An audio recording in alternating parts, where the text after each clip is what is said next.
would be, however many whatevers of a degree every day, or what, like so small that we wouldn't notice it, possibly even in our lifetime or whatever. I think that's basically what their claim is. So in general, even if you think that what they say is true about them moving, it wouldn't necessarily be big enough for us to worry about for this particular idea. It should be generally the same. Okay. I'm with you. But if you were to set up that telescope and point it at that star, if you just basically took the telescope and moved it, let's say 3 feet to the right, it would no longer be looking at that star, right? It'd be looking at something else. That's right. Right. But in a 24-hour period, when you leave it alone, the Earth has allegedly shifted, thousands of miles as it moves around the sun, and somehow the telescope is looking at the exact same star the next night? Yeah. See, something's not right there.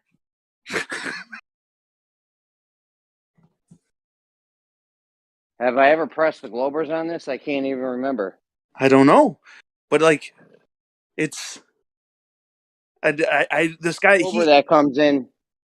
What's that? Comes in, you're on this.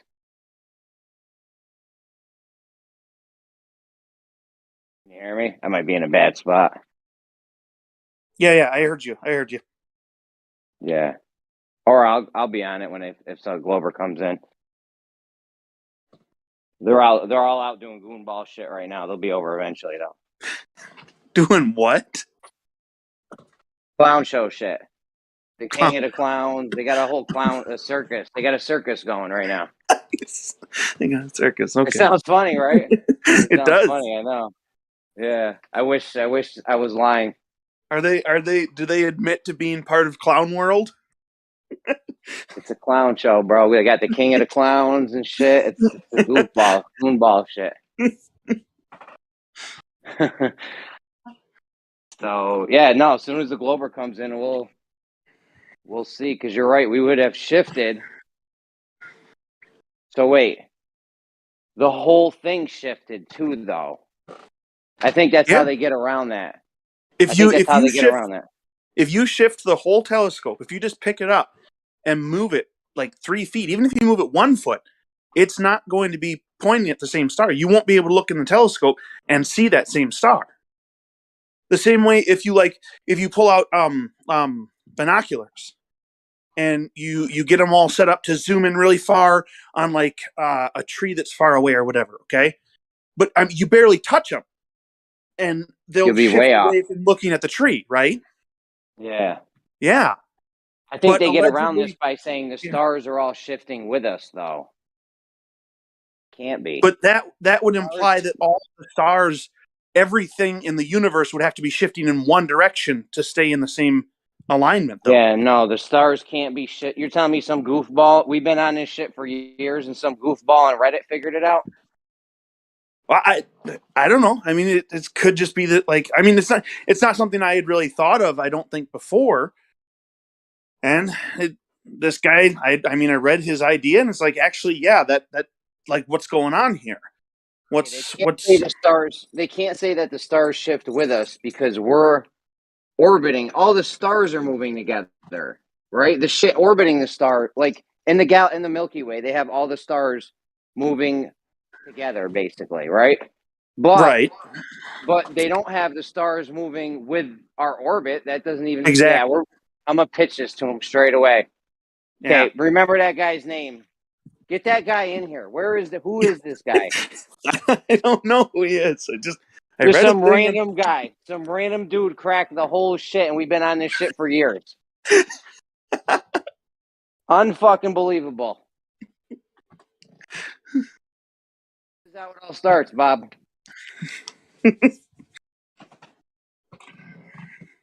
Well, good work. Good fucking work. I do what I can. We're gonna get right on this. Where's Dr. Bob at, or Zanuck when you need him? Yeah, right? Kosho. Get Kosho in here. Kosho's gonna have some nutcase excuse for this. Yeah, you move the shit 3 feet. You're not gonna be on the star anymore. No. And Way if off. we've moved, if we've moved thousands of feet, how are we still on the star? Exactly. Bob, you son of a bitch, you. I would slap you in the face and then kiss your cheek right now. What do you think, Gio?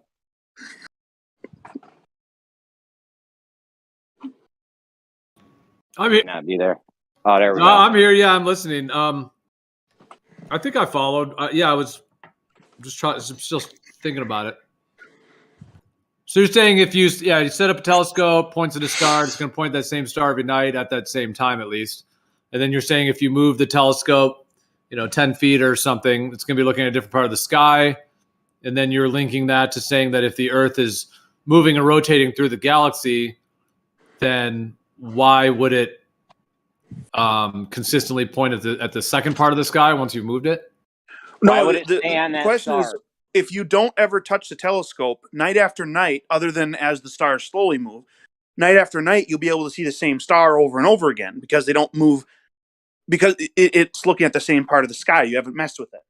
How can it do that? If moving the telescope just a little bit throws it completely off what it's looking at, how can we go an entire day and move thousands of feet or miles because we're orbiting around the sun, and then the next night it's still looking at the same star?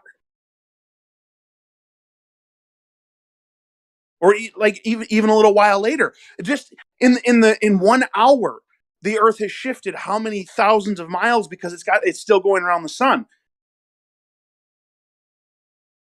Right. I guess the way they get around this usually, though, is to say the stars are just so far away, so they're relatively in the same position, kind of thing.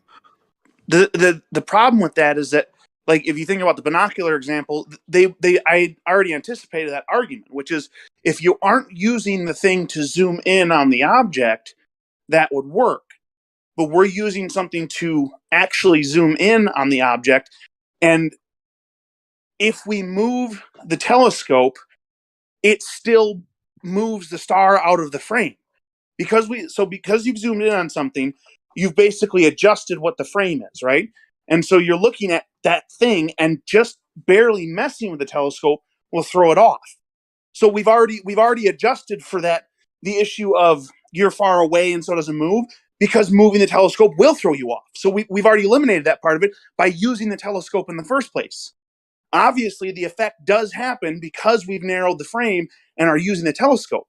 So you can't just say suddenly in one situation the telescope works exactly like this, and then for some reason it doesn't work like that anymore because now you've decided it's not convenient, essentially.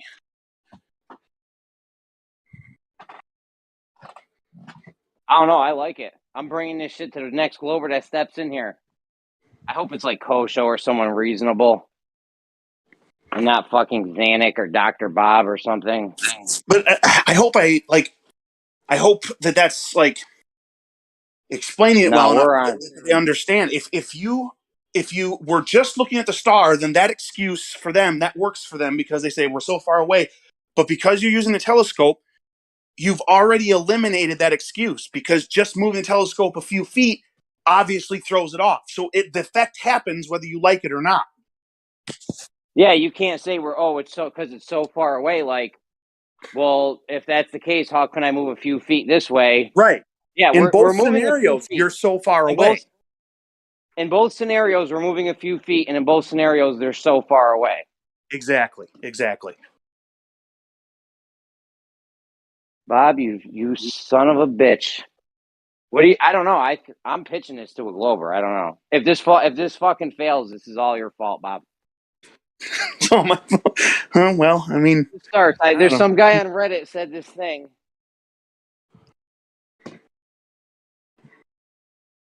Like the sound of it. This seems logical. The fucking thing shouldn't be. If we have moved a few feet, they got us moving. You know how far we've moved in that 24-hour period, bro? It ain't a few feet. Miles. Yeah, 1,000 miles an hour. It's fucking miles, bro. I mean, how big is the whole orbit? Chop that up into 360. That's going to be a nice amount of. Yeah. No, this ain't about the rotation. This is about the orbit. Yeah. whatever the orbit is, however long our orbital path is, chop that up into 365, and then you've got how much we've moved in that 24-hour period. And we should not be looking at the same part of the sky, because we can move the telescope a few feet and see we're not looking at the same part of the sky when we move a few feet. Right. And think of the orders of magnitude more that you're moving in that 24-hour period than just picking up the telescope and moving it 3 feet. You It's can move absurd. 1 inch. You can move the telescope 1 inch, and you're not even going to be looking at. You're not going to be looking at the same thing. Right. Exactly. Who just came in the room? Who just You're about to get it. Dan the About water? to get it right now. What's Oh up? God, what's up? What's up, Dan? I got two things. I just got off the phone with Wendell Walton from the free group where we're talking about what to do next, and definitely shooting a light through a center point we haven't done yet. Jaron failed at that. So that's something we could still do. I was talking to Gio the other day about what can we still do and what can we do and what can we do. And we were talking about the short attention span, the popularity of TikTok, because they've taken our old videos and taken pieces of them. And I thought maybe you could use the podcast part of this server to have people list timestamps that would be worth pulling 1 minute segments out and things out for that Fucking purpose. do it, bro. Do it. You're about to have a segment right here. As soon as the Glober comes in, we're gonna have something to chop up.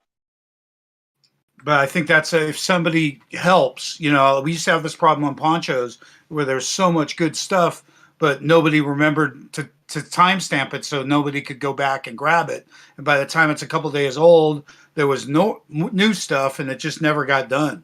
So, Hey, just listen to this pitch, Dan. Listen to this pitch. Go ahead, Bob. Do it.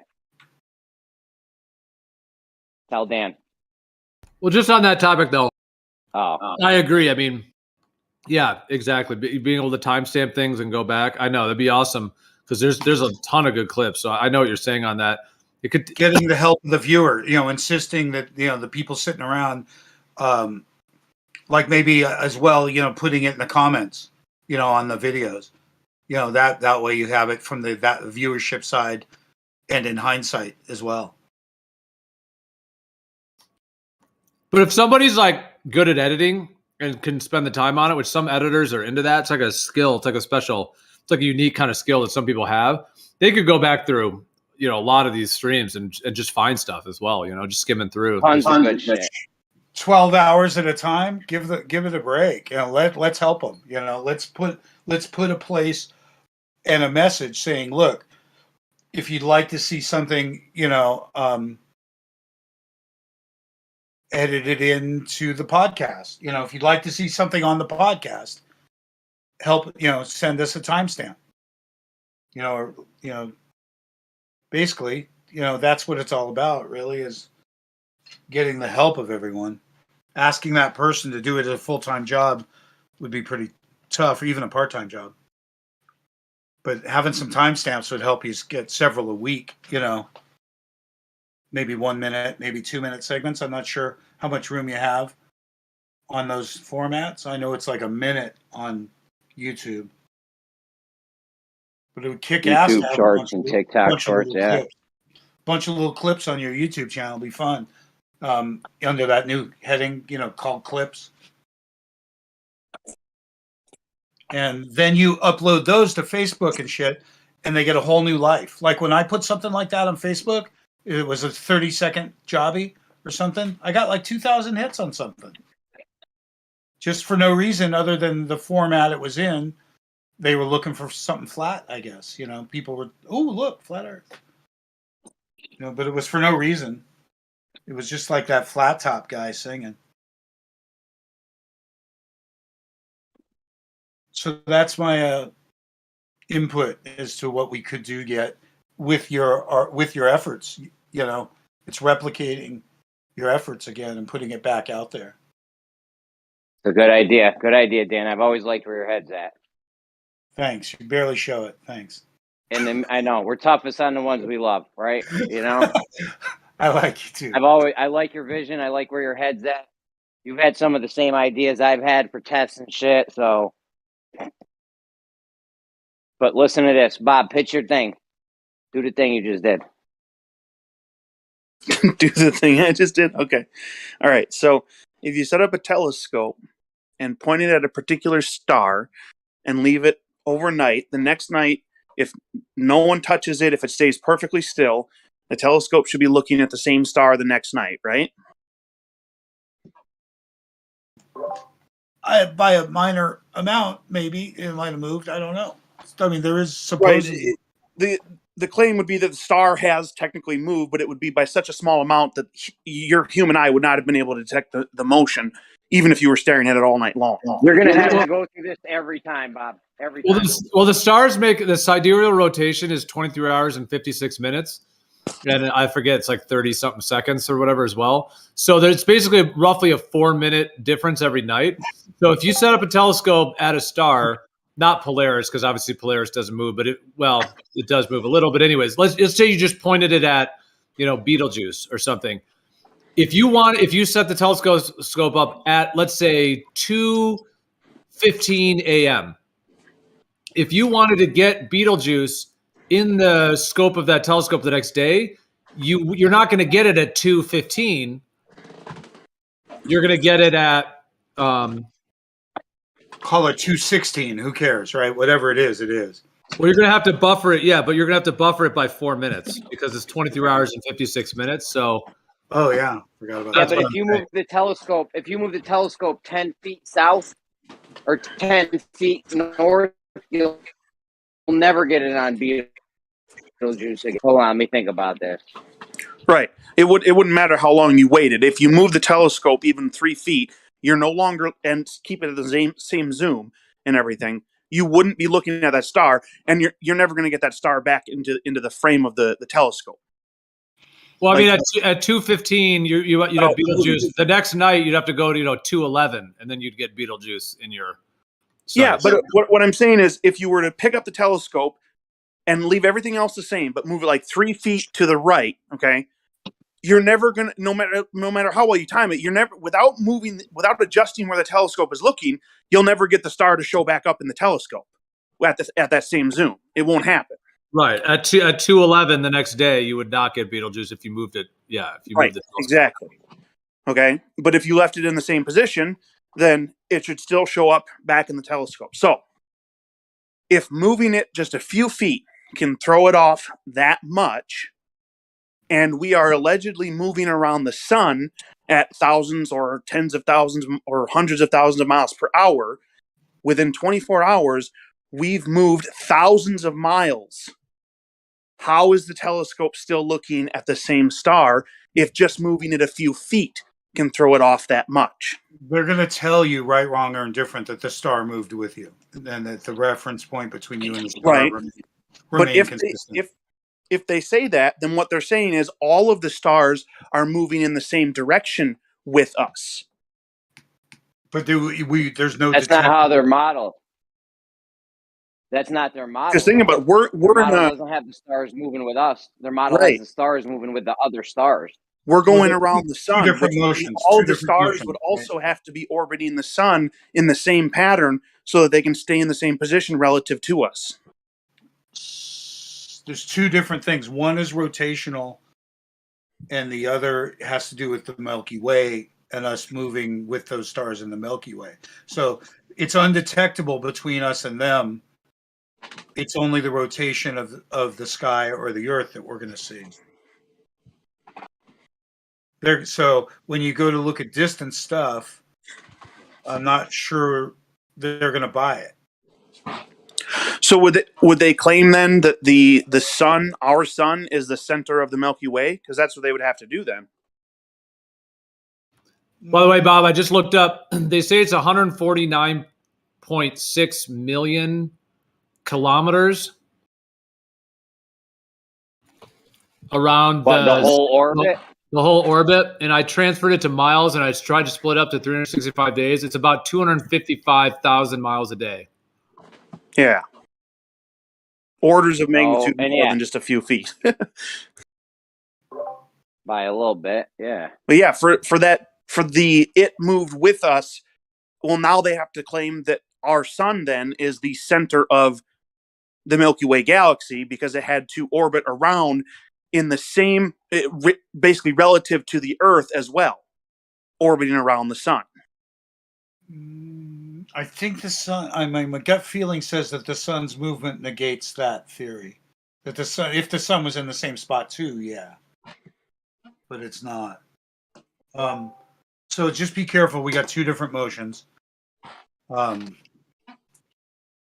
Two different motions. Well, three if you're including the Milky Way, because you're talking about Earth rotation, then Earth orbit, and then also the Milky Way rotation and or orbit that they claim.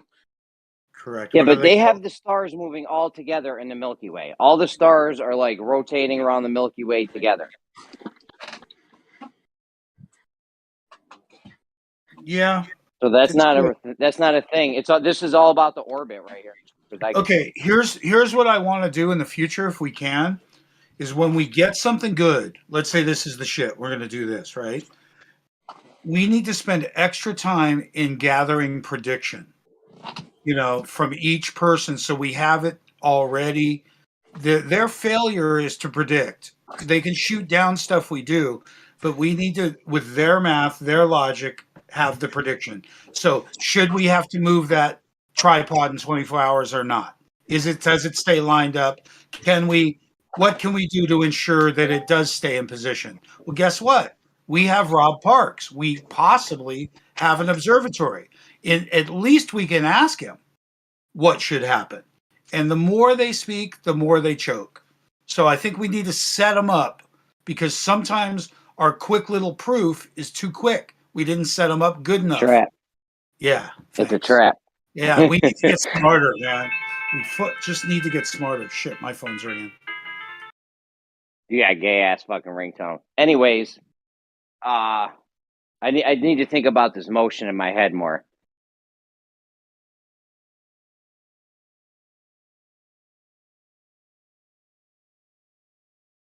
I feel like it should throw it off significantly. If I move the telescope 3 feet and I can't see the star anymore ever, but then we're going to move 100,000 miles, that's weird. Or, thousands of miles or whatever in the 24 hours. Like, right. And if you move it 3 feet, the star has still moved with the Earth over that span of time. It's not supposed to move with the Earth in their model, though. It's supposed to move with the star. Well, wait. I'm just addressing what you said about the stars moving with the Earth. Well, that still happened, allegedly, in either scenario. So that's the same in both scenarios. The question is, why would one motion throw it off that much and the other motion that is orders of magnitude larger not throw it off? I'll tell you why that other motion isn't even fucking happening. That's the first thing why it's not. I know throwing it off. The question is to them, why? Yeah, Bob. We got a page Kosho. Page him. Somebody probably still got a pager. The Kosho girl got him walking around with a pager still. The Kosho signal. Light it up. Yeah, instead of a bat, though, you know how the bat lit up in the sky? This is just the dick. Just the dick lights up in the sky. Just a gay dude with blow? Just a whole group of dudes is the signal.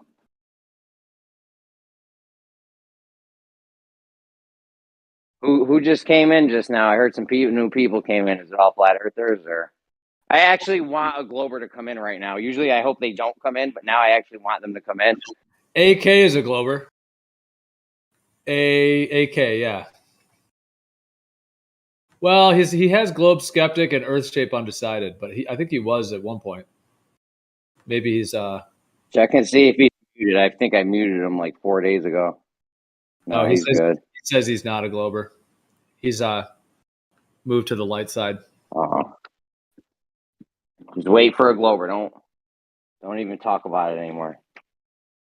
Yeah, because in their heliocentric model, they can't have the stars moving with Earth. That doesn't even make sense. They have to have the stars moving with the stars, right?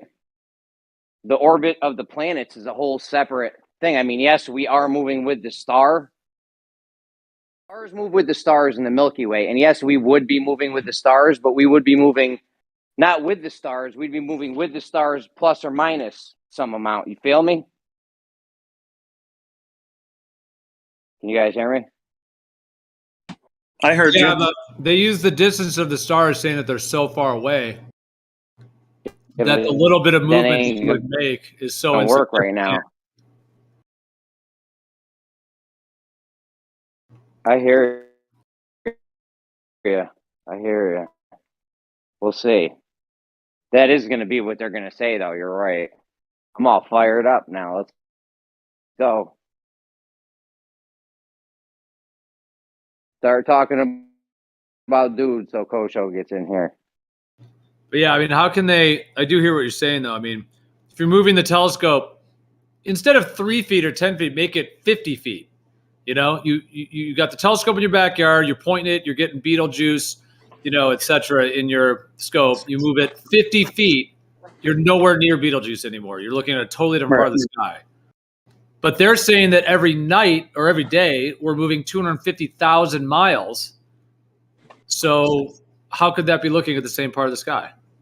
Exactly. And the other variables are the same in both scenarios. So you can't say that it's one thing in one scenario, but that's somehow not affecting it in the other. It's the same variables happening in both scenarios.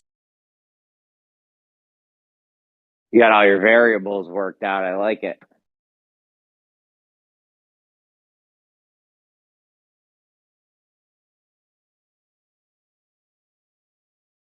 Nice work, Bob. Fucking Reddit. Unbelievable. Some no-name dude we never heard of.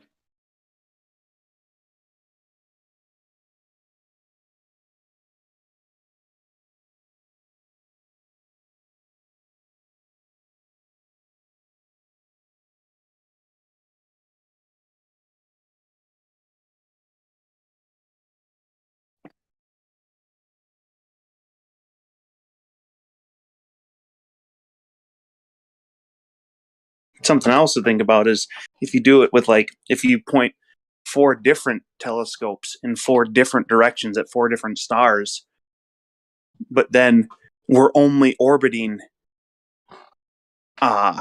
in one basic direction in that 24 hours, and somehow they would all still be staring at the same star the next night. Well, they all do. They all do. Like, yeah, that's the thing. That's how it works. Even though the Earth, so think about that. Those 4 different telescopes would be pointing in 4 different directions at 4 different stars, and the Earth would have only moved essentially in one direction in the 1/365th of the orbit, and yet they would all still be lined up exactly like they need to be for those 4 different directions at 4 different stars. Yeah, I mean that happens 150,000 some miles of motion.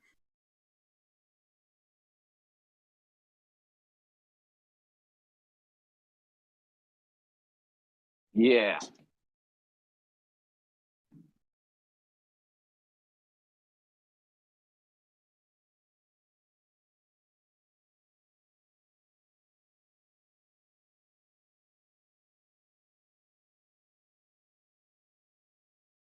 La la la, just waiting for a Glover to come in now.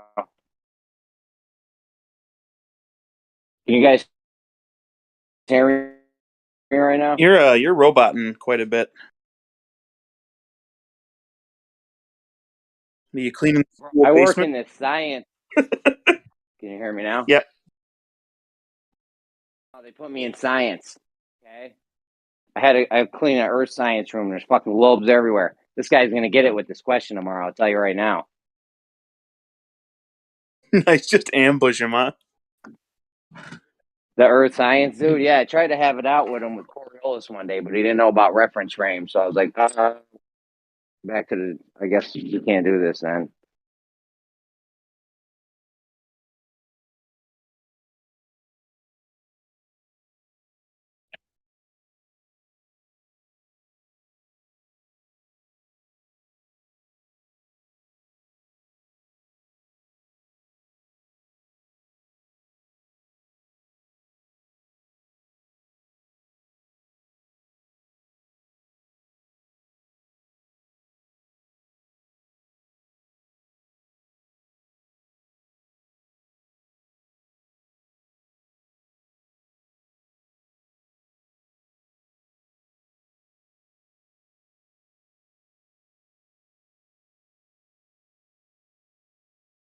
It's like it definitely doesn't logically make sense that you could move 250,000 miles and have the telescope set up on the same place on the spinning globe and have it look at the same part of the sky. But I do think they're going to have a way to try to explain it. I think they're in terms of like how far the stars are away, and even though you've moved 250,000 miles, it's so minuscule. And then they might say the fact that you moved it on the globe means that you're like angling it off into a different direction when you move it a couple feet, and that's actually more significant because you're angling it a different direction versus the I don't know. I mean, obviously, I can't even give an argument for it because it doesn't make sense. But I'm just trying to think what illogical thing they're going to come up with. Yeah, the distance thing that one I already addressed. Like they can't use that with this particular scenario because of the same thing with the binoculars thing. Like you can use the example of like the mountain off in the distance. If you aren't using the binoculars and you don't narrow the frame, then you can use that argument. But if you narrow the frame, it eliminates that argument.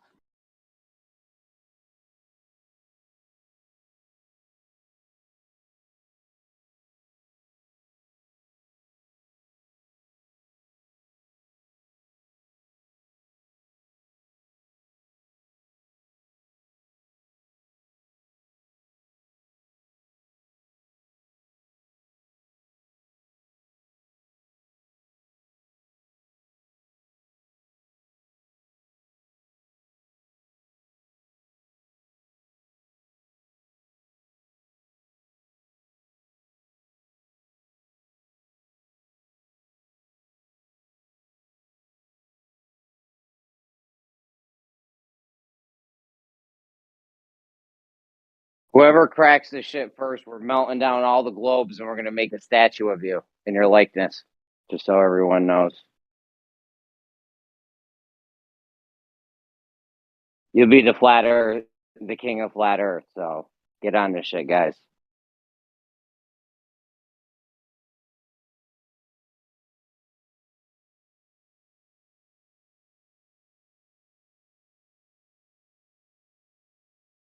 No, the globe needs defending. Come on, guys. I might have missed the last thing you said, Bob. I don't know if you don't mind repeating it, but why were you saying that the distant stars, it's different if you're zooming into it, you're saying, versus like... Yeah, well, if you narrow the frame, it's the same thing as looking at a mountain with binoculars. Like if you put the binoculars down and you move left or right, it doesn't remove the mountain from the frame, right? Because you're so far away. That the argument stands in that scenario. Once you put the binoculars up to your eyes and you narrow the frame to the mountain, then it no longer counts, because if you just adjust the binoculars 2 inches, the mountain is out of the frame.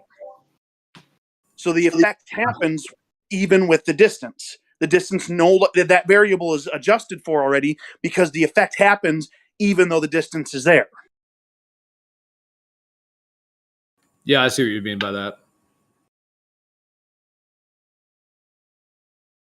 Yeah, because if you're just looking at the ground without being zoomed in, you move a little bit, it's still going to be in the frame because the frame is huge. Like you don't have a zoomed in frame. Yeah, exactly. Can you think of any logical way that they could explain it in your mind? Like, is there any? Have you come up with any rebuttals in your head? I've been thinking about it. I've been trying to see, just if I can walk through, kind of like see what their thoughts might be or what they might try and use against it. And that's that's one of the things I thought of was, and someone might have mentioned it on the Reddit thing. I don't remember if they did or not, but I thought about the mountain thing, because I think that is one that they would go to is, oh, it's so far away, but it's like I wanted to have an answer ready for that, and now I do. It's if you narrow the frame, you've eliminated that variable. That's no longer a concern. Now we have the effect taking place even with the distance happening, so that's nullified. And I've been trying to come up with other things that they might throw out there to see if they can get it to stick.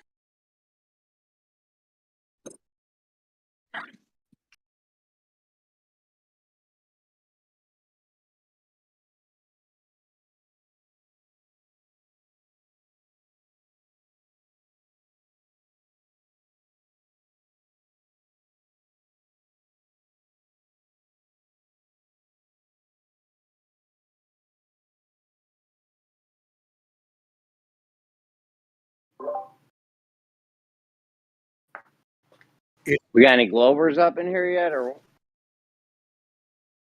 I hear people coming in and shit. I can't look at my phone. What's up?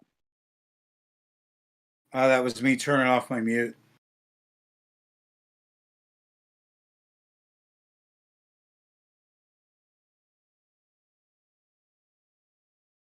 I want Bob to pitch this to him. He's a fucking nightmare. It's like Jason meets Freddy in this bitch. So what do you think of getting Rob Parks to talk about it? You want to bring Rob Parks around to talk about it?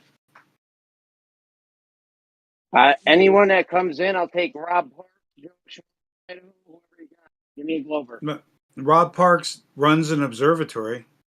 He could tell us whether it's theoretically within or without range of good setup. You could talk. I mean, yeah, whatever.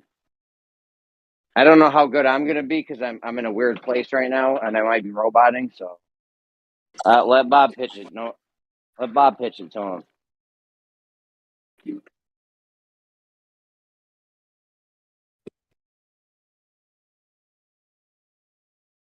Do you know who I'm talking about, Bob? I don't recognize the name. Is if you look him up, it's Professor Rob Parks, and he is a big NASA outreach goofball, and he's a nice guy. The idea is to not shit on him because this is exactly the kind of thing I want to use him for. I talked to him. He talked to me for 5 hours, 4 hours. I'll give you the link. I mean, this guy just wanted to know what flat earthers thought, because his question to me was, hey, what the fuck is going on when I look in the sky? He's like, what am I seeing? He goes, I hear what you guys are saying, but what am I seeing? He made me immediately discount NASA, claiming astronomy came before space travel and that he was purely an astronomer. Yet, when I suggested that we might be in some sort of construct or timepiece, like the Antikythera mechanism, he barely knew what that was, and his main subject was exoplanets. So he's not a whip. This guy's not a whip at all. He tries really hard to be an outreach person on behalf of science and space and all the things that we kind of hate, but he's within reach. His name's Professor Parks. I'll get you the link here. Bro, I ain't waiting that long. There's gonna be a Glover in here in 5 minutes, bro. Jeremy's this guy's home cuddling his pillow. Yeah, this guy's home cuddling his pillow or something. We're getting the shit popping right now. I mean, you can send him an email. We'll go over with it. We'll have the answer.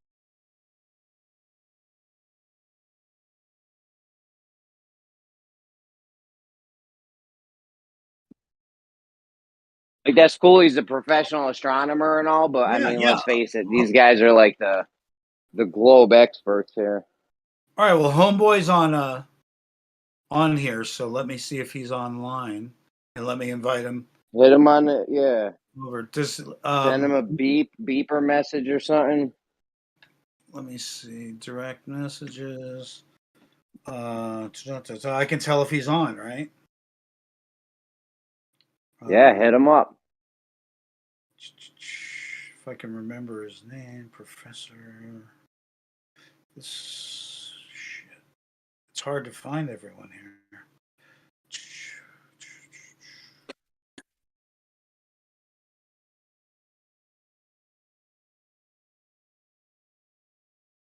Damn, who are all these people? Rob. Let's see. Rob. Okay, there's his shit. There's my shit with him. He's not online right this minute.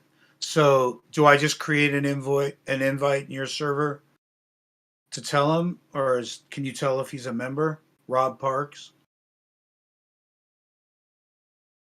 Rob, we had a question for you regarding celestial bodies. Is that the term?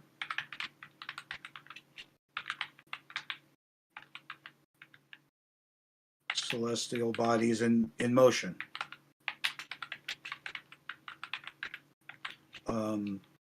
Come to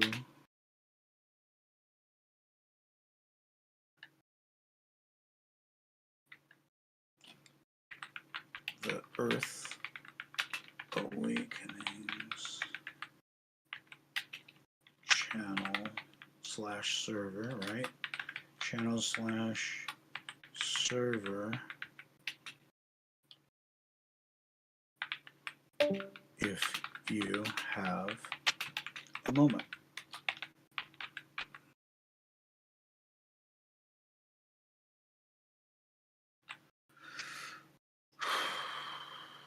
Okay, Earth Awakenings channel.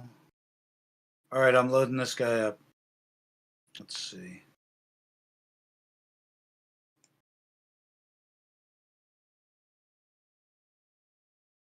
So he's an astronomer then, like a professional astronomer. Oh yeah, hang on. I just think yeah. Let me get the link to me and him talking.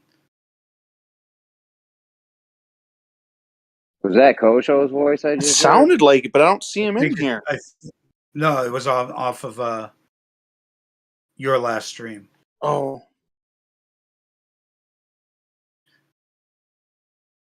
Okay, let's see. I tried to outdo this guy by putting on a lab coat to show him that he didn't have the look going on.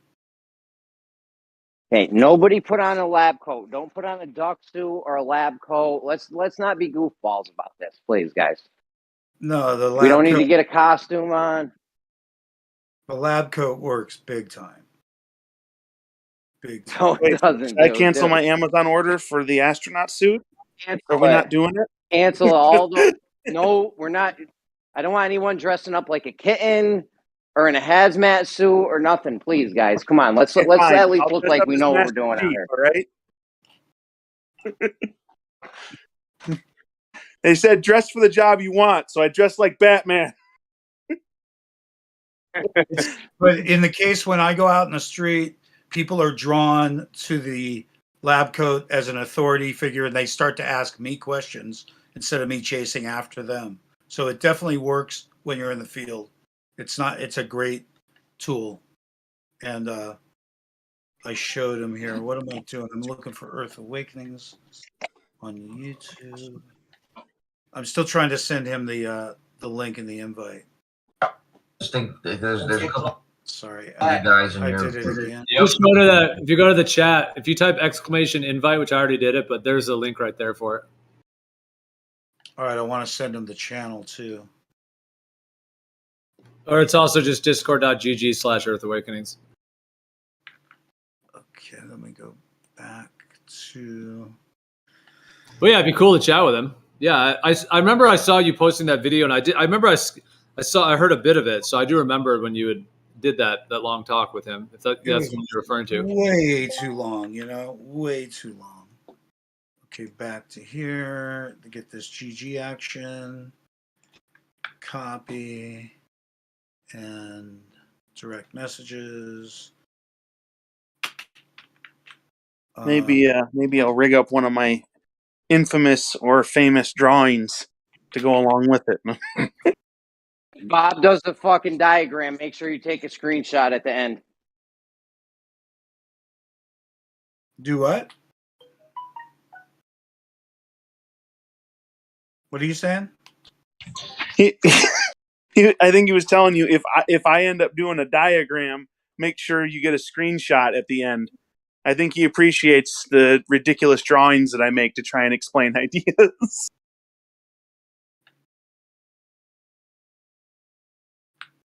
Fine works of art is how I would phrase it. Okay, I am sending this to him.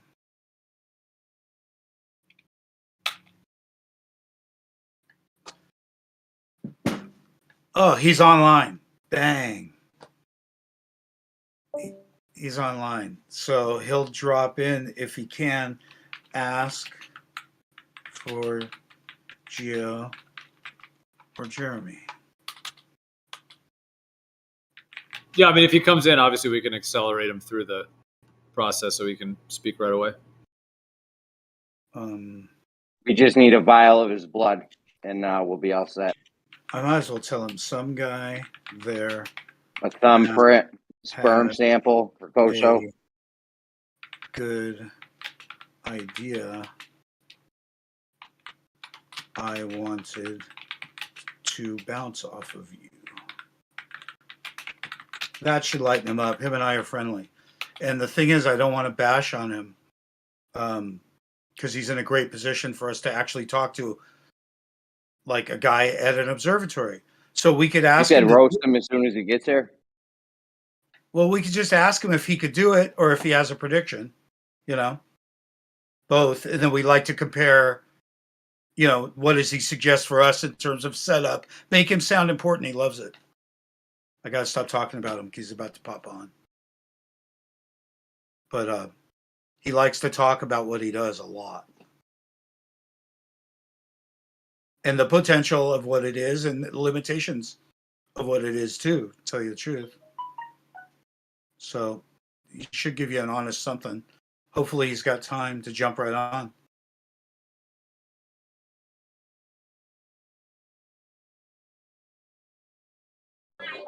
Should I tell him we wanted the opinion of a professional astrologer? Astronomer, don't say that. I know. Such a bust. It's a Right? joke.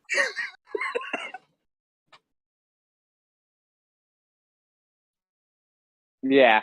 Come on, guys. Jesus Christ, Bob.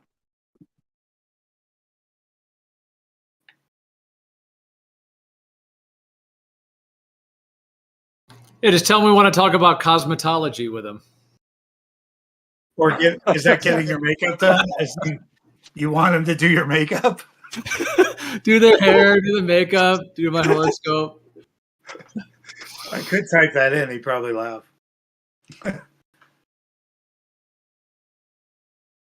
That'd be pretty funny. Yeah, what area of science is Scientology in, or is that just like, does that just cover all of them at once? Is that just like a broad name to mean all science? Scientology. Dude, I met this chick, and she was what you know of as the shit. I forget the name of it's Christian Science Monitor, and they call themselves Church of Christ, Scientist. It's this really interesting sect of Christianity that came around right around when pseudoscience came around with like fat camps and miracle this and snake oil that, and where the media got, you know, the reputation of something didn't matter because the fervor of it was the biggest thing. And they decided that there was too much science going on and that there wasn't enough prayer going on to get things. And they're the people that don't go to doctors generally. They don't believe in it. And like, I understand where they were coming from, but it's a dying religion, you know. But I understand what they were just saying. Science was out of hand. And I really felt that we should have seen eye to eye between them and me as a flat earther, but it didn't really happen. She wasn't really like following the religion. She was just sort of like blaming God for everything. She goes, "Can we get married?" And I go, "Why?" And she goes, "We could just go to a courthouse or something." I go, "Why?" And she goes, "Well, I don't want to live in sin." I go, "You realize God's listening, right? You're gonna go get married with the city so you could have sex? Do you think that's good in the eyes of God?" You know? So I didn't find her to be too bright in her faith, you know, with her faith. It was That sounds like something similar to like the concept of Catholicism. Like they basically they see something that people are engaging with, like Christianity, and rather than either like try and destroy them utterly or engage in the thing that they're actually engaging in, instead do like basically like the Romans do and establish your own thing, but incorporate enough of their stuff that you convince all of the plebs or whatever to come over to your thing. And it's not actually the thing that they were part of, but it's got enough of it that they're convinced enough to go along with it. Basically, it's more convenient that way. Plus, you probably ostracize yourself from your own church, and that's what their trick is. Get out of here. Go form your own church. And for some reason, God's cool with that, right? Hey, you got a problem with these people? Form your own church. Oh, okay. Is it tax deductible? Of course it is, my son. Because that's what the Bible spends all of its time doing, is telling you to just go do your own thing if you're not getting along good. Hallelujah. Hallelujah. All right, no responses from him yet. But he is on Discord. Or it's open, at least. Can I locate someone? Go hunt him down? Oh, I can tell if he's on this server. He's not on this server. He came on to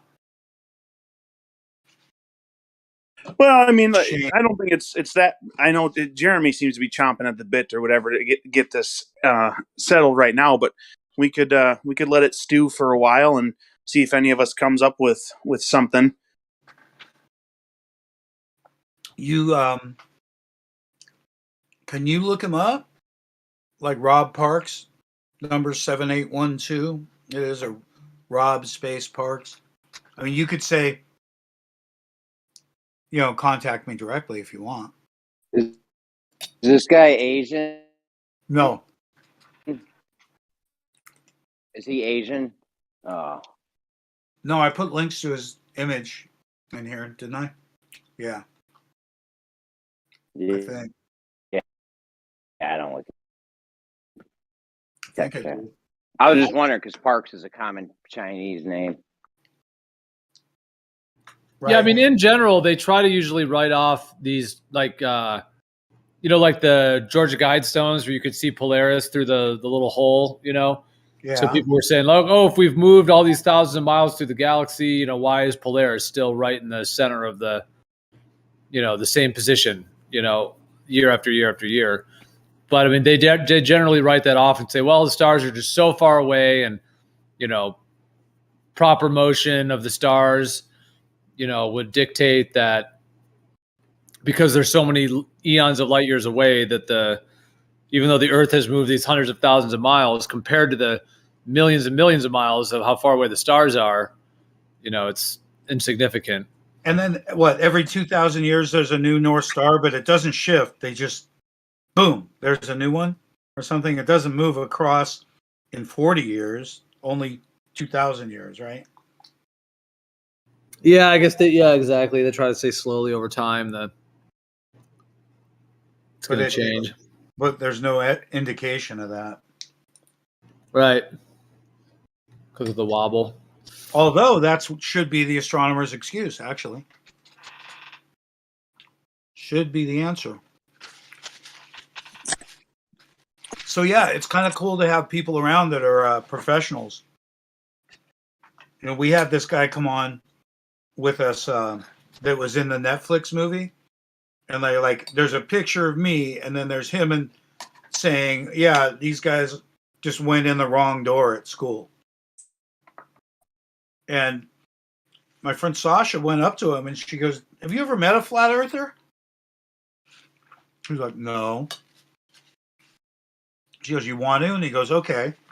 And he spent like 9 hours with us, and he was blown away. He called us super scientists. He was blown away. He thought we were goofballs. He thought we'd faked all the NASA footage we showed him. It took the whole first day just to get his attention that we were for real. And then the second time, he was like a deer in the headlights. And we had to stop telling a theoretical physicist to stop pointing upward and saying, imagine. We're like, dude, stop saying imagine. We're really here talking about real physics. And he was talking about how they'll derive the weight of a nebula based on the color of the reflection or some spectrograph data that they convert to weight. You got to remember, their funniest thing they ever say is that a teaspoon of a neutron star weighs 100 million tons. Then you go to look it up and they go, was that 100 tons, 100 million tons? There's like 35 answers when you go to type it in right now. Is how much does a neutron star weigh? It's hysterical. The fact that they even use it is a trick to use the word teaspoon to attract women into the fold and the kitchen, something local that you understand, into the fold. So the choice of words are amazing because men don't use the word teaspoon, neither does science. So I recognize that when they use that term teaspoon, it's directly targeted at gaining the interest of women as a subject matter. That's the kind of psychological game they play. We got to get us smart and get back at get to the people with the same intrigue of psychology. And it's just, like I said, we're talking about B-roll and having stuff before we do an observation, and that the buildup is more important. So get people of 6 different occupations to make a prediction. So by the time we show something, it's been well versed what they're looking at. Just showing a light out there, it only takes like 9 seconds of video, and you're like, there it is. And nobody saw the setup. Nobody understands that it doesn't match the predictions, and it goes past way too quick. Our results flip past way too fast. We need to set it up much better for the sheep to check it out, for the sheep to come follow and want to come see what the results is in that TV format. Tune in tomorrow. They really want to see what's next. So setting it up episodically, I think, is even like what we were talking about now. Getting your timestamp, recording Real Bob Dole saying it. So we have the first time, having Jeremy getting all spazzy about it. It's cool. It's like, it ends up being showy, and that's what people respond to. They really respond to the short attention span version of it. Reality TV, baby. I hate to say it, people are just the people we want to appeal to. Man, if you're not using like insult, humor, we're not going to appeal to their intellect.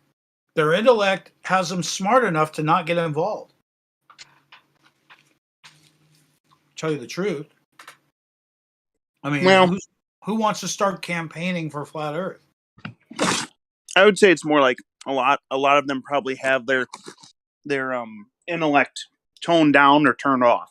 And it's probably not needed for a lot of things that a lot of people are doing in their life. Like, they have their skill set, they have their job, they have the things that they do, their schedule, and they have, whatever poisons they're putting in their body that dulls their mind and things. So, like, every so often, you might get someone they've got like a little spark of searching or looking or wanting to know, and then that person, maybe you'll be able to get more from them by engaging with them. But I think there's probably a lot of people out there that like they have the intellect part of their brain disengaged or dulled. And that's not like saying that they're stupid or they can't comprehend it or they're not good enough or anything like that. It's just that they aren't necessarily engaging that part of their mind in the same way. Like, if you're not interested, you're interested. Most of the reasons are they're busy or employed. They're not allowed to engage, whether it's by their wife or their employer. Right. They're distracted. Like, I mean, you could have like basically effectively a genius who can recite to you, all the stats of baseball for the last 25 years because that's the thing they're super into, and they know all the stats of all the players and, whether they're retired or not. No, like, all of that stuff might be in their head because that's the thing that they've chosen to engage with on a deep level, and they clearly are capable of handling that much information and parsing it out and things like that. But that's the thing they chose to engage with instead of trying to engage with what's the nature of the reality that I am engaging with on a daily basis as part of my existence. I don't think a lot of people are like looking into that topic. I hear you. Even though it's in their heart, probably it's pushed aside, like you said. It may be innate to want to know those things. You may have to push it aside. They're probably told for 12 or so years, at least in the United States, they're probably told for approximately 12 years that we already have those answers, and they've been given those answers in their education, so they're set. That like, you know, lock that part up, store it away, and you're good. Move on to something else, you know.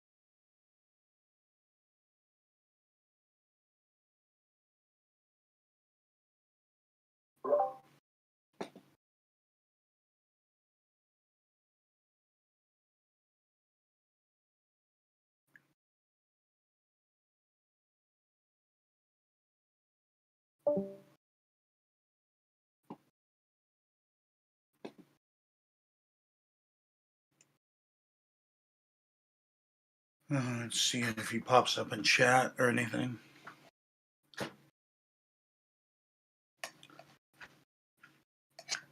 So you don't have any equipment to do this, do you, Bob? I don't have telescopes, no, but I'm not sure.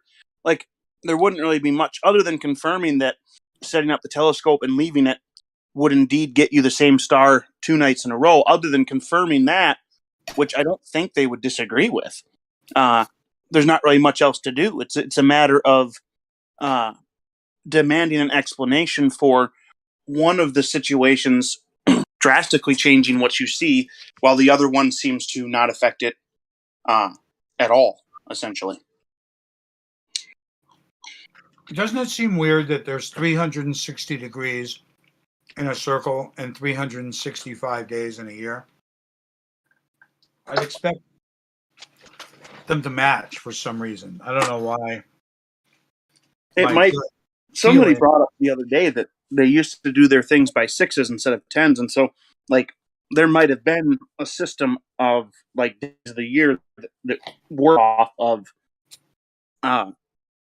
something that was more consistent with like degrees of a circle, and like what was it? I think like doesn't the moon work in like slots or sections of 28, not actually like 30 or 31? So our months are like not necessarily on point or something, I think. Hey, if women react to the moon, maybe men react to the sun. Huh? Sun's out, guns out. Huh?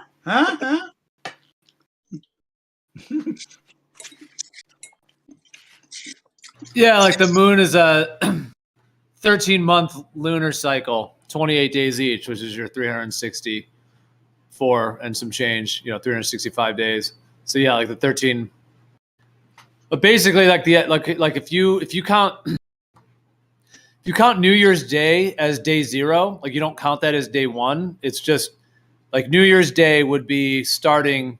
So that first day would be 0, and then the day after New Year's is the first day of the year, then the second, third, fourth. Then you get 13 lunar months at 28 days each, 364 days. Add New Year's Day, and you get your 365. Someone had, I think, mentioned, I don't remember how long ago this was, but I think they brought up that the first day of the new year used to be in April, and it was like April 1st or whatever used to be the New Year day, and then it eventually got changed, and that's why they made, quote unquote, April Fool's Day, is that people were thinking that that was the first day of the year, and then they would be made fun of or something like that because the day had switched to January 1st. But I was thinking about that and the fact that it seems like a lot of corporations or businesses choose to have their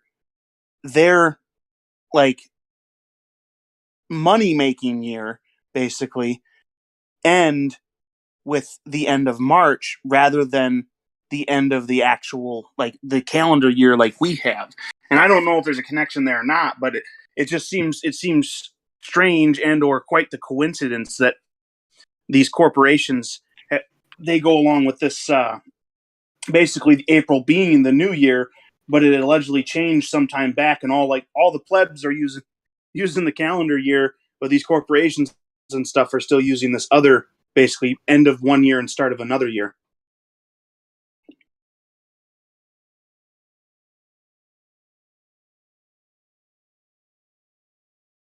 I know someone that thinks it's like a 20-hour. It used to be a 20-hour day. I don't know where he comes up with it.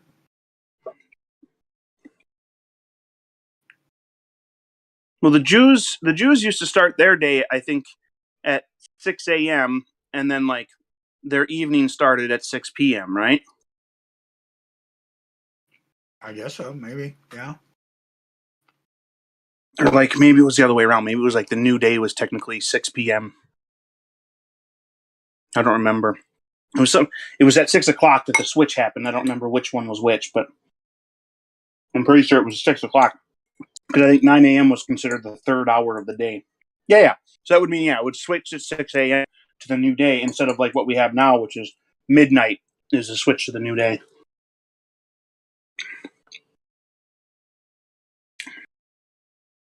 Earth Rotation Day, a fun holiday. Timeanddate.com. Earth's rotation. Holiday? Here it comes. It's like, what? Shouldn't that be every day, according to them? Good point. Good point. On this day, 100 years ago, we actually convinced these idiots that the Earth spins.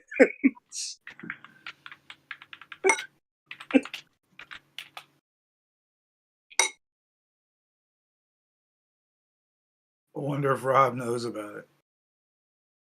It's got to be a big part of an astronomer's life.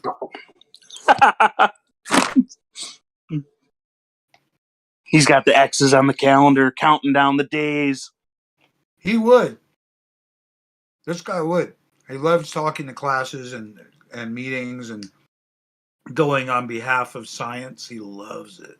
He loves it. So he thinks he's like part of the club or something. He wants to be a little more in so that he does a lot of extra work, including reach out to me for a long talk. So when he talks about outreach and begs for money, it's half like a church where he's allowed to, and it's half he did his job, really. If he reached out to flat earthers, I think he did good. He's looking to pick us apart, but aren't they all? He's not that good at it. I think that's probably what a lot of them, if not all of them, are looking to do when they pop in here. They're looking to pick us apart. His last video is legit, though, I think. I haven't watched it, but it's about psychology, which I think is a big part of Flat Earth, too. Only a certain type of person would stray from the mainstream and give up the protection of the herd. So it's easy to say we're crazy or unstable, but it's a fact that we got outside of the herd, and that we cared about what we saw outside of other than like sheep's butt. I know more than sheep's butt. But since there's I have no problem admitting I don't value the herd. That's the thing is, like, I started out outside the herd. I was raised outside the herd, and I was told the herd is dangerous and not full of people who care about you or are honest with you, basically. Was that really taught to you, or did you figure it out? That's my parents raised us with a healthy dose of skepticism. Like, they made it clear that scientists were not telling us the truth about things. Like they would tell us that dinosaurs, they're not a thing that have been proven. They've never found a dinosaur skeleton. That's not a thing that has happened. And they would point out the things that they understood that scientists don't actually know this thing to be true. They have their speculations and their surmisings and things like that, even though they're telling us children, even though they're portraying it to us as if it is so, it is not necessarily so. And so like I was raised basically with healthy, just a huge dose of skepticism to the world in general, and also we were taught that the world was basically accepting of lying. Okay, things like little white lies, or even lies that they try to justify through situation ethics. So like my stance is that I'm aware of the danger of the herd because they don't stand on the same standard that I do. They're okay with lying to people if they have justified it well enough in their mind. They think it's okay to tell the lie.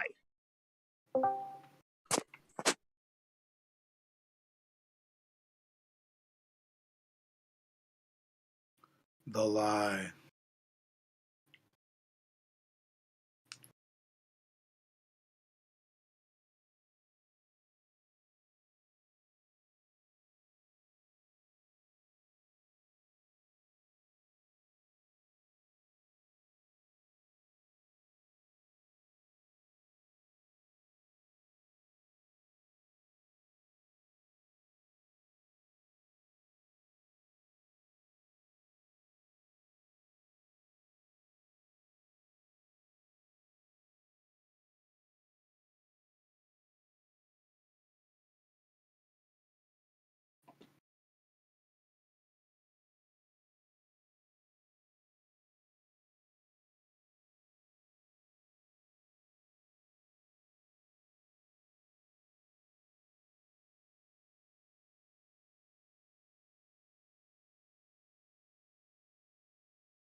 If your parents are still alive, Bob, what do they say about the Earth not being a globe? Have you told them about it?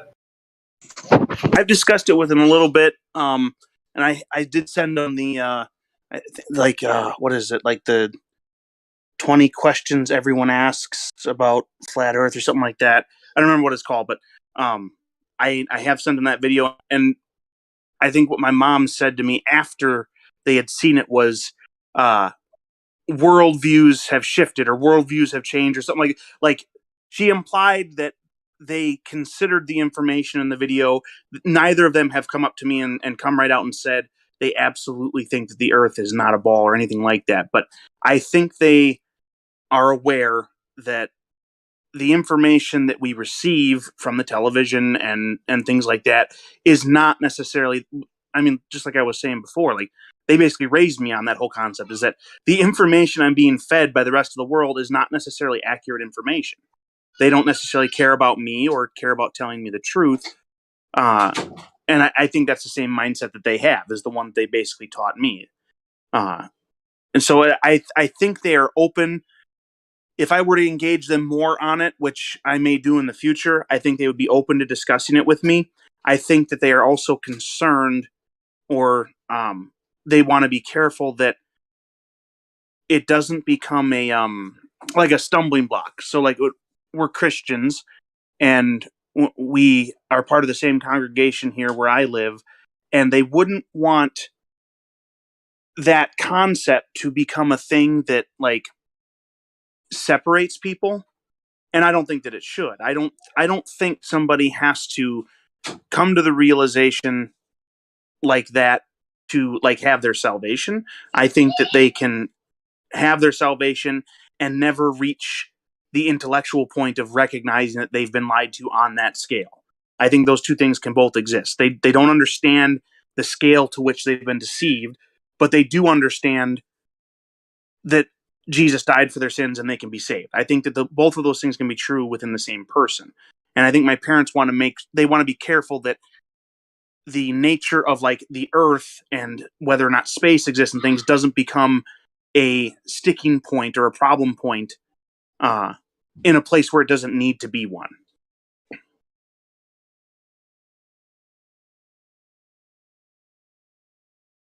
I got you. Yeah. Pretty well explained right there. Good job. Bob's been a conspiracy theorist since he was a baby.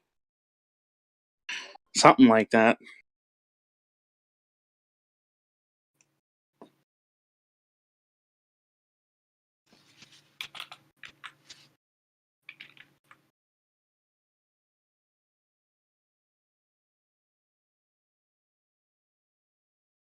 I mean, this is just fucking stupid. Out of all the nights we want a Glober to come in, they're nowhere to be seen.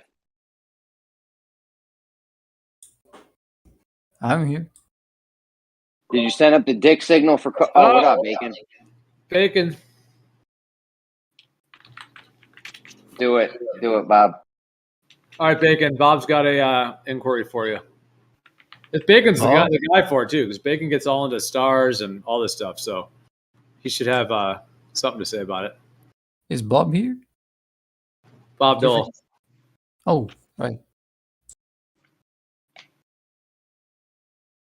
Bob, You you there? ready?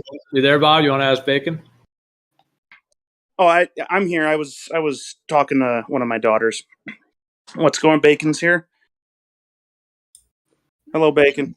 Hey, hello. You guys want me to lay this out for Bacon? Is that the idea? Okay. I think that's probably lay it out. Set it up as a trap, though. Do a booby trap. Set it up as a trap. Okay, Bacon. All right. If you took a telescope outside and set it up and pointed it at a star and basically didn't touch it, nothing moved it, it stayed perfectly still, and you left it alone, and you came out the next night, it would still be looking at the same star, right? The next night? Right. Yeah, not at the same time, but yeah. Okay. 4 minutes different, right? Yes, around 4 minutes, yeah. Right. Okay. If you were to, instead of leaving the telescope alone, if you just picked it up and moved it, say, 50 feet to the right, the telescope would no longer be looking at the star, right? Only if you change the direction that the telescope is pointing at. If it's pointing in the same direction, then you would still be looking at that same star. So, okay. So you think that if you located a star with a telescope and got it in the frame of the telescope, and then picked up the telescope and moved it 50 feet to the right and set it back down, that you would still be looking at that star? Yeah. Oh, okay. I disagree, but I can't show you anything right now that would necessarily disprove that. Right. Okay. If that was true, if we how many feet you said you moved the telescope? I said 50 feet. 50 feet. Right. So if what you said was true, it would imply that we can detect parallax from stars with only 50 feet apart observers, which I highly doubt is possible. Because that is what parallax is, right? You move to a different position, you get a different direction to the same object. Is there a set coordinate system so that you could use like one of the automatic telescopes to set it to look in the sky at a particular point and not adjust as you moved it 50 feet, so that it would be pointing in the exact same position? I guess if you locked it down well enough, you wouldn't even need to be automatic. You could adjust it and then lock it down well enough, and then you have to move it carefully enough, maybe along a track, so that it didn't adjust position other than the 50 feet that you're moving it. Right. I was thinking like a platform or something that was on tracks or something. Yeah. Right.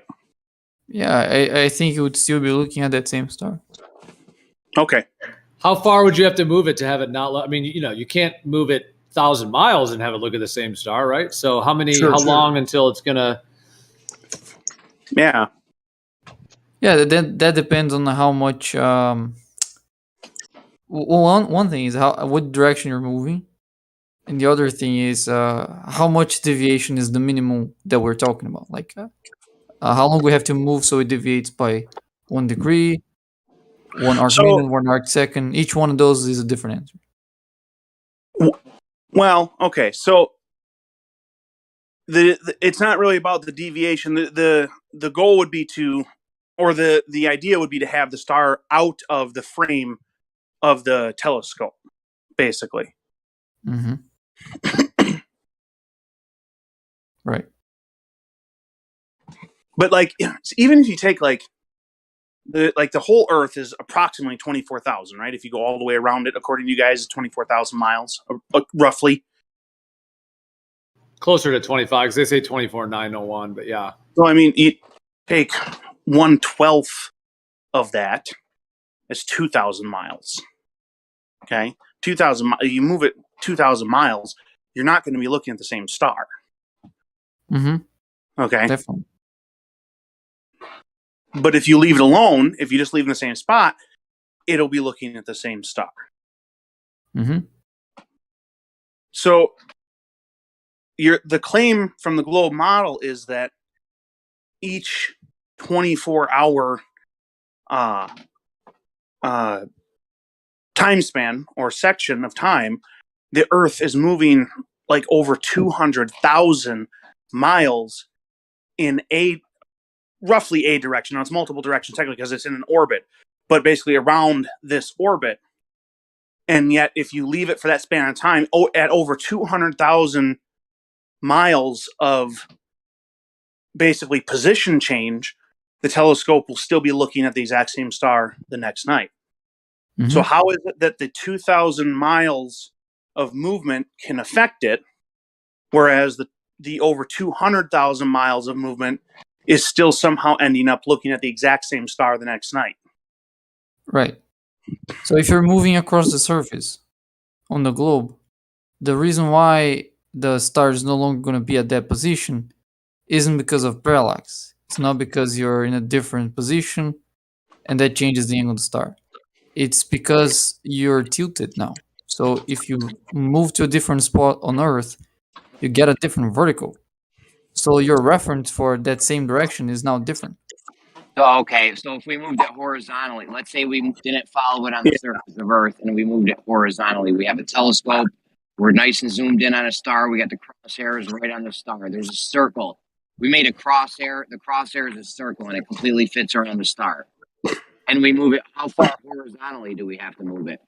Right, like don't move it around the curve, just actually move it horizontally. Like take a plumb line, get a horizontal from it, and then, Right. and have your little track or whatever. Right. Move it, Yeah, move it if you- horizontal. Yeah. If you manage not to tilt with the surface, so if you maintain that initial vertical and you ignore the Earth curving below you and you just go straight, then that wouldn't change you will always be looking at that same star. You would be able to go around the entire Earth, or well, I guess you wouldn't go around the Earth because you're adjusting for the curve, but you'd be able to go 1,000, 2,000 miles and still be looking at the exact same star. Yes. In fact, you would be able to go to the other side of the orbit and still be looking at the same time, the same star. So we have a telescope. We have a telescope with a crosshair on it where the star perfectly fits in this crosshair. And we move 10 miles horizontally and we're still on the star. Well, Yeah, if you're maintaining that initially established vertical, yes. you wouldn't be able to go to the other side of the orbit because if We're not it's going vertical, we're going nighttime and you're looking at the star at nighttime, the Earth is facing away from your part of the Earth would be facing away from the sun, and going to the other part of the orbit wouldn't be on the even on the same set of lines for moving in that way. Like you would be going off to the side of the orbit, not to the other side of the orbit. we're not. Hold on, Bacon. thinking We're about not going vertical. We're not moving it the telescope vertically. We're moving No, it I understand that. horizontally. That's not what I meant. I mean, if your orientation in respect to that point in which you started isn't changing, then yes, you would be looking at the same star. Yeah. Oh, we're shooting a laser beam. So let's say we have this laser beam that goes perfectly straight to the star, and we're on a spot and we're hitting the star, and then we move 30 miles horizontally. The laser beam's still gonna be hitting the center of the star. Mm. Yeah. Well, the question yeah. is, have we really? If you're not changing your direction, yes. Because if you're not changing your direction in space, it means both lasers that you shot are coming out in parallel. So they are coming But out the in star parallel in the will have direction of the moved. stars. Sorry? The star will have moved. Sure, I mean that's this. I think we're discounting Earth rotation, aren't we? We're we're not worried about the Earth rotation right now. We're just talking about, and I don't understand your answer to Jeremy's. How could you think that moving 30 miles would still, if you're pointing at the center of the star with the laser, and you move 30 miles in any direction at all, the star is a sphere, right? You couldn't possibly still be pointing at the same spot on the star if you move the laser. If you're thinking like with infinite precision, then yes, there should be like millionth of a degree of difference, given like how far the stars are.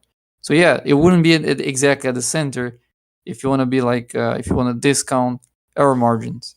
But if you were talking like practically, if you're just eyeballing it, even if you move like thousands of miles in any direction and you look in that same direction, you'd still be seeing the same star.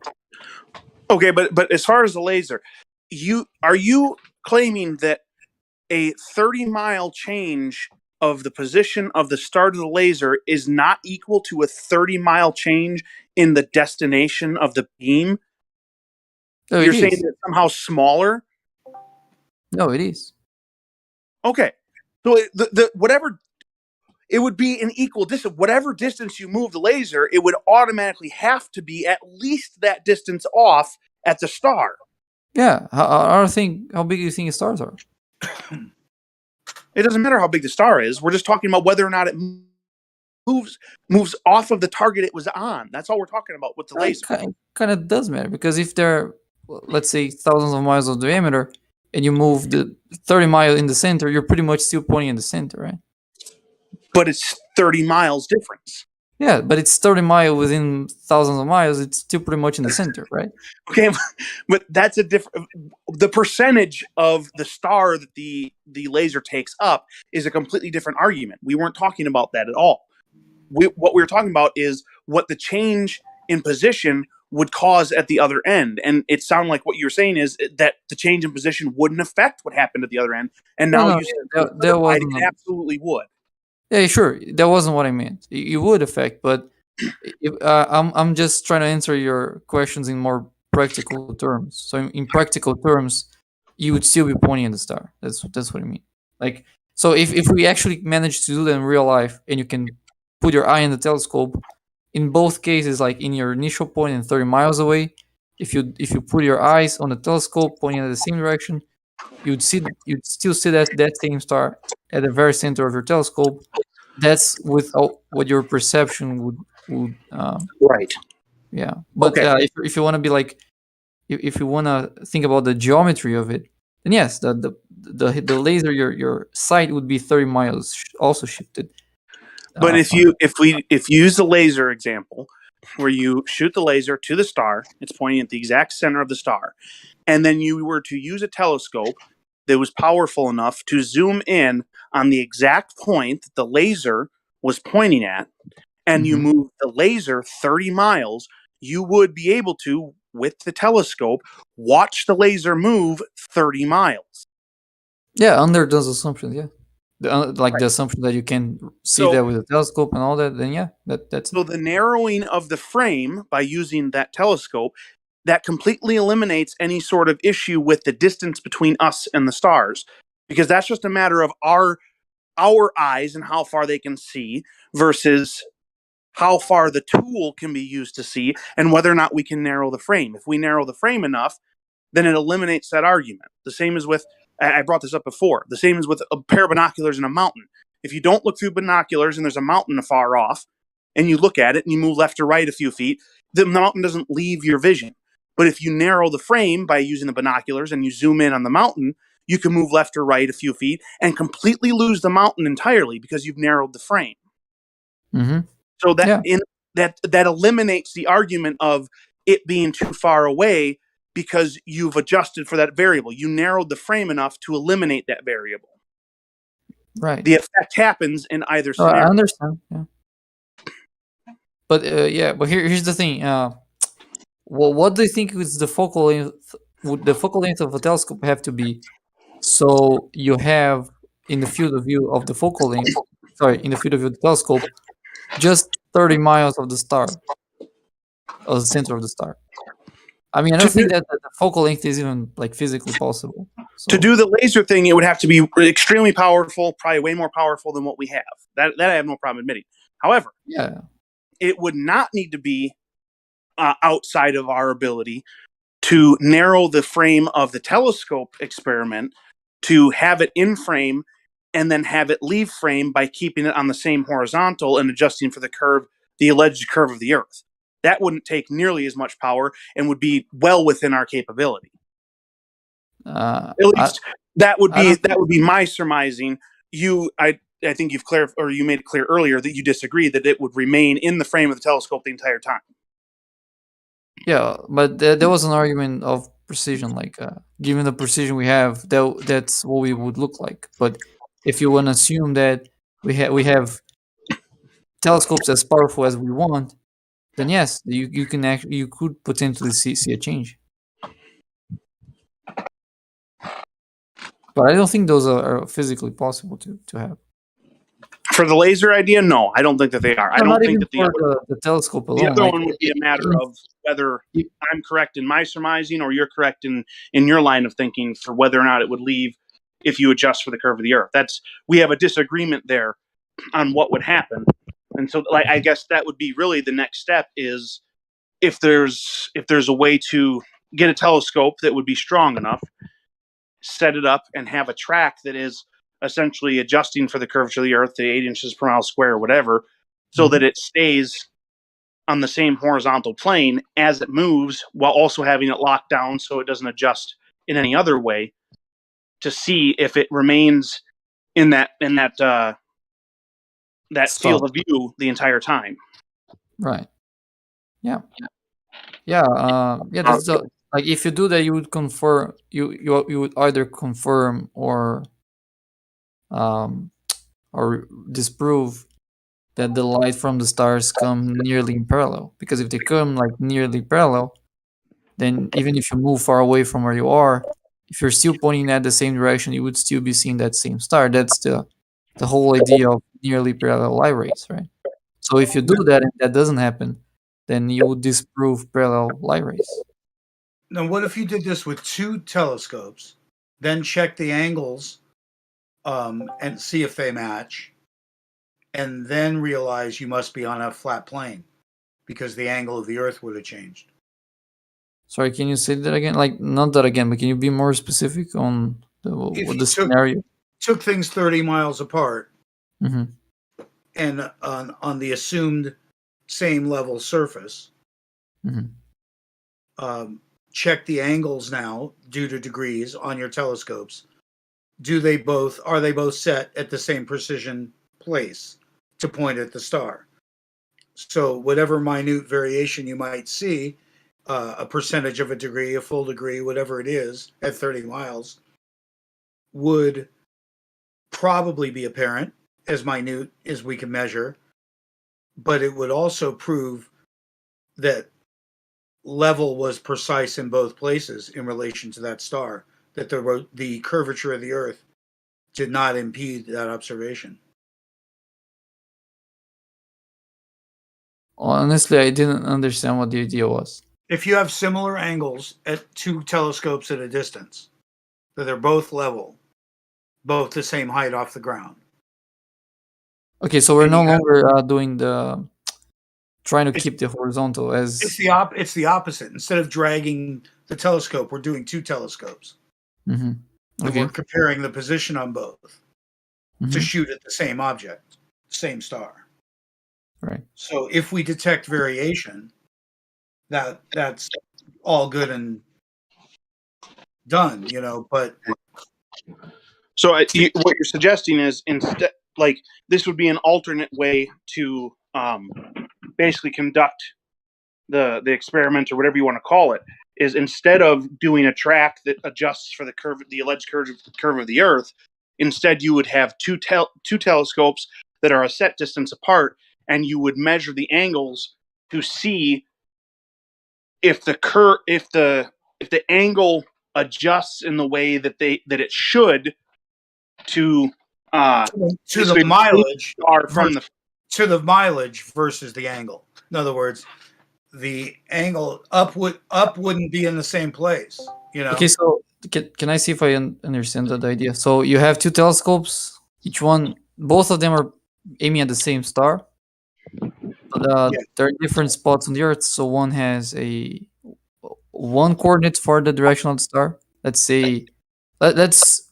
Is it okay if we use azimuth and elevation? I think those are a good way to determine I the don't know. direction. All I know is that the 30 miles away is going to put the thing 200 feet in a different direction.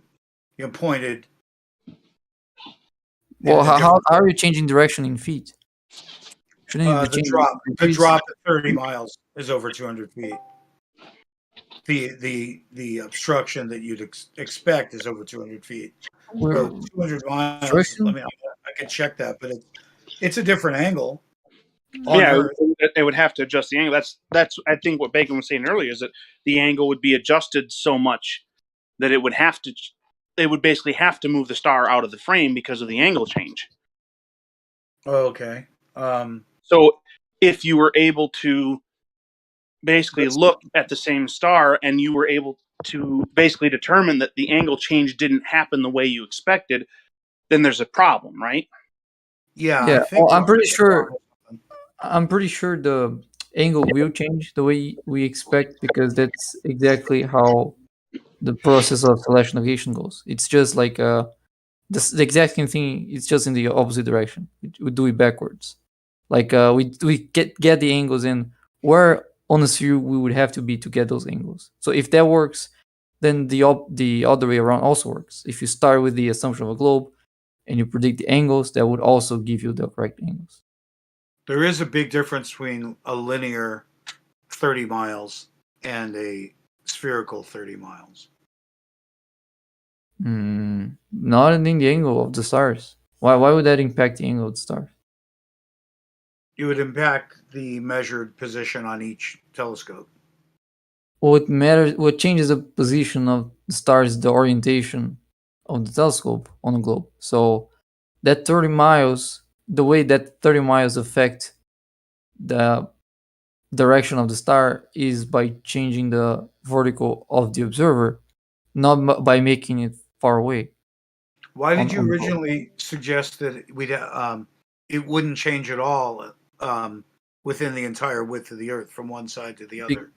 Because they were talking about like creating a straight line in space and then moving across that straight line without changing the direction of the telescope. In that scenario, then you could actually go like millions of miles away and still be pretty much looking at that same star, given how far they are. I hear you. Hmm? I hear you. I didn't catch that. So I that's- understand. I understand. Oh, okay. That seemed like an interesting and not necessarily difficult, although perhaps expensive, and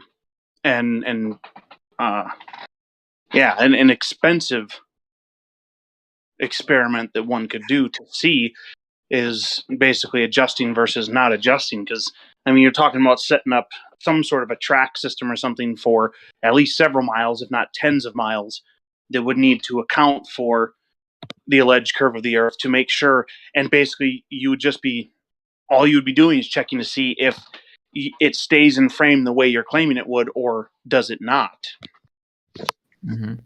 I mean, I think this could be possibly even modeled out with a background image, like following the optics of the celestial sphere in Blender. I think from that we would see that what Bacon is saying would be the case, assuming the arbitrarily large radius of the celestial sphere just dictates certain geometric and optical relationships which follow from that, which would be that Would like using a gymnasium to scale it down and use smaller optics be effective? Sorry, what's that? I'm wondering, could you basically, if somebody had the funds and the ability to make it, could you basically scale it down enough to fit, like, say, within a gymnasium, a star at one end of the gymnasium and the Earth, basically a ball or something representing the Earth on the other end, and then basically smaller optics on the Earth that are adjusted by like gears, a gear mechanism, so that it can move, and then another set basically that are on a horizontal plane to see, like, could you scale it down to see if it works the way that you claim it does. I guess that would only tell you like the idea, which I guess I'm not even necessarily arguing against. Theoretically, that is, maybe that is how it would work. Really, what we'd be looking for is it what we see in reality? So I guess scaling it down and testing it in a gymnasium wouldn't necessarily help at all. Yeah, I It would mean, be interesting. because I mean this would be definitely interesting, but I think we could also, following from the model and the assumptions, just model it on a computer and see what happens. I mean, this fundamentally comes down to that moving over the surface of the globe tilts you, and that yields the angle change to the star. This is the fundamental assumption, right? So if that tilt wouldn't be the case, the angle change happens because of something else. I mean, as I understand, this is how it comes down to it. Oh, that's how you could do it. Yeah, by scaling it down. Just you could set it up so that you have the telescope can move on the Earth representation, and then you would also have the Earth representation on a track of its own, so you could see how far the Earth could move before the star gets out of the frame, and then you'd have to calculate that back up to know how many miles or whatever it would move if it was the full size before it goes out of frame.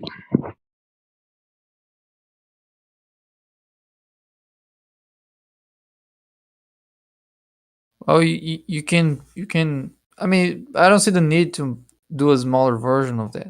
We can just like solve for the triangle that connects the opposing edges of the Earth and the star, given how far it's claimed to be, and then you get the difference in angle. That's how much you would change the angle, how much the direction would have to adjust to keep looking at the star. And if you do that, you pretty much get zero. Like you get a like infinitesimally small number. So yeah, I mean, So, you the can thing try to is, make. like, I'm not necessarily questioning the theoretical idea that you're like proposing. My question would be more on, like, because I don't necessarily doubt that it's set up uh, mathematically to calculate out to what it needs to align. Like, I'm sure it would stand to reason that that's what it does. Otherwise, somebody else would have come along and figured this out way longer before we started discussing it. Clearly, it aligns enough that people have accepted it and gone along with it. That's not necessarily the issue, though. It's like we have no way to confirm the distance to the stars. Like myself, I don't have a way to confirm that or verify that. My assertion would in general be that the stars aren't that far away.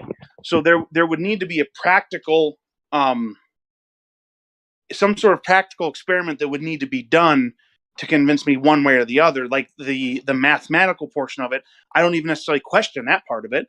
It's the practicality of it, whether or not it is actually the case and actually happening in reality, is what I'm questioning. Well, let me. If stars are close, let me. You would have different parallax, right? So if the thing is, if you're moving sideways, you create that problem of having to not change your vertical, even though the direction of downward would be changing on the globe. There's We a can easy make a way to reverse solve that. chord. We can Sorry? make a reverse chord, right? We can make a horizontal line. You guys hear me? I hear you. I'm trying to understand what you're Okay, saying. so Go we ahead. can make a reverse chord, a tangent basically. We make a tangent line, but we can measure it out by a reverse chord. So we'll raise up off the ground 8 inches per mile. and we can make a straight line like that, and we'll move a telescope, you're telling me, along that line, and we'll always stay on the star. But there's a much easier way to do that. Instead of going sideways, go up. You don't have to adjust for anything. If you're going up on the sphere or on the flat Earth, your direction is not changing in either. So just go up, and you don't have to adjust for anything. We're not worrying about going up, though. This isn't a going up thing. This isn't a going into a different position thing. Like, it's going far away from where you were thing. If you're going up, you're not only getting away from where you were, but you're also guaranteed not to be changing your direction. Which is the whole problem of trying to go sideways. If you're going sideways and the Earth is curving, then how you know you're maintaining your direction? But if you're going up, then both Earth and curved Earth and flat Earth would not change direction. How? Unless you're next to my mountain. Unless you're next to it. None. Yeah, that's good. I don't think that's relevant to that. But I was kidding. say you measure the angle of the yanking on star. Jeremy. Say you measure the angle of if you're moving, when you say up, you're saying north, right? Is that what you're referring? No. Up away from the surface. Oh, okay. You're saying like go up as in into the sky up. Yes, vertically. Yeah. If you're moving vertically, there's no change in vertical, right? Okay, I see what you're saying. Yeah, I thought you were saying like if you were to go north, that it wouldn't. It's like how would it not? Because you're still yeah. It's a curve, but no. North is not up. Straight up, as in up. Yeah, the true up. Yeah.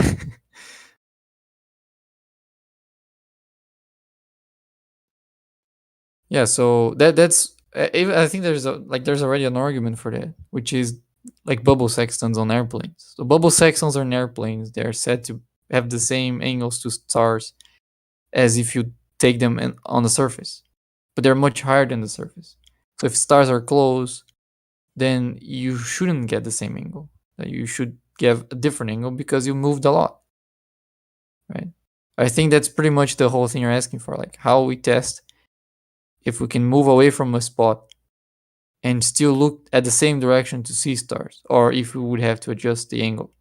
We will only have to adjust the angle if they're close. If they're very far, then we don't have to adjust the angle because the light's coming parallel and we're pretty much pointing at the same star, even if we move very far and keep the same direction. So yeah, we can try to take elevation angles in the top of the Burj Khalifa and in the bottom of the Burj Khalifa. Get the same elevation angles, and stars are not that close.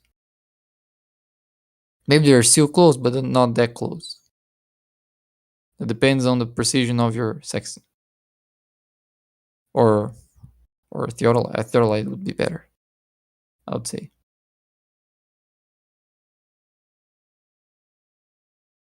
Did that make any sense?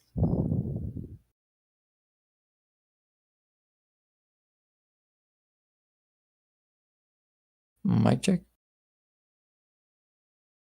I still hear you. Do you understand what I said? Did that make sense? I had already accepted, I was thinking about your go up thing, and then I started thinking about something else. Right.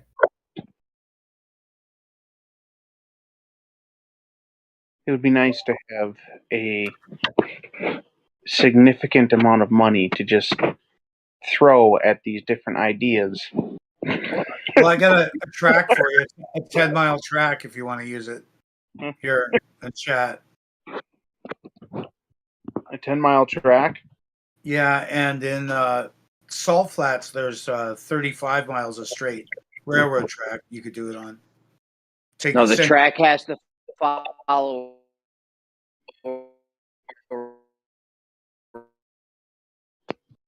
a robot in Jeremy. Start over. To the surface Start of over. Earth. Well, can you hear me now? Can you hear me now? Start over. You need to do a reverse chord according to the globe math, and then have that be the track. Reverse. Why not just go up? Like if you're going up, You don't get any vertical Dude, change. going up does nothing. Of course, if we move something in the direction of the thing, the crosshairs are going to stay on it. That's not even in contention. We know No, that.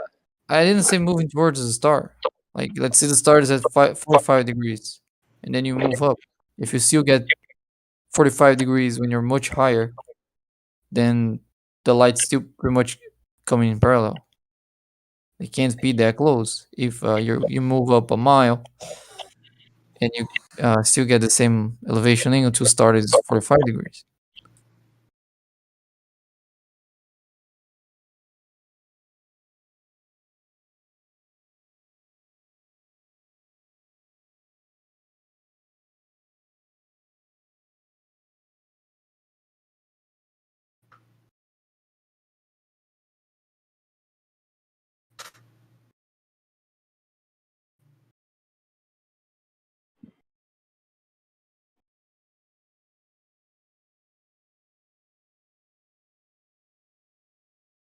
Good job, Bacon.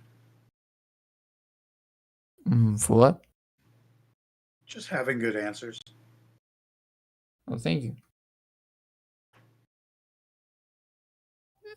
Good job for the good questions then.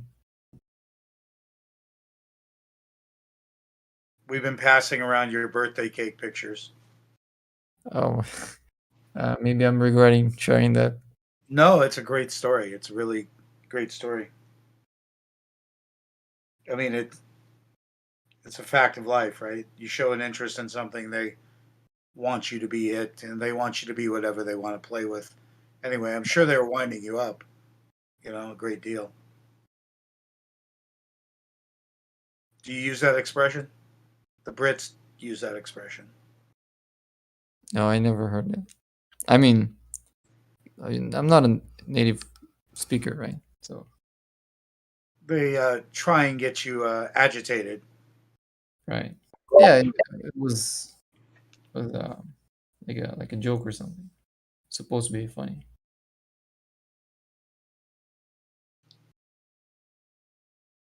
I mean, the idea of the surprise party is overwhelming enough, and then to see that must have been yeah, quite the sight. yeah. Thanks for sharing that. It's very funny. It shows how much they love you. To be honest. Did they put like a flat Earth on the cake or something? Yeah, it was a flat Earth cake. Nice. Nice. Yeah, my girlfriend. The whole party was themed that way. Yeah, so like it's in my girlfriend's family. Like they always make like surprise birthday parties. Just sort of a contradiction because everyone knows there's a surprise coming, so they don't get surprised at all.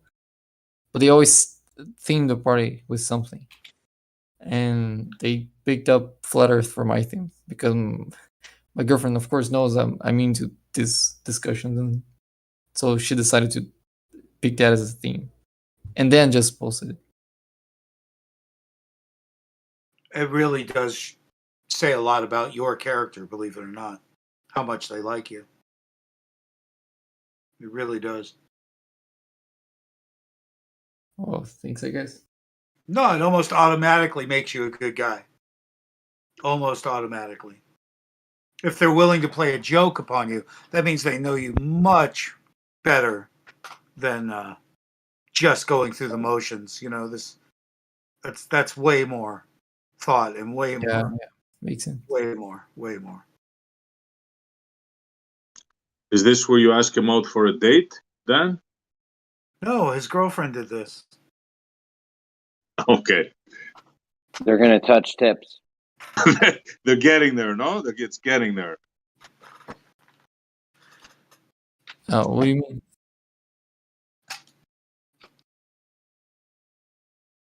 No, the funny thing is that Gio was asking one day if we thought that Gem Panda admitted to being a flat earther when people asked him what he did with his time. If he spoke to flat earthers, if he even mentioned it.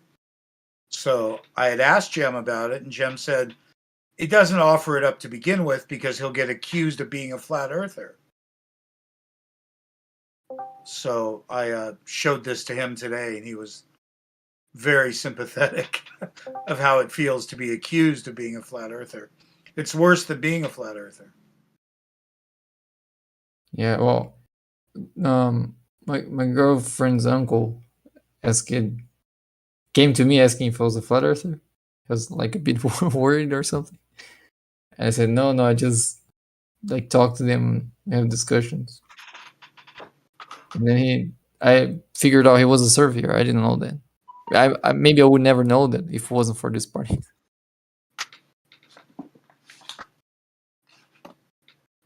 Super cool story. I'm glad there's a photo of it, not just the story. It really did say a lot about you, believe it or not. And it says bacon, so I don't have to dox my real name.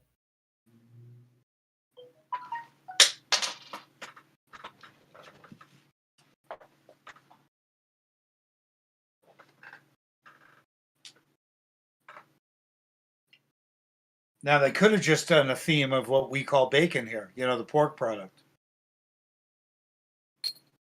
They didn't have to bring flat earth into this.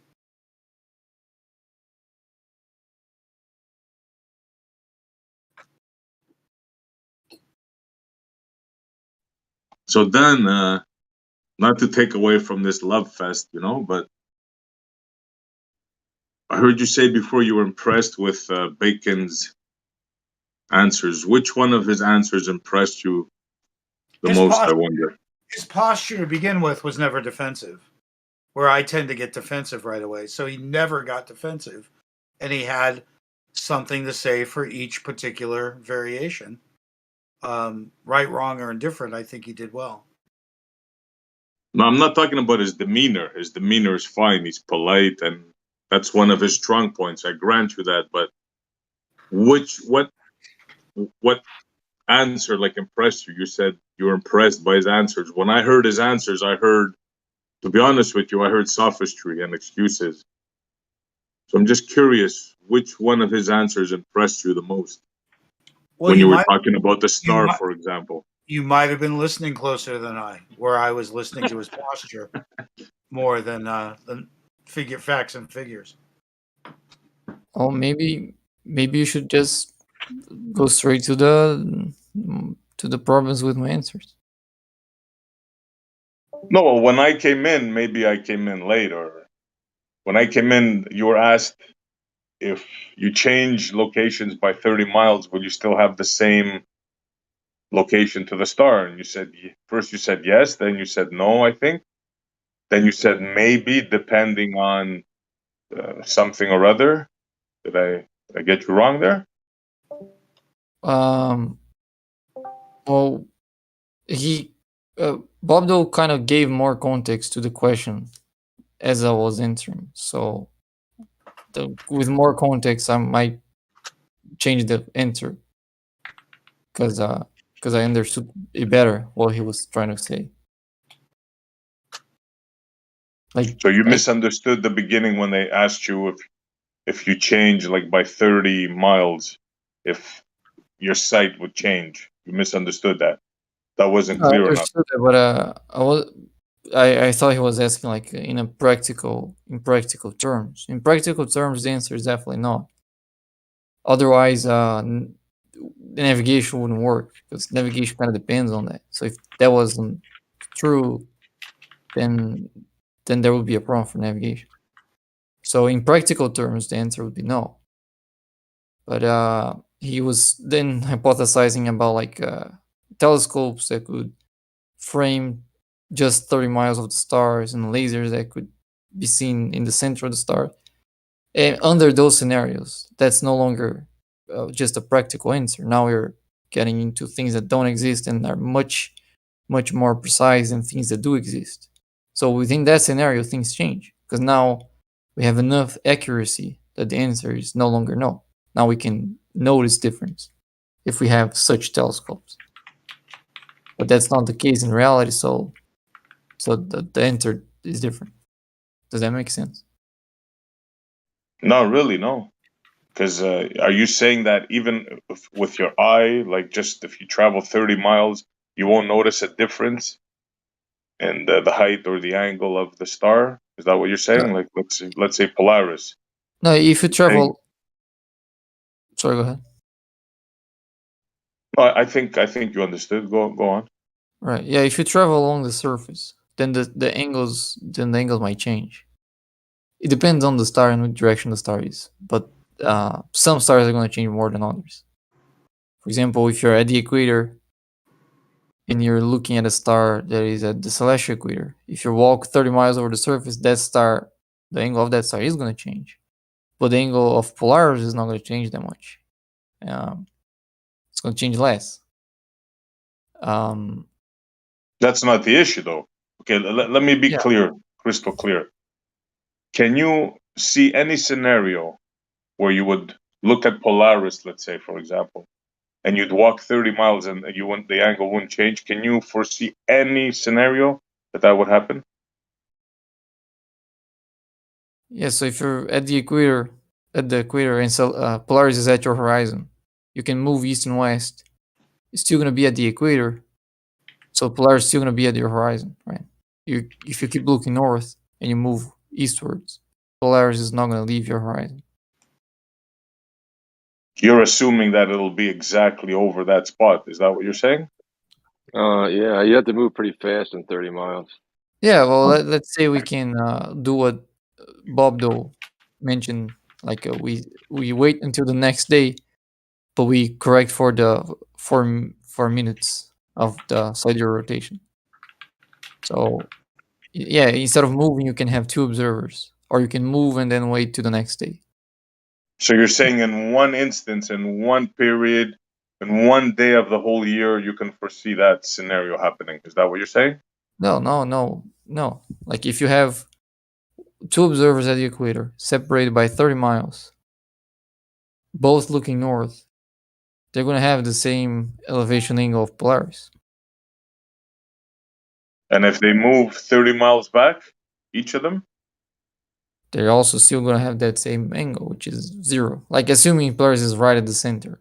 You're assuming quite a few things there, yeah. Yeah, I'm just simplifying it. So you're saying only at the equator can you envision this thing that you said before could happen? Only at the equator? At the equator is the easiest scenario. There are other scenarios. For example, if you move away from your position, but instead of moving along the surface, let's say you create a straight line in space, you move across that straight line without changing your orientation. If you would be able to do that, then you would still be looking at that same star. So specialized situations, but in normal circumstances, you would agree that if you point to Polaris and you move 30 miles back, your orientation will change, the angle will change, right? Not at the equator, but like if you're moving north and south, then yes. Like if you move north, Polaris. Yeah, that's what I said. Besides these specialized circumstances sure. that you're stating, yeah, in we most agree scenarios. on that. Sure. Okay. All right.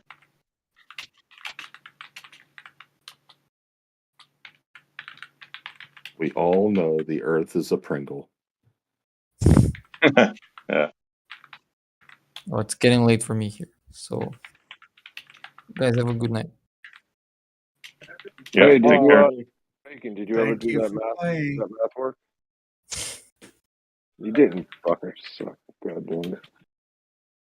See, when you question them down to the nitty gritty, they have to admit that it's a, like in this instance, it's one specialized situation, and it's like, you see, Dan, was that still impressive for you? Those answers? I wasn't listening. You weren't listening. You weren't listening then. You're not listening now. What's going on, Dan? I was dealing with idiot in chat. I was cutting and pasting stuff. What do you see it differently, SE? You see the angle to Polaris changing if you walk in a big circle around it at the equator? No, no. I'm saying that's one specialized scenario in his model that he gave, but the way he was talking before, it's like it doesn't, it happens like all the time that way. The math that me and Napalm asked him to do earlier was to calculate if the Earth were flat, if this was a plane, and you wanted to go in a circle of 24,901 miles around, how much would you have to turn to the left and the right to complete that circle? Every mile, every whatever. He said he was going to do it.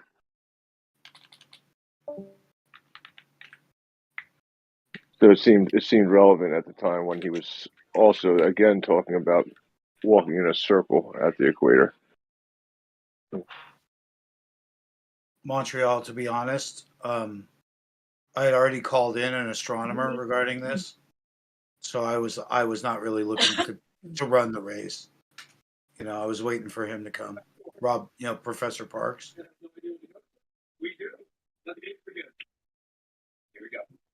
So you said you asked a professional astronomer about this? Yeah, a few minutes ago to come in. We were waiting for him to come around.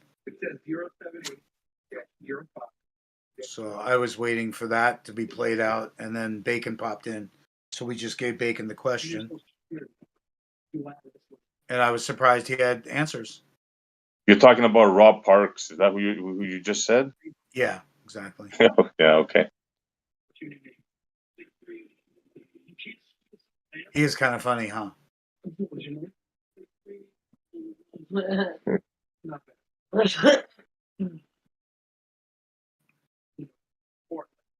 Anyway, that's why I wasn't paying attention, because it wasn't really my, fight. My first reaction was you weren't going to create enough angle to change parallax. But that was on a linear 30 miles, or 50 miles was the original claim. But the fact that the Earth would be at a different angle, the ground beneath you would be at a different angle, is an interesting point. Which is different than the parallax or the motion or the rotation or the Milky Way. Well, I was listening in on the part where he was saying that your angle won't change if you move back 30 miles, and I'm going, what? And then I hear you saying, well, good job there, Bacon. I liked your answers, and I'm going, what? Again? Well, So that's why I spoke up. Because I think the curvature of the Earth angle is going to make a bigger difference than the parallax angle. Yep. That's what Well, I don't know about bigger, but it is going to make a difference. And they were talking mostly about the parallax, which probably would not be affected by only 30 miles. So kind of 4 different things there, rotation around the sun, rotation around in rotation, our own axial rotation, the star's slight movement, the day not being 24 hours. There's a bunch of things to calculate in there. But mostly, I don't think 30 miles would be enough, in my hunch, to check parallax on something jillions of miles away or whatever. But that was just a gut feeling. So I was hoping Rob Parks would come around and have something to say.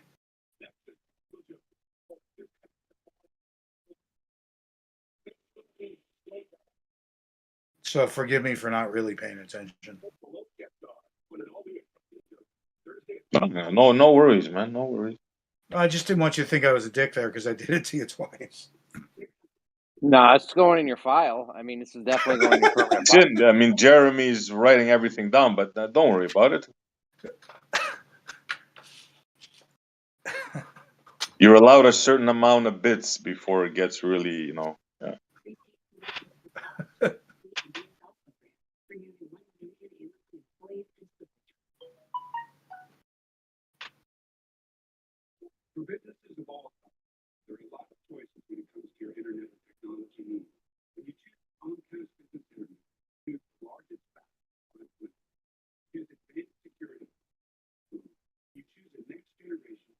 So, Jeremy, did you think it got shot down at all, or do you think it's all still in question? I mean, we seem to have expanded on it. Right? I find it hard to believe that if I have my crosshairs, like I don't care how far away you put how far away you put something. Let's say there's a human and you're standing on the top of the star, and I have the crosshairs on your head, and then I move 30 feet to the left. I'm not going to hit you with my bullet anymore. Like, I don't care how far away that distance is. I don't know. That didn't make sense to me. No. But I've dicked around with lasers at 10, 20 miles, and like the difference between being hundreds of feet off is less than a degree. Yeah, but okay, picture this. You're standing on the star. I move I got a gun and I got crosshairs on your head, okay? You with me so far? Yeah, but I'm fucking far away. I'm in New York. Yes, you're millions of miles. No, you're on a star, bro. You're millions of miles away. But let's just say I'm really far away, okay? Something you might be able to see. 1,000 miles away. I don't know, 100 miles away. Yeah. I don't care. Pick anything. Pick any amount of distance. I think at 100 miles it might not make a difference. You might still hit the fucker with a gun. Listen to me. You're standing. You're somewhere. Okay, it doesn't matter where. On top of a star in New York, whatever. I have crosshairs. I have the crosshairs right on your fucking nose. Okay, right on your head. I move 3 feet to the left. Are my crosshairs still going to be on your nose?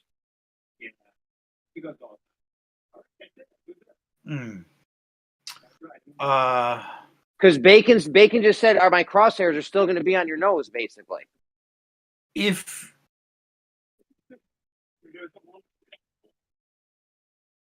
well, he said facing north though. Like you'd have to readjust north. Yeah. No. Bacon said that if I have the crosshairs on the star, and then I can move.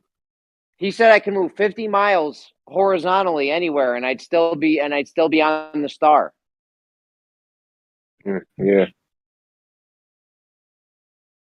I can only happen, or yes, I can only. Maybe I misheard it. I wasn't there for the whole convo, so SE would have to say. I'd really just hopped in again. Well, at what point does something around a degree happen? At what mileage would that happen? At what point would it be something you could adjust, let's say digitally, to change something a degree? That's kind of the question. What are you talking? Listen to me, Dan. Dan, listen. You're standing somewhere. I have crosshairs. They're on your fucking eyeball. They're on your right eyeball. I move 3 feet to the left. Are my crosshairs still going to be on your eyeball? Maybe at a great distance. I don't know. You think so? You think there's an amount of distance you could get away from me to where I can move 3 feet to the left and still have my crosshairs on your? Well, due to the lack of angle change, let's see. I don't know how you're gonna what you're saying. Why you should be like a real quick nope. I don't know. Yeah, this should be. Thinking. I don't even get it. I don't know. There's no distance you could get away from me to where my crosshairs would still be on your eyeball. It doesn't even make sense. If it was there when you shoot the gun, it may. I don't know why you'd think it was still lined up, but either way, you're not aiming at the same spot anymore. You're aiming at a spot 3 feet away. I guess because with lasers we have a diverging beam and it's bigger on the other side, so we have more slop. Yeah, I think maybe you're imagining like how thick is that line in the foreground that it takes up that much space that far away. But even still, in reality, you're not going to hit the same spot. Even if that little line that you have in your scope right in front of you is, covering a mountain range in the background up with that skinny line because that's how thick it is. Is that what you're thinking? No. I mean, yeah. No. I mean, you're probably, I'm probably grasping at straws here, so can't really push much. I mean, all I can do is, I know what stuff. That's the only thing I was. Okay, just let me put an like example. that, I'm like going to put a the picture in thickness chat. of the Put a thickness picture. of the crosshair. Yeah. Put a picture in chat. Like, the question is, between these two sets of lasers that are probably 6 feet apart, how far are they off in degrees to hit the same target? What is 6 feet? And does that, in other words, does 6 feet at this distance equal a degree of difference? Probably. You're right.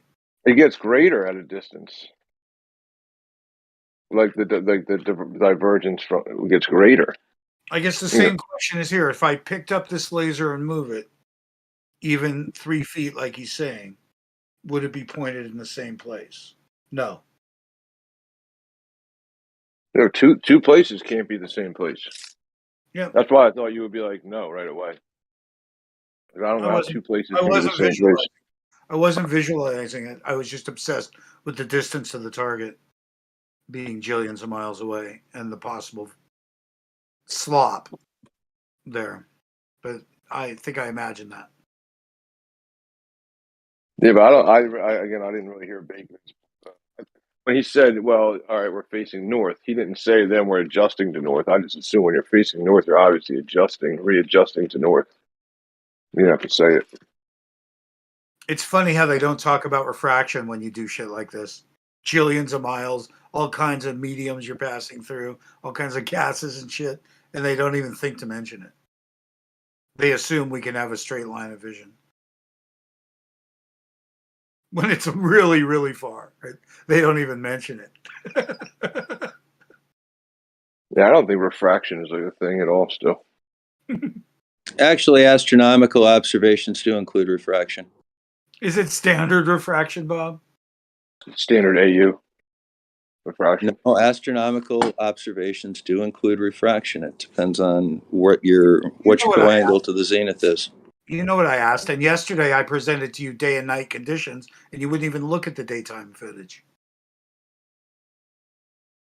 Because the conditions were so different, you weren't prepared to have the same excuses in daylight that you did with... I don't need any excuses with you, Dan. I asked you some very, very specific questions. Specifically, what is the size of the laser dot on the other side of the Salton Sea? You couldn't tell me that. I asked you for an error analysis. You couldn't give me that. Explain to me why you think that changes the observation. Because that laser spreads out quite a bit as it goes across. That's why I don't use lasers. Okay, I don't want to argue with you. I know that you have a double. I know that you have a double standard for me, where you're comfortable at a half mile and you want me to do it at 50. So I'm refraction's minimal at half a mile. I'm aware of your, in the thing that you wouldn't address with the boat that you're claiming, in the middle of the water, is that the damn shoreline 10 miles away. What didn't I address? That the damn shoreline was in the shot.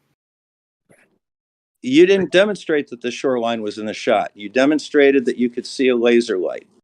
No, I tried. You had no measurements of any kind. We spoke, and I showed you daytime footage of a boat. You had no measurements of any kind, Dan. Is that I had a fifth of a foot? Your prediction was that it matched the observation that you would expect. No, you gave me conditions for a Nat Geo thing where somebody was 2 feet off the water and it was 3 feet to the boat, and you asked me how much would be hidden. I said about 6 to 7 inches. Right. However, I also said that because you were so low to the water, you would have some crazy refractions, and it would probably be greater than standard refraction. You may not have any missing at all. Mm-hmm. So if I were to post a little picture of it, you agree with the prediction and the blockage on the flag. How much was missing on the boat, Dan? Less than 6 inches. How much less? Right in there. How did you measure it? Well, I have the flag in my hand. Okay, well, how did you measure it? Well, I'm looking at it. I'm just asking you. What's the measurement? I'm asking you to be fair enough to look at the example under discussion. You didn't give me an example under discussion. You gave me numbers. Now I asked you how much of the flag was missing, was hidden. Now, Bob, And you haven't given me a measurement yet. You're willing to share with me, I can make a point. Otherwise, you're just playing around. Look, just give me the measurement of how much of the flag was missing. Bob, I'm asking you to look at it yourself. I know that's hard. No, I'm not going to look at it myself. I want you to tell me I know. how you measured how much was missing. It's just that you're not really playing fair, Bob. All right, how many lines on the flag was missing? Can you guys hear me? Yeah, but that's not the point anymore. Bob's already Hey, established. how many lines? No, hold on. It's still the point. How many lines on the flag were hidden? According to Nat Geo, 1.5. And how wide were those lines? And how big are the lines on those? How big are the lines on those flags? Around 10 inches. Per line. Yeah. So you're more saying than 10 inches was missing. There's somewhere between 10 and 12. Okay, well, I would have thought it would have been about 7. Well, it's a 6 foot tall flag, and there's 6 stripes, so they're about 12 inches. So they are 10 inches. They're 12 inches do apiece. math, man. You see that? They say flat earthers can't do math. Look how quick he did that shit. The point is, Bob, regardless, taking into consideration everything you said, and in all humbleness, listening to you, I want you to look at the shoreline in the background. When you were claiming that there's obstruction prior to that, yet we can see beyond that. Do you have a measurement of the shoreline? It's still 9.6 miles. Don't play games with me again. No. Do you have a measurement of how much of the shoreline is there? I've spoken my piece. Thank you, Bob. Okay. So what is visible on the shoreline? At what elevation is visible on the shoreline? The water meeting the shore. Yeah.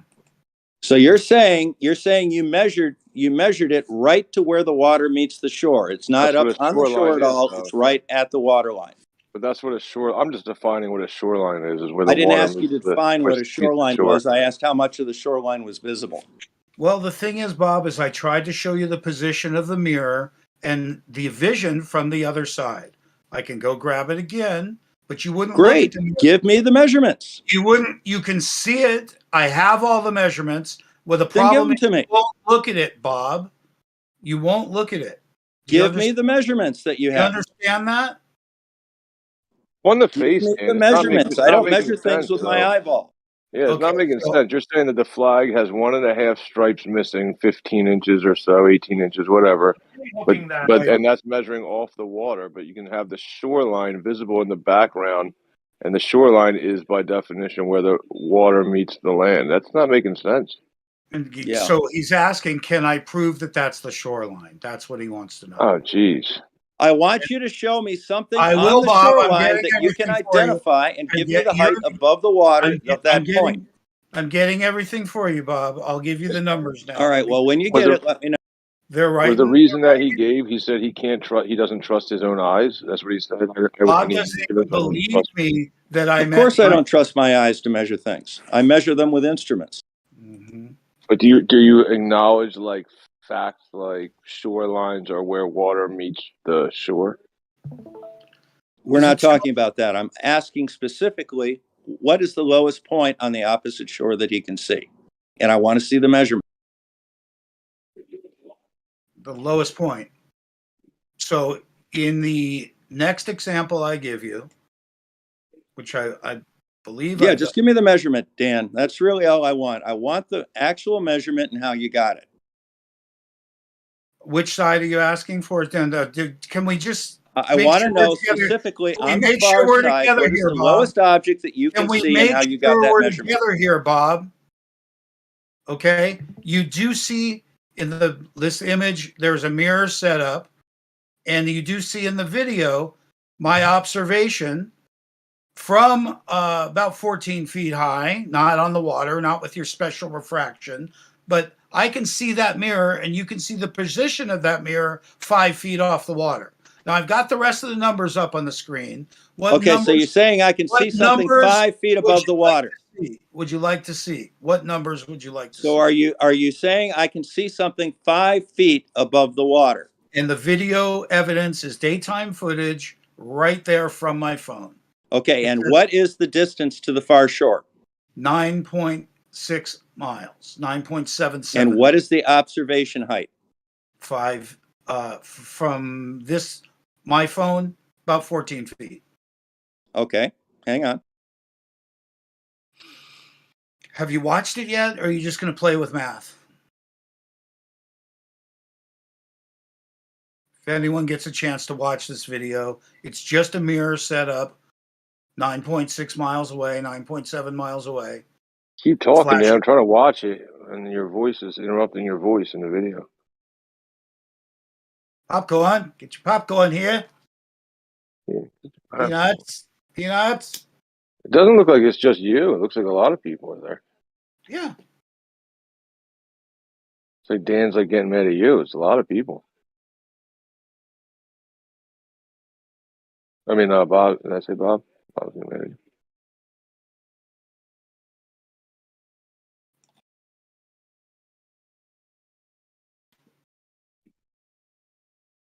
So I got some numbers for you, Bob. Do you have numbers for me now? Remember, you already said the entire experiment was useless, and now you're questioning the shoreline. So I guess I'm just proving to you the shoreline at this point. He's not listening. He's got me turned off because he thinks that's clever. Anyway, I love it. Is he asking what's the elevation that the mirror is above the water? Yeah, it's 5 feet in this case.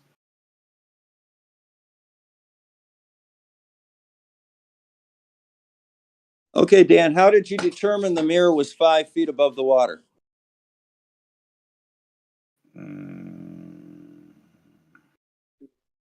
I could show you more pictures, and it's no, I want to see your measurements. What's the measurement of the mirror above the water? How did you measure it? Bob, I was on the other side. I'm sorry. Okay, well, so you don't have the data then. I have the data. It's 14 feet above the water on the other side.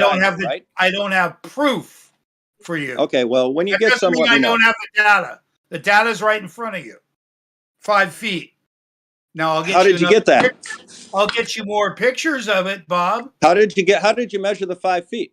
I'll get you more pictures of it, Bob, so you really can't suffer through this. All right, Dan, here's all I want from you. I want to know how you measured your height, your observer height on one side of the sea, and I want to know how you measured the height of the mirror on the other side. Mm-hmm. Because just simply having a mirror on a beach, you that's not a measurement of how high it is above the lake, above the water level. How did you measure the distance above the water level for both sides? Do you think that we assembled all this personnel and all this time and didn't think to get the measurement? For instance, well, then go ahead and present the measurements. I did. It's on my screen, Bob. You're insane, Bob. It's on the screen. 5 feet. 5 feet. 2 pictures of it. When you have the actual, I don't know what to tell you, Bob. You're absolutely out of control.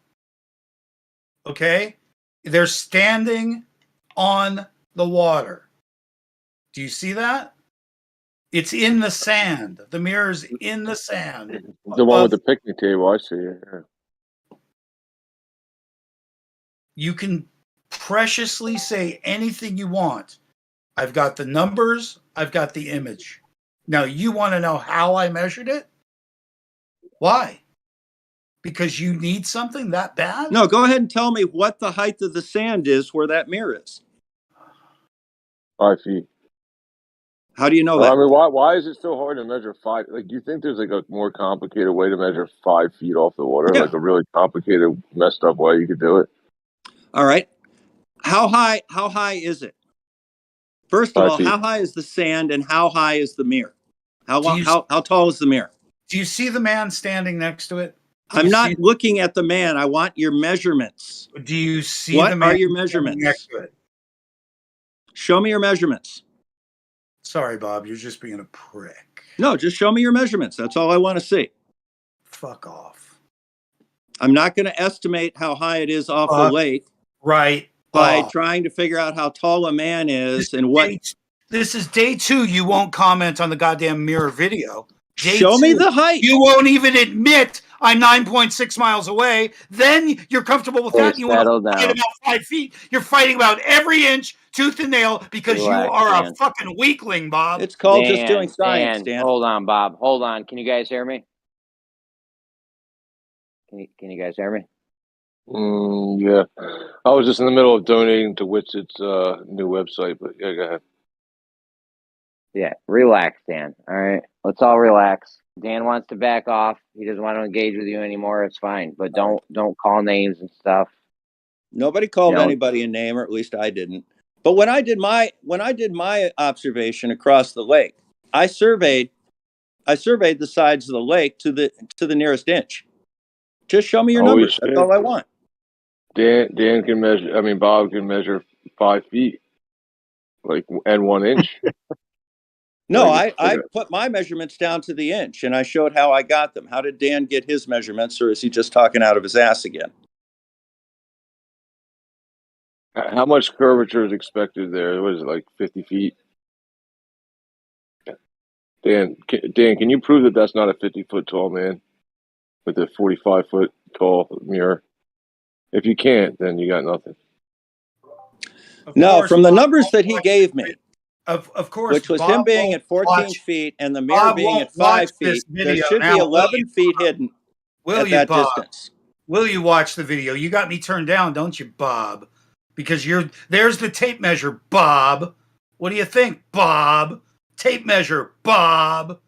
What do you think, Bob? See you later, Dan. Dan, dude, nobody wants to hear that shit, Bye-bye. bro. Calm it down. Yeah. The guy Come on. denied 9.6 was miles. He unnecessary. denied 5 Dan, feet. relax. He refuses to watch the video. This is impossible. The dude's impossible. Okay, well, the audience knows that by now, so let's try to calm down and just expose it even better calmly. It's just that somebody should ask him politely to accept some of our numbers so we could go forward.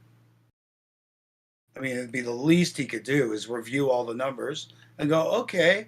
Yeah, I just turned Dan off. He's becoming abusive. I'm not going to bother with him anymore. We're surprised. Why Actually, does he just get started so calming angry down. when you Listen, Bob, he just pronounce started it? calming down, buddy. So now is actually maybe the time to continue the conversation. What do you think about that? No, he's worn out his welcome. Super. Okay. Well, what's Tape going measure, on? Bob. Tape measure, Bob. Yeah, get a tape measure. I don't know what the argument is. I just It's on the screen.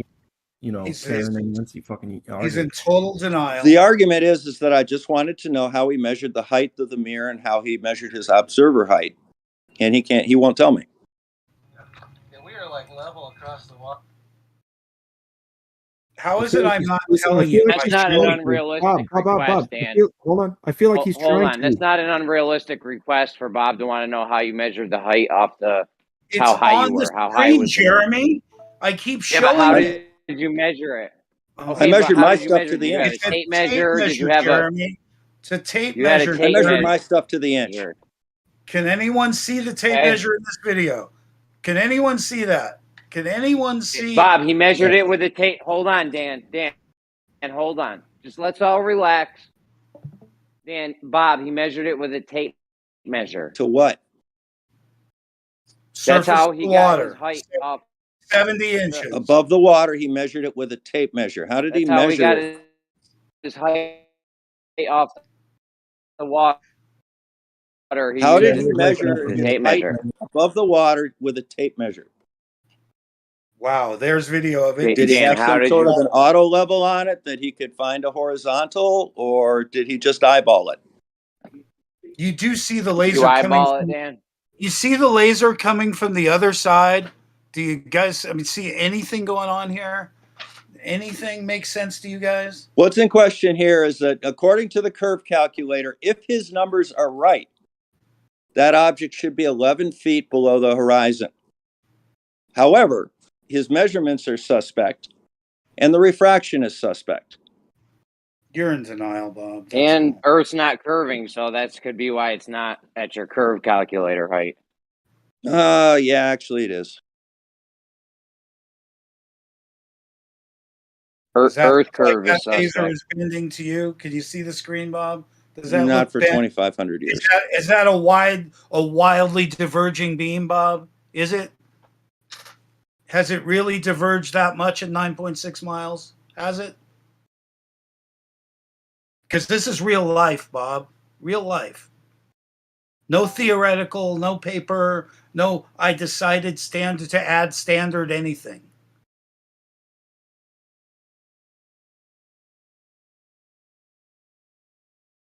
This is what it's like standing next to the water. That's why we call it 5 feet on the other side, because they're kneeling. Hey, Jeremy, is Vaxie muted?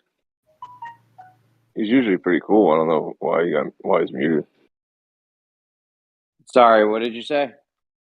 Can Vaxie get unmuted? He's usually pretty calm and cool. I don't know why he's muted. No, guys, I'm unmuted. No, someone Oh, unmuted okay. me. I appreciate it. I got the baby, so yeah. She would take over the whole show. She's being loud.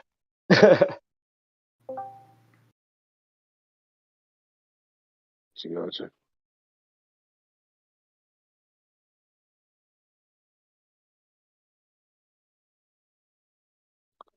But to be fair, just from the little bit that I've listened to, it sounds like Bob's really, really fishing for things to be wrong with what you guys are talking about. Yesterday, he didn't believe we were 9.6 miles away. Today, he doesn't believe the height. He won't look at citation. The whole difference here is the same span, day and night. Totally different conditions, totally different light sources. And it just turns out that his refraction levels perfectly parallel the surface of the water. So it just so happens all of his formulas happen to equal 8 inches per mile squared. Well, that's impossible, because that's not what refraction is. It doesn't even matter. You can see there's no refraction here. Look at the entire coastline.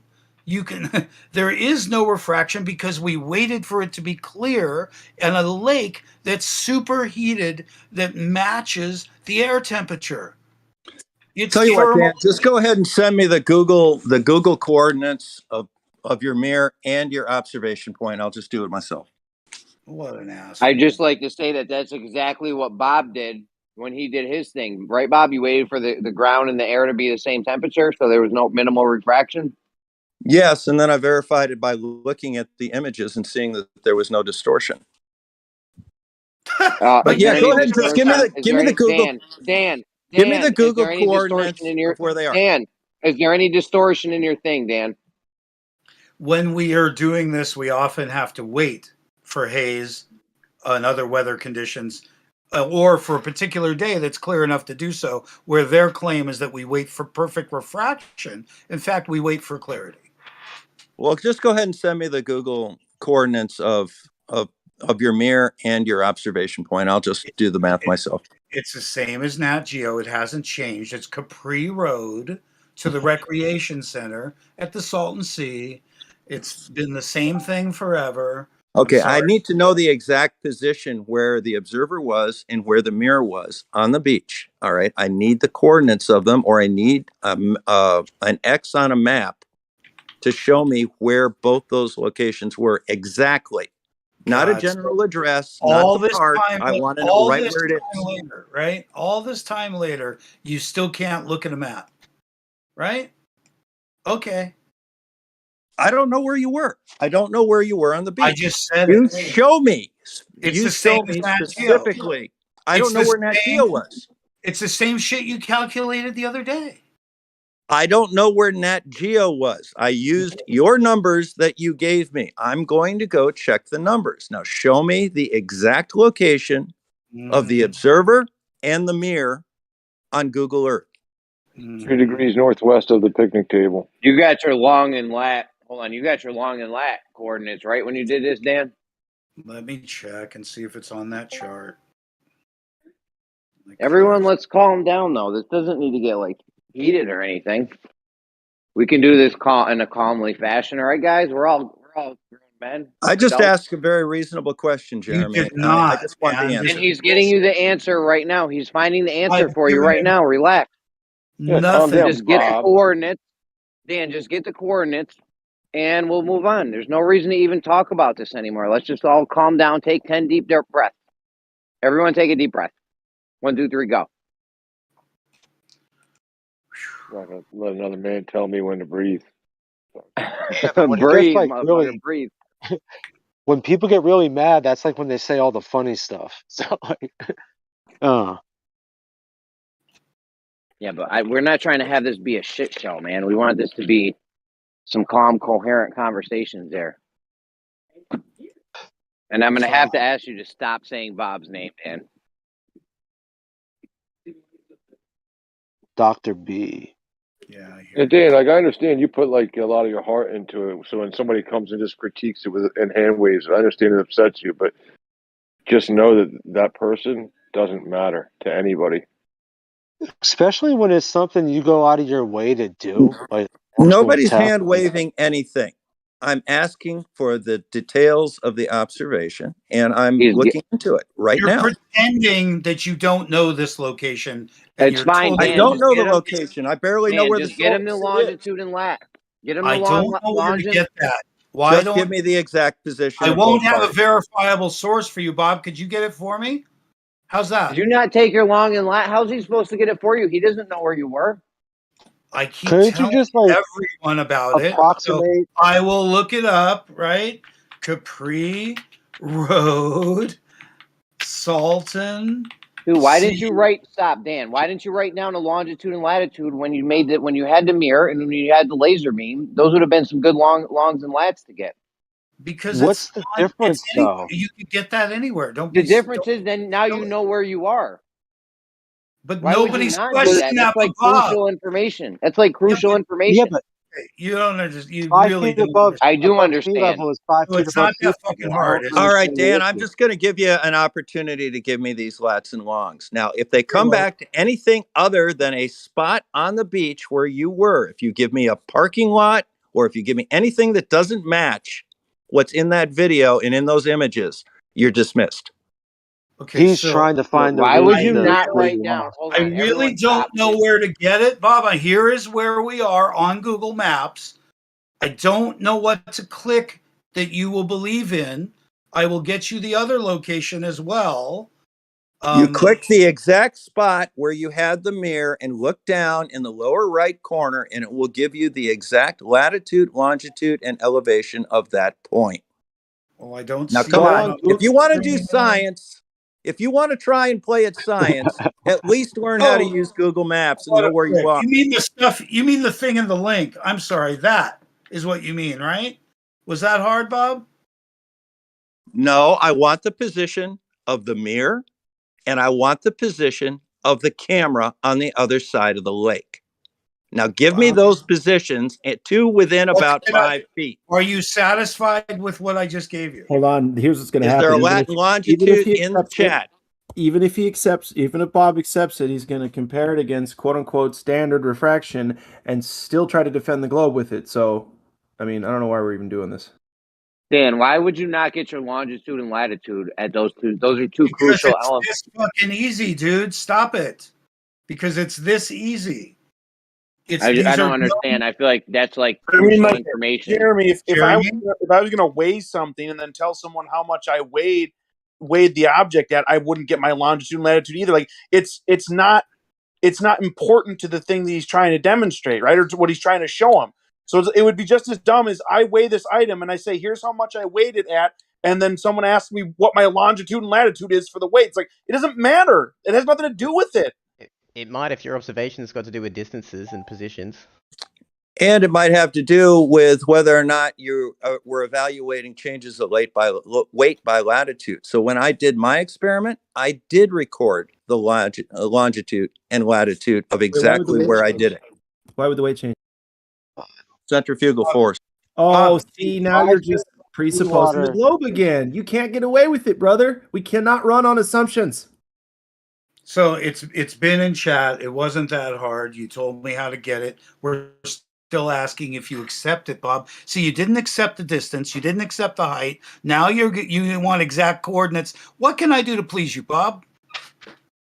I have pictures of the guy standing there. Okay, in the that sand. coordinate that you gave me just now. Stop talking and listen. It's two sets That of coordinates. coordinate that I gave you, that you gave me Two just sets of now, coordinates. 33.398 and -116. Was that where the mirror was, or was that where the photographer was? Observation. That was the observation. All right. So I'm going to go ahead and put the other one in as where the mirror was, correct? Yeah. You want to know the height of the observation in relation to the mirror. They're different. I can use Google Maps, thanks. I need a dozen feet or so on the observation side. So fucking get your shit right, please. Okay? let's just calm Not down, 5 please, feet on Dan. both sides. It's not 5 feet on both sides. He's too stupid to ask for all the details. Dan, that's not necessary, Dan. But he's Dan, don't. Okay. Stop. Jeremy, stop. I got your little coordinates. Okay. Dan, listen, there's no name calling. Don't personally attack people. Whatever just happened, just stop, bro. Please. You got to relax, man. This doesn't have to get out of hand. Like, just relax. Bob's no pea brain. I'll tell you that. When I made a stickler that he needed the exact height on the other side, he didn't care, and you didn't care. So that's pretty messed up. Suddenly, you don't care about the height on the observer side. Fine. Don't throw it in there. Fuck. So, of course, he's not going over the numbers at this point. He's feeding his own shit in. He's going to feed his own shit out. And it won't matter because we all see what really went on. We all see it in real life. Okay, I've just put both the coordinates in Google Earth. We're going to find out what we have. I've got 9.93 miles. Is that what you got? I may have given you the wrong position. You can go with that. 9.6 is what we usually call it, 9.77. So we may have been a little further to the right in that position. In which one? I can only get you a potential other number where they might have been, because I wasn't on that side. I can get you the exact. So you made up a number? Jesus you Christ! You made up a coordinate. It's a quarter mile down the beach, Bob. It's just another number for you to use so you can practice and see what the big variation is between 115, 916, 900 and 115, 905, 864. All right, now I'm gonna ask you one more time. Are these the coordinates where the observer was and where the mirror was? Yes or no? Your entire experiment depends on this. No, it doesn't. It's still 9.5 miles, Bob. Okay, well, the numbers that you gave me come out to 9.93. 9.5, right? The number you gave me comes out to 9.93. So are these the correct numbers, or are you making them up? I've never heard that big a number. I may have given you a position too far north. Could you please then figure out the right one? Could you please try the next number and get ahead? Because I'm already with you. I've already supplied that number. I've already asked you to check it for me. You're just being worse every minute, Bob. You're in the corner. Stop, Dan. All right. Listen, next time anyone takes a shit, I want them to get your longitude and latitude, okay? It's been on the screen since 7:51. Yeah, it's gonna listen. I need to know the weight of this shit. So you have to take the same exact shit in two different places and weigh it. Thanks. And I want to send that 5 miles down a rail to see if it stinks over there. Seriously, Dan, you guys didn't write down the longitude and latitude of these two locations? It didn't fit on the fucking chart. It's on the fucking screen. Shut the fuck up about it, Jeremy. Oh, all right, he's got them right there. It's on the screen, Bob. He's got the actual locations for the mirror and the laser beam on the screen. Relax, Dan. I'm not sure if Dan has it, but I'm sure somebody has it. I'm not sure. It's been on the screen for 8 fucking minutes. It's on the screen right now, Bob. Okay. Like you guys are gaslighting Dan. Come on now. I'm not trying to gaslight him. I'm just saying I don't know what the problem is. Bob's asking for coordinates. Just give him the fucking coordinates. There's a bunch of coordinates. He's trying to show you where he was. He's trying to show you. Like, what the fuck, guys? He came up with a long number. I said, please try the one below at the next picnic bench set because they may have parked further down because I've never heard that 9.9 number ever in our observations. I've heard 9.6 and I've heard 9.77, and it has to do with which direction you walked out of the parking lot. I mean, it's Dude, you're on the beach. You got someone's holding a mirror. They get their longitude and latitude. It's on the screen. Is on another beach. Jeremy, someone's on another beach. Jeremy, it's on the screen. Jeremy, what's wrong with you? Someone's been on another beach. Someone's on another beach with a laser beam. They get their longitude and latitude. Now we have two longitudes and latitudes. It's Quick already question. done. It's been done. You're 10 minutes behind, Jeremy. All right, Okay, that's Bob, you have so Bob, you 9.71 got him. miles. Bob's got the longitude and latitudes. Then, right? We good? No, I've got one. This one says 9.71 miles. That's correct, That's different Bob. than what he said. There we go. That's correct, Bob. Is that That's the one you want to go with? Absolutely. I've never heard the 9.9 number. I must have picked the wrong moment in a band. Did you pick the 9? Did you hear the 9.71 miles? Yes, of course. That's the same as what I call 9.6 and they call 9.77. Shit, man. Yes. Yeah, It should be it's an 9.77 thing here. here. It depends on where you're standing each time. We haven't done this once, dude. Okay. It's still 9.5 fucking miles, Bob. And it's still visible past your obstruction. I want to know where you're standing. Oh my God, what a creep. Exact. He just gave you the longitude and latitude, right? Hold on, Dan. Hold on a second, Dan. What a prick. Hold on, Dan. Stop calling names, dude. Relax, man. Why are we so Understand worked up? I've supplied Bob's height, asking for distance, two simple things. fucking body Just temperature. stop for a second, please. Dan, Bob Bob's is asking for two coping. simple. Why are you talking now? I'm trying to say something, man. What? Hey Dan, what was your heart rate? Guys, please, man. Bob's asking for a simple thing. The longitudes and latitudes of where the mirror and a laser beam was, right? Jeremy, it's been on the screen for 10 minutes. Hey, Please stop okay, saying- Bob, you got the longitude and latitudes now, right? We good? This is so he believes the distance Just hold of on, 9. Dan. So We good, right? You got the longitudes and latitudes. Did you put the Yeah, actual man. set Wow. from the video in the chat? Is that the numbers you gave me? Yes or no? What do you want from me, Bob? I want to know exactly where you were standing on both sides of the Salton Sea, because I want to see the elevation and I want to see the He gave distance. you the longitude and the latitudes. What do you those need? are the ones you want to go with. Bob, I will correct the correction. I'm going to correct it now. Put the correct numbers in for me, please. So if I need to repeat it, I will, but there's the correct numbers from observation to the mirror. Have you watched the video yet? I've been asking you for 2 days. Is that too much? Is that too much to ask you? He doesn't listen. He has me turned off. This is disgusting. He's just muted. Jeremy's He's 10 muted. minutes behind. Bob isn't listening. I'm 10 minutes behind. I'm only talking to Tanks here. I'm not 10 minutes behind. We just went through this whole thing of getting him the longitude and latitude. I can't believe it took that long, but he's finally got it now. I don't know what other questions there are, because if you have your longitude and latitude, don't you have your height and everything you need? No, Bob? he's still listening. He Bob, isn't paying attention. Dan, to hold observer. on a second. Hold on, Dan. You're making this more difficult than it needs to be. Just relax, bro. Take 10 deep breaths. Bob, do you have all the information you need now, because you have Okay, the now longitude he's and got latitude? at Can his you hear me, last. Bob? I hear you fine. Okay, so Now, you have the on his height, the last- longitude, and on his latitude to give last you the height, right? On his last post, he put 2 coordinates in. Which one is the actual coordinates that we're worried about? The first one or the second one?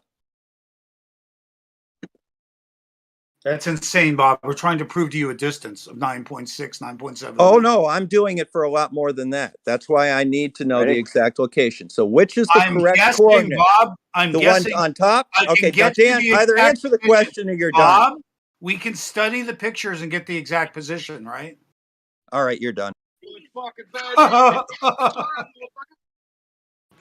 I mean, the thing is, hold on, let me say something. The thing is, what I heard earlier, what kind of happened like a while ago, is that Bob did the calculations. It sounds to me like he went to an earth curve calculator, found out that it did not match, which he even said earlier, like, oh, actually, it wouldn't match with the amount of obstruction. And he now is being a bit detailed about wanting to get the height and the latitude and longitude, which is understandable. Now he's probably going to add in some refraction thing to buffer it, but nonetheless, I think it is fair to at least as much as possible give him the information, right? Even if it takes a little bit of time and you have to, find the exact spot. I keep trying to force upon him the observer height. He won't even ask for it. So I'm going to measure it myself. Now, you've got 2 sets of How are you going coordinates to here. measure yourself if you don't know it, Bob? All right, you've got 2 sets of coordinates here. Are these the correct coordinates or yes or no? Okay. Jeremy, you're hot, Michael. Geo, Jeremy, the man has me turned down. He's not engaging me. Would somebody like to translate between Bob and I? He said, Bob, he said, would somebody like to translate between Bob and I? I hear him just fine. Then why don't you listen to me? I haven't wavered. I'm trying to give you an observer height so you can make a calculation. So the post you put at 56 minutes past the hour, is that is the first one the location of the observer and the second one the location of the mirror? Thank you. Yes. I think that's what we were trying to get to the bottom of there. Does that help you, Bob?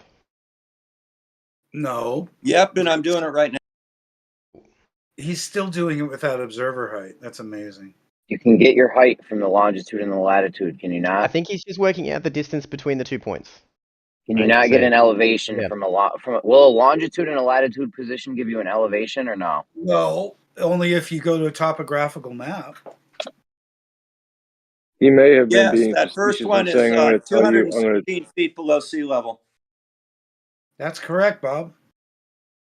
You're doing good. I know it is because I checked. Yeah, but see, you're just checking. I've actually repeated observations at these distances. And because somebody stepped to the left or the right, and it's a difference between 9.6 or 9.7 miles, it ain't going to change shit. What's going to change is the weather, then the temperature. That's what's going to change. And well, it could change your elevation if you move to the a little bit to the left or the right. Your elevation could change. Not here, no. But I mean, I don't know the terrain you're at, but yeah, but we do have very good, Jeremy. That's exactly what I'm looking at. What a chicken! Not on your side, Bob. Never on your side. So if anyone wants to hear about it, there's a road on the observer side that's well elevated off the sand, and the sand has also got an incline. So I could be anywhere from probably about 16 feet where I'm standing, maybe a little less, but about 16 feet off the water from the standing position of the video that he won't watch. Has everyone else seen Has everyone else seen the daytime video in the chat? Where's the video? Have you posted that somewhere? You'll see a silver Prius in the picture. It's a daytime observation at the Salton Sea. There's also a nighttime one, and there's some of the fixed positions here. It's also some of the Nat Geo experiment here, which was at the same span and distance and location, including also the PBS Discovery helicopter one, same span, same distance, same location, 9.6 miles. Is it mentioned? I haven't watched the video yet. Is it mentioned in the video how you know the distance between the 2 points? Well, that's what we've been discussing for the last 15 minutes. Is nobody's quite sure how to verify that. Although I have it written down, nobody trusts me on that.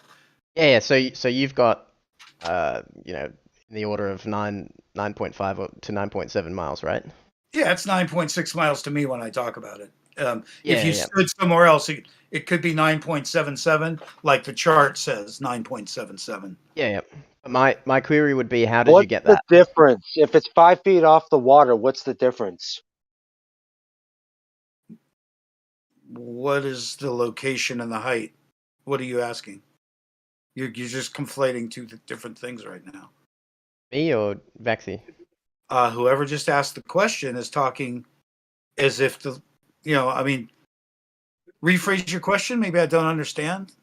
So I'm asking. So my question was how. So you've got it at roughly 9.5 miles, right? My question is, how do you know that? He's got his longitude and latitude.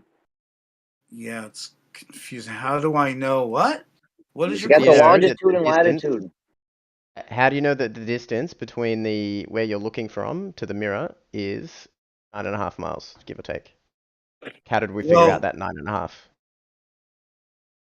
How would you, just out of curiosity, if you really have a question, it would be just how I just did it. I went to a map and I clicked on one, and then you click on the other, and you go, "Oh, it says this." Right. So Google Maps. So you're using Google. Go back. Using Google Maps is the answer. The and only probably phones and probably something to back it up. And probably that's why one says 9.62 and the other says that, 9.77. But really, it's just under 10 miles no matter how you slice it, guys. And yeah, that's no, I'm just querying 10 you. miles is 66 feet of drop. That's 33 feet of obstruction. Okay? Hold That's the on. reality here. I'm not saying anything else other than that 9.5. And the reason I'm asking is because I didn't understand how we got that 9.5, right? So the way I would have done it would have probably been like take a thing that I can measure my position at when I'm standing there that'll give me the coordinates. Because there's no guarantee that I can put the pin on like Google Earth or whatever. Wow. Exactly These where guys I are was fighting standing. over feet. So first they don't believe I'm there. Then they I'm don't not believe arguing with you. I'm just saying you asked me how I would do it. I'm telling you. That's all I'm Okay. saying. Right? These I'm not asking.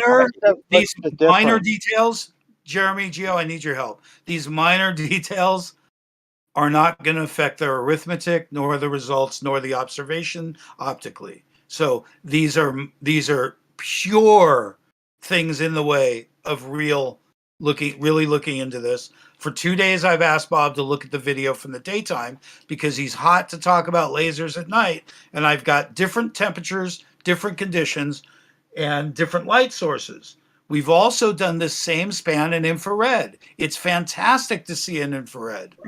Guess what? New light range, new refraction levels, and suddenly bright clarity of what you could see parking lot to parking lot, which is like 13 feet to 18 feet. And you can see car tires versus cars. You can see people's legs. So this is really what it's like to see across 10 miles. We can see 10 miles. That's just the bottom line. Okay, you want the results? I'll give it to We're us. we're so excited, Bob. What's Good. your observer height? Get excited. Bob, what's your observer height? Your observer height is 9 feet. Really? Yep.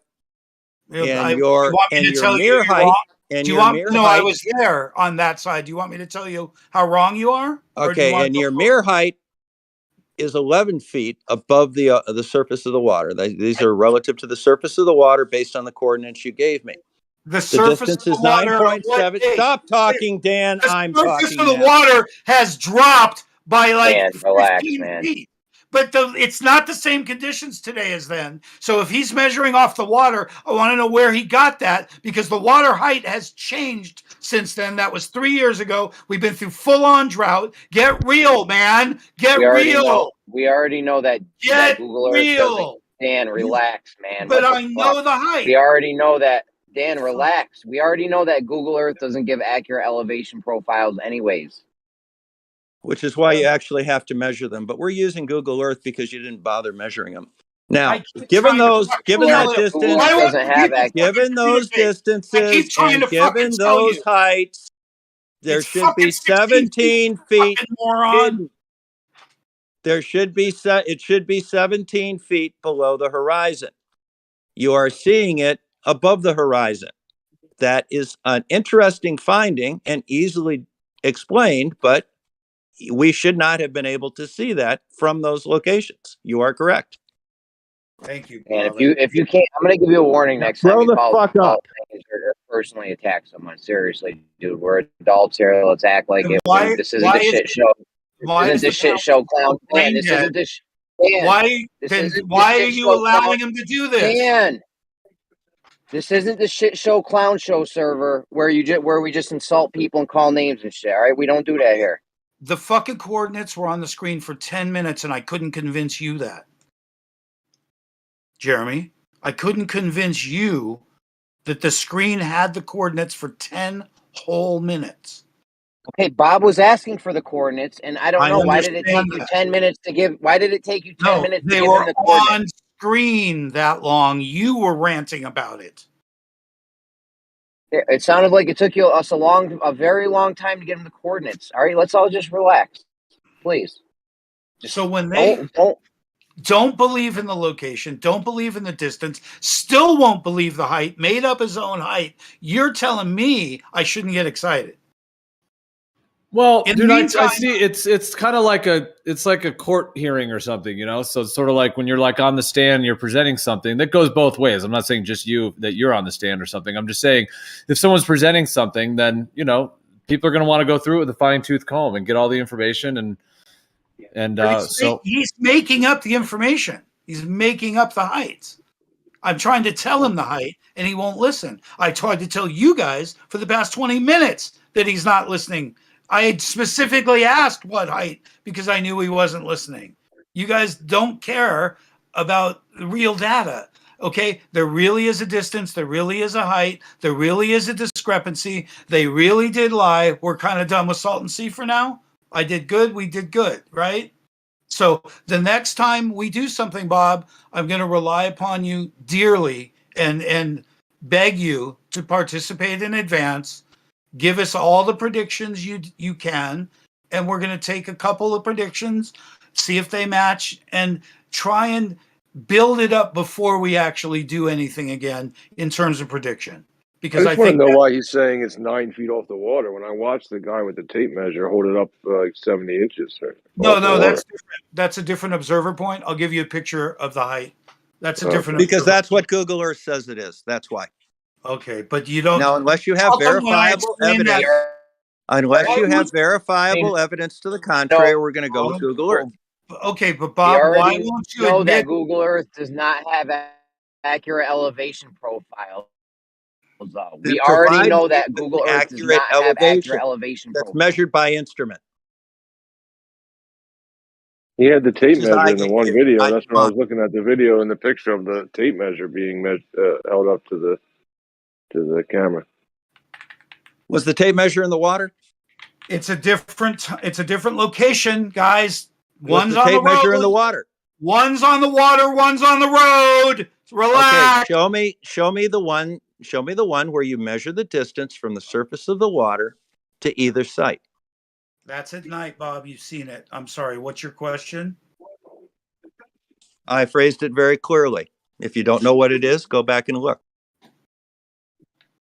Can someone translate Bob to me? Yeah, Bob, ask it again. I didn't hear it. I simply said I would like to see where the tape measure was at the surface of the water and demonstrated unequivocally the height of either the observer or the mirror or both. Okay, unbelievably, you're totally insane, Bob, because I keep telling you this observation from I'm not going to sit here while you just sit down and have personal incredulity. Somebody mute him so I can grow the fuck up or leave the conversation. Let me explain the reality again. Is the images I've given you from my phone were standing on the road. It was not at night with the tape measure. It's a different observation point of up to 16 feet, which I've been trying to tell you for 25 minutes. My God, Geo, help me, please. Where's the screenshot of the phone on both sides? Well, I don't know. I would like to help, but you just started that calling them insane, and then you said it's screaming. So I don't know if anyone was able to. Nobody's listening to me trying to give you the actual position of anything. I know, but patience, patience is a virtue. Sometimes it takes time to go through these things. I hope you're amused because I'm exhausted just trying to admit 9.6 miles and 5 feet. It's insanity what these guys putting me through just to fucking understand observation height. It's not like there isn't pictures of it or anything. He doesn't believe that either. Well, there's a lot more. I mean, if Bob's asking these questions, there's millions of people out there that would be asking the same questions. Let me ask Bob, are you trying to determine the height off sea level? Is that what we're trying to get at here? I'd like to get the height off of the lake on both sides, and I'd like to get an accurate measurement of the distance between the two, because the ones that he gave me come out to 9.71 miles. And yes, it does make a difference. And Google Earth is giving me, I think, what did I say? 9 feet and 11 feet, was it? So, yeah. So I just need accurate, I need to get the accurate observer height, the distance, and the height of the target in order to do the calculation for how much should be visible. My preliminary work says 17 feet should be hidden. Fucking hell. So So Dan, you've got some. Can you allow me to on the ground? speak? Can you allow me to speak? There's a map. There's the elevation on one side with the parking lot to the left. And this is the mirror side where you saw the picnic table before. These are the two elevations on one side. The two elevations on the observer side, you can see the road where these people are standing with the mirror, and you can see the beach below. So there is approximately 18 feet of height difference between the water at that time, which has dramatically receded in this next 3 years. You guys have to get real and understand reality. Is there's a difference between then and now. I have pictures, you can look up the numbers, but don't use anything today because this lake is no longer fed by anything. It's a dead lake that's draining. That's why it's so salt ridden. So this is this real story. These are the real positions. This is the real observation. There is roads on both sides, beaches on both sides. So different observations are done from different elevations, not only out of convenience, but to prove that we can see it from both low and high. Now I have a third medium. Besides mirrors during the day, besides lasers at night, I can now show you infrared at the same location with the same 10-mile span, 9.7 miles, 9.9 miles. As a matter of fact, the recreation center with the parking lot is probably the 9.9 miles. So we're still looking at the reality of 10-mile span having 66 feet of drop. Therefore, if from both observer points, there might be a middle point of around 33 feet with refraction. I think it comes out to like 32 inches. So is there any obstruction of 32 inches? No. And that's, of course, Bob admitted that. I'm showing that. Everything here is successful. I wish you just allow me to continue to give him real numbers and show real pictures. And so you don't deny anything. These are the same locations that have been done over and over again with repeated experiments, including the balloon experiment, which Nat Geo had to omit, and I can show you because we spotted them on the ground. Now this is just one huge repeatable thing. This is not a wild ass thing. This is something that we've done again and again. And it's really, there's no secret. It's been documented by other people. It's just that the results were misconstrued and they can't count to 6. Because they're saying there's a stripe and a half missing. It's a fantastic lie. So was the helicopter with PBS and Discovery. So this location, which is perfect because of temperature, matching surface and air temperatures twice a day at this certain times a year, and the vast spans, this is a perfect location to prove the shape of the Earth. And mainstream has lied twice. So that's a big deal. That's why I'm here. That's why I'm so excited. This is a huge piece of feather in Flat Earth's cap. And I don't care how denying Bob is. I've got everything here. And there's more setup. And there's more numbers. And there's tons of videos of measurements of climbing around hillsides and measuring different shit with altimeters and trying to be real thorough and real sure. And we've been back here maybe 20 times. And we've been to other locations for a total of 35 observations over land, water, and ice with lasers, mirrors, infrared photography under vastly different conditions that should show vastly different refraction. Yet there's been no indication of refraction unless we shoot into a cloud. Shoot into a cloud. Why would you say that? Dan, why would you say that? What do you mean? Just because the temperatures are the same, you think that indicates no refraction? No, we were able to achieve line of sight, and there wasn't a variation in refraction in extreme temperature differences in the same location or in day or night conditions. So it shows that if we mess with the variable, the refraction didn't change, including using different color lasers, which should transmit at different wavelengths and have a different bend. But they all parallel the water. That a 550 nanometer and a 600 nanometer, that's not going to make a hill of difference in the calculation. I'm just making your point. Same. What about the sun when we use the mirror? What about that? Why would the sun make a difference? It's a different light source, travels, some sort of different range, right? That's not what we were measuring. You're measuring a reflection of whatever the light source is off some object, because all objects are illuminated, and that's the reflection you're seeing. Your line of sight to that object is what you're talking about. It doesn't matter where the sun is. The key thing you should have done was change the angle of, change the altitude above the ground. The elevation above the ground, the distance of the ground would be the best variable to change to see what changed. Change the altitude above the ground? What the fuck? Oh my god. He meant off the water, and we've done that several times. Then you'd be able to tell if there's any refraction or not, because also you need to start.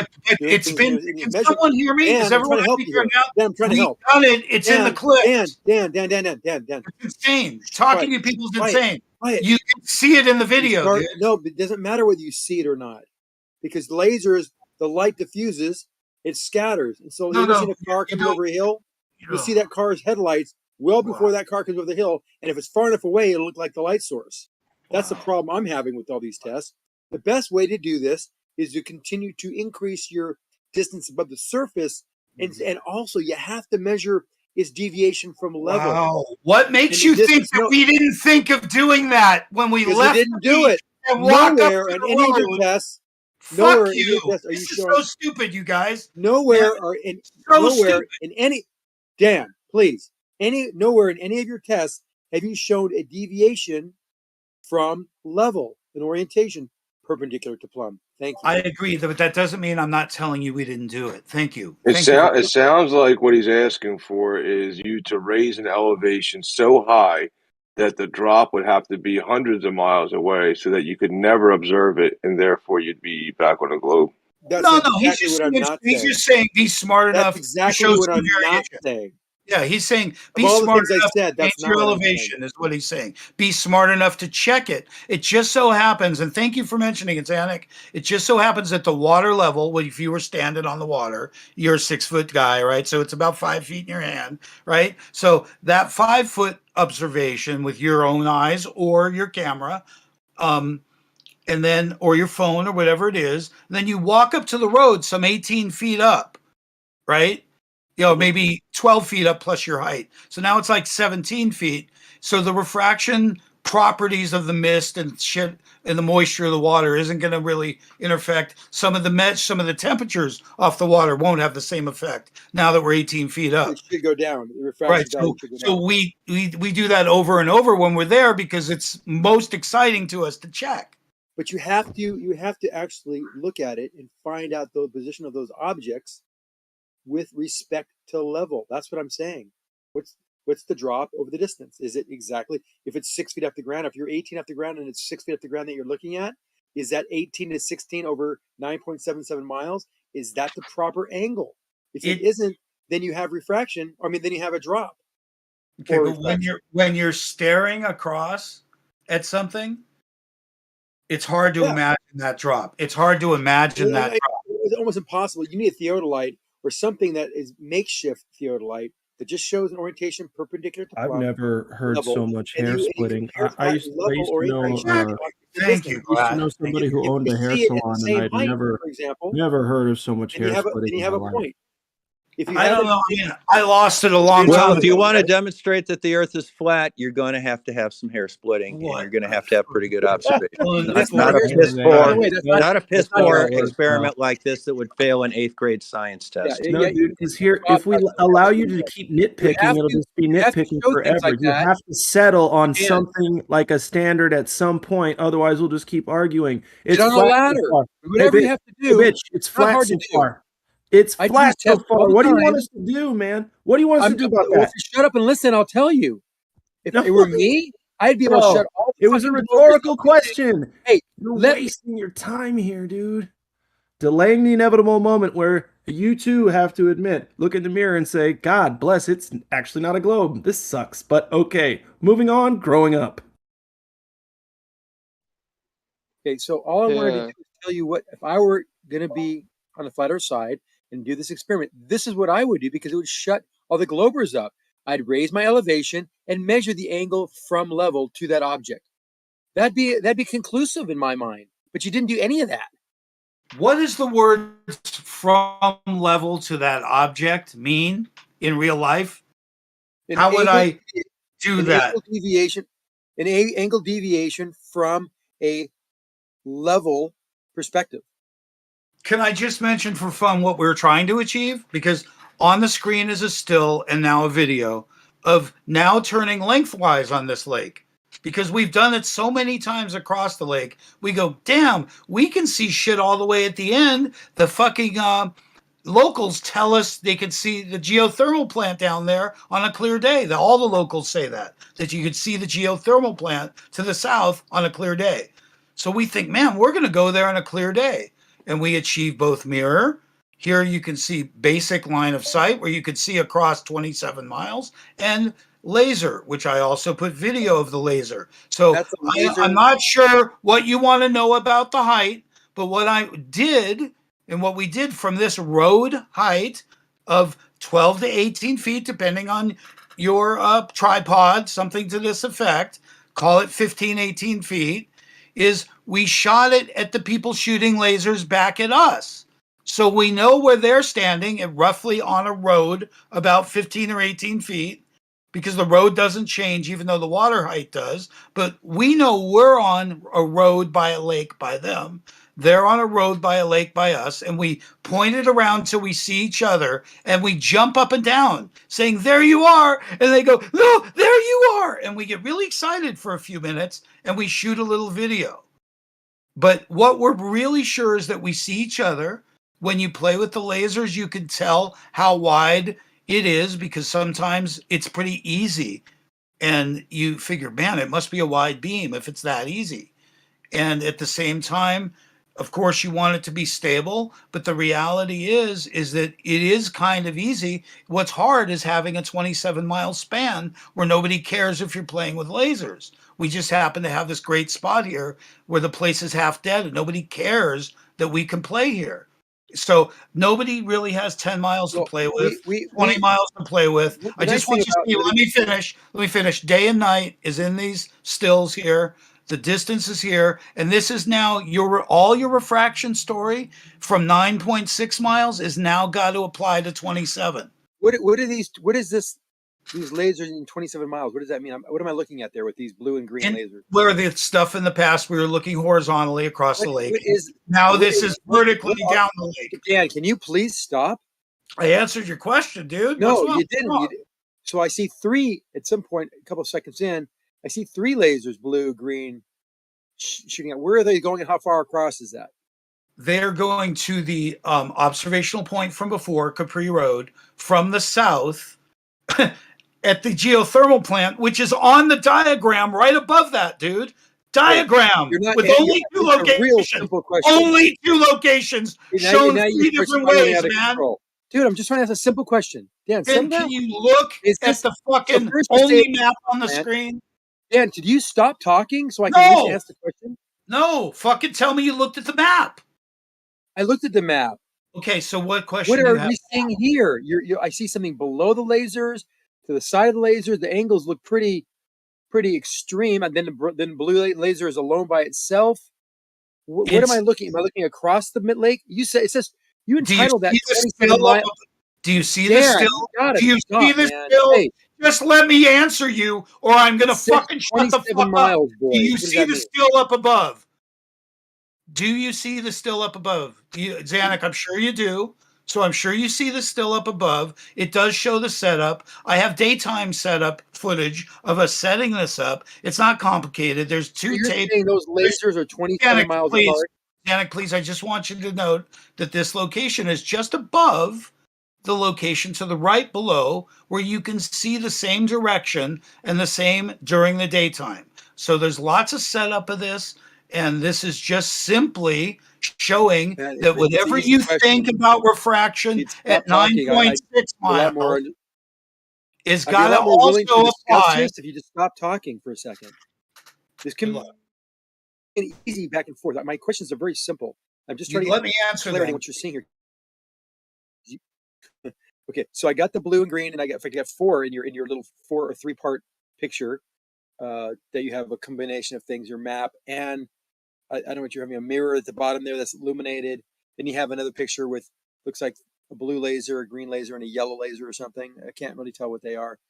Are they going you're saying that those are going into the distance 27 miles, and it looks like that green from that picture, it looks like the green almost is hitting the mid mountain in the distance, but that's just from looking at your picture.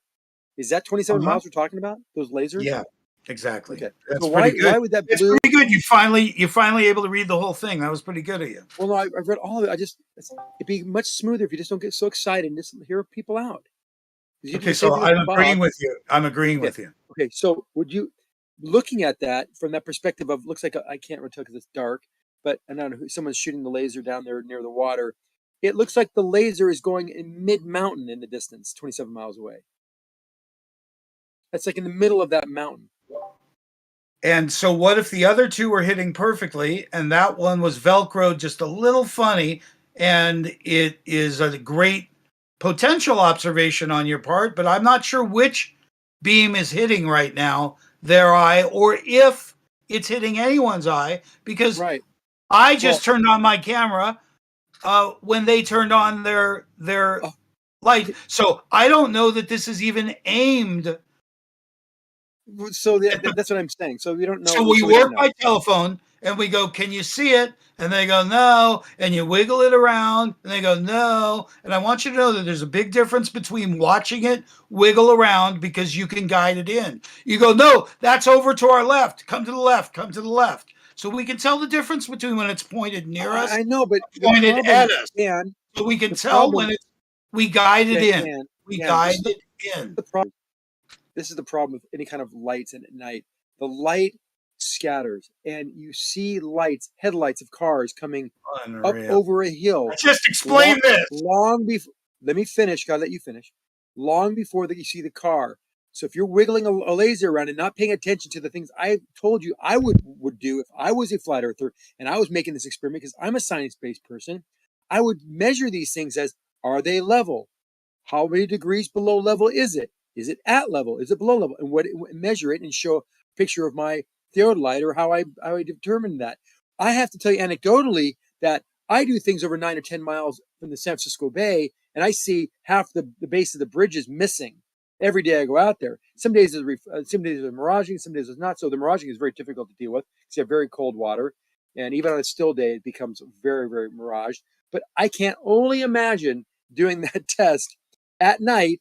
27 miles would be the entire length of the San Francisco Bay. You wouldn't get anything at the other end. You could see the light, someone's wiggling it around, and finally get it to scatter upward. But you're not hitting any target. The size of the beam would be enormous by the time it got to you. And yet, when I show you repeated aims at distances, and you can see it not hit you and hit you because the source lights up. So you can see a beam and you can see when a beam hits you. I'm sorry you don't believe that. Repeated mistakes don't make them any better. I tried to explain that to you to begin with. Well, how do you know if that beam has not been scattered? How wide is the beam? In fact, what is the calculation for that beam's diameter over 27 miles? I can only guess, but I'm sure it's going to be quite large. Yeah, I'm really not. I mean, I have lasers. I've done things over 1 mile, and they go huge. I can only imagine 27 miles. I'm not hip to your denial because I'm just telling you the way it is. So I don't know what you are really saying. I can show you where you can see in daytime across the same span during setup. It's right here, setup, where you can see during daytime the exact span.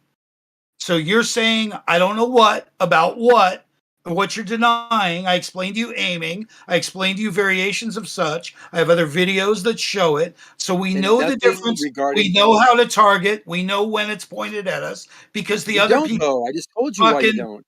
the dude. I just told you that the light How scatters. stupid I do would you never. think I have we never. are? I'll be the first to admit I have never So done a are you laser. claiming the Can you please divergent stop beam? for a Are second? you Let me finish. claiming the divergent Can I- beam, or are you claiming that we don't know the difference between when it's pointed near us or at us? What are you claiming? Yes.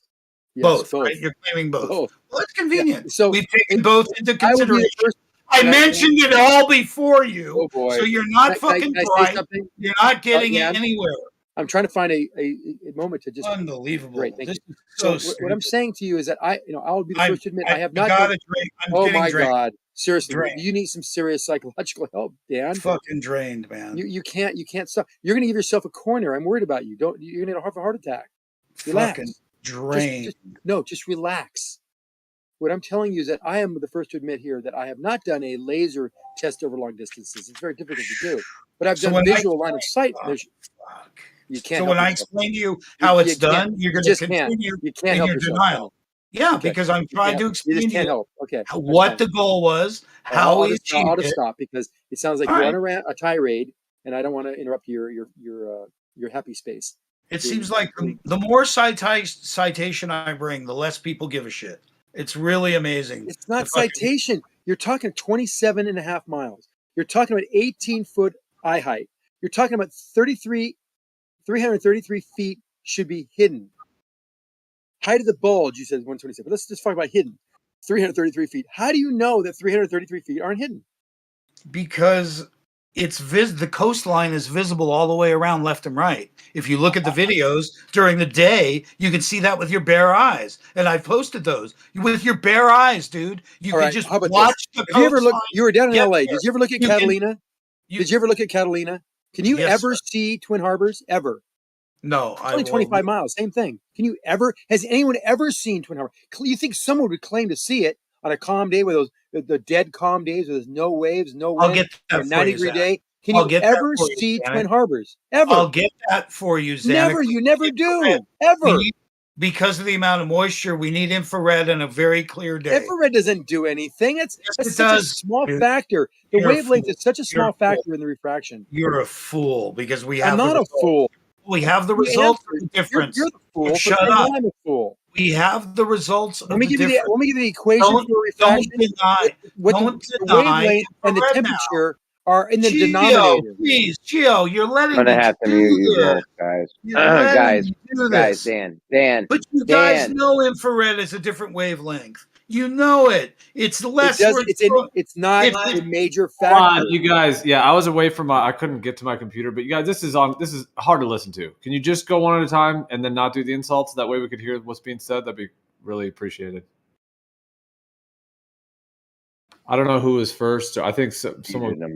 Jeremy muted you. All right, let's let Dan say a point and then pass the mic and let Xanac respond. Come on, so we can hear it. The point is, Jeremy complains all the time about a shit show, and then he's let this be a shit show for an hour, and I don't appreciate that. Fine. Do you want us to mute you then? Because to not have a shit show, I've honestly said so much and so many things that nobody in here is bothering to support. They're just letting all these guys chew on little nibbles that they think are bites. Yeah, but we're not even talking about that. We're just talking about your lack of having a cordial conversation because Xanac was talking and you interrupted, and I came in just in time for that. So I know. So you missed everything. Thank you. Hold on. So it doesn't matter. Thank What you, you're Jeremy. saying is you're not Thanks having a a lot. conversation. That's the whole thing. You're not having the conversation. Yeah, somebody's speaking. You Dan, just I've don't been trying interrupt. Not just guy. I've been trying to tell you to chill for like 30 minutes now, bro. Just Jeremy, relax, man. you We're just wanted going a over shit show earlier on the other subject. You wanted a shit show. You got it. And that's the truth. No, I don't. I don't want the shit show. This is not You were the shit begging show. for it earlier. You were in a mood for it. No, I Do not wasn't. deny Nobody that. wants a shit show. Do not Come deny on. that, Just Jeremy. be cool, Dan. Come Do on. not deny that, Yeah. Jeremy. Man, You I let really this don't happen, want to Jeremy. meet you, man. You let this You happen. know I don't want the shit. Everyone You knows let I don't this want the happen. shit show. Stop. No one wants a shit show. Well, dude, Dan, the only Just time a shit relax. show happens is when there's interruptions and the insults. That's what like a shit show is. It can be other things too, or screaming and yelling. Now, I'm not trying to like call you out too much, but you've done all those things. So Okay. it doesn't have to be a shit show if you just. I mean, I know it's hard sometimes with the points being brought up and some of the different things, They're but not points. Dan, you have a lot more invested than I do, and I can see why you'd be very defensive of this work because this is a lot of work you've done. I get it, and it's easy for someone to just say, "Hey, what about this? What about that?" And that's what you see coming from. We're just throwing darts and hoping something hits the target, right? I get you think that, but I really am trying to understand, like how this is possible because every other situation that's like this that I've seen, I've never seen things, shorelines 20 miles away or 10 miles away ever. So, but if you've seen it, I'm interested, and I want to know what I'm thinking. You know what I'm thinking to myself? Maybe he did see this. Maybe it's a flat spot on the Earth. I mean, I don't know, right? I didn't do these tests. This isn't unique. We've and it's not that crazy unique of It a would have place. to be a concave spot, by the way. The reality Rumpus told us. is I couldn't prove to My bad. anyone any distances or any heights before, so nobody would run with any averages to do anything that allowed forward movement in this conversation. I still haven't gotten infrared, which is totally a factor, and I'm just sorry that I couldn't move quicker through this because someone like Tanks really would prefer to hear some details, some facts, and some real questions. Right. Somebody. So Jeremy, I'm really disappointed. You really could have helped. You spent 10 minutes personally hassling me about something that was on the screen while I kept telling you for 10 minutes it was already on the screen. Bob was acting like he didn't have the GPS. I know that. The longitude and latitude, so I was trying to get them to him. I know, I but don't they know were why that on took the so long. screen, Jeremy. I If kept you telling you that. if you would have calmed the fuck down, we could have had it done in maybe 2 minutes. I keep telling you for 10 minutes you wouldn't hear me. You don't hear me now. Fuck, Jeremy. What's wrong with you? Just relax, Dan. Please, bro. Jesus. I understand. I get worked up too, man. Just they just want to go over the thing you did with the laser. That's all. Holy shit, man. I was just trying to get Bob the longitude and latitudes. That's all, man. He didn't have them. He was asking you for, I don't know, man. I was just trying to get the shit straight. Yeah, but I think what we should all be very, very suspicious of is the fuck is going on with Zanuck? What is he on? Is he on something? Trying to come in all reasonable and shit. I might have left him muted. Hold on. No, I don't want you on mute. I'm just saying, what the fuck's going on? fine. Is he having some troubles in his life? there he And is. why is he acting like this? Because Gio told me to not be a spaz anymore. So did Jeremy. We've been telling you that for months. What? All of a sudden? Well, I'm glad you listened. Maybe some sinking in. I like the conversations when they're more civil. And all you guys are a bunch of characters. Everyone has their own little personality. I kind of enjoy it. I don't want to Did you try pop for the I first do want to time make or points. something? If you were a garbage pail kid, you'd be Manic Xanic. That we're not going to call names. Nobody brings as much real shit as I do, and you guys just fucking let that happen while I'm trying to bring real shit and share it with you. Like before it gets released in high def, shit off my phone that I'm like probably signed something that says I'm not even allowed to show it or use it, and I'm just going like, dude, this is what really happens when you go outside. This is what really happens when you go to a different place. This is what happens when you do it in the daytime. This is what happens when you do it in the nighttime. This is what happens when you do it with infrared. This is what happens when you go to look over spans. These are the locations. They're denying the heights. They're denying the locations, the distances. You've got 3 lasers, only 2 are hitting it. Well, how do you expect 3 lasers to hit the same thing anyway? How do you think we target? How do you, until we say, what color laser are you seeing? We don't know which one's hitting. This is how we target, and you can see the difference. When it goes past you or over you, you can guide somebody in. You can tell when it's hitting you or not. You can tell it isn't diverged too much, or it would hit you from the get-go. No, what's the name of the show again? Because I'm psyched to watch it. What's the name of the show? Before I head out. This stuff hasn't been part of it yet. It's this Flatlanders series. Flatlanders, that's right. And this stuff hasn't been Is it a series? Is it one of the episodes? This is not not a full episode that's been released yet. No, this hasn't been released yet. But there is an episode that is released, though, right? Yeah, and I haven't seen any of the high definition shit. This is just off my phone. You know, And I watched the one with you, Dan, the one you sneaked out that one time, man. That it is like really professionally done. Like, what would you call that when you just do it like the movie part of it? It looks great, man. Yeah. Like a documentary. What would you production? It's like great production. Yeah, video production. And they're spending a lot of money and time on making this all really professional. I think it's cool. I'll check you guys later. You got it.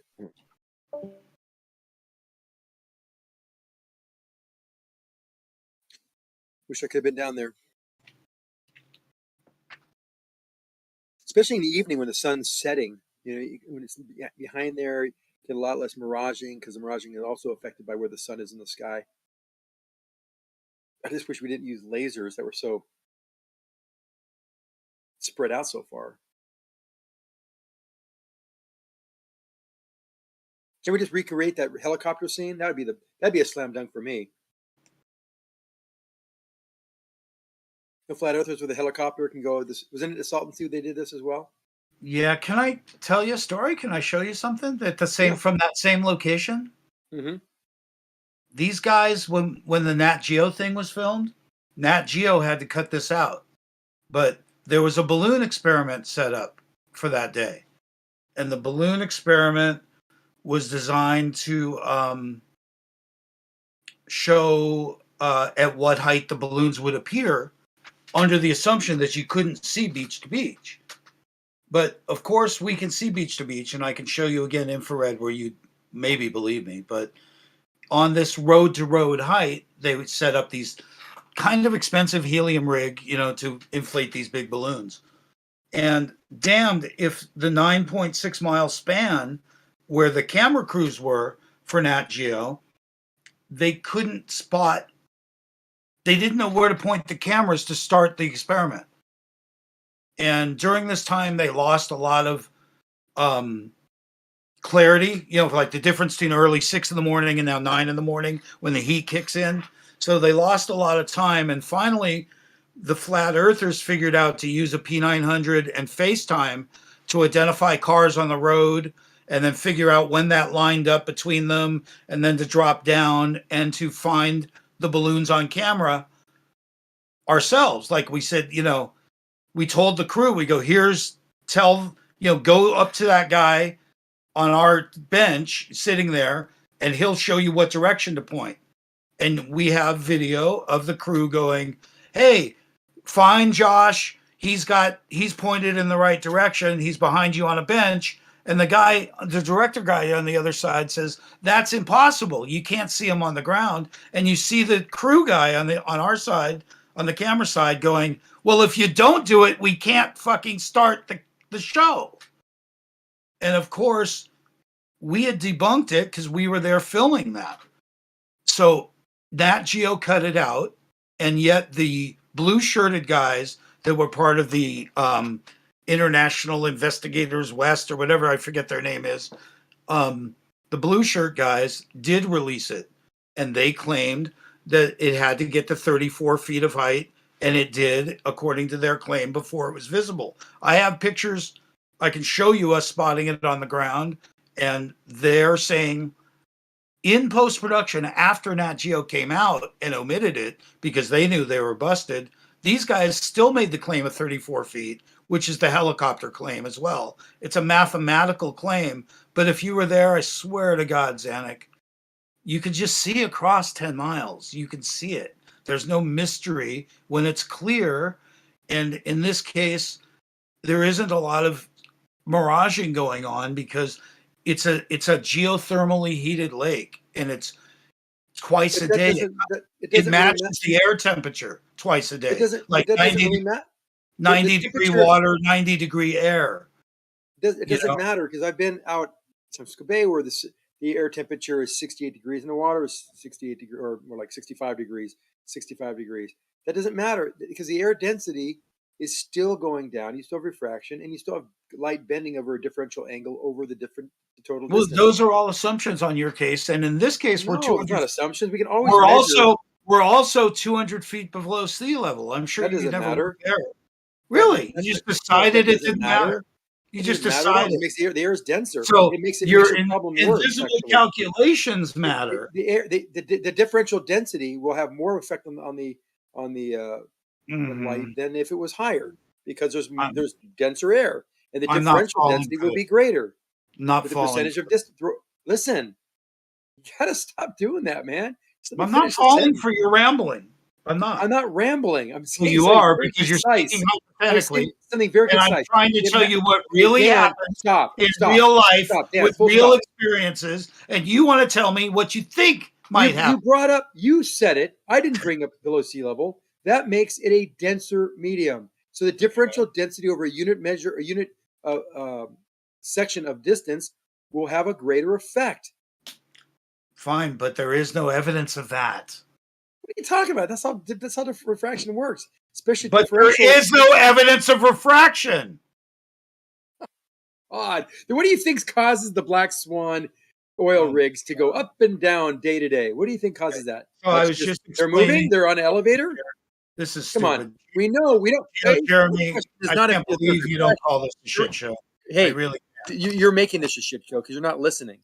Okay. The reason we know that the whole question, we know they're moving, and we know they're not moving because they're on an elevator. The question is, which is the real picture?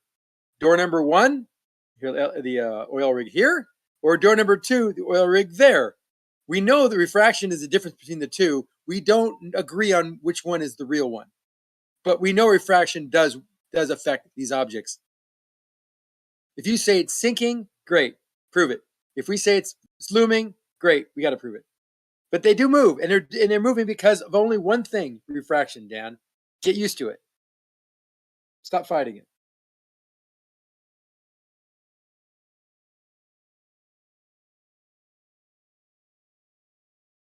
Says the man that denies infrared. Why would you say something like that? Because it's a completely different refraction level. It's the lowest. How different? It's got the completely? lowest amount of refraction. How much different? Any other light source, and it's my third How light much different? source. It's How my much different? third light medium. Hello. How much different? Tell me, if you know so much, tell me what's different about it. I just saw a chart. It was on top of the chart of all the different lights.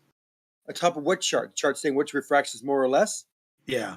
Okay. Now I have the equation, and I'll tell you where the wavelength of light comes into play. Hang on. See it, I can show it to you. You haven't seen it.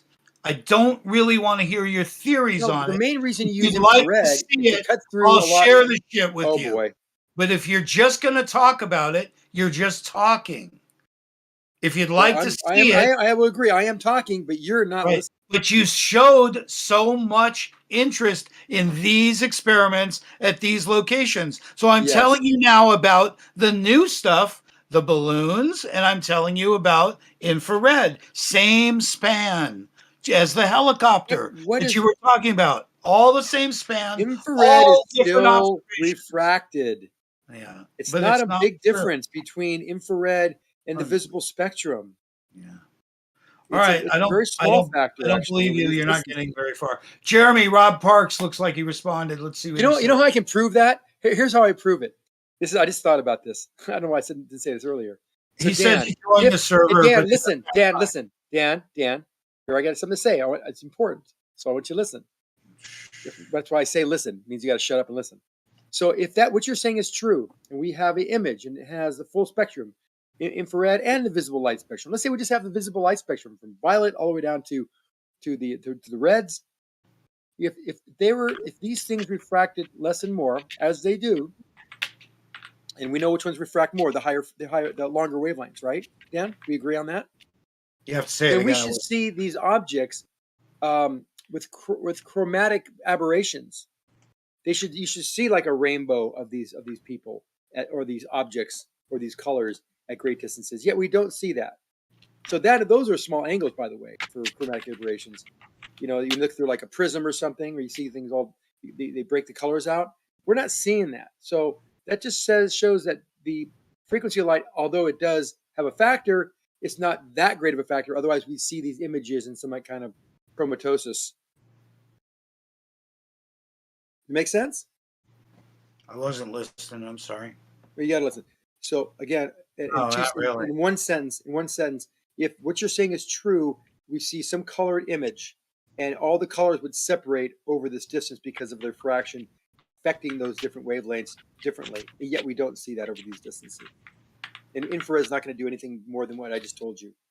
The difference between an 800 nanometer wavelength and a 400 nanometer wavelength and a 300 nanometer infrared wavelength is all proportional. Those frequencies are numbers that are used in the calculation for refraction, and we don't see the entire spectrum from violet to red, any chromatic aberration.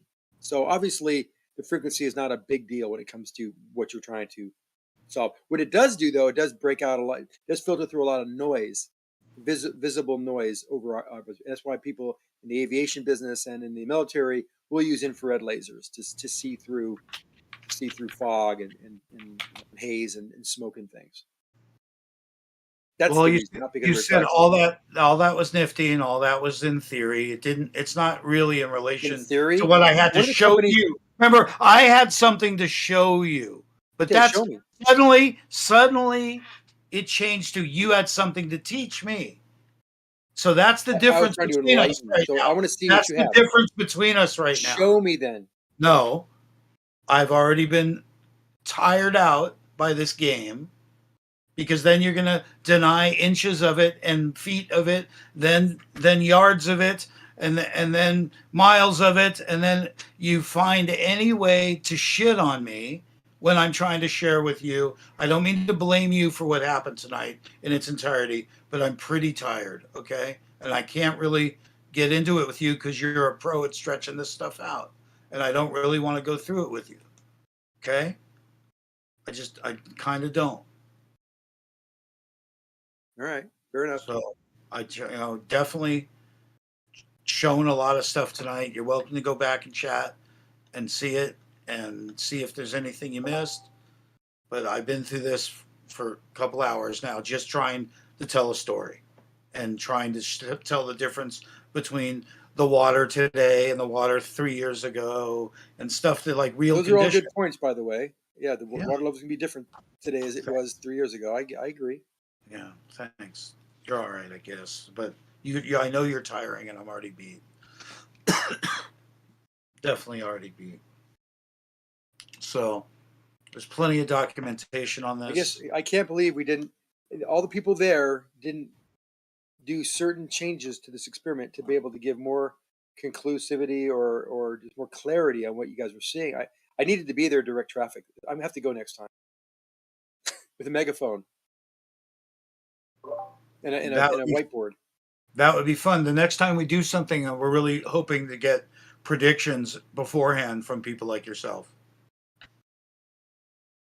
Because I think that's where we're really going to shine. Because you guys don't agree. That goddamn helicopter, man. That's the best example. Well, it was replicated with the balloons. I was trying to tell you about that. It was replicated. Do you have video of that replication? Yeah, let me grab it. It's just when I go to my channel, it makes noise for a quick second. Okay. Hang on. Same spot as the helicopter scene? Same distance across the water? Was it like 8 miles or something? Was it? 9.6, yeah. That was 9.6, the helicopter scene? Uh-huh. Yeah, I believe there was a lot of nonsense going on. And, he says, we can see you. And the helicopter still on the ground or something. And then it's supposed to be flying above the ground by 30, 60 No, feet. what it is there's like these birds that fly by. I saw that. I know the whole. I broke it apart frame by frame and made a whole presentation on it, so I get it. I know I'm very familiar with that scene.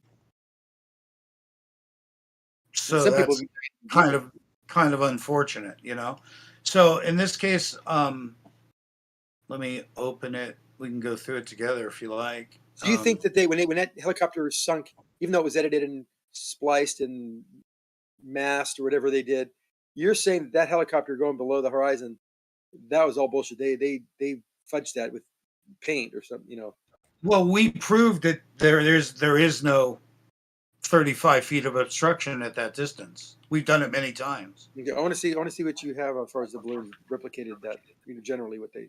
Okay, do you want me to show you our footage or their footage? Your footage. I know their footage. Show me your footage. No, you haven't seen the footage of okay, show me their footage too. I'll see any footage. Blue shirts. Sure.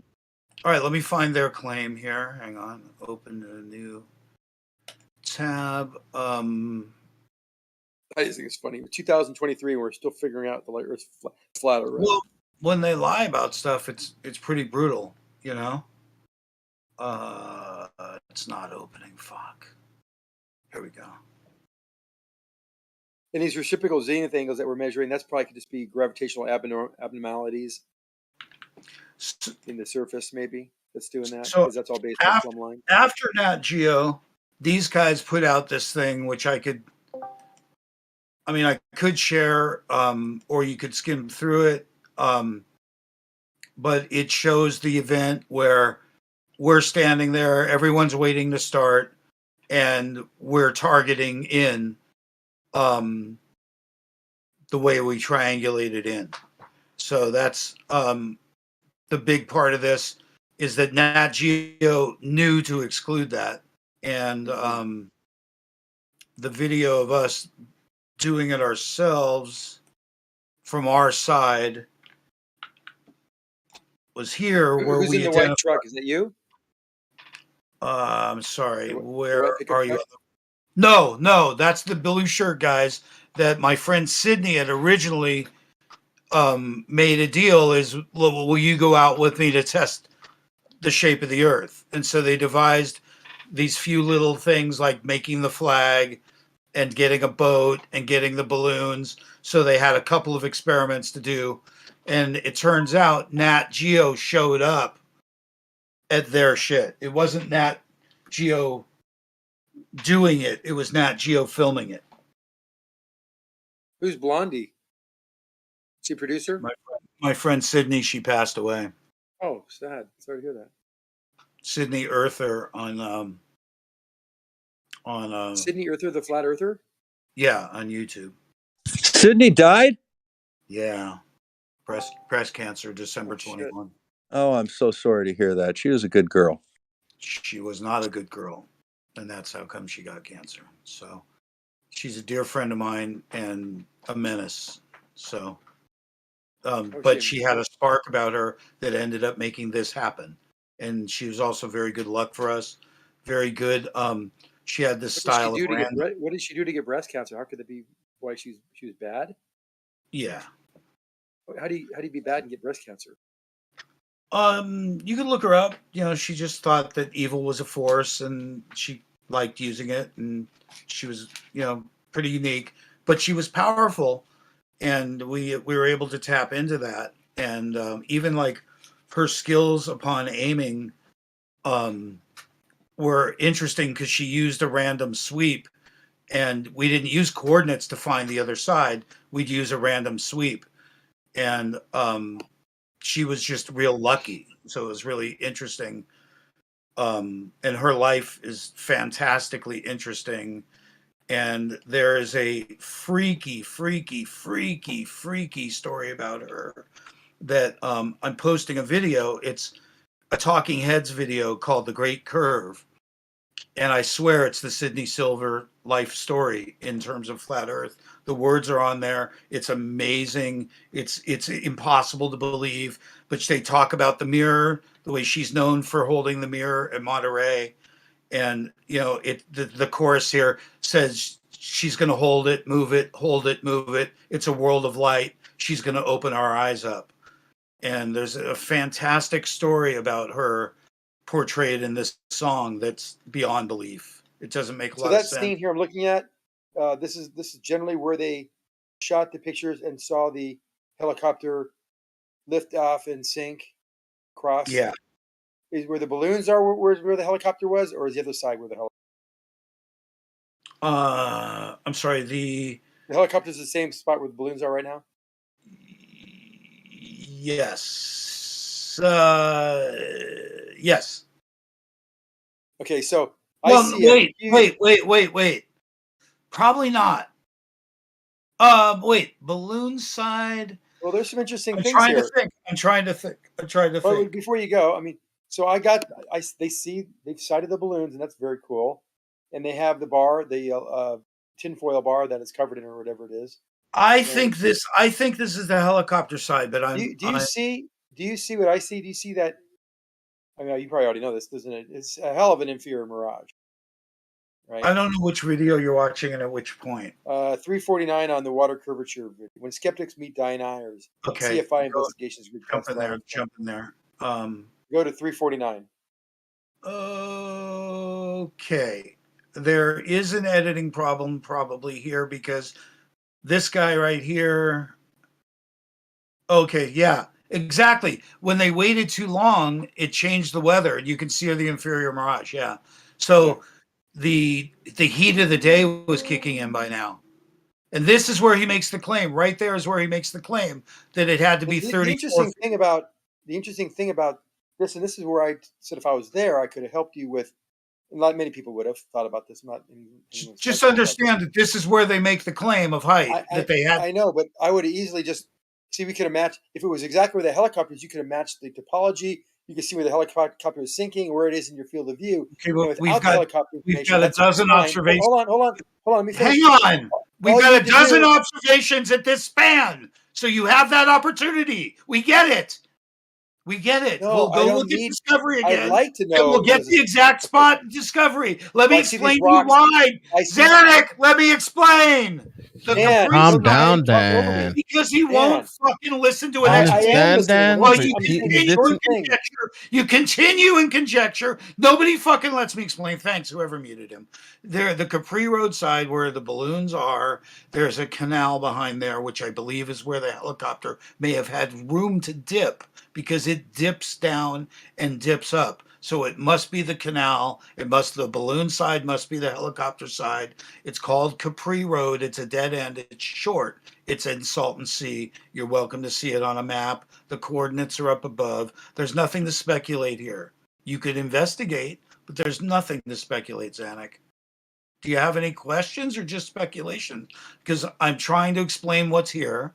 I'm trying to tell you that the point of the video when you started rambling is exactly when he makes the false claim, and he made it knowing this was pulled from Nat Geo. But it gave him something to be able to make a claim that, of course, we're out of our mind, even though the next video shows us spotting them on the ground. So I don't know what to say to you. I hear you. But I have information for you and don't need information from you. If you have questions, that's great. But I don't need information from you because this is real life information, not theoretical, what you think. This is what happens when you go out and replicate the helicopter without the cost of a helicopter. You try balloons, and here it is. And guess what?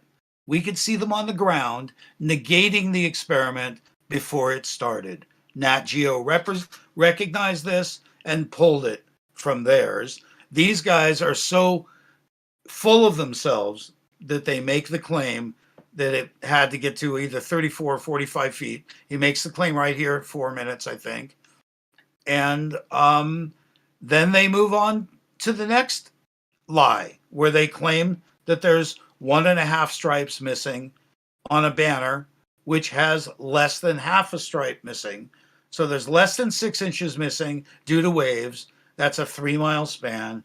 And that's the next lie in this. So this is all lies. If you have any questions, Zanuck, I'd love to answer them. But please don't try and teach me anything. Well, that was 4 minutes. Thanks. I was just trying to say one thing, like if I saw these balloons rising up above the ground like you see them clearly there, and you have miraging, that's no problem. We know the upper image is the real image. Find the deviation from level of that balloon cluster. Zanuck, you see the thumbnail below. You see the thumbnail. So I'm watching it now. So okay. So you know the answer. You know the answer is like, wow, they didn't need to be elevated at all. And when I show you the infrared one day, you're going to go, wow, you really can see parking lot to parking lot. They're both a dozen feet or so off the ground. You really can see across this span. I haven't seen anything yet other than the mirage balloons. And I got this. I agree with you on the flag with the red and the black stripes. That was also kind of a bogus test. I mean, not bogus, but it didn't, they could have done a better job with that one for sure. Well, you do understand it. If you watch it close, you'll see the coastline behind them. Yes. So it shows that there is no That's curve. okay. That's not the conclusive evidence. The conclusive evidence is the water behind. That's the conclusive evidence that they're doing it wrong. Unless it's a fog or a mirage, but it's not. Looks like they just didn't go far enough out, and whatever they got there, I don't know. There's nothing that shows me anything. Forgive Flat Earth for being frustrated, because this is mainstream, and these are straight up misnomers and lies portrayed to the public in our face. Even when we busted them, these guys had the balls to say that we're full of shit. Well, a couple things on that flag. I don't like the flag. I'm more on your side with the flag, actually. But there are things that can happen optically, especially in the distance, that can loom things beyond it upward. So even though you start losing some stripes, which you do, it shows clearly you've lost the bottom. Well, not all of the bottom of the stripe. It's still kind of visible. And behind it, you see the water line. So the only thing I could say is it's possible that you are seeing it due to the waves or the contour of the water. It doesn't look like much is missing, though. I would say that I would be a test I'd throw out. It doesn't show me anything. But, you could have things behind it that are being loomed up. Possible. I mean, I don't think I agree with you guys. That's a shitty test. So. Mm-hmm. So yeah, not far enough away. First of all, I'm pretty beat up from doing this all night. I heard that Professor Rob Parks has arrived. Hey, Rob, can you hear me? Yo, can you hear me? Oh yeah, boy, I brought you up. I'm so glad you came. No problem. There's a guy in here who may be listening, the real Bob Dole, who had a theoretical thing that I thought for sure you might be able to answer. And Bob, are you available to describe it? I think Gio tagged him in the chat or the text, and he hasn't responded. Okay, I don't want to ruin it by portraying it wrong. Okay. But mostly they were talking about pinpointing a star and leaving your setup, in your case might be an observatory. In our case, it might be a telescope, but leaving it 24 hours. And our first question, hi, Matthew. Our first question would be, what do we see the next night? And how far off might it be? And I think we thought it was something to the tune of 4 minutes might be variation from one day to the next. And we were wondering, do we need to move it or move the location? What would happen to try and keep up with that? What would happen if we went to greater distances? And if we did it from 2 points, is there a way of measuring the angle? For instance, if you and your observatory looked at a star and another observatory across the country, let's say roughly at the same height, let's say Washington State compared to you, or something, like, would you be pointed in the same direction? And at what point might that variation be obvious? Like they were saying, if I pick up my telescope and move it 50 miles, will I still be pointed at the same thing? And was that wide enough? And how far would you have to go to gain parallax? I guess is the question. Well, so let me make sure that I understand what the first part of your question is asking. Well, if you leave your telescope tracking for 24 hours, hopefully you don't see your mirror on the floor. Wait, what does that mean to us? We don't know what that means. It means your telescope is going to be pointing upside down at some point. So hopefully your mirror doesn't, fall out of your telescope. Oh, if it were tracking. If it were tracking. So I'm sure we're assuming stationary stuff for us because we don't know anything about. Well, let me just jump in, and I'll try to just real quick kind of maybe summarize Bob's point the best that I can. It would be this. So what he was asking is, and I don't want to detract from anything Dan said because there was several points there as well. So if you want to respond to those, but I thought I would just jump in real quick. So I think what Bob was trying to say is if you have a telescope that's focused on a star, one star, stationary telescope, and it's right on that star. The next day, of course, there's the 4-minute sidereal day difference. But the next day, if you account for that 4 minutes, if you leave that telescope exactly where it is, it's going to be looking at the same star, including the 4-minute sidereal day difference. What he was then saying is that if you move the telescope, 50 feet, couple 100 feet, whatever it may be, you move the telescope. He was saying that it would not be still looking at the star. And then he was relating, if that's the case, if you can move the telescope and it's not still looking at the star, since the Earth is moving at thousands, in the heliocentric model, thousands, even hundreds of thousands of miles, depending on, which vectors you're including, the path around the sun, et cetera. Just the path around the sun, it's like 250,000 miles.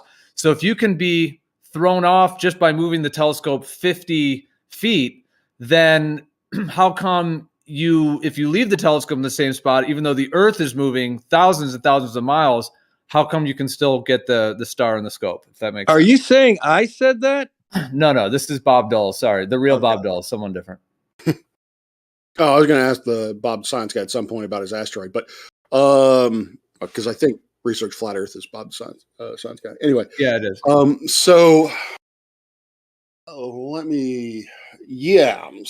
In principle, if you set up on a star at one location and you move said distance, then you're going to have to basically realign your telescope in order to see that star again.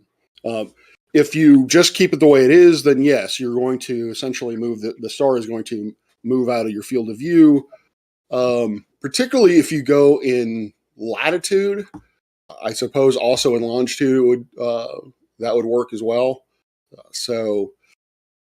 That has to do with basically viewing angle. When you're talking about the motion of the Earth around the sun, yes, that is an awfully big number. But if you compare it to the distance of the Earth to those stars, it's actually rather small. It's rather minuscule. Because the stars themselves, the stars themselves have proper motions of anywhere between tens to hundreds of kilometers per second. But again, because they're so distant, you need a very precise instrument in order to see that motion at all. So I don't know if that answered. It did. That's what Bacon said. He said it really depends on how fine your instrumentation is and how picky you get. Yeah. But if you're moving a telescope 50 miles along the surface of the Earth on the globe model, those 50 miles, the direction of down is different by 0.7 degrees. So that would make a difference on its own. Yeah, but what if you did a horizontal where you took like a plumb line, made a vertical, and then moved it horizontal rather than, around a curve in that sense? Yeah, on the globe model, if you move 50 miles horizontally, then the direction of down changes by 0.72 degrees. Which is why your ephemera is where you have to point the telescope to see an object does change with location. What if you moved it? You didn't move it around around any curve. You move it horizontally, and you keep the telescope in the exact same, arrangement. I mean, his basic idea was that if you move it very slightly, you don't get the star in the scopes anymore. However, the Earth's supposed to be moving hundreds of thousands of miles, and you will get the star in the scope if you don't move the scope. Don't move the telescope. So it's sort of like in one of them, you've only moved it a minimal amount on the Earth. And I hear what you're saying with angle, but that would also depend on the Earth being curved to change that angle. Which is what happens. I mean, even if you had a flat Earth, wouldn't it also change the angle? Not really, simply because of the distance to the stars. Well, I'm thinking about what. Remember, you've got a field of view of a telescope. For example, my telescope, the one that I use, can see a spot in the sky that's about 3 degrees by about 2 degrees. So how far would you have to move in order to make the object go out of that field? There would be a tremendous amount. Yeah, the 32-inch that I use has a field of view of 25 by 25 arc minutes. Yeah. So I don't know. I'm just trying to go off of how I understand the flat Earth model. One of them basically states that the stars are luminaries on a dome, so that's local. So they're close. So I would think that moving the telescope would also change the angle of view. It would significantly because they're so close. Yeah. So, but I don't know. Why? Why? What is the reason for the question? Well, I think the question was just basically in a nutshell that if you can move the telescope, let's say 100 feet, you know, like, okay, like if you have the telescope set up in one spot, you look at it one night, the next night, as long as you count for that 4 minutes, the star is still in the scope. You haven't moved the telescope. So there's something stable about that. Yep. But he was then saying the idea that if you were to move that telescope a small amount, like a couple 100 feet or something like that, and you were to keep it in its, you know, same configuration, that the star would no longer be in the, you know, visually in the telescope. However, he was saying that the fact that the Earth is moving like 200,000 miles or more, if you were to leave that telescope stationary, now you're comparing 200,000 miles versus just the 100 feet. And in the 200,000 mile idea of the globe, the star is still in the scopes 24 hours later. Well, to give you a practical demonstration of what that does is if you look at an object that's, say, the moon's 240,000 miles away. If you look at that in New York and you look at it in California, the parallax that you're going to get is about 1/4 of a degree. So the moon will change in position by 1/4 of a degree. All right. But the moon is, like I said, less than 250,000 miles away. The stars are trillions of miles away. You're not going to see any change at all in the position of the stars simply due to laterally changing your position. However, if you're doing that on the surface of the Earth because of the curvature, it is going to change where your azimuth and your elevation. So you will have to readjust. That's why you need to calculate your what's the ephemeris? You need to calculate your ephemeris for a particular object from your location. So when I use a telescope down in Chile or over in Utah, I have to use that location in order to point the telescope. Hope that helps.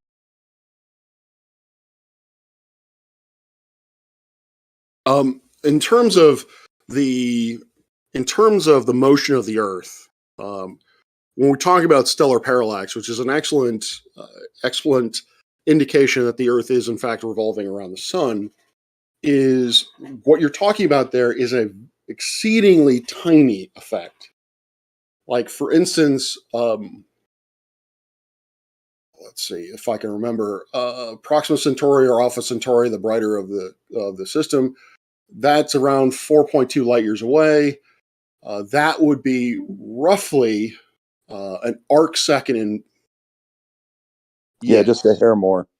Just a hair more than an arc second. Yeah, about an arc second in parallax, and that's the closest one to us. Yeah. And to give you an idea of what an arc second is you take the moon, which is when it's full, it's roughly around 30 degrees in size, 30 arc minutes in size, half a degree in size. You split that into 30 equal parts. One sliver is 1 arc minute. You then take that sliver, split that into 60 equal parts. That one of those slivers is an arc second. So this is not something that can be seen with your typical setup. And that's only if you make the observations over the course of 6 months. You certainly won't see it over the course of a day. Polaris is on the order of, what is it, about 5.7 milliarc seconds is the parallax to Polaris. It sounds reasonable. Most of the stars that I looked at, yeah, you're talking about milliarc second parallax. That's 1,000th of an arc second. I've got nearly a university here. I can measure things to 0.4 arc seconds when I measure asteroids and stuff. And that's really, really good. But I can't get anything close to doing parallax on stars. Yeah, that's excellent.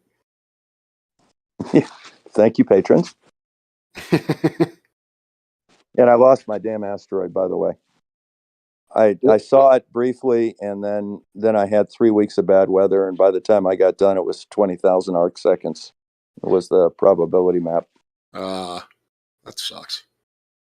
Kind of pissed me off, too, because it's a near-Earth object. Well, that's kind of helpful.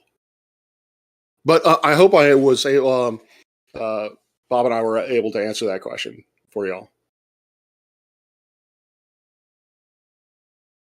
Yeah, no, I appreciate it. I mean, I agree with your response, and that was my, that was what I was mentioning earlier when we were talking about it. That the claim of the distance of the stars is part of how that explanation of the lack of change in the fact that the Earth is moving at, what do they say, total 1.6 million kilometers a day. I have no idea. I've never really had to account for the excuse me, for the Earth's motion in the work that I've done. I can What do tell you think? the What do you motion's think about, like, in the work you do? What do you think about, like, the idea that the Earth is stationary and the stars are moving and they're above us in somewhat of a local, environment, meaning not light years, but in some kind of range that the human eye can observe, since we're a mammal and have, So, in order for that to be true, two things immediately would have to be explained to me. One, how do we see stellar parallax? And two, why do our redshifts indicate something completely different? Why do our redshift? Well, one, explain to me why parallaxes are observed. Two, why those parallaxes would then tell us that those stars are thousands of light years away, if not hundreds of thousands of light years away. And then from a local perspective, why do we see such high redshifts in galaxies? Yeah, I hear where you're coming from on those two. Of course, those two are separate things. The first one with parallax, if the stars are close and local and they're in, some sort of a, whether, there's certain sacred texts in the Bible and so on that talks about the waters above, is it plasma above us, superfluid, etc. That, what is above us, whether it's a dome or whether it's a medium of some sort. But in that medium, the stars would be, suspended or emitting from in some way, shape, or form. And within that medium, those stars could move, vibrate or move to cause the parallax, like very minimal movements. So, okay. Then what would be causing them to vibrate in such a way? Well, that would be an interesting thing to think about. I mean, the magnetic field. I could give some thoughts on it, but yeah, I would say the magnetic. I mean, obviously, so there's kind of okay, so NASA and these space agencies claim that they're going up there and they're probing and all the rest of it. So, if they're doing that, I can understand why one would believe that and then say, well, we're doing that. But on the perspective that they're not doing that and that they're faking that, and there isn't an actual space to go to, that this is it, this is Earth, there is no space, to go to in that sense, then we really don't know exactly what, and I think it's perhaps even a mystery that humans are not even meant to be able to go up there and get a sample. Like there's a certain mystery component, but we can observe it. And so I would say that, to get any absolute verification, we'd have to be able to go up there, measure the whole field, measure the liquid, measure the, the luminaries, and get an exact. So, but I would say that just in general, if you have a magnetic field, like a toroidal magnetic field that is, comprised of the various flux lines within it, that would, potentially be correlated or connected to the whole system and how it's all moving. Gio, how do you explain the fact that we can actually see them? We can see Artemis, we can see the James Webb Space Telescope. I mean, we can see these things. We can physically see them. We can measure them. We can identify them. You can't see one from the other. You just claim to see them from here, but you can't see one from the other. Well, sorry. Say it again, Rob. Professor Parks, you broke up a little bit. You want to maybe say it one more time? Yeah, he was breaking up. That's Professor Parks? I've seen his work. He's good. So I have a bonus question for Globies. What holiday is January 8th? Oh, wait, he's coming back. Oh, I don't know. Professor Parks, if you can hear us, you were breaking up, so I don't know whether your connection may have... My connection from my computer is probably futzed, but can you hear me now? Yeah, now you're good. Yeah, go ahead. Okay. I've heard the electric universe thing about magnetic fields. We just don't see that. The problem with that is that some stars have almost no magnetic fields at all, whereas others have fairly tremendous magnetic fields, but we have a good understanding of what's causing that, and that's basically the internal dynamo inside of them. So we don't see a overarching, like, a large magnetic field pervading the entire universe. It's just simply not there, or at least we don't see evidence of it. So it would be difficult for me to rectify or basically say that, or if you tell me that there's magnetic fields causing these stars to vibrate, to mimic parallax, then I would need to see evidence of a large-scale magnetic field that would do that. And also, I would need explanation for why two separate distance measurements that are independent of one another arrive at basically the same answer for the distance. And one of them doesn't have to deal, or one of them doesn't actually look at the motion of the star, like the back and forth motion of the star at all. Yeah, well, those are all good questions. But I mean, whatever is causing the stars to move, like in terms of, I want to address all of those components, but you mentioned, but of course, I mean, without being able to like get up there and get an exact measurement, is there any way, like in your mind, if that is the case, like let's just say that you knew for sure that NASA actually was lying and they're not going to space, and that's not the case, and we were just left with, okay, well then we're here on Earth and no humans are going up there and getting samples, then what would you be left with at that point? Meaning, if there's no way to get any actual 100% test or verification to be able to go up there and get a sample, all we can do is view the things from down here. Where would that go? Because like the idea of it being like a clock, essentially like a clockwork, and it just moves in the way that it does. What are your thoughts on that? So I actually talked to Dan about this, and I may have mentioned this with Dan, but because Dan has also talked to me about, NASA this and NASA that. I'm an astronomer. Aside from potentially, although I never have gotten money from NASA, I don't deal with them. There are tens of thousands of American astronomers, more so globally. We really have little to do with NASA, and we all understand that there is space, that there are stars, that there are planets. So even if you were to tell me that NASA faked the moon landing, faked all of their probes and things of that nature, that still wouldn't really. I mean, yes, I would have lots and lots of questions, but still, in Dr. Parks's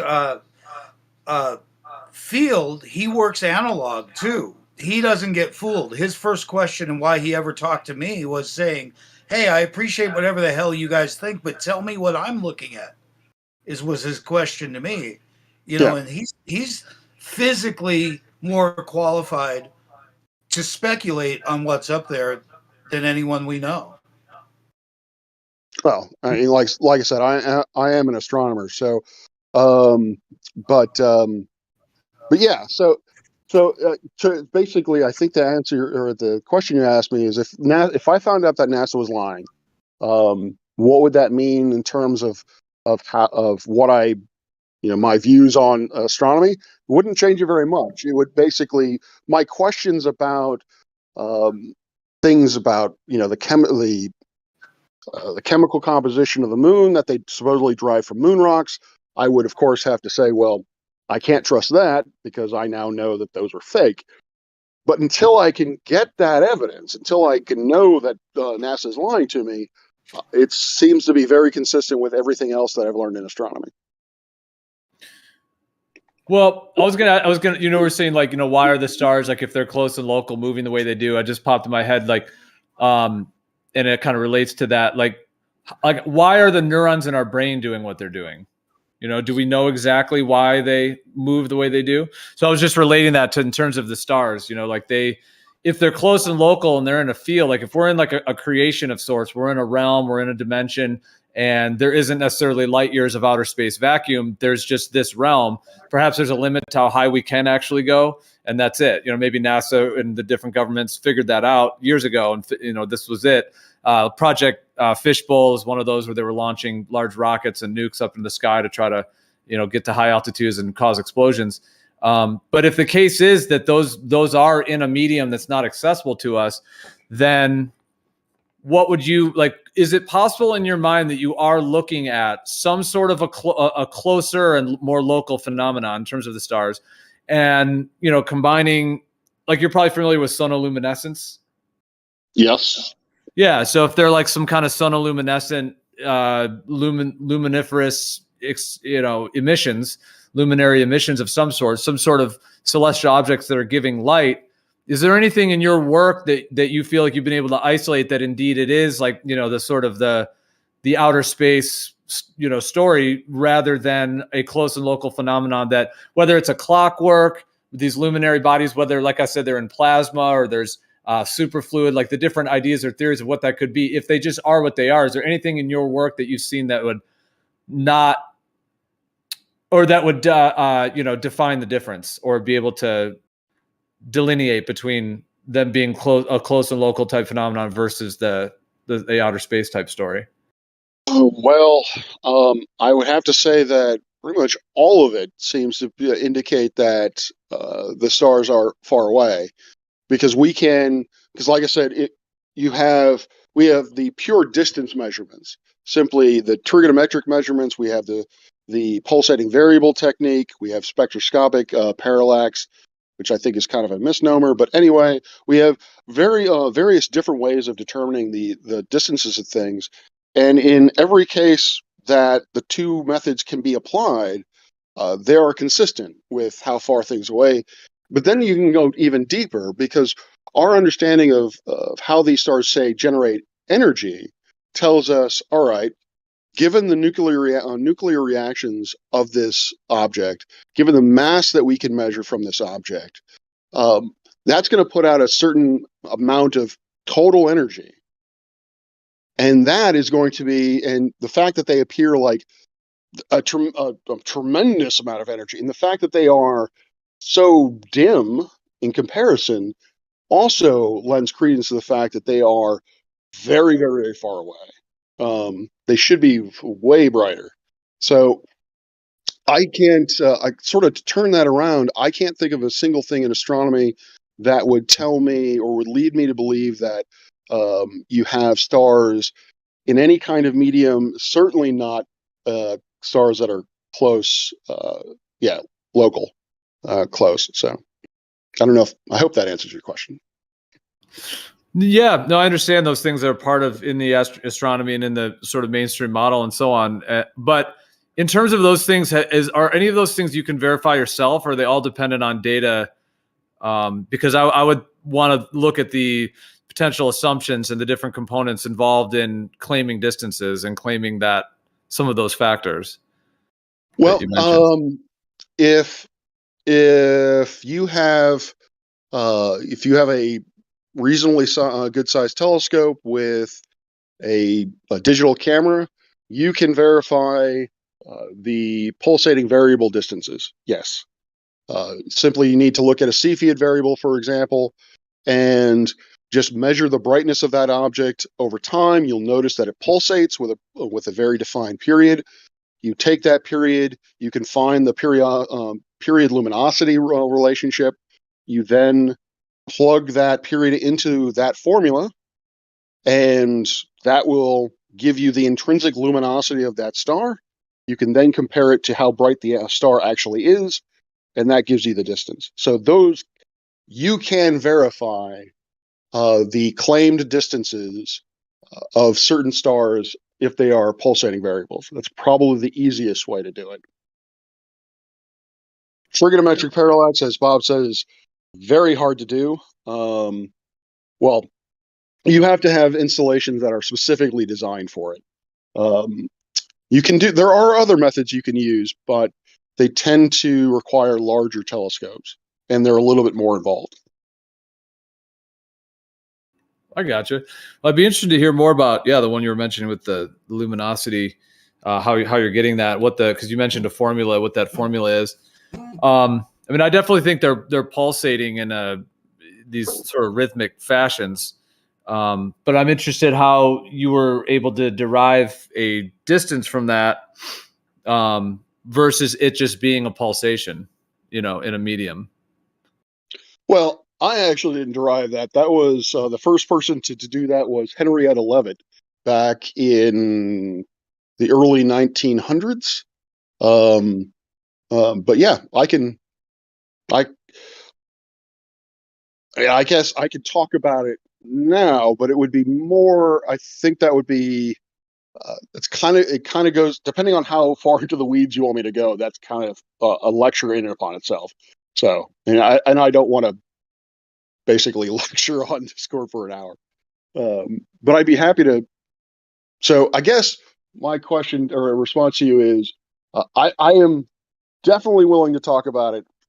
Just let me know where and when, and we can go from there. Yeah, no, it's understandable. I mean, exactly. I'm sure it's not something you can just brush over briefly, and understandable. The way you described it, I'm understanding that it would be more in depth to go into. So, I mean, we can schedule an event anytime. I'm welcome to do it here or as well. And so, it's always a possibility to do that. It'd be great. I'm sure that we could, if we scheduled ahead of time. I'm sure that we could get send it out to. Share it out there and get the room packed. It would be great. I'm sure a lot of people would love to hear what you have to present, and I'm sure many would like to ask you questions as well. Yeah, I've got plenty of slides on it. I have taught about pulsating variables from the undergraduate all the way up to the graduate level. So yeah, I'm fairly well versed in it. So in your mind, in terms of the logic and the components of possible assumptions, what do you think? It's 100% or 50%? Just in general, is it like how sure are you that thing actually is at that distance? I would say 95 to 100, somewhere in there, depending on the particular star in question. Wow, and that's getting light years, meaning like millions of miles and so on, like in terms of those measurements. Yep. Yes. Or readings or however Dr. Parks. Yeah. One of the things that Whitsitt brought up the other day was, apparently the distance to Polaris has been changed recently, and therefore the Earth is flat. Would you mind addressing how we determine how we decide to change the distance to a star, for example? I mean, what went into that decision to say, okay, well, it's not this, now it's this? And how that makes us globe. I actually did recently, not to plug my own channel, but I just did a video where I sort of addressed some of Whitsitt's claims that say redshift measurements were anomalous. So if you're interested in my response to that, you can see that. With Polaris, I'm actually not familiar with the distance to Polaris being changed overly much. So do you know what it was and what it's changed to? Well, from my research on it, the number of light years to Polaris is somewhere between 350 and 500, depending on who you talk to. I've always looked at it as 133 parsecs, about 430 light years. Oh, wow. But they just came out with something recently where they thought it might have been a little closer or a little further away. But I think it had to do with the accuracy of the parallax measurement and other data that they got. They just updated it based on new information. Not that it changes anything, of course, but just the distance change once in a while. That would be my generic response to that. Is if you have a star that, particularly a star that bright, if you have a star that well known and its distance has changed in some way, then I would be very surprised if it changed drastically, and And two, what I would say is, yeah, if it has changed, then it's because of a new mission or a new technique, not technique, but a new facility, and that has greatly improved the precision. So the best example I can give you is I think they're both Europeans. So we had the Hipparchus satellite, which determined the parallax to hundreds of thousands of stars. Basically, we had accurate parallax measurements out to about, I think it was about 100 light years. Then we got Gaia, which has now got billions of stars, and now we can, depending on if we can see them, we can actually get reliable parallaxes across the entirety of the galaxy. So now we have jumped from a reliability of 100 light years for trigonometric parallaxes to about 50,000 light years for trigonometric parallaxes. Yeah. Mhm. You know, I was going to try and measure the distance to the sun the other day, and you know, the astronomy gods conspired against me once again. You know, I had about 8 minutes to do it, and of course, where the moon was at that time, you know, where the third quarter of the moon was at that time, of course, was completely clouded in. But I was sitting there with my sextant, and I was hoping that I might be able to at least get a angular measurement between the sun and the moon, and figure out the distance to the sun, you know, after the method of Aristarchus. But I guess that's going to have to wait for another day. I did it using some data from Stellarium, and I think I got something like 33 million miles. But you know, I wanted to do it myself. Yeah, I tried it with. I tried to do the same thing with Stellarium data, and I couldn't get it to work using Aristarchus's method. Yeah, it came out to be greater than 90 degrees. Based on Stellarium, I thought maybe it might have had something to do with refraction, so I tried to turn off the atmosphere.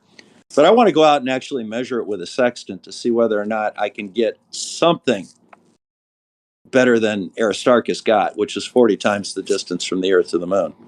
Yeah, I suspect my problem was I just don't know enough about his method, and I got his methodology wrong.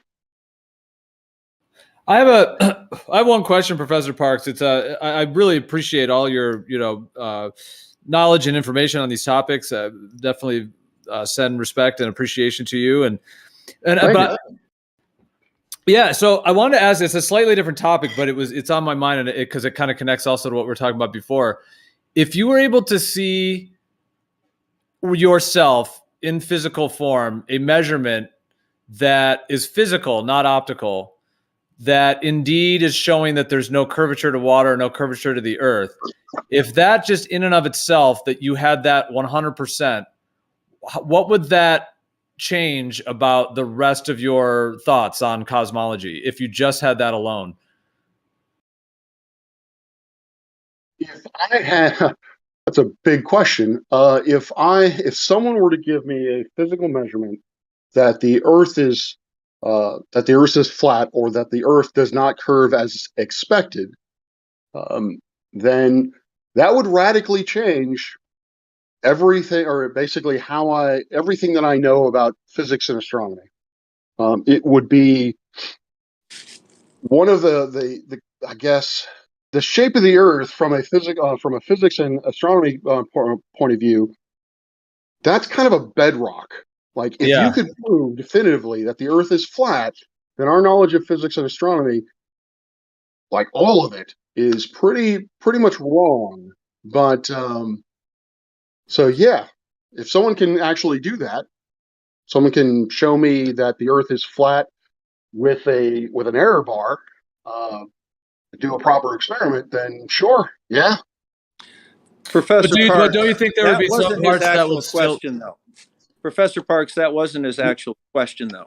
Oh, all right. His question was, if somebody showed you a definitive physical measurement of a flat Earth, what would your reaction be? My reaction would be that measurement is probably an error, because these 12 other measurements say the Earth is curved. I don't know. What do you think? I hear you on that, Bob. But I think I was actually, he responded to it, accurately, because I was asking what would it change in terms of your viewpoint on cosmology, and he definitely described that. Well, let me ask you this, Professor Parks. Like, if okay, so you were saying that much of it would be wrong, physics and astronomy and earth sciences and so on, and of course gravity and those parts of physics. But what about this? Would there be parts that actually were true all along? And would those just be what the truth is and the other things discarded? And my thoughts on that would be like, in terms of physics, like, the physics that we have here on Earth, you throw a baseball, you drop something, et cetera. Those are, very, very real. We all experience those every day. Engineers have to work with it all the time, et cetera. So that would all still be true. Is my one, I almost kind of want to ask, like, correct? Like, that would still be true, correct? And then the other part that would still be true is that the sky still is observationally what it is, and perhaps it will just remain a mystery if we're not actually going up there to get samples. But like, would those two things still be true? Like, would the physics here still be real and the observations here still be real? If the Earth is flat, then no. Our basically understanding of physics would be entirely wrong, because our understanding of physics at the moment is that if you have a sufficient enough mass, which you can pretty much assume just by moving around the Earth, you come up with an estimate of mass, gravity, or density disequilibrium. It really doesn't matter which. If you have such a large mass, density disequilibrium, I guess, the thing's going to turn into a sphere. So the fact that the Earth is not a sphere would indicate that doesn't quite happen. Also, geologists would tell you that earthquakes would be our understanding of the physics behind plate tectonics wouldn't work either. So yeah, it would. I mean, I don't know what would be left. Maybe fluid dynamics. That's also gravity dependent. Or has but then would gravity just have to be even Isaac Newton, he was an ether gravitational theorist, essentially. He was working with ether, and so on. So what I'm saying is that if it's not mass attracting mass and bending warping of space-time and relativity, and if it's not, the Newtonian sort of mass pulling into the center of a sphere, what if it just is something different? For example, like if you have a planar Earth, meaning like, water that's level, with the tides, of course, and then land coming up out of that water, and you have horizontal, vertical is vertical, up is up, down is down, and you have one universal reference frame of, the environment, the Earth, and horizontal is horizontal, and so on. If you have that system, the thing we call gravity, which really comes from the word weight, would that not just be things falling perhaps down to the plane and or up in the case of helium, rather than to the center of a sphere? And then is it possible you think that the physics in terms of throwing a football and so on could still connect with something like that, where it's actually a downward flow from above in some sense, or something that is whether you view it as a force that's pulling or pushing, or like you said, the density and equilibrium thing, but just weight essentially is what I'm referring in that sense. Just weight, something that is heavier than the air is going to fall, and whether one sees that as a force or not. I guess my main point is, could it be seen as just something that's pulling, or if you want to view it as pulling, or however one would view it, down to a plane, down to a planar surface rather than to the center of a sphere? Sorry, that was long-winded. No, that's quite all right. So my response to that is, again, I would be open if someone can show me a new schema, as it were, or a new physical law that provided for everything that we can see in terms of, say, the inclined plane experiment, pendulums, things of that nature, things that I can do in a high school or collegiate physics lab, then I would definitely be willing to look at it. And would also have to explain why such a massive object would not, under that essentially influence, force, what have you, turn into a sphere. But if I might, I'd like to sort of turn that question on you, in the sense that we have gravity, we have classical mechanics, and we have relativity. These do an excellent job at describing the motions of things around us. Why is not acceptable to you? Why is it that you would believe that? Sure. Awesome. Yeah, because the whole cosmological constant, right? It doesn't work out everything like you said, right?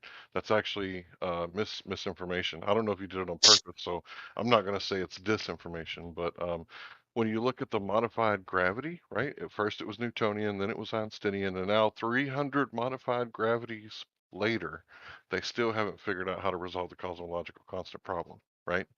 That number where we get the 120 zeros, right? 120 orders of magnitude is the Oh, factor that they're off by when you are, compare are you the. are you talking about the what's that guy's name? Michu?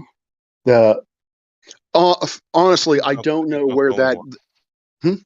He's I not the don't know where that. I don't know where that. What he means by that. What factor he's talking about? Is there a problem with the cosmological constant? Yes, I would be the first one to admit that. Um, but that's one example on the basically the fringes of our observational ability that we don't have a very good answer for. But everything else, or almost damn near everything else, can be described very, very well. I don't know this 300 variations of gravity that you're talking about. The two that you have classical mechanics, which was then superseded by relativity, and at present, relativity is still the name of the game.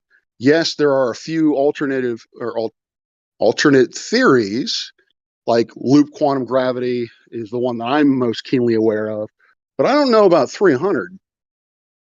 Well, can you Professor Parks, if things fall down because they have weight, is the Earth a sphere? Yes, it has to be. That's pretty much all there is to it. But things can fall down to a planar surface. You can have like a terrarium or an environment. You can even create it, like model it if you wanted to in a graphical environment where you can create those physics. It doesn't have to pull to the center of a sphere. Not on the size of the Earth, Chio. If things fall down, the Earth is by definition a sphere. Absolutely not. Physics goes back to, if you can prove to me or show to me a measurement that definitively shows that the Earth is flat, then that's why our understanding of physics would be radically different and basically broken. Is because There's no in order to have an acceleration, acceleration near the surface of the Earth of approximately 9.8 meters per second squared, the Earth has to have a certain mass, and if it has a certain mass, it's got to be a sphere. No, that was wrong. It's got to have acceleration horizontally or diagonal. All right, we can't do that. Oh, but real quick, I just want to touch on one thing because I actually did find it. I am going to read the paper later. Yes, they did actually significantly change the distance to Polaris, but it was because of two different methods. So previously it was 323 light years away, which was a parallactic measurement. As I said before, that's probably Hipparchus, which means that's at the very edge of that was probably the error bar on that was probably very large. The 432 is from pulsating variable. So two different methods, one of them, and that's the reason why they changed it. So, but I'd have to read the paper to find out exactly what the real problem was. But anyway, Do they have more confidence in pulsating variables versus parallax? Wow, that's exactly what I was going to ask, Bob. Thank you. Well, I think I think Whitsitt, if you get a chance at some point, Professor Parks, to chat with Whitsitt, I'm sure he would like to chat with you about that, because he's brought that up several times recently, and he would even have, I'm sure, the source that he would be able to supply, because you were mentioning you'd want to see the particular one that he was talking about. Mm-hmm. Yeah.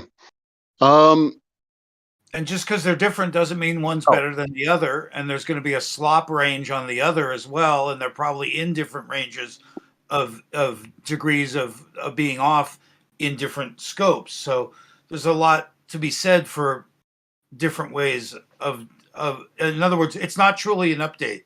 Your information is an update. Neither one mentions an approximation.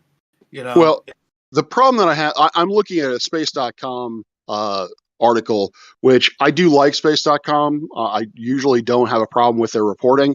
The problem here is just a commonality among science communication is that they don't tell you, they don't spend any time on, they give me two numbers, they don't give me any error bars in them, so I don't know how confident I should believe these things.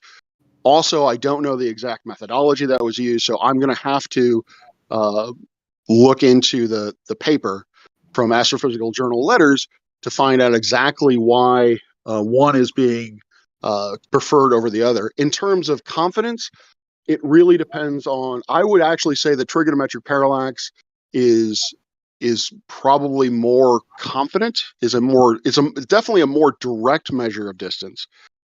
But that all depends on the precision of your instruments, and so forth. So Who's talking about Pluto? I thought we were talking about modified gravity, and you asked. oh, I'm sorry. If I said Pluto, I meant Polaris. But Yeah, this was Larry earlier that we would talk about the distance of Polaris changing. So he was just linking it back to that he was. Yeah, I was talking about the. According to this YouTube, is there really a crisis in cosmology? Reloaded, ask a spaceman. He's claiming that over 300 published proposed solutions for this cosmological constant problem. So that's what I was talking about when they modify gravity. Right, that's what they're doing. They're trying to make it work. And I was just curious if you could see the live stream chat. Nathan Seberg, a leading string theorist for Institute of Advanced Study at Princeton, New Jersey, is not alone in the statement when he states, quote, "I am almost certain that space and time are illusions. These are primitive notions that will be replaced by something more sophisticated," end quote. Okay. And they might be. I wouldn't double down, or I wouldn't go that hard on it, but as I tell my students, do I believe that relativity is going to be superseded at some point? Yes. Do I believe that it's going to be superseded within my lifetime? Maybe. During their children's lifetime? Probably. Do I think that relativity is the perfect description of the universe? No, I don't, because there are definitive problems that relativity cannot explain. However, so far, there isn't a problem, there hasn't been an observation or a test done to falsify relativity. So right now, it's relativity is what we got. And yes, I will be the first to admit that cosmology does have some big problems, and hopefully JWST will help solve them, or at least give us better tools to solve them. So is that how science works, where you make a baseless assertion about a thought experiment that can't be falsified? Is that knowledge? When did I say make a baseless assertion? Well, the whole space-time thing, right? You're asserting that there's this thing called space-time, right? And that which has been tested multiple times and has not been falsified. Basically, the idea is relativity has made predictions. We have made observations and measurements about those predictions. Those have been accurate, and we move forward. So where's the problem then? You're acting like gravity has no problem. It doesn't work at the galactic level. No, I just admitted that cosmology and our understanding of certain cosmological principles, which relativity is the underpinning for, we don't have good answers for them. They are crises in cosmology. So you're saying you don't understand gravity at the galactic level, right? We don't understand gravity at the universal level. Right. So why are these anti-flat earthers in here day after day telling us that we don't understand when you're admitting that you don't understand? Because not everyone's honest like he is, and he's. I mean, I don't know. I don't know what they're saying. I can't speak for them. I have heard globe proponents or anti-flat earthers or what have you. They've made some claims that have been wrong. I have corrected them whenever I've heard them. They make some very definitive statements that I think shouldn't be made so definitively. But yeah, so yeah, I will be the first to admit, like I said, that cosmology does have some problems. But for the most part, except for those problems, which again do not indicate that relativity is wrong, it's just simply it indicates that relativity is incomplete, because relativity cannot explain why those things are happening. Professor Parks, in your opinion, will we ever have a definitive answer on everything? No. Okay. I do not believe in the theory of everything. I think that is a fruitless proposition. Well, the reason that I'm bringing that up is, do we need to, for example, do we need to know the exact source and cause of gravity to have a very good understanding of gravity? No, I don't think so. Science or physics and what have you, I think all it seeks to do is to provide a description of how things operate, primarily a predictive description, such that if I want to know what that galaxy is going to do, or really what that galaxy is going to do in a million years or what have you, then the tools that I have, if they're accurate, then they can tell me what it's going to look like, what its mass is, what its volume is, that sort of thing, a million years from now. Forgive me, but those are theories. Descriptions are theories. But if you can't tell what it is in a billion years, does that mean your estimate of what it'll be in a million years is wrong?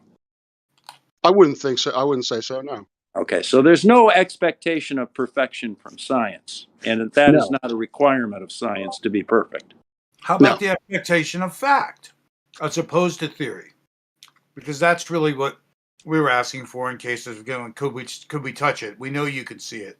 Could we touch it? These types of questions are based on facts, like physical objects, things like that. So give us that, please. Yeah, but nobody's going to touch a galaxy. Well, here's a wait. Look up the Parker probe and look up what every headline says versus reality. Every headline says Parker probe touches the sun. Everyone knows that didn't take place. So you have to understand the language is being used against us psychologically to achieve things that haven't been achieved. Yeah, I don't like clickbait either. When you describe descriptions of things, that is by definition a theory.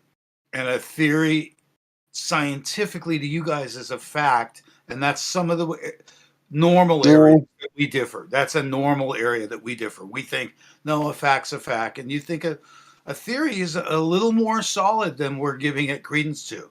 I appreciate you being here, and I know you're here. I know why, you come because you're still in the learning parts of life, and you still appreciate that. You always will, because that's your nature. So it's great to hang with you, and it's a privilege for us. Thanks. Yeah, I appreciate it. And actually, I've done 2-3 videos about the scientific method and how scientists approach certain terminology. And in almost all of them, I start off by defining certain things, such as to a scientist, what is a fact? What is a law? What is a theory? A fact is something that I think you can all appreciate is something that you can physically measure. And it doesn't matter who does the measuring. It doesn't matter where you do the measuring.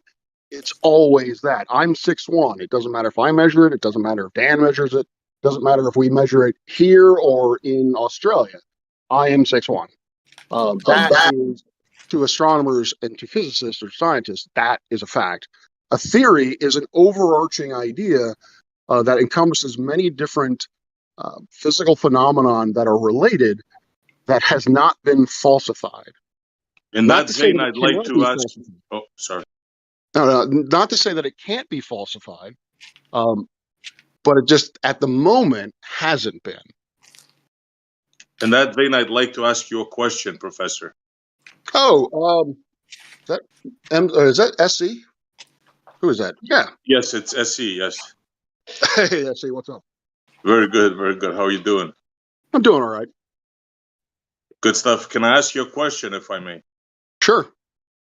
In the vein of scientific experimentation and learning stuff and all that, I heard you mention the James Webb Telescope. Yeah.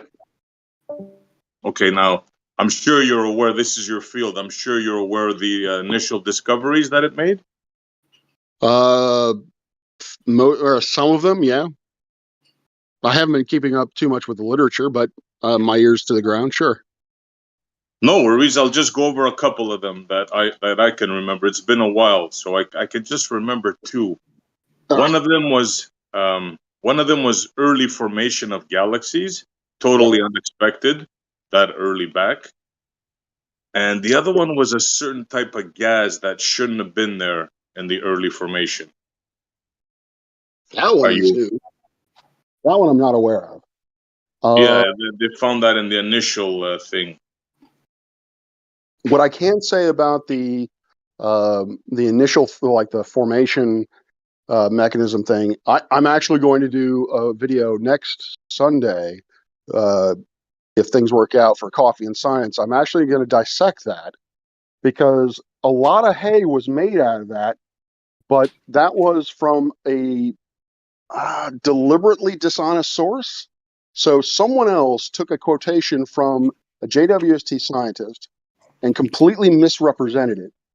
And then it just kind of blew up from a story from there. But what I can, to directly at your direct point, one of the reasons why I have not kept up with the initial results of JWST is that with any new instrument, that instrument needs to be put through its paces. It needs to be properly calibrated.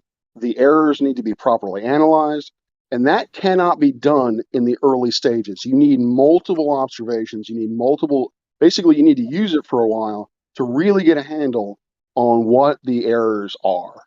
And so, from my understanding, from when it comes to these structures, it's a distance problem.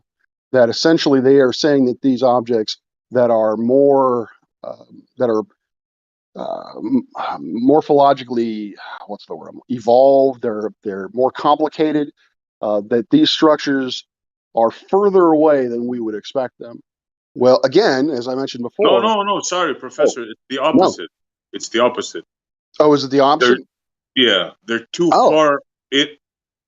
No. See, what I heard was that the objects were too basically complicated to have existed at that early stage of the universe. Right. We're both saying the same thing. Exactly. Yeah. That early stage, they were too well formed. Yes. Shall we say? Yeah. Yeah. So I'd have to look into it again, but essentially it's a distance problem. And when you get to those extreme distances, those are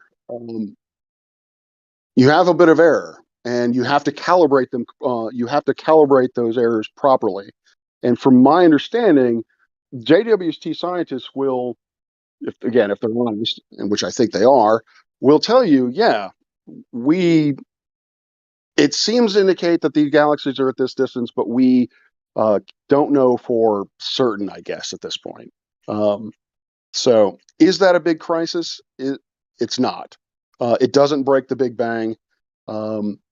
If you look at the actual results, then again, either the results may not be accurate, but now I'm starting to talk out of my ass. But basically, from what I've gotten from talking to other people, there has just been a big misunderstanding. On Sunday, I will be doing a show about it. I will be looking into the papers themselves, and I will be looking at any kind of and evaluating it myself, like the error bars and so forth, whether that works. So yeah, had I known you'd be here, I would research it further. The other thing I can remember is an early formation of a certain type of gas. But it's been a while since. It's been like a few months, so my memory has faded. But I remember those two things: the discrepancy of the early formation of galaxies, and this certain gas. But there was some other discrepancies as well. I'm sure you're going to look into those as well. Yeah. Well, in light of the fact it's only been operational for about 3 months, yes, if that. Yes. You know, we don't even have full orbit of the Earth yet, or a full orbit of the Sun yet. Well, I did hear, in support of the professor, I did hear that they were saying the initial results were due to a bad calibration. So something like that, I heard. Well, not really bad, but how would I phrase this? Initial would be the best guess. Like, they don't have enough data at the moment, or at the time, they didn't have enough data to really understand what the systematic errors of their observatory are.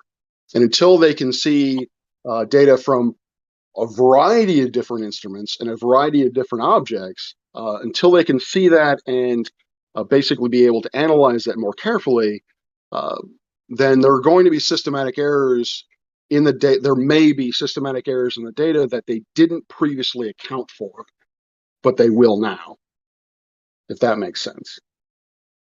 Right. Now, since I have you here, this is inconclusive, and granted, maybe it's not conclusive because of the calibration.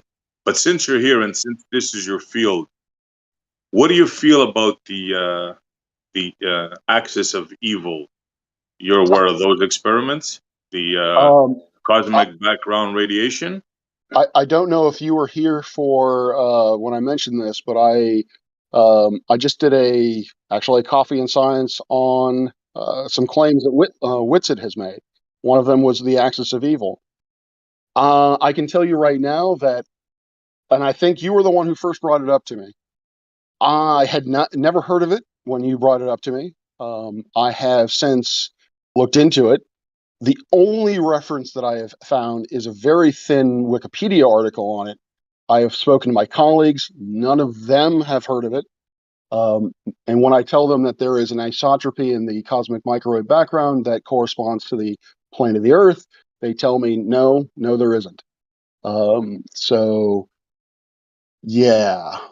If you can, but as always, if you can send me sources about that describe the axis of evil that isn't the Wikipedia page, then I would be happy to look at them and see what's going on. But as far as I know, the axis of evil doesn't exist. Okay, interesting, because I can't remember his name. He's a very famous astronomer. I'm gonna get the info. I'm gonna try to and send it to you, and because they did not one, two, at least two experiments they did. Now the first initial one of, I think his name is Max something or other. I'll get you his name. Max Planck. I forgot No, it. it wouldn't be Planck. The cosmic microwave. No, not. No, come on now. Yeah, it's not him. He's a young guy. As a matter of fact, he's one of my favorite scientists because he doesn't bullshit a lot. I'll get his name. Anyways, yeah, he initially said no way, it can't be. He blamed it on the data collection, on the scientists. But then they did the second observation, and he had to go and apologize to them. Now, what he did was he modeled the difference between the hot and cold, and he saw some sort of pattern. Anyways, you got to see it. You'll understand it better than me, of course. So I'll send you the stuff when I find it. Yeah, definitely. Hey, Dr. Parks, do you mind circling back to something real quick? You were talking about definitions a little while ago, and you were talking about theories, which are a conglomerate of other hypotheses. Can you have a theory that's not been tested? Not been tested. That's an excellent question. Thank you. Even a blind squirrel gets a nut sometimes. So this is probably my own opinion. I can't speak for the scientific community as a whole, but string theory shouldn't be called that. I do not believe that string theory is a theory, because string theory, as far as I know, and M theory is along with it, we cannot test those at the moment, or really at all. And until we can actually test the claims of a theory, then it isn't science. It isn't a theory. I don't know if that answers your question, but well, can you have a hypothesis that's not been tested and still call it a hypothesis? Yeah, I think that would be accurate. Yeah, you can have you can have the hypothesis that I believe that the universe is actually created of pocket universes. Yeah, that's a perfectly valid question. And what's the difference between a theory, a scientific theory, and a scientific law? So a law is a description of a single phenomenon, like the law of gravity, for example. It's usually in mathematical form, whereas a theory deals with a lot of related concepts or phenomenon. Classical mechanics, for example, is a theory, and it deals with gravity, it deals with motion, it deals with optics. So there's a lot under the umbrella of classical mechanics, which now Can you have a relatively law? Can you over. have a law that's not been tested? Not that I'm aware of, no. Okay. So if you call something a theory or a law, it's been tested and supported. It's not, well, not perhaps supported would be a bad way to say it. It's been tested and not falsified. Correct. Can you have a scientific theory without any hypothesis? I don't think so. Well, again, the way that a scientist would define theory, no, because a theory is a bunch of phenomenon that have been tested. In order to test it, you have to first have a hypothesis from which to test. So, Professor, on the subject we were talking about, have you seen the documentary The Principle? Documented The Principle? No, I have not. Oh, that's a must watch. I highly recommend it. It's based on the Copernican principle. And you have all the top scientists talking, Michikaku and all, and they explain this phenomena that I told you. And it appears that with the data they collected, it appears we're at the center of the universe, and the universe is flat. It's like a plane. Okay. If you haven't seen this, I highly recommend it. The Principle. Yeah. Documentary, you said? Yes. Yeah, it's even 2014. Yeah, it's actually available on YouTube. You can watch the full thing for free. So yeah, if you just Google or just do YouTube, the Principle documentary, it's on several channels and it's just free to watch. Okay, yeah, I got the IMDb page up right now. So yeah. So you're saying that? Sorry, my thing cut off. You're saying that there is a difference between a scientific theory and just a regular theory, then, right? I'm saying that there's a difference between a scientific theory and the way that theory is typically used in everyday life. Yes. Right. So when it comes to Einstein, do you have any hypothesis to create the general relativity theory, or was that just a general theory of a regular theory, a colloquial theory? I'm not entirely certain why basically the beginnings of how relativity was, how it came into creation. What I do know is that basically Maxwell had come up with his 4 laws of electromagnetism, and one of the underpinnings of that is that the speed of light is constant and invariable. From a Newtonian perspective, from a classical mechanics perspective, that doesn't make any sense. Why would light have a non-infinite speed, and why would it be invariable? And so that, I believe, is the question that got Einstein onto the track of developing special relativity, which he then expanded into general relativity. But that's basically that's the edge of my knowledge on the subject. So his hypothesis, I guess, is, well, I don't know. I don't even know how you would frame that note to a hypothesis. Wasn't his hypothesis something along the line of what would I experience if I was riding a beam of light? Yes. Well, those are his famous thought experiments. Yeah, thought experiments, and then the hypothesis drew from that. Yeah. Well, I don't want to take away if you guys want to continue on that. I don't want to take from that, but there was something because there was something from earlier when we were chatting that I wanted to link back to as well. Sure. Well, I know DMOC is in the chat complaining that he's been muted. I don't want to monopolize the conversation here. We're here to DMOC every time, so don't worry about it. All right. So yeah, Well, go ahead. Well, I mean,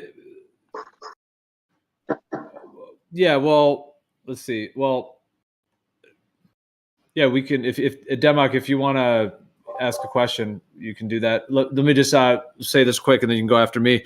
I was just gonna. We were talking about. I was asking you, like if you were able to see an absolute. So I'm going to mention this, but if you guys want to continue on those topics, feel free to jump back to those. But it was just something that was we were talking about before, and there was just we were right at one part of it. So I was asking you, like, if you had, were able to see, actual physical validation of like a planar geometry of the Earth's surface and of the surface of water, and you were saying how if that was the case, essentially the Earth, having that planar geometry, just that one thing alone. And how you were saying, like, like a lot of physics would have to be wrong and so on. But I was going to ask you just the other part of that, and if you want to, expand on that as well. But is it reconcilable? Is my question to you. Meaning, would there be a way forward in your mind to reconcile the current model, the current cosmology, everything with the globe and astronomy and everything goes along with it, to the Earth having that planar geometry? Now, of course, from there, is it moving? There's still that question. What is the sky? There's all these other questions, but it's really just the planar geometry. So is it reconcilable? And in your mind, what could that look like? And is it possible to take the things we know is true now, somehow expand on those, organize them into, a more holistic system of some sort, and then somehow figure out what needs to be discarded? Is that reconcilable in your mind in terms of that? In other words, put lipstick on a pig and make it work. My instinct is to say no, they aren't reconcilable. But I also admit that there are much smarter people than I am. So, is it possible? I have to be open to the possibility that it could be reconciled. But my opinion is no, it could not be reconciled. It would require a lot of reconciliation in order for our understanding of physics and astronomy to be consistent with a flat Earth. And all the other social and political and other, educational, all the other components that would go along with it. Well, let me then ask you this, though, is if that measurement existed and was able to be verified in physical form, even in many places around the Earth, do you think that simple demonstration, as it were, that actual physical measurement, would it affect the world in a massive way? Meaning, would enough professionals and people in different fields, accept it or view it themselves, or do you think they would be able to suppress it, even if it is true? Would they be able to suppress it? I don't think so. Would it have an uphill battle? Yes. But I think that if, with the assumption or with the understanding that the experiment is valid and shows and basically cannot be refuted, as it were, then I think enough scientists would be able to look at it. They would then try to reproduce that experiment or that measurement.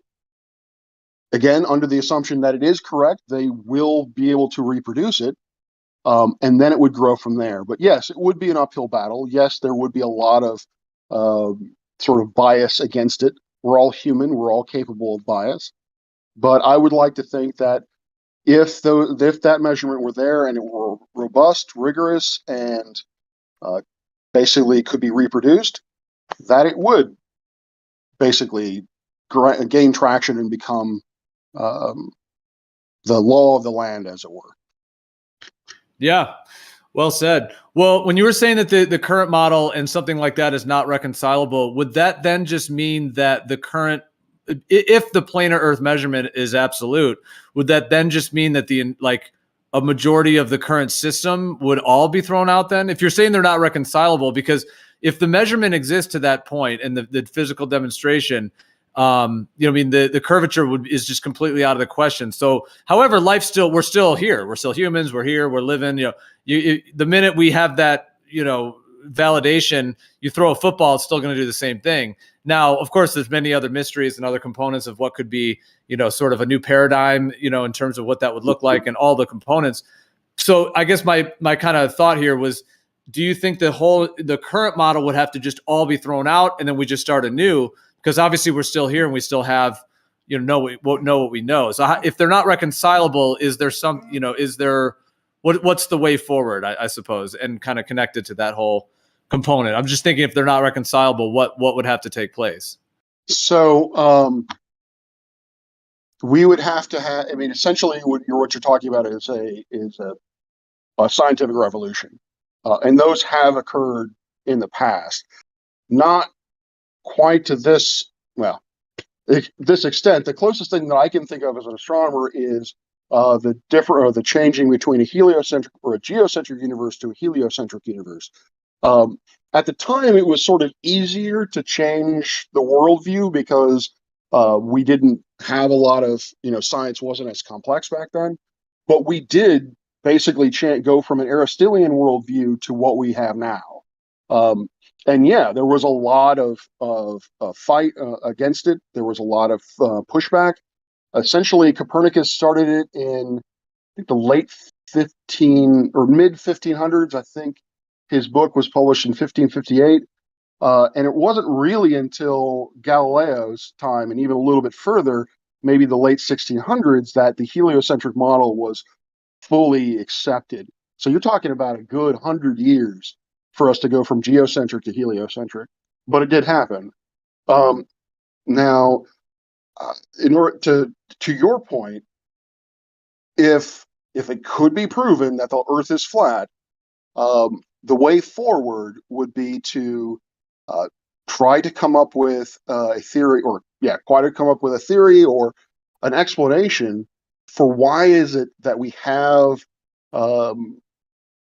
this 9.8 meters per second acceleration near the Earth. I mean, there would be certain fundamental things that we would have to revisit, and like I said, there would have to be some kind of new explanation for why the physics that we observe can occur on a flat plane that is as massive as we suspect it to be, or you'd have to explain and stationary as well. You'd have to explain why, with 9.8 meters per second at the surface, the Earth didn't form a sphere like every other object that we observe.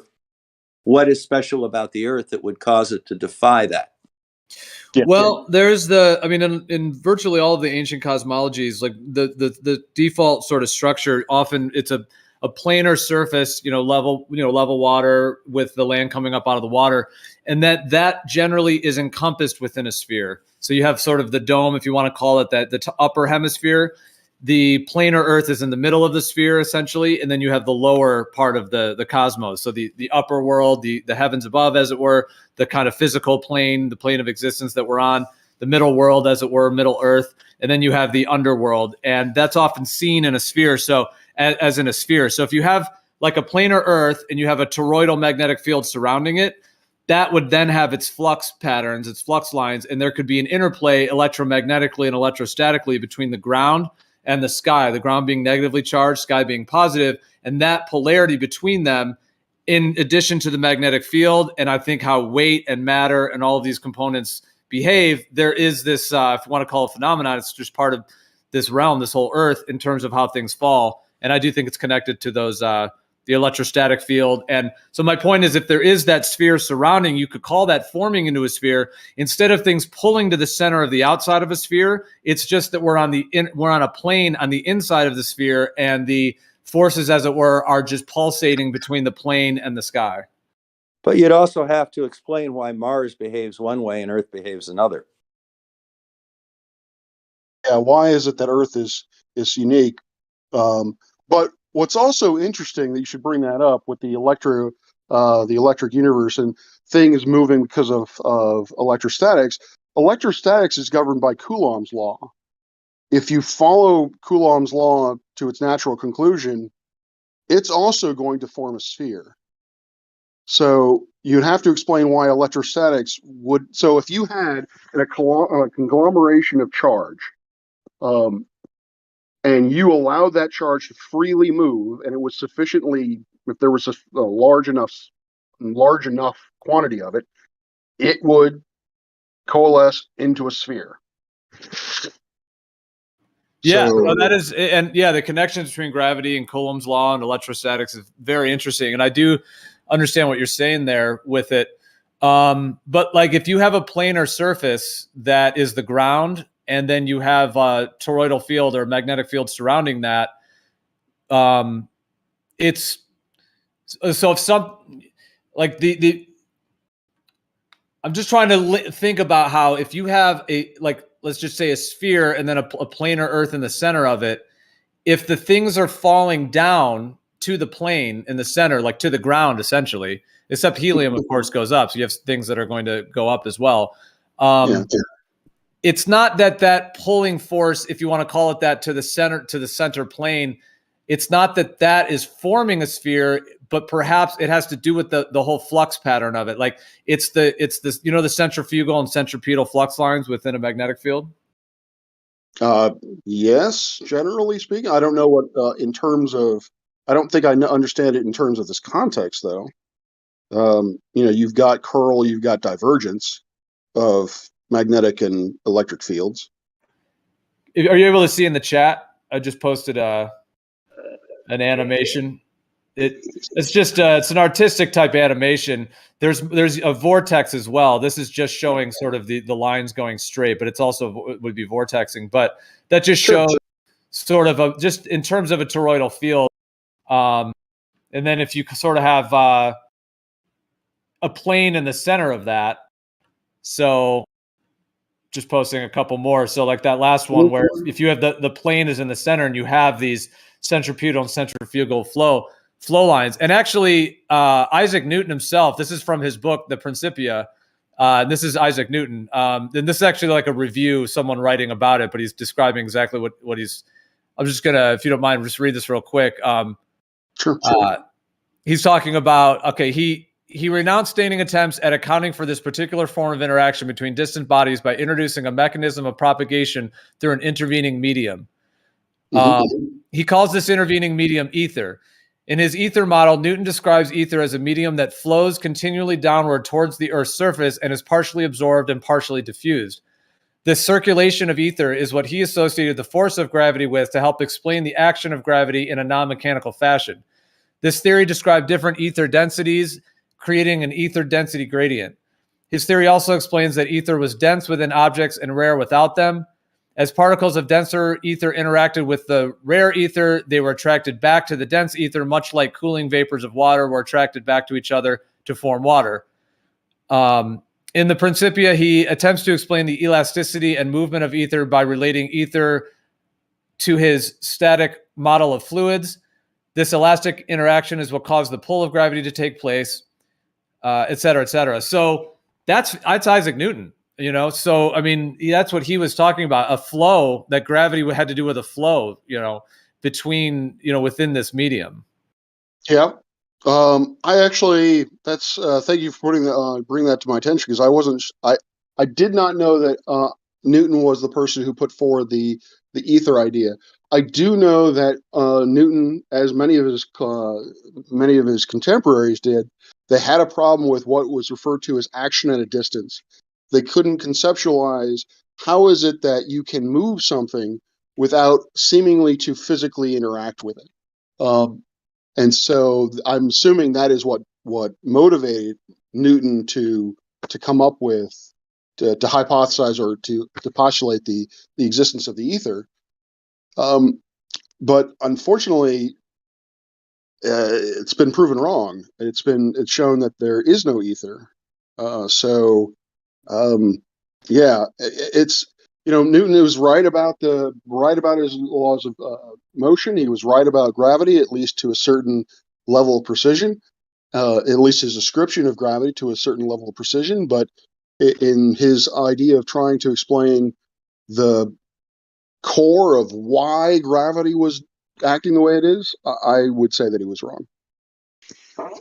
Well, I mean, I don't think Newton came up with ether necessarily. That term goes way before his anything involved with him, but he definitely was picking up on it and so on. But what we were originally talking about, the idea of gravity pulling things into a sphere, So what I wanted to ask you about, because I was mentioning the idea of a plane within a sphere, some sort of a sphere surrounding a stationary plane. So can you see what I'm saying? The similarity that if you have a spherical globe Earth and you have a core and the gravity's, pulling to the center, let's go with that, right? You got a ball, a sphere pulling to the center. But what I'm referring to here is that the center, instead of being a core on the center of a sphere, in this sense, the center is the plane of the Earth in the center of it, and then things are pulling towards the plane. So instead of coming to the center of a spherical globe Earth, they're just pulling down to the plane within a larger sphere surrounding it. It's a similar pulling to the core thing, and it has a spherical dimension to it. It just isn't a globe Earth pulling physical matter to it with us living on the outside of it and water stuck to it. In this idea, it's that we're on like a platform, a surface of sorts, and that the ether, the gravity and the whole interplay is, if you want to call it pulling down to the plane, you could say that's pulling to the center or the core of that sphere that surrounds it. Not to a point, but to a plane. Nothing in classical mechanics would indicate that that if you have a sufficiently large enough mass that is free to move, that it would settle under its self-gravity into a plane rather into a point. So I don't see how, even with, and I've seen these models before with the magnetic field, the toroidal magnetic field and such. Again, from our understanding of electrostatics and electrodynamics, again, you wouldn't have a plane unless there is something else at play, which is forcing it into a planar orientation. Just gravity alone or just magnetic fields alone will force it into a sphere, assuming you have enough material there to do so. And yeah, having it inside a sphere, I would then ask, why do you need a sphere in this in this model? Like, what does the sphere do for you? Well, I would say that a magnetic field, a toroidal field, has the spherical quality to it, but then it also has the planar, like the dielectric inertial plane is, and also the block domain wall is another term for it. It's the plane at the center of a magnetic field, and this can be physically verified and tested in terms of the way a magnetic field forms. So in terms of the plane being there, we can see them in magnetic fields. Now, of course, I'm suggesting, the entire Earth is a huge one. So obviously that I can't put that into a sample or because it's the Earth. But what I was trying to say is that the planar geometry and the like dielectric inertial plane is the plane that is at the center of a toroidal field, horizontally. And dielectric, of course, means non-conductive, and inertial is non-moving. So it's a stationary, non-moving. It's the ground. Like the negative part of an electric field, you have the ground and you have the positive, etc. So it's literally the ground, and it's at the center of the field, which is why it grounds our electricity as well. And in that sense, that plane, by definition, because I think there's something deep to the way that nature is built, to where that plane will have a sphere around it. Because you could almost say it's the sphere first, but they're part and parcel. So I think it just has to do with the sort of the vortex and the toroidal field nature of really reality ultimately. But I think in terms of the Earth and the realm, I do think it has that planar geometry, the ground core level, the geocentric ground level, and then the spherical part around it has the vortex and the spinning part of it, which is like the sun and the moon and the stars that are moving, and then the weather and all of those patterns has that spherical vortex. It has to do with how vortices relate to spheres. Vortices, planes, and spheres, and how they all relate through like the Fibonacci sequence and the golden ratio and these other sacred geometrical forms. Dr. Parks, mind if I ask just a real quick question of you? Sure. Hold on. Let me see if hold on. If you wanted to, I did say a lot there. I know it was long-winded, but I was explaining something to Professor Park. So Bob, you can go next for sure. But I just wanted to give him a chance to respond, because I do apologize for being long-winded, but I was in a bit of a flow there. No problem. So The only person that I know of who has really explained or tried to explain the physics involved in this sort of scenario is Ken Wheeler. And I can pretty much guarantee you that Ken Wheeler doesn't know what he's talking about. Or at least if he does know what he's talking about, then he is then the entire physics community doesn't know what they're talking about. A friend of mine just recently got his PhD talking about basically nanomagnetic fields, if I remember correctly. So he's pretty much an expert on magnetic fields, and he basically tells me that everything that Ken Wheeler has to say is nonsense. Now, what I would ask is, what is a dielectric inertial plane? Like, where does that come from? Because that's not a physical term that just comes up in electromagnetism. Well, it can be seen within a magnetic field. Have you seen like ferrocells, for example? I'm familiar with them. Yeah. So that I just posted a couple there. So the one on the lower left shows the planar surface. So there's like the flux lines of the magnetic field are flowing, but that plane in the center seems to be stationary and inertial, meaning it seems to not have a charge to it. Okay. We are getting beyond my expertise. I would actually, if you can find him, and I'll see if I can send him over to this Discord. A gentleman by the name of AB Science, or now he goes by nickel, iron, and cobalt. He has directly talked about these ferrocells, and I don't believe they are what has been advertised. The fields that you see there are not.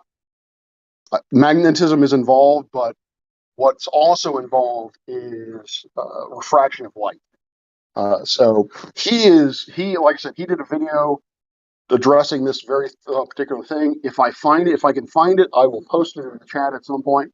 But I don't think the ferrocells do what you think they do.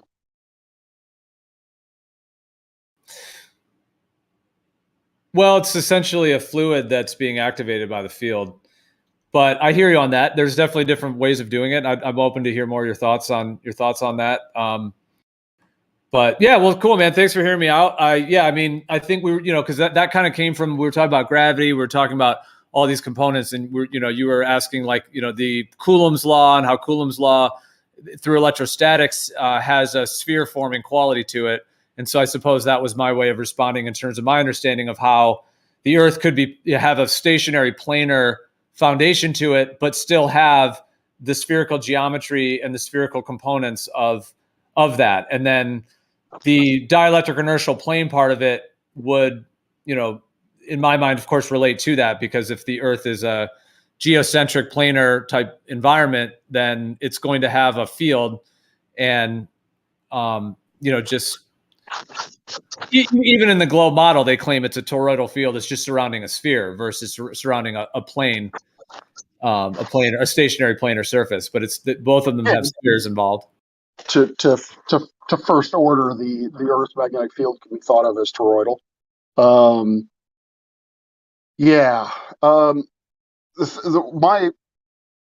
For me to really, I think, to understand what's going on here, and I noticed that one of the things that you posted, copyright 2014 KLW, that's Ken Wheeler. Yeah, that one is one of his. Yeah. I would need to know why or how a dielectric inertial plane forms, or what really it is, because that is not a natural if I were to pull out my electromagnetism textbook, I would not find that term. That is not a term that naturally follows from studying electromagnetism. So, but if that can be shown to me, if I could, I would be willing to learn about this. I just haven't been able to find anything that maybe I'm just dense, but I haven't been able to find an explanation that makes any sense to me. Particularly when it starts from a first order. Hey, a collection of these charges, they're going to produce a certain amount of magnetic field, and then build up from there. It just seems to be that I see images and diagrams like this with terms I'm not familiar with at all, and I can tell you are not part of are not part of typical electromagnetism, or at least not at the level that I'm familiar with. So that's really all I can say on that. But like I said, if I am willing to learn more about it if I can find a good source. Yeah, no, it's understandable. I mean, I think in general, it's like even that one I just posted there with the iron fillings. I mean, this is like this universal pattern of the magnetic field, and at that center point, there seems to be a like 0 point of the field. You know, like a median, a center point where there's no flow happening. It's like a stationary, still, like even the one I just posted, the iron filings. You know, all those centripetal and centrifugal flows that are happening on all the filings out there on the outer edges, those are all flowing. They're active. They're moving, which I think is interesting because they actually kind of look like stars in the north and south regions of stars.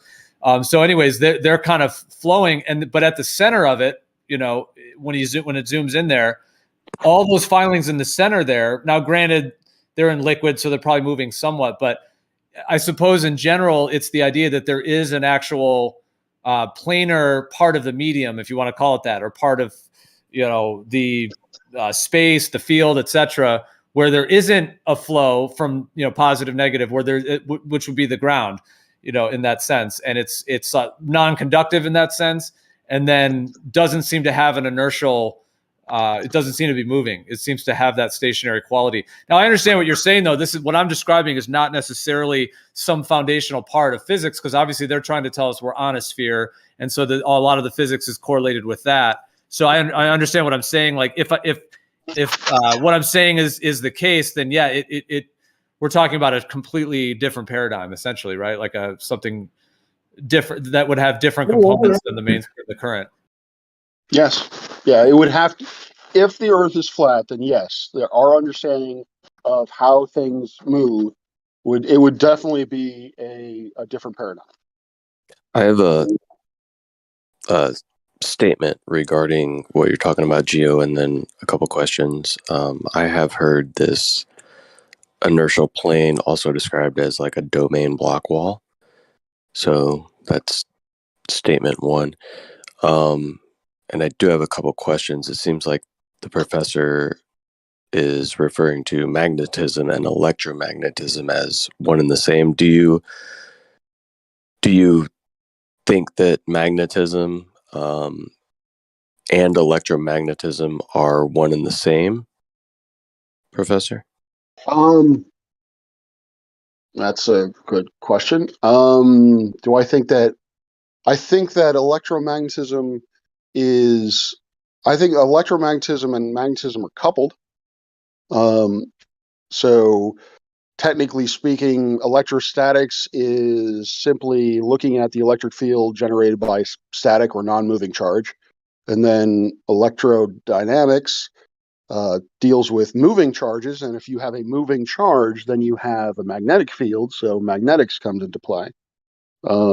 As far as, but you referred to electromagnetism, magnetism. Now you're referring to electrostatics, and then you're talking about charge moving. So electromagnetism, right, which would refer to things like light and EM propagation, is that the same as what you would consider magnetism?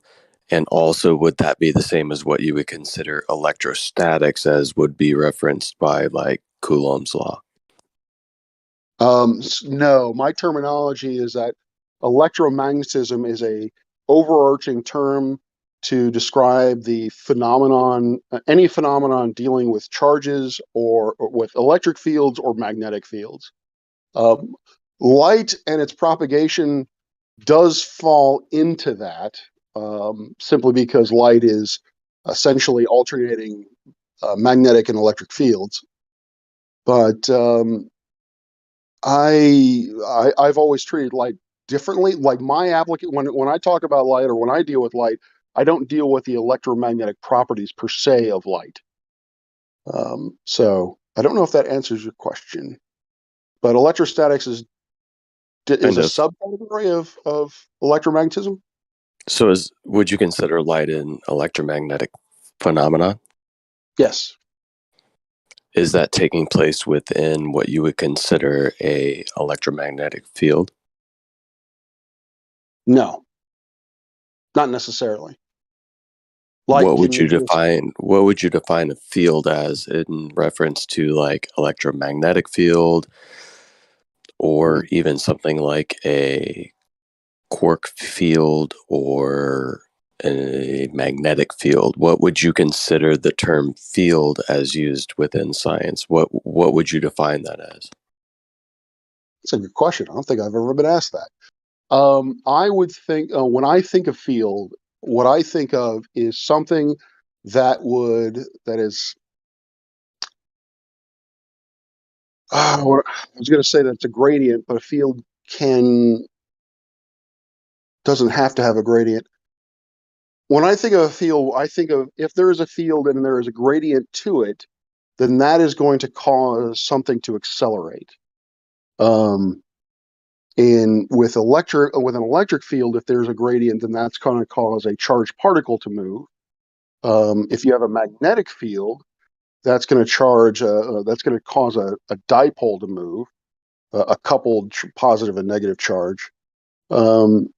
If you have a gradient in the gravitational field, that's going to cause a mass to accelerate. A quark field, I honestly, I'm particle physics is not my bag, so I'm not familiar with that. So that's when I think of field. That's basically how I conceptualize it and work with them. So when you're saying it's causing things to move, it would have some sort of physicality to it. So do fields have physicality? What do you mean by physicality? Well, if you're saying it's causing something to move, wouldn't that allude to some sort of physicality? What other than physicality would allow something to, or induce something to move, give it movement? So, do you mean by physicality something that you can feel, touch, and manipulate physically, like with your hands or with an instrument, something like that? Yeah, physical by any means. Well, yeah, it would need some sort of physicality, meaning that when you say, would I be able to feel it, touch it, something along those lines? Well, if something was causing something else to move, it would have to have some sort of physical interaction with that in which it is causing to move. Would you agree or disagree with that?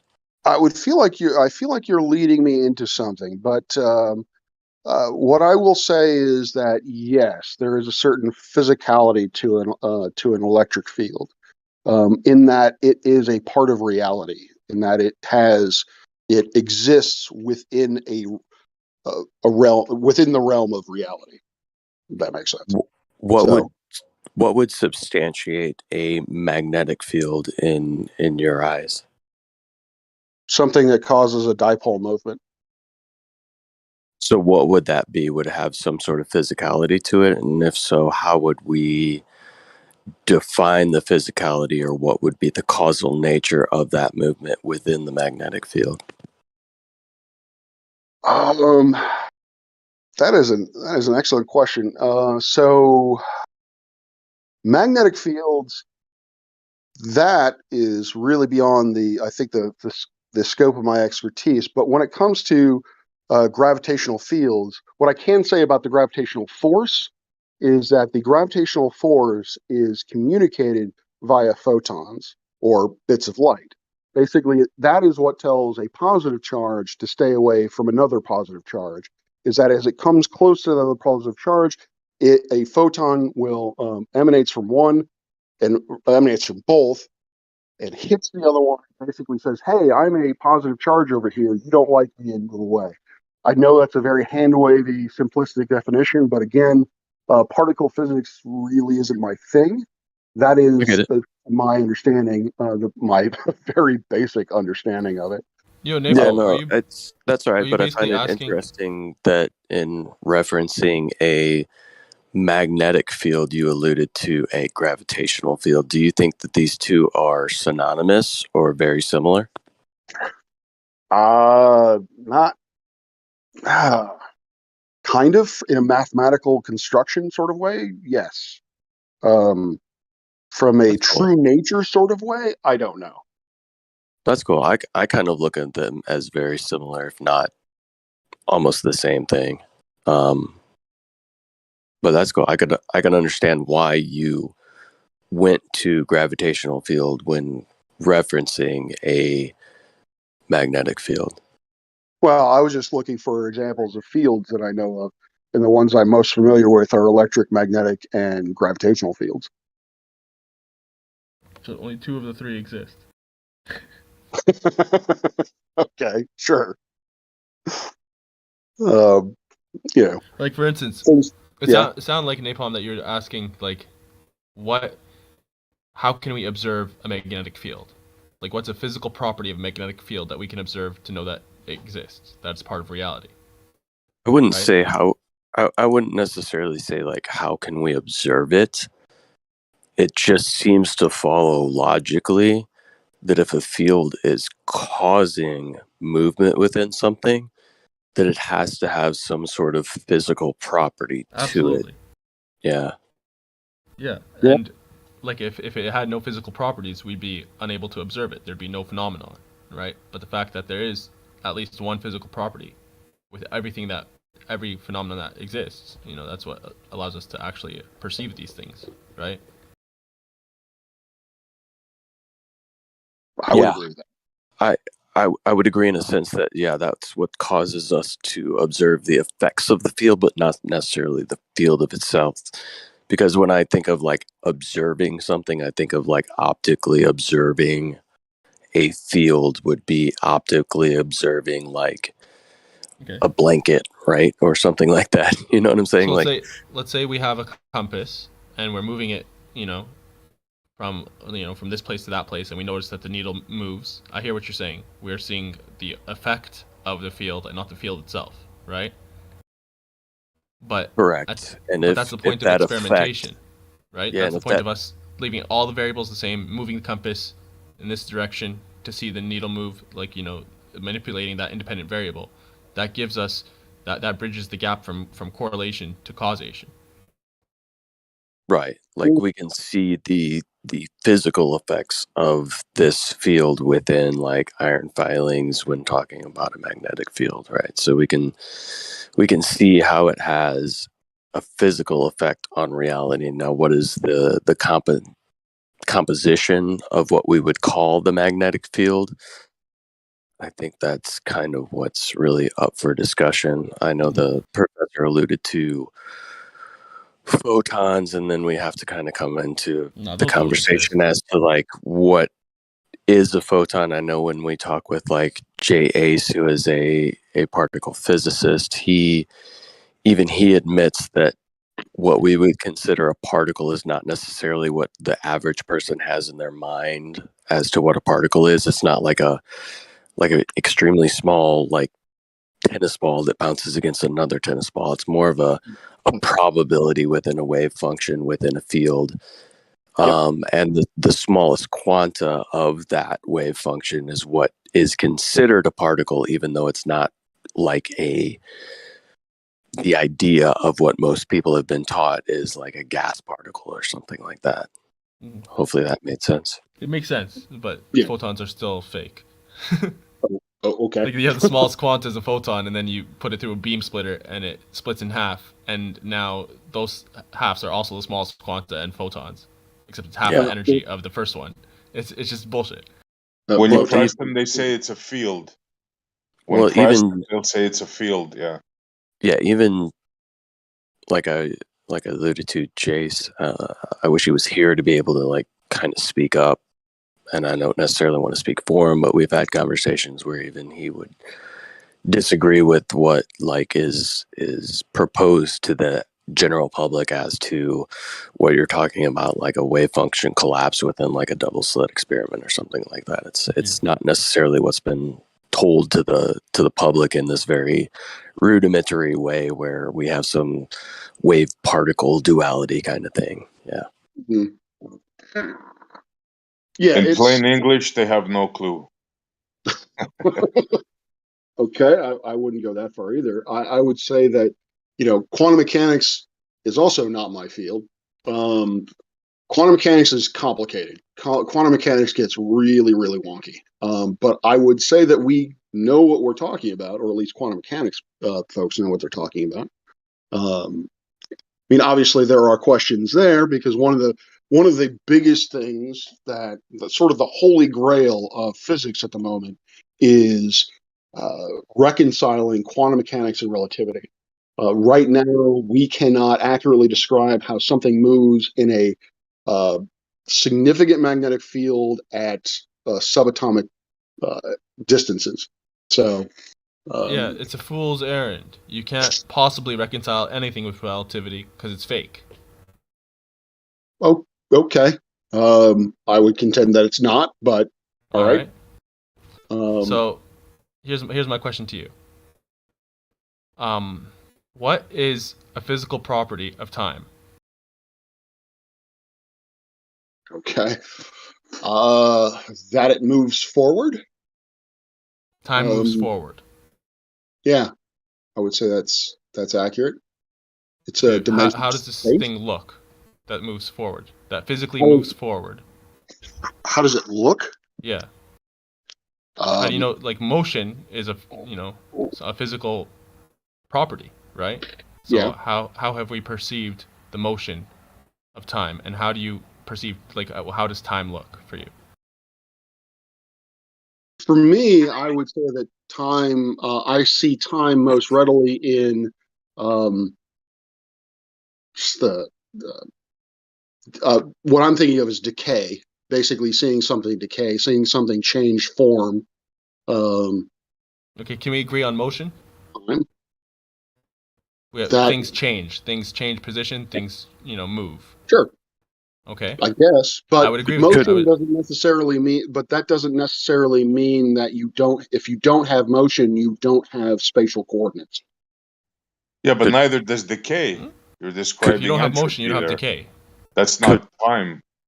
Neither of you, sorry to say, have described time there.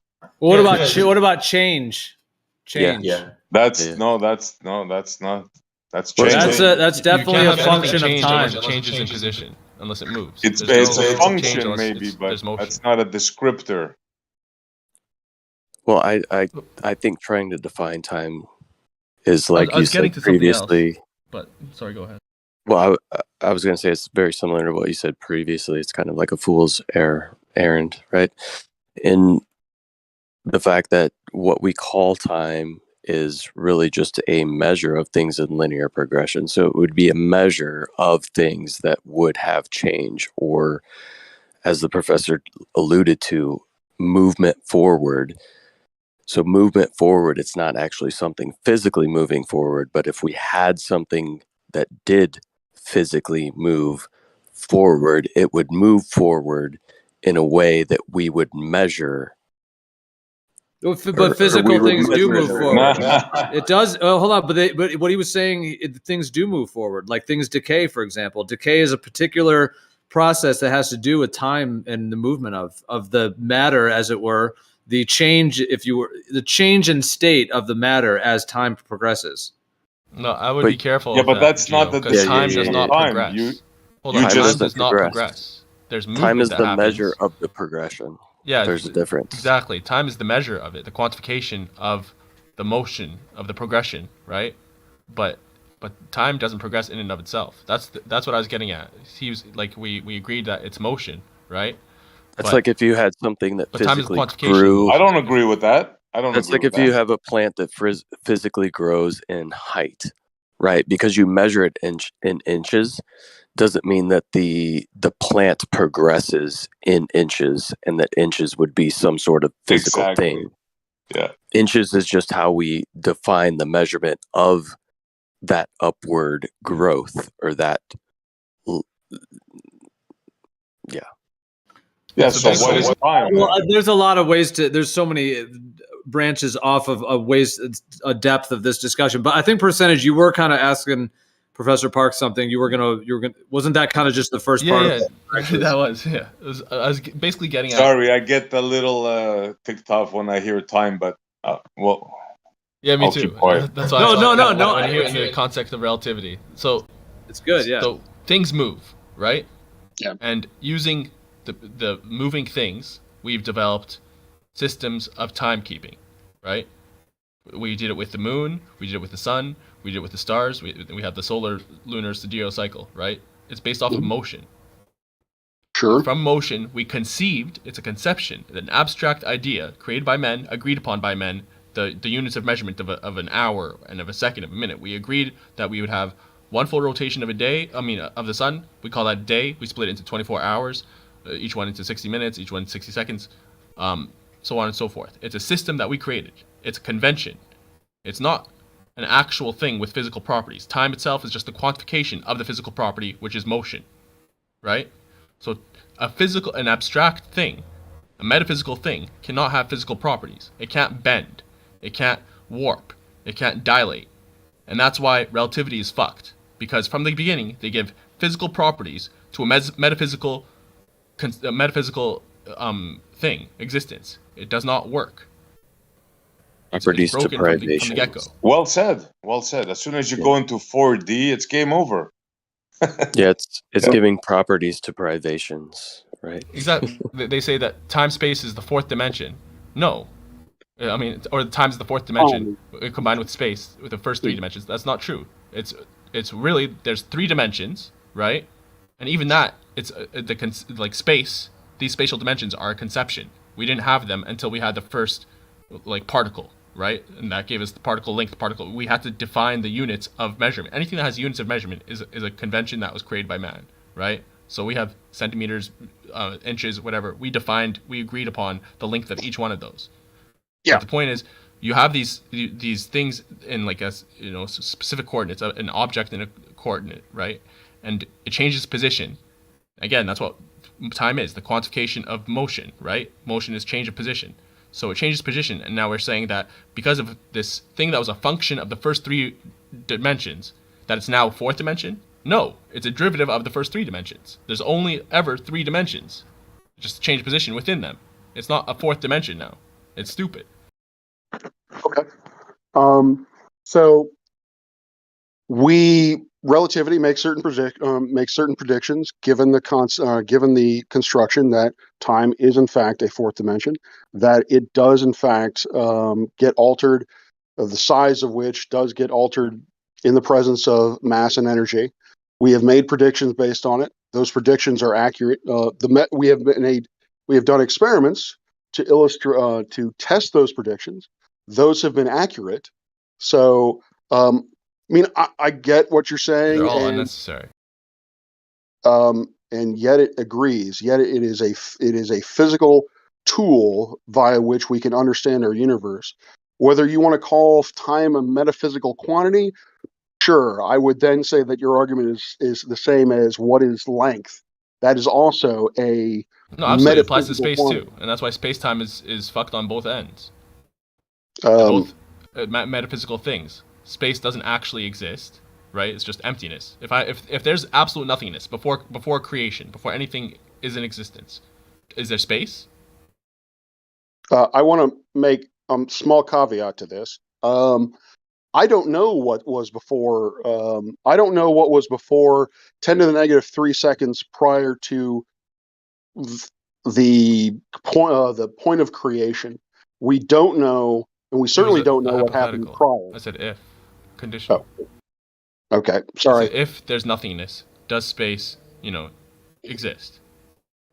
What's a physical property of space? Yeah, so this is where we are. Where it seems like you're merging metaphysics into physics.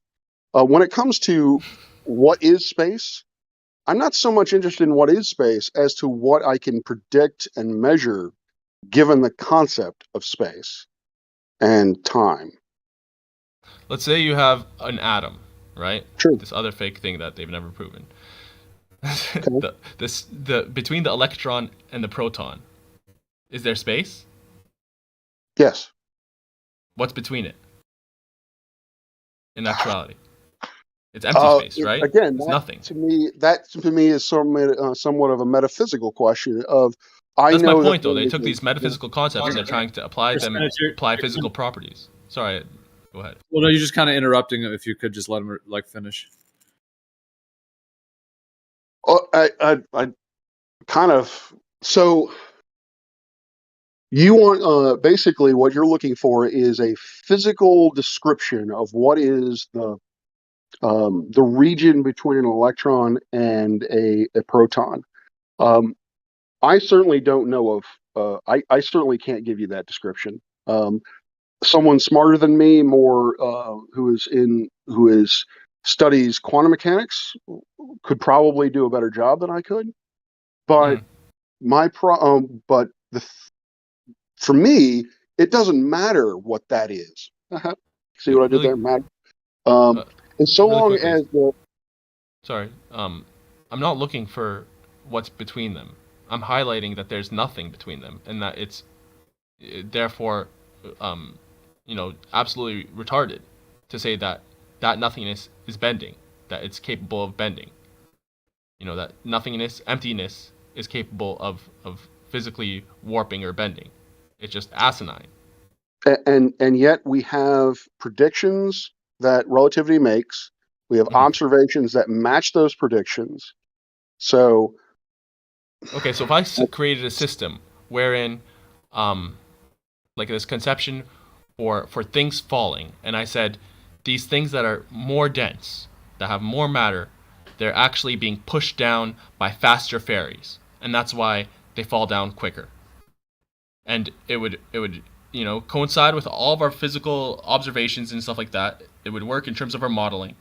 Does that make it true? I think you're making a reductive argument. I mean, if you could come up with a physical system, a construction of how you would describe the universe, where the basic principle is a ferry pushing something, and you can do that, and you can show, and you can make predictions, and that we can match or that we can verify, then yes, that is valid. No, but the ferries aren't physical. We're just giving them physical properties, just like with space and time. Okay.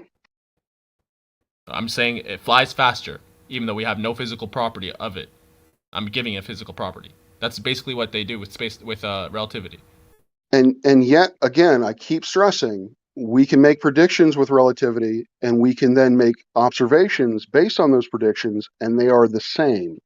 Absolutely, just like me with my more dense balls and objects falling. We can make predictions which one's going to fall faster. We could even measure the speeds that they're falling because of these faster ferries. Unless you are, I mean, again, I'd have to see the construction about how you were doing that. If you were using an acceleration due to these ferries, sure.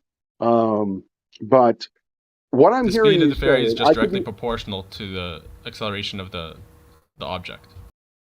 From what I'm understanding your argument is that because you do not believe that space-time has any physicality, or is I don't know how you would put it, basically isn't there, or is just a made-up construction or whatever, because that doesn't work, or that is the case, then relativity is bullshit.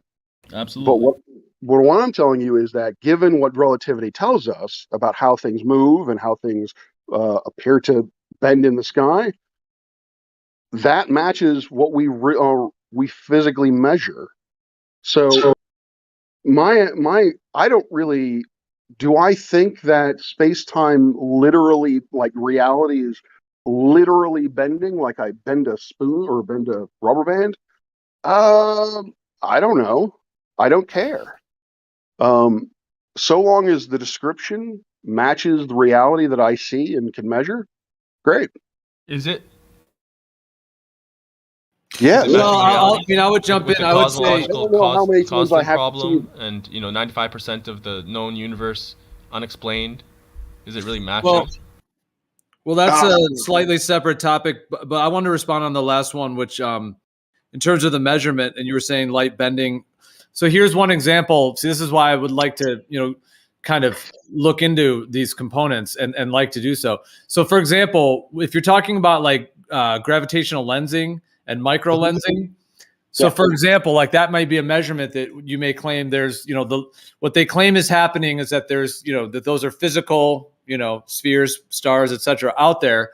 And when they line up, when they conjoin, it's called a conjunction. When they all line up in a, syzygy, all the three bodies are lined up like an eclipse, essentially, almost yeah, the light from the one that they claim is behind it will dim. It will, like in gravitational microlensing and so on, and in gravitational lensing, the light is dimming. Now, which light, the dimming or the light of from what is dimming? That star. The thing behind it? Okay, in the heliocentric model, they claim that the one is behind it. Yes, they're going to claim that that one's a further light years. And so when the syzygy is when three celestial objects all line up. So essentially, it would be the Earth and then those two stars are all lining up in a straight line, is what they're claiming is happening. Yes, thereabouts. Yeah. So what they claim is happening is that the one behind it, its light is bending around the one in front of it, and then that's why what we're measuring here on Earth. Now, the thing I want to point out about it is that what we actually observe here on Earth in the quote unquote measurement is a change in the brightness of the light. So the light goes from bright, it goes down to dark, comes back to bright, and you can make a graph of it. You can actually make like a graph, like a wave basically showing the it going up, peaking of its darkness, and then getting back to being bright again. So my whole point in this whole thing is that what they're actually observing is the light itself literally getting brighter and dimmer, and they're putting it on a chart. However, their interpretation of what's happening because of the heliocentric model and the stars in space and the light years and all that, they're claiming that these are all three physical objects lining up and that the one's light is warping around the other one.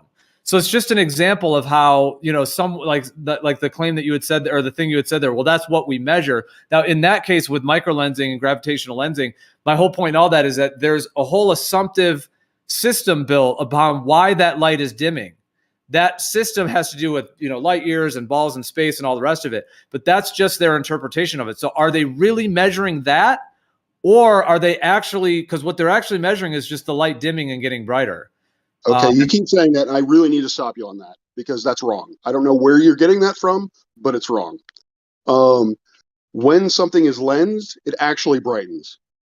If you look at microlensing, events, if you're talking about, say, stellar microlensing events, the plot over time is the brightness will actually go up and go back down.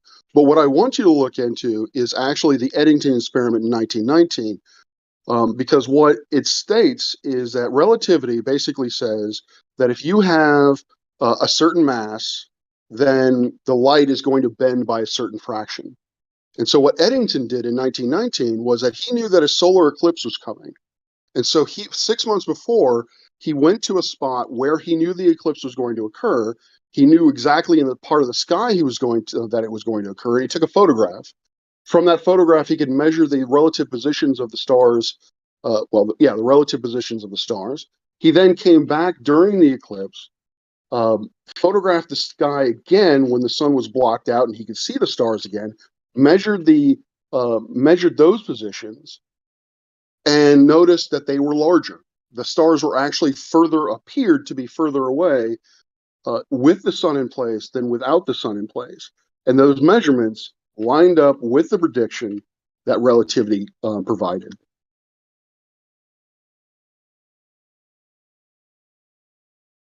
Okay, well, yeah, that's a second thing you had brought up. When I was talking about the graphs, the light is dimming and getting brighter. I agree with you. During the event, the peak has to do with the brightness change, the peak in the valleys. But my whole point in that is a separate thing than what you mentioned. But yeah, like I mentioned, my whole point is that when someone claims they have a measurement of something, we have to look at, I think to really see what it is, look at what model they're building that into, what assumptions they may have, and what additional parts they're perhaps assuming or relating to the phenomenon versus the phenomenon itself. Now, what you just described there is a different thing. So maybe if you want to either respond to what I said there or expand on how the one you said has something, if we're not using any assumptions of space-time relativity theories, what are we actually observing? And then is that phenomena accurately described, with the relativity, or could it be something else? So what I described is gravitational lensing.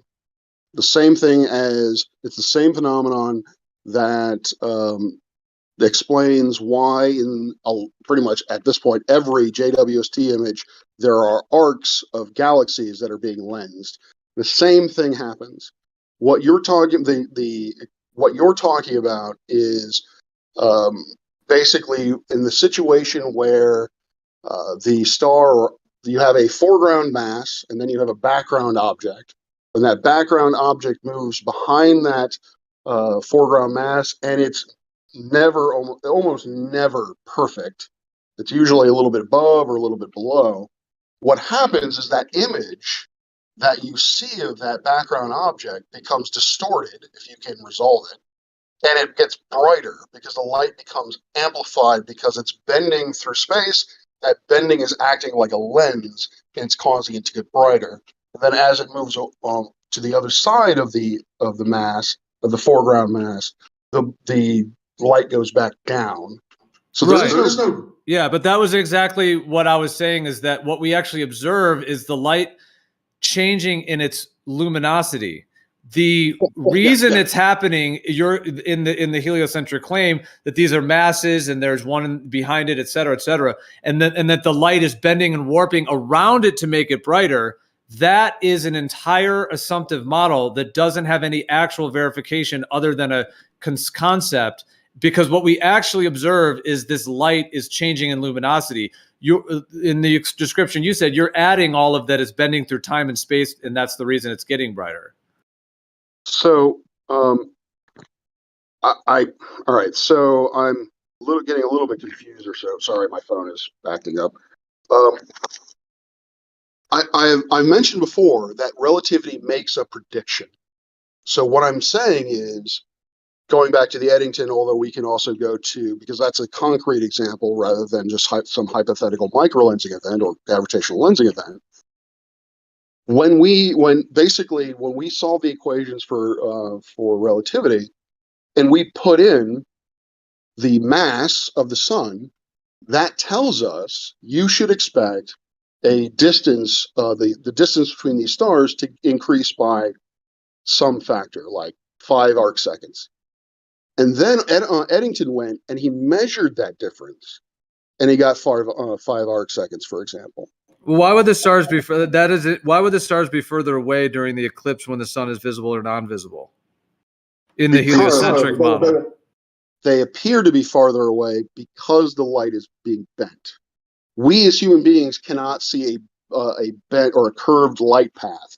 So I would need a diagram, really. I would need to basically show you, or I would need a slide, or I would need a whiteboard to really illustrate what I'm talking about effectively. But if you look at the line of sight during that sort of curvature, then it's going to make the star appear as if it's shifted off to one side. I gotcha. So, and then the bending and warping of space-time is the explanation for it? Yeah. So Einstein came up with basically the framework. He said that the fabric of reality, as it were, is actually 4 dimensions. You have the 3 spatial ones, and then you have time. This is how things would move. Or mass, excuse me, let me back up a moment. Mass, when stuck into that reality, is going to cause that fabric of space-time to bend, which is then going to alter the motions of things that pass through that space-time. And then he came up with a mathematical description for it. You're right. So why couldn't that just be like if you have a more close and local sun and close and local stars, and they're in a field, whatever that may be, like I said, whether it's that superfluid or plasma, etc., but that they're in a field during that eclipse when the sun visible, non-visible, etc. What if it has to just do with like a magnetic warping, that the sky has like a magnet, like the something about the eclipse occurring? I think is a whole magnetic phenomenon in the first place, but. I'm not even trying to lay out a whole alternative explanation. I'm just kind of throwing one off the top of my head in a way just to elucidate like that there could be like, again, like almost with the gravity microlensing thing. So with this one, it's like what we're actually experiencing or observing, let's just take that at face value. Like, yes, the stars are changing in those, in that way. But it seems like the explanation of it being, relativity and the bending, warping of space-time, and then the Einstein, etc., is one explanation for the phenomenon. But what if the actual phenomenon is caused by something different and has another source to it? At that point, what is the space-time really doing other than just being a theoretical framework? Like, is it really predicting it, or is it more just kind of linking one possible idea to a phenomenon? So the curvature of space-time is, like I said, is described mathematically. Hopefully this is on point. It is getting late for me. We have Einstein came up with the conception of basically the mental conception of what space-time was, and then he came up with mathematics to describe it. And from that mathematics, we can then make predictions, which we can then observationally test. So if you're going to come up with a system that replaces relativity, and this is what's going to happen in the scientific community, is when relativity ultimately gets replaced, what it's going to have to do, its mathematical construction, its description, is going to have to not only replicate or give the same results as relativity in those particular instances, but it also has to describe whatever new phenomenon we have, like dark energy, for example. So if someone can come up with a mathematical, or basically a descriptive manner, or a descriptive mathematical construct or theory that allows us to make predictions, allows us to test those predictions, and basically see if those match, then we can put relativity by the wayside. But as far as I know, there is no other theory at the moment that can do that. Professor Parks? Yeah, Bob, you're still here. Yeah, I'm still here. No, I mean, the basic problem that they run into is they seem to believe that space-time and relativity and Newtonian physics and everything are something that we come up with after we observe something to try and explain it. The thing that they're missing is that the shift of the stars was predicted in advance and then verified in reality.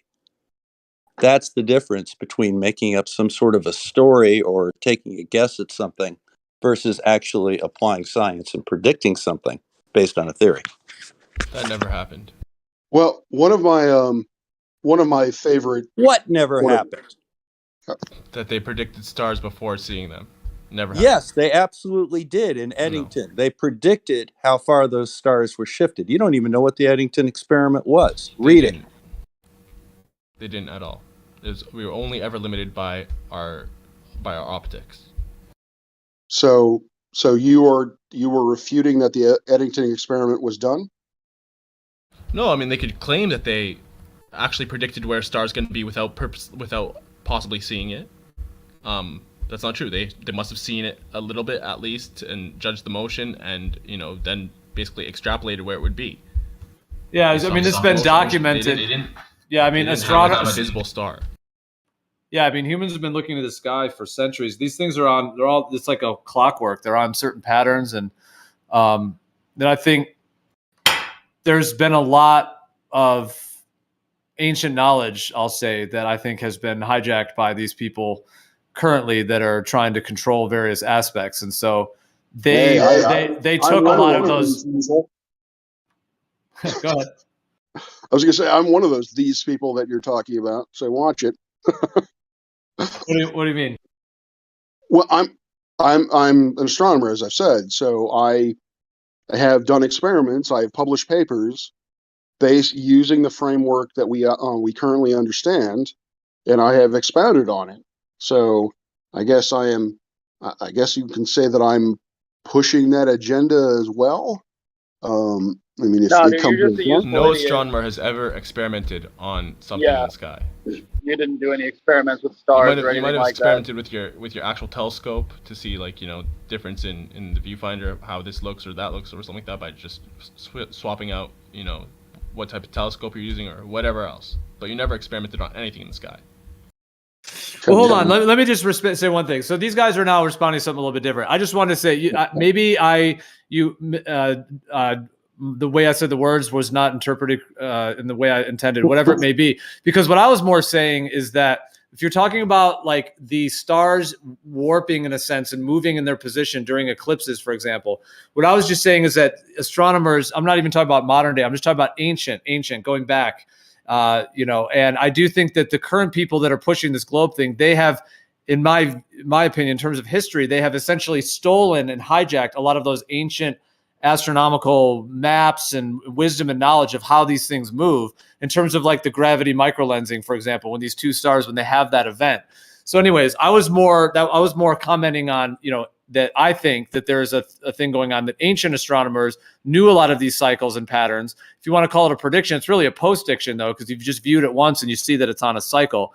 So I was just saying that, that the stars have been, in terms of these positions, it's not like a brand new thing that all of a sudden, like Eddington and then relativity sort of blew all our minds or anything. I mean, the way the stars move and have these patterns has been documented since the dawn of time. So that was what I was relating to. I just real quick, when it comes, I think I understand what you're saying with, in terms of the Eddington experiment, that observation, as far as we know, had never ever been done before. And that is not an observation that can be done naked eye. The ancients could not have seen it. Basically, no one had seen it, again, from a documented perspective, until Eddington did it. So there was no pre-observations, there was no observations beforehand to extrapolate upon, in order to basically guess or predict that Eddington's results would be what they were. He was going on a theoretical framework proposed by relativity. If you want to believe that or not, that is up to you, but that is how it was done. How do you distinguish between gravitational lensing and refraction? So refraction is when you have light that passes from one medium into another. Mm-hmm. Gravitational lensing doesn't require the change of a medium. Mm-hmm. Actually, it doesn't the sun, require a right? medium at all. So we don't know the medium. We've never been there to actually verify the medium, the distance, the size, all this stuff, right? So how do you know for a fact that it's not refraction, that there isn't a change in medium there? Okay, so at this point, for the undertone of what I'm getting is, you're basically saying that because we cannot physically manipulate it, we can't know that it's real. So that basically we can't means that discern whether it's what we know actually happens in real life, which is refraction, versus this thing that you guys theorized that you have no actual proof of, gravitational lensing. It looks like refraction, right? We can't, if we were to infer, the plausible thing would be to take what we know, which is refraction on Earth, say that there's probably a different medium for whatever this thing is in the sky, and go from there, instead of just make up this other shit. Okay, so so how have you discerned it from refraction? So refraction would, like I said, would require a certain medium. We have no evidence to suggest that there is, or actually, sorry, a change in medium. There is, once we take the Earth's atmosphere into account, which Eddington did, we have no evidence to suggest that there is a changing medium between us and the star. Now, you had said that how do we know that the distance of what the distance of the sun is, what the mass of the sun is? We know that through observations that we've done, and also, again, predictions that we've made based on physical laws we have verified through physical manipulation here on Earth. Okay, so given that we've never sent a probe to the sun to measure the distance or to get a sample or anything like that. Well, We have no we have actual sent probes physical to the sun. evidence, right? But we've kind of sussed out, according to you, we've inferred things about the sun, and we're banking on these assumptions to be correct for us to have this theory of it being gravitational lensing. Is that accurate? I would say that's a simplification, but yeah, accurate. Wouldn't it be more plausible just because we have no evidence, like, firsthand data from the sun or anything. We haven't sent a probe or anything, but wouldn't it be just more in tune with, like, not having as many assumptions, Occam's razor, to say that there's probably a change in terms of the medium, and therefore it's probably just the refraction that we know and love on terra firma? So would it make sense to essentially just say, okay, we don't see any evidence that there is a medium there, but we are just going to say that it's a medium? Well, We're isn't just the going to say refraction that evidence that there's there's a medium going on? that's like a gradient medium? Well, yeah, I mean, what if like when the eclipse is happening, the star field, whatever it is above us, like the magnetic field essentially sort of warps and refracts, bends, whatever you want to call it.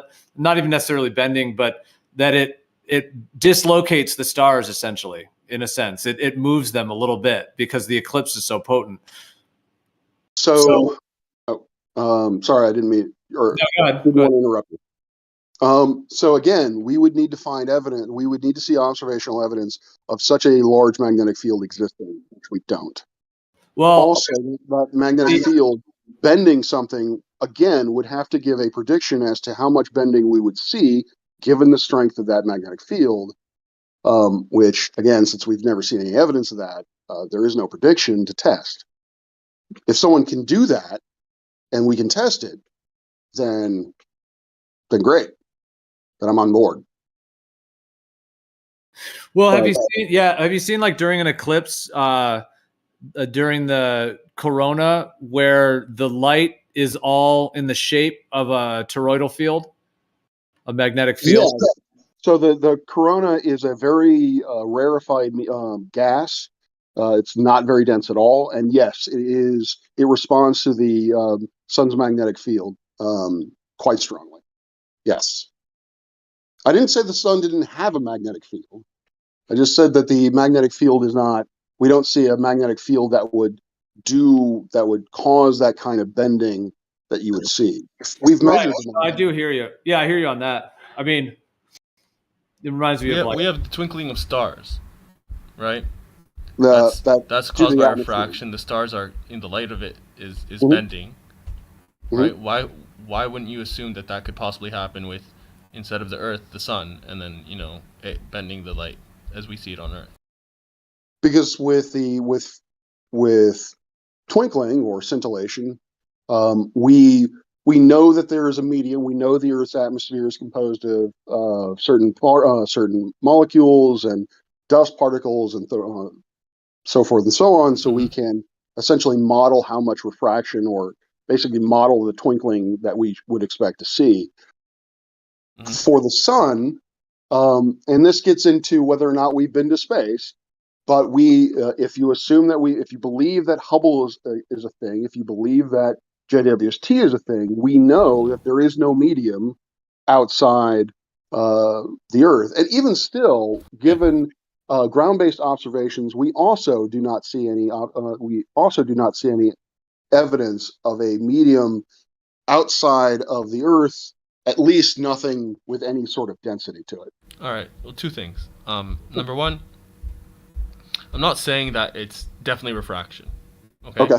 I'm saying that we see the effects of refraction, and we can infer to make the truth claim that it is refraction. That's affirming the consequent, and it's fallacious. I'm not going to do that. I would say that the strongest inference we have would be that it's refraction. based off of the data that we have on Earth, right? Number two, I'm not like I'd rather not take the house of cards like the Hubble and all this BS. I think a more interesting way to do it, and I don't know if anyone has done this, but by like, you know, comparing the refraction that we have on Earth or with stars that you know, scintillation that we observe on Earth, and then we kind of like, you know, check the amount that's happening with stars around the sun, like with Eddington experiment, what have you, and see what the required change of medium would be for it to have that effect. That would be interesting to see, like, you know, what kind of medium would be required around the sun to have that. I mean, obviously there's going to be some variables that we're going to have to like make up, but No, I agree. I agree, and I don't know whether or not that's ever been done, to make the assumption, under the assumption that there is a physical medium surrounding the sun, what index of refraction it needs to have in order for the light to bend the way we see it bend. Mm-hmm. I don't know if that's ever been done. That would be actually kind of interesting to think about. What I can tell you is that with twinkling and scintillation doesn't cause the distances between stars to get larger or smaller, or at least not really in any sort of way at all. It will shift the positions of stars randomly or seemingly randomly, but it won't make things bend, or it won't make things move away from each other in a consistent way. So if you looked at 6 stars, twinkling is not going to cause all 6 stars to move away from each other in a sort of predicted way. Yeah, of course. So, but yeah, I mean, if that is valid, if someone wanted to create an experiment or basically run the math, yeah, make the idea of doing that, and that would be interesting. I would be interested in seeing what their results were. But Eddington did take refraction into account when he made his measurements. Yeah, but he also took into account like the values that had been given him by, you know. Well, yeah, the mass of the model, yeah, right? The masses and stuff like that. And well, I hold no stock in those. The mass of the model, I don't know if is. Yeah, I guess it is based on the model, as it were. I would say that there are direct measurements for that, but that will I anticipate that we'll start getting into a discussion of what exactly a direct measurement. But regardless, I see what you mean. All right, I get your point. Cool. So Gio, who do we know here that can model this out for us? Oh, that's a good question. Yeah, there's several people that have those skills. Yeah. Mm-hmm. It'd be tough because we still have to make assumptions as to like the size of the thing and what have you. Well, if the distance I mean, to the star, the sun, and all this other jazz. Yeah, like if the stars were closer, and the sun is in a more local field to those stars, wouldn't it make sense that they would all be interrelated? I guess. And that the fields that are occurring, especially during something as an eclipse, but I know what you're saying. Like you would want, but the thing is, like, is relativity really giving an actual validation that their theory is correct? Because if not, then why fully commit to it if it's not fully there? So relativity makes certain predictions about how things move, and what kind of phenomenon that we see, including predictions about time. And then we develop experiments to test those predictions. And so when we do so, what we find is that those predictions or those experiments always are accurate or always in line with relativity. Now, now, if you look at something like the cosmological crisis, basically the idea that what is the cosmological constant? Where does it come from? The problem there is that relativity cannot make a prediction for it because relativity cannot address what that is. So that's what I mean by relativity has not been falsified, but also that relativity cannot explain everything. So I hang my head on relativity because, as I said, there have been many, many experiments, thousands, I think, at this point, if not more, of experiments that have gone to relativity, said, all right, this is the physical situation that I have. How is this situation going to, how is this situation going to look, 5 seconds from now? And then relativity gives you a prediction, and then you construct an experiment to measure that 5 second difference, and they line up. Until an experiment basically doesn't line up, well, probably more than a couple, until there is strong evidence to suggest that relativity is wrong in its prediction, then you can start overthrowing it. Well, I think like a lot of things, there's some truth involved in some deception, in my viewpoint, in terms of what's going on in this whole situation. So there is some truth woven in there. And that's where I suppose that term, the devil's in the details, but, just being able to kind of decipher between what parts are true and are real and what actually is going on in the, in that system and in the components of it, versus it actually being a completely accurate model, for what actually is going on. Because I guess to me, like, I'm most interested in just ultimately the truth, like what the truth of it is, like even outside of, the sort of paradigms and the politics and different, agendas and that humans have and so on, what is the actual truth? So, the whole idea of bending and warping of space-time, like I'm not even against that idea per se, like like the idea of like a portal, which, or the idea of a black hole where like time and space completely alters. Okay. We actually, again, of the specifics of what happens in a singularity, we don't know. We have guesses, but we don't actually know what occurs at the singularity. Because again, our understanding of physics breaks down prior to that point. Because at that point, in understanding what a singularity actually is that we need to have a marriage between relativity, which deals with very, very large magnetic fields, and quantum mechanics, which deals with really, really small spaces, and we don't currently have that. So, yeah, but black holes are cool. Why do you think singularities actually exist? So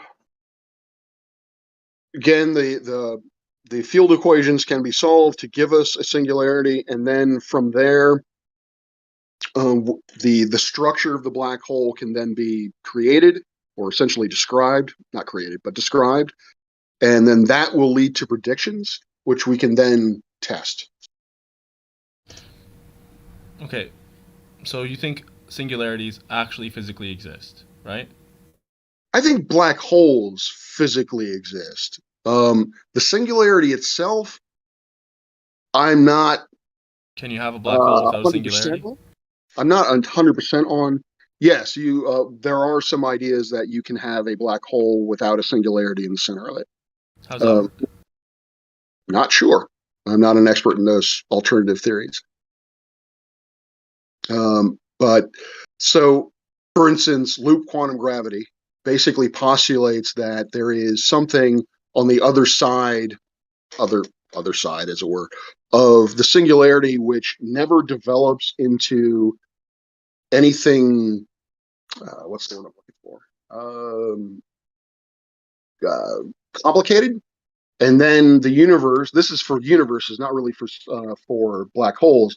But the universe gets really, really tiny, and then bounces back out again. And then basically the universe that we see comes from that. In terms of black holes specifically, yeah, I don't know. I'm not a black hole astronomer, so. Sorry, what model was that you just mentioned? Loop quantum gravity.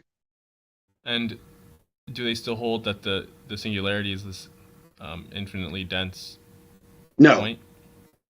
No, loop quantum gravity does not believe, at least from a Big Bang perspective, they do not believe that the universe started as a singularity.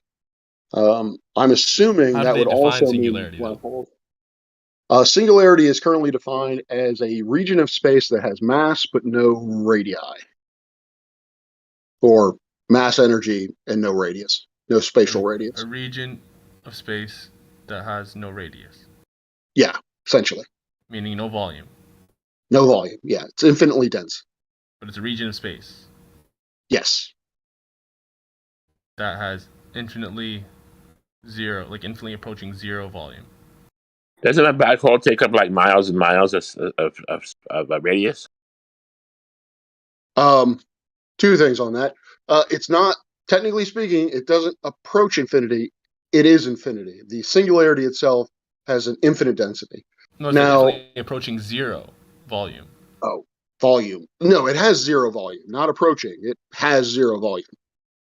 Zero The volume, and yet singularity it's itself taking up has- space. And yes. Does So that make I sense to you? No, which is why I said that I think our understanding of singularities is wrong. But at the moment, again, the science that tells me that singularities exist also tell me that these other things exist, like the event horizon, which is what you mean. When we say that a black hole has a size, what we're really talking about is an event horizon, and that is the point in space at which something can get close to the black hole but still has enough energy potentially to get away from the black hole. If you go too close to the singularity, if you go within the event horizon, then not even light has enough energy to get you out. So we see evidence of event horizons. We see evidence of black holes themselves, but yeah, singularity is a little too weird for me to stomach. But I can't argue with what comes out of it. So I'm hoping that somebody can explain what a singularity, comes up with a better explanation for what a singularity is. I appreciate you being very charitable with your language. I'm gonna say it like it is. Singularities are bullshit.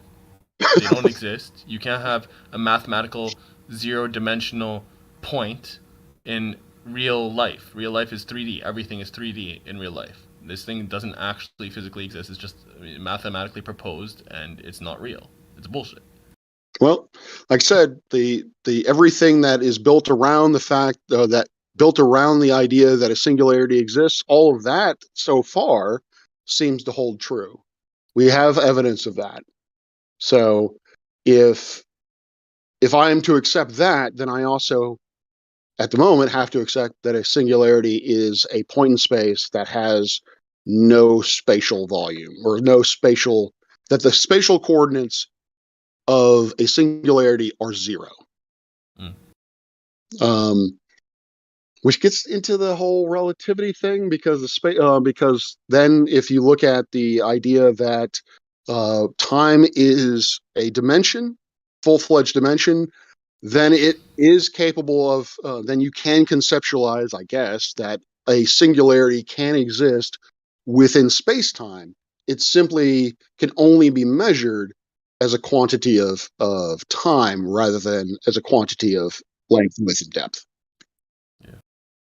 So. It's a house of cards that's just depending on itself, propping itself up.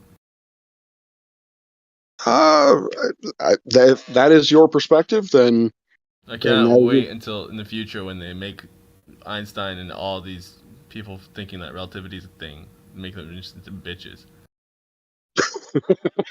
I can't wait for, and I hope it's within my lifetime. I cannot wait for relativity to be superseded. That will be a very, very exciting time. I definitely want to be there for that. I've already done it, but I just haven't been published. Okay. Well, then you should get on that. You should get published. It's common sense. I don't know. I mean, we talked about it, but yeah. Well, let me kind of link it back again to what we were talking about before. So, like, I was talking about, having an absolute physical validation measurement of the planar nature of water and of the earth. So with that being linked into it, in terms of everything you were just going through, in terms of all the relativity and all that, just with the earth not having the curvature, just that alone, what parts of relativity and everything you were describing there would it all be out the window, or is there some way that in your mind that there could be some way to reconcile the two in terms of all of that component of that? So is your question, given our knowledge of relativity, can the Earth be flat? Well, no. Well, basically, just everything we've discussed in the last, like, let's say 20 minutes, like the specifics with the Eddington and all of the discussions that we had of all of this in the last 20, 30 minutes. With that in mind, if you just simply today, you had the absolute physical validation measurement of the planar nature in that sense and the lack of curvature. Yeah, like in terms of everything we just discussed in the last 20, 30 minutes, would there be parts of it that just from knowing that, just having that measurement alone, that would just totally be out the window? Or would you still have to think about what parts of it were true as to why you believed it at one point? And not just you, but, what would that change? And what, That's a huge question. I don't know. I can't give you specifics, but I would say that a vast majority of our current understanding of physics would have to be changed or would have to be reformulated in order to do it. So the interesting thing, when we look at the sort of the revolution from classical mechanics to relativity, while relativity has some fundamental underpinnings that are not reconcilable with classical mechanics, such as the fact that according to relativity, space and time are linked, that there is no such thing as an absolute reference frame, that space is non-Euclidean. That's for MC if he's still in the chat. So those make basically classical mechanics and relativity are irreconcilable. But we don't have to throw out classical mechanics, because basically the descriptions of the motions of most things that we deal with, our tolerances, our measurement tolerances, our observational tolerances, classical mechanics is good enough. So, for instance, if I want to know how a rocket is going to, be ballistic in flight, then I'm not going to do a relativistic treatment, because in terms of the precision of where I want it to hit, the precision of the time of flight, all of that is small enough, or is loose enough rather, that classical mechanics will give me a reasonable answer. Now, if I wanted really high precision, if I really wanted to know where that rocket was going to hit to like the micron level, then I think you would have to do a relativistic treatment. But if you're only worried about it hitting within a few meters, then yeah, Newton works. So I think that's related to your question. Is it really depends on essentially how things. What is the implication of what is physics? How is physics going to change given a flat Earth? Yeah, that when people figure out the Earth isn't curving. Yeah. So, but earlier, real quick, earlier Bob had wanting to ask me a question, a simple question before. I'd like to answer that because I'm petering out, and so while it's been fun, I really do need to get to sleep, because I have to give a lecture at 8:30 in the morning, or 5 hours. So if Bob's still here and still has that question, I'd love to answer it. If not, you really want to know the question I wanted to ask an hour and a half ago when I was muted? Yes, I would like to know that question. All right. Does any of this make any sense whatsoever to you? These, all this, the stuff that's coming out, and this system they're trying to describe with toroidal fields and inertial diamagnetic planes and all that stuff. Does any of that make any sense whatsoever? To me, no.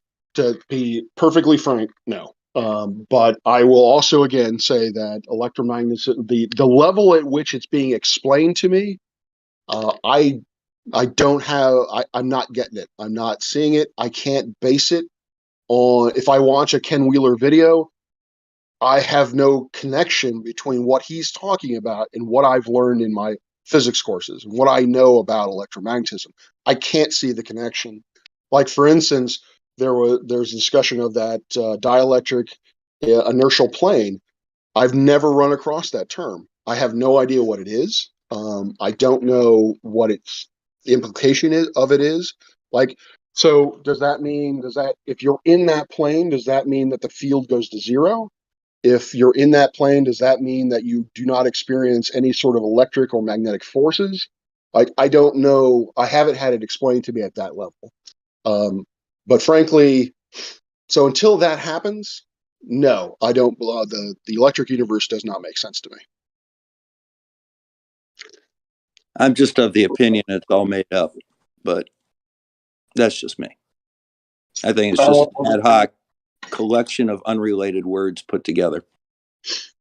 Yeah, I've heard it described as such, and well, I mean, this is right from Cambridge University. This is electrophoresis of a colloidal sphere parallel to a dielectric plane. I'll just read the first sentence here. The exact analytical studies presented for the electrophoretic motion of a dielectric sphere in the proximity of a large non-conducting plane. The applied electric field is parallel to the plane and uniform over distances comparable with the particle radius. The particle and plane surfaces are assumed uniformly charged, and thin double layer assumption is employed, etc. But anyways, that's just one way that dielectric plane is being used, and those terms in terms of the somewhat related field in terms of electrostatics. Dr. Park, does that have anything whatsoever to do with the shape of the Earth? I don't know, which is why I'm going to ask. Can you put that ratio that link in the description? You did. Yeah, I just posted it. Sounds like electrophoresis to me, but I don't think it has anything whatsoever to do with the shape of the Earth. I didn't say it did. He was saying we were talking about the terms dielectric and inertial plane and so on. So I was just pointing out that those words are used in various fields of science in terms of the geometries. No, I see here that it says dielectric plane, but I don't see inertial. I know what a dielectric plane is. I don't know what a dielectric inertial plane is. So yeah, if you've had a chance to look at it, Dr. Park, what does that article even refer to? It's behind a paywall that I can't access right now. When I get to my office, I probably can. An exact analytical study is presented for the electrophoric motion of a dielectric sphere in the proximity of a large non-conducting plane. So that doesn't seem to be related to the electric universe, because from my understanding, sounds like electrophoresis to me. What do you think? You can also look into something called inertial dielectric polarization. That's another thing as well. Inertial dielectric. Hold on. Inertial dielectric polarization, which of course is not an inertial dielectric plane. But it's connected to that, and it has to do right. It shares two of the words. The dipole system. Yeah, it shares two words with it. Here's from Harvard that's relating to NASA, related to inertial dielectric polarization. All right. Is there something that relates that to the dielectric inertial plane? Well, I mean, this is from this one from Harvard. I'm just reading it right now. So it is found that the accelerated motion of a linear dielectric leads to its polarization. During the accelerated transitional motion of a dielectric plate, the first surface in the acceleration direction becomes positively charged. For registration of polarization forces, the metal coatings were superimposed on the plate surfaces. So yeah, these are using plates and planar surfaces, dielectric. Yep, this is not. See, what he's doing is a Google search. Related, he's doing a Google search for the name, for the words, and trying to find something that contains those words. And there are probably no findings that have all of them put together, but he's finding ones that have one or two of the words in it. and then he's putting that out. Yeah. Poor research, Bob. Poor research. So yeah, again, it would see. This is kind of an example of what I was talking about. Is what I would need, and maybe I'm just too dense, but maybe what I would need is for that to be connected to that experiment, which from the sound of it basically says that if you take a dielectric material and pass it through a plane, one surface of the, or pass it through an electric field, one surface of the plane is going to get charged and polarized, whereas the other one is not. So I would need that. I would need to see how that is accounts for a dielectric inertial plane. So again, I understand that these words are used in electromagnetism, but I've never seen them used in this way. I've never, as Bob pointed out, I've never seen them put in like an dielectric inertial plane. Never seen that formulation of words. So yeah. Right. I hear you. Yeah. I mean, it's also just discussion of truth as well. You know, what is actually true and what is occurring. And the thing about it, I suppose, the way it relates to the Earth is that, you know, you were mentioning Coulomb's law and spheres and all of these different components. So it has to do with, are there foundational, in my viewpoint, are there foundational geometries within this realm? And if we're talking about electrostatics, electromagnetics in particular, then there's that component as well that are correlative to the, on the small scale, that are correlative to the larger scale. And I understand the idea of things forming into spheres, and I can understand that idea of heliocentrism as based upon that. You know, there's even something called there's the Casimir effect. There's also the Cheerio effect, where Cheerios kind of cling together when they're floating around in water because of surface tension. So there are various different you know, just components of these things. So I understand the idea of things pulling to a sphere, but I'm also just thinking about and suggesting, you know, another viewpoint. Of course, the Earth, you know, having a stationary and planar geometry to it, then does require some core part of this magnetic field to have a planar quality and a stationary and an inertial, etc., something that's non-conductive and non-moving. You know, and then when we look at magnetic fields, and there seems to be that plane in the center of it, that non-conductive field. Now, if the mainstream hasn't focused on that, or they've used another set of narratives, you know, fair enough. But I'm also just, you know, alluding to that, not even necessarily in the exact way Ken Wheeler is. I'm not some kind of big follower of Ken Wheeler. I appreciate him, appreciate his work, and so on. But it's not necessarily. It's not where I'm really getting anything from. I haven't even watched much of his content. I've seen some things, but he's not like a huge person that I've even relating to when I'm using these terms. Although I understand, yeah, the particular dielectric inertial plane is correlated in terms of the way that he uses those terms. But anyway, so yeah, so the fact that plane is there in the field, I think is relevant to the Earth in that way. I mean, so yes, you can create a plane that bisects the magnetic field perpendicular to the magnetic field axis. You can create that plane that is a midpoint between, say, the North Pole and the South Pole. But as far as I know, there's no significance to that plane at all. Like you say that there is stuff that either wasn't moving or what have you, but that we'd have to, I could also contend that there are other places where stuff wasn't moving anymore.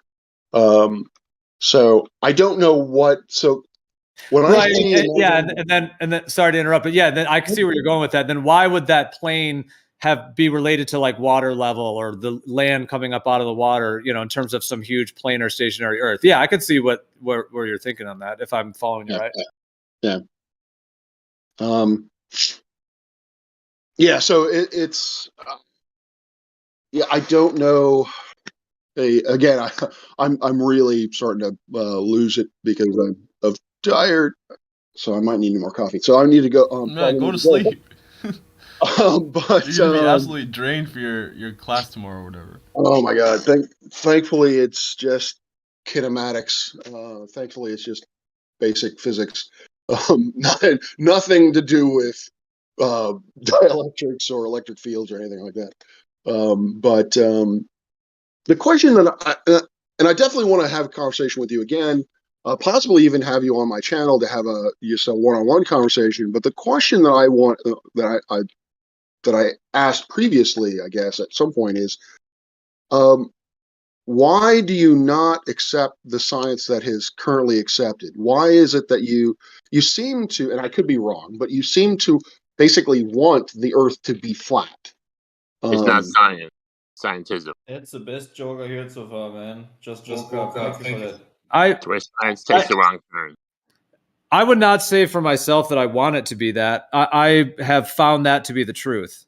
And I know it to be the truth from many, many reasons in terms of my own experimentation, research, analysis on multiple scales and levels. So, yeah, so I wouldn't say I want it to be that.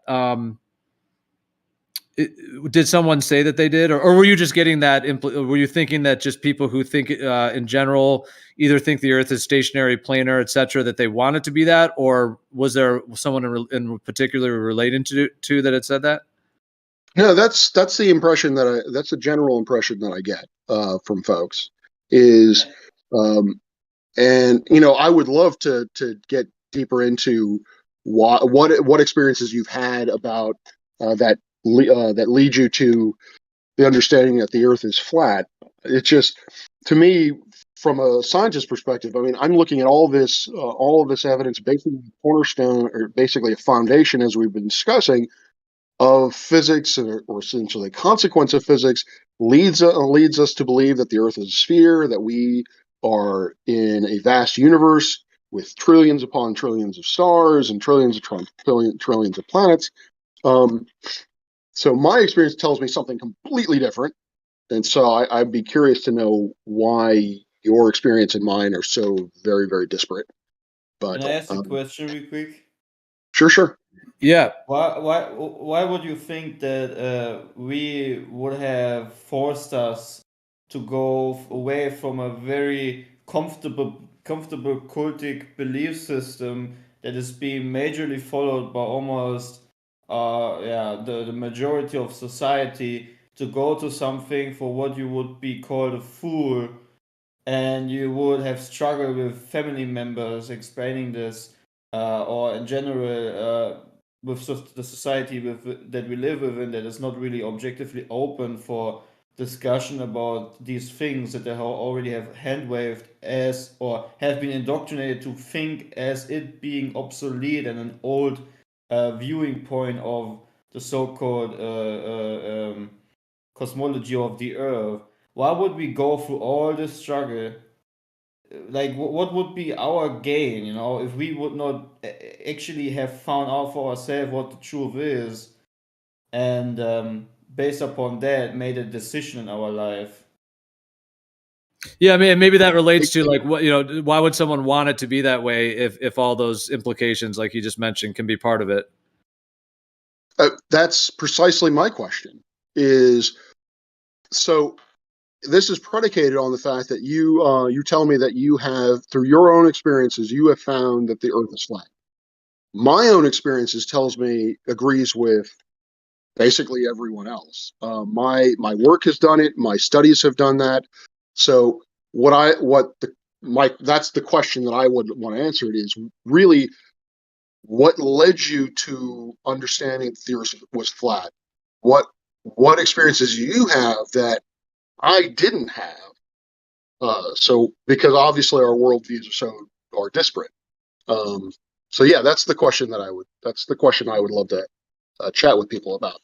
Yeah, I mean that's the key. That's the sort of key essential part of that entire process of analysis. I mean, yeah, because there's many of us over the years, and having these discussions that have very different experiences and worldviews and experiences that led to their conclusions, and to the point to where many of us have known each other for years, but have a completely different view. But we also can even understand parts of each other's views, and so yeah, it is very interesting. I mean, you mentioned you were probably going to jump off soon, so I don't, won't go on a long thing. But yeah, if we have a chance to chat more in the future, of course, I can share more my story and my journey that has led me, through all of this. And I've been studying cosmology for many, many years, and have college education connected with that lineage as well, in cosmology in particular as well. So like I come from studying this field as well for many years, and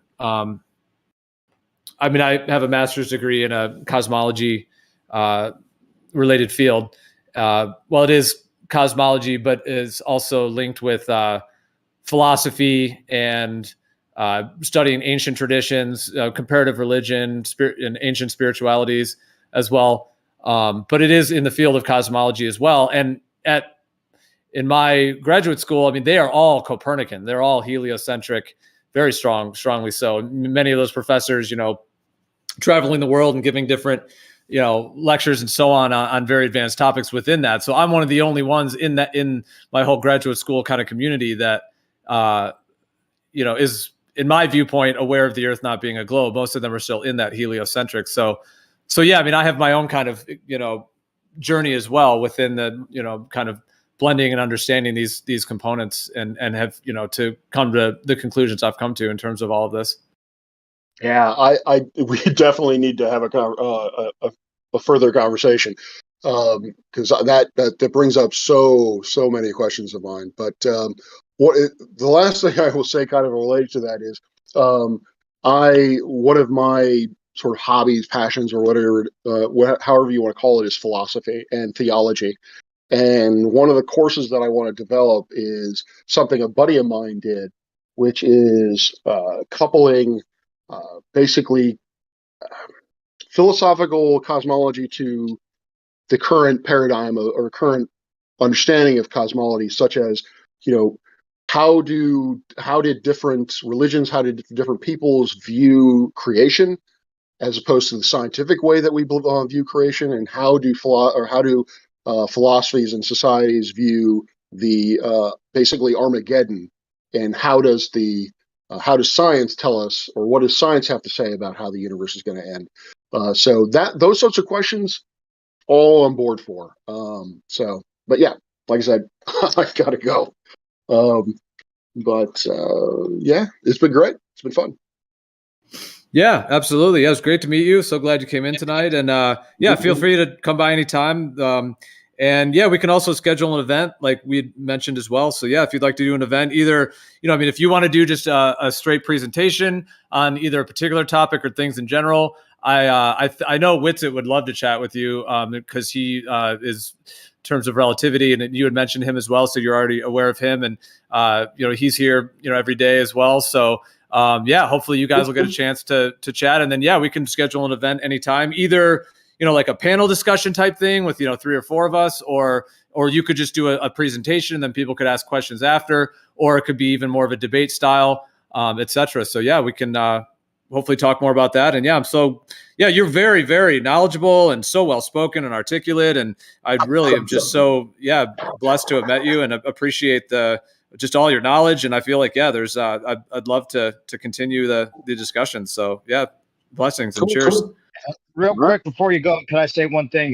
There's a section on here called Brenner Comps. It's a guy named Michael Brenner. He's on Quora, and he's a flat earther scholar type guy. Went to Vienna University, studied mechanical engineering and linguistics. Anyway, I made a bunch of comps up, but I sent a couple to you in your DMs if you want to check them out, as well as there's a whole section of them with some you can download in text form now. But anyway, so check him out.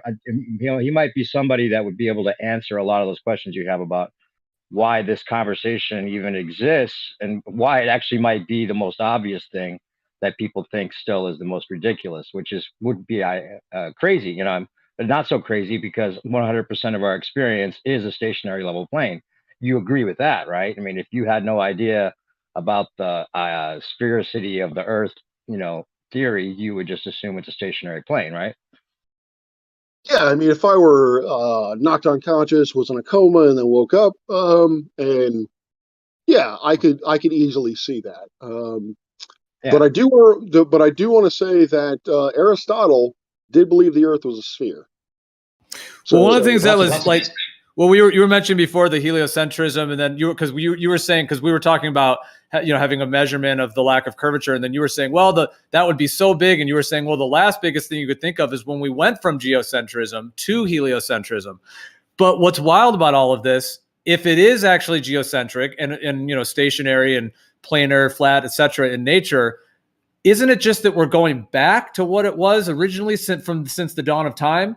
Meaning it would be new because, there's relativity and there's there's a lot more modern day technology. So there would be a lot of new things that would have to be sort of worked through. But at the same time, isn't it that we're just going back to what was before this? In a certain sense, yes. In the sense that if you are correct that we are living on a flat plane that is stationary, then yes, we would be going back to a geocentric universe. But I do want to point out that the geocentric universe from Aristotle through Ptolemy all the way up to what Copernicus essentially debunked or challenged, all of that stated that the Earth was a sphere. Was that before they had the theory of gravity? Yes. Aristotle. Interesting. How were they convinced people were hanging upside down relative to right side up without gravity? Not sure. But that's kind of a hard sell. You'd imagine it'd be really hard to sell that one. I can't speak for Mr. Aristotle. But if you read his physics, there are a couple of his logical rationale for why it's a sphere is the shape of eclipses and the fact that Earth, the element Earth, will always seek its center, which means that the Earth has to be a sphere. In order, if Earth is always going to basically seek its sort of equilibrium point. A lot of the actual existence of a lot of these Greeks seems to be questionable, like even if they were real people or not. But I mean, their theories are another thing. The theories sound, and I don't know how they did that without gravity. But well, it's their writings. Writings, yeah. Like what that gets into questioning history, whether this history we're told is true. Because at the end of the day, all we have is alleged writings. Yeah. Yeah. All right, guys. Been fun. Talk to you guys later. Yep. Yeah. Take care. Thanks for coming. Yeah. Bye, Rob. Thanks.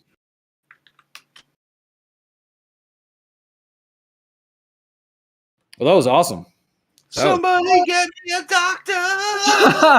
that was on fire. The last 3 hours have just been wow. I was gonna step away and do something earlier, and I couldn't step away. Like that was just wow. That was very mentally stimulating in a good way. Like it was a scintillating conversation. Thank goodness. I mean, it's just if we gang up on him just a little bit too much, it'll be too much for him. Because he's really with it enough to engage in any conversation on anything, and he's not so fixed in his ways that he's not willing to engage. Well, the question now is he actually going to be responsive to the open discussion rather than just be toting the mainstream narrative? I mean, I sent him DMs. I'm looking at DMs I sent him back in June of 22. Yeah, and all the links and everything that give him an idea of what this whole thing's about, but he's still questioning why. Like he's still thinking we want it to be flat, which is not the case, obviously. So maybe he just doesn't look at his DMs. I don't know. Well, you're pretty overwhelming when you get on someone, and he's available. That's what she said. Oh, dude, I think anyone with his knowledge and experience in everything he has and his professional experiences and so on, and his whole career and everything that his studies. I mean, the fact that he's even willing to have these conversations is, I think, sure, yeah, like warrior hero status. So he's already awesome just to be able to have the discussion. Like that's huge. And with his credentials to have both of those, that's I think we have to extend a tremendous amount of gratitude. Exactly. Part of his job is outreach, and this counts as outreach, so he's well within his boundaries here. Well, did he mention where he teaches or any of that? Yeah, dude. I've done a 5-hour talk with him. He runs an observatory back east. Oh, you brought him in. Yeah, and his post, Oh, okay. his links are here. He's been in here before, I think.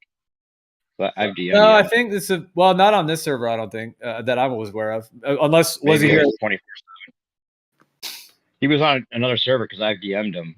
Obviously, talked to him somehow. I don't know. Yeah, yeah. Does he say? Does he give like which college he's a professor at, or? Yeah, I mean it's part of his regular about Which college is it? stuff. Let me see. Massachusetts something or Maine.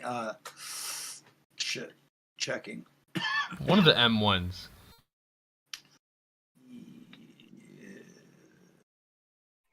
Which But, it so was. he was saying, he was open to relativity being overturned or go by the wayside. Yeah, which dude, is he's interesting. he was If that progressive. is the case, what Oh, what is it really? What could I mean? That's the package deal. I mean, it's not like you can just get rid of relativity and then have the bulb still be around because that saved the ball, right? So that's kind of the end of the ball. I don't know if he knows that or not, or if he thinks that. George Mason University in Virginia. Right on. Which one is it? George Mason or George George is a Madison? free man. George Mason University in okay. Virginia. James Madison. That's what it is. George Madison University. George Mason University. No, George Mason. James Madison's another university. Got it. Yeah, I see this one. Well, he was very knowledgeable on a lot of topics, and I mean, he sounds like he wants to see the evidence, and it sounds like he's open to it. See, I think we need a physical measurement of the Earth. That's the only thing that's gonna. Because that's why I was asking him that. He actually agreed. See, the two things that were cool that when I mentioned that is that he agreed that it would be totally transformative. But then because the other thing is like, let's say we had that physical measurement, would it get out? You know what I mean? Like, would it be suppressed or would it get out there? And it was cool to hear that he was saying like, no, like he doesn't think it would be able to be ignored. Like it would get out. He was saying it would naturally get out there, which means that once we have that, it's essentially game over for the globe. And I thought we already had it. Oh, we had tons. I don't claim that we have 100% physical validation of the planar nature of Earth. No, I can't claim that. Not in a physical measurement form. Can you? Oh, there's a lot of people claiming they have that measurement. I don't know. Have yet to see that ever done. I mean, there's red stuff. Doesn't Jay Toland claim to have those measurements or not? There's optics and stuff. Yeah, there's a lot of things. I'm talking about like a physical measurement though, not optics or nothing. Oh, you mean like a force to line thing? Okay. If everyone can try and lighten up on him, we can keep him around. We need more people in place for predictions, observational advice, and with credential. We're never going to get these kind of credentials for ourselves. So the more pals we have like this, the better. He's really easy to blow out and attack. He's smart enough to separate NASA entirely and not defend it. He was smart enough to not defend anything permanent within his field, and understood that he questioned things as much as he believed things. So he's definitely legit. He has stuff on his site about his own mental health and his own mental attitude. And I was avoiding a video because I thought it was about us in regards to psychology. But it wasn't, personally, it was about himself. And he's open and he's willing to talk to us. So please don't try and push him over the edge by pounding on him, because the natural reaction is, oh, we got somebody now. We got him cornered, and he's going to be better to keep around than to hammer, Well, absolutely. Unless he's here just to do like what most people end up doing in that position. Because if it does threaten his position or his stability and a career and all that, you might see a totally different side of him. I mean, it ends up like, hold on.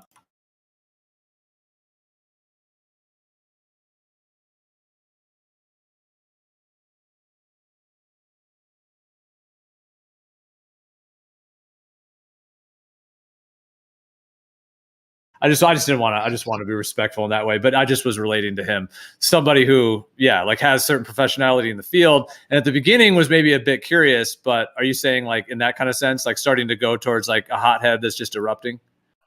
Well, you can't be a flat earther and be in his position, I don't think, very comfortably. So if he thought we were right at any point, he couldn't agree publicly.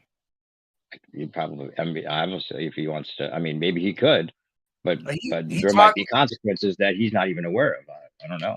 He talked earlier about if we didn't go to the moon, what it would mean to him. And he does kind of have an analog job at an old-fashioned, older school, in an older observatory. And his way of getting in with the big boys is doing this kind of outreach under the terms of outreach. And it's like a branch where they sort of like allow you to collect monies on behalf of what they call outreach. You know, that's awesome. To push the narrative. So that's he is amazing.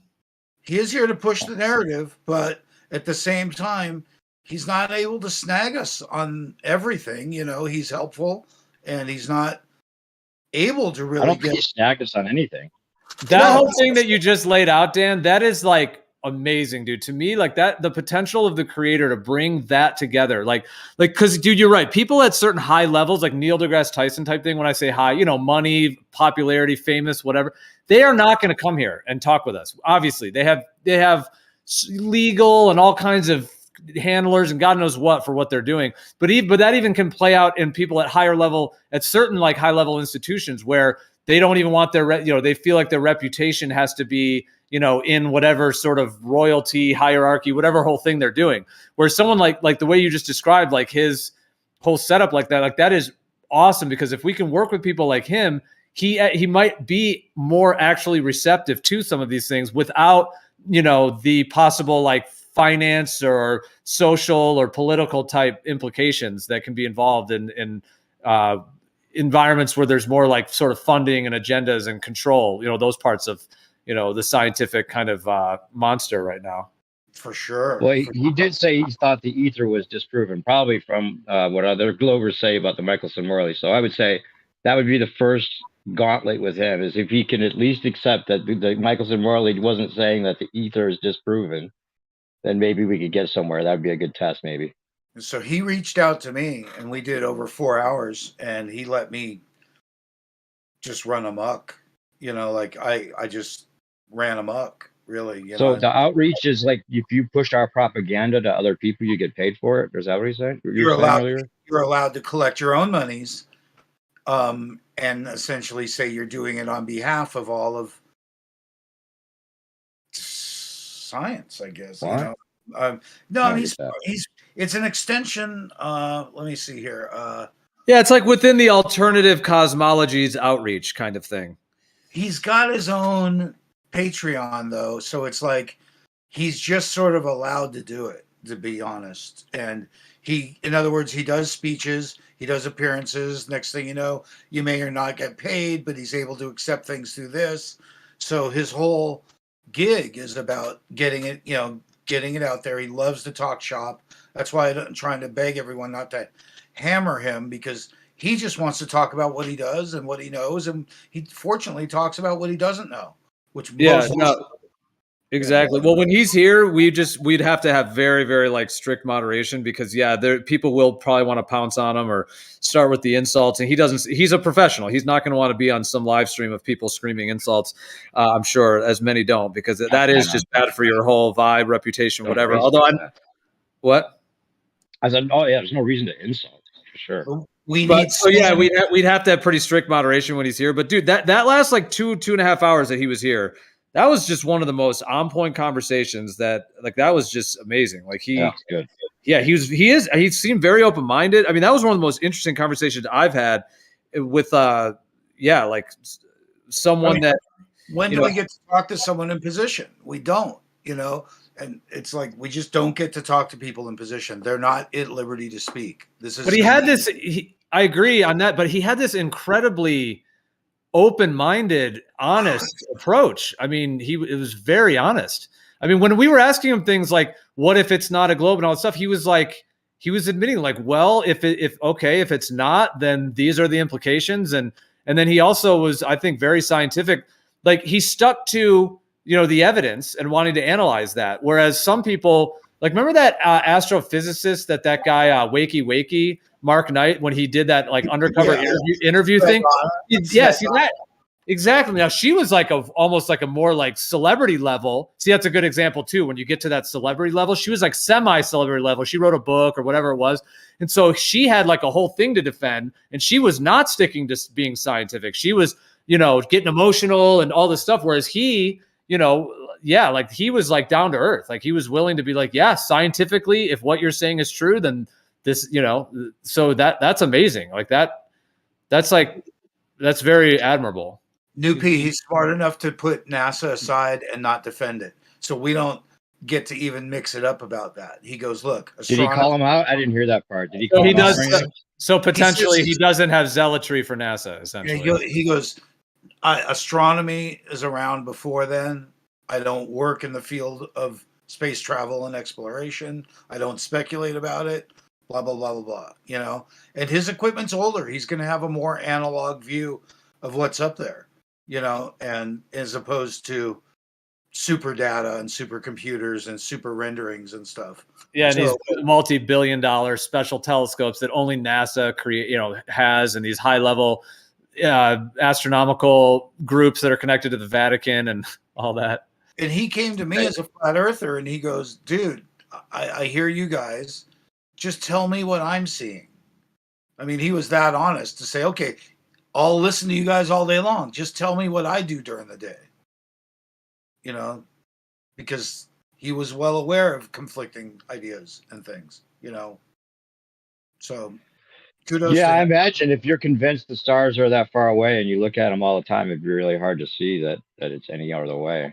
Well, we have to remember, like, a lot of us have been in these communities for many, many years and have had so many different advanced conversations with so many different people around the world. But I mean, someone like himself, who's maybe, has perhaps limited interaction here, we have to remember that, the mainstream, it's not just, necessarily believing the news or something. Like a guy like him, and I know we all know this, so I'm just sort of saying the obvious, but I mean, he, is embedded in an entire system of education and professionalism, and and he's obviously not mentally insufficient. So I mean, his globe belief or his globe correlation has. So this is a very complicated situation. This whole thing, it's very nuanced, and it's not just a simple like, oh, you're dumb, you're smart, or you get it or you don't. There's all the different layers and levels, and to be a professional in his field, there's a lot.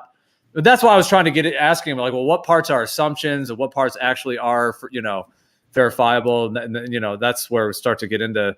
But I mean, he has a full professional field that has a lot, a logical connectivity, in his life and in his mind. Do you guys think that it will make him think now that he is somehow, let's say, subconsciously convicted in a certain way? Have you gotten to that point, or was he still kind of defensive, or what was it? I didn't catch the conversation, unfortunately. And he's neither of that. He's been dealing with flat earthers for a couple of years. Okay.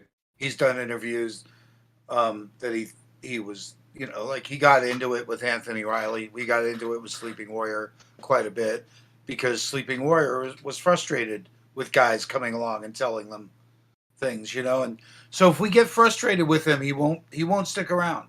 He'll, otherwise completely cordial and open to anything. Well, if he's talked to all these other guys, why hasn't he looked into the topic at all?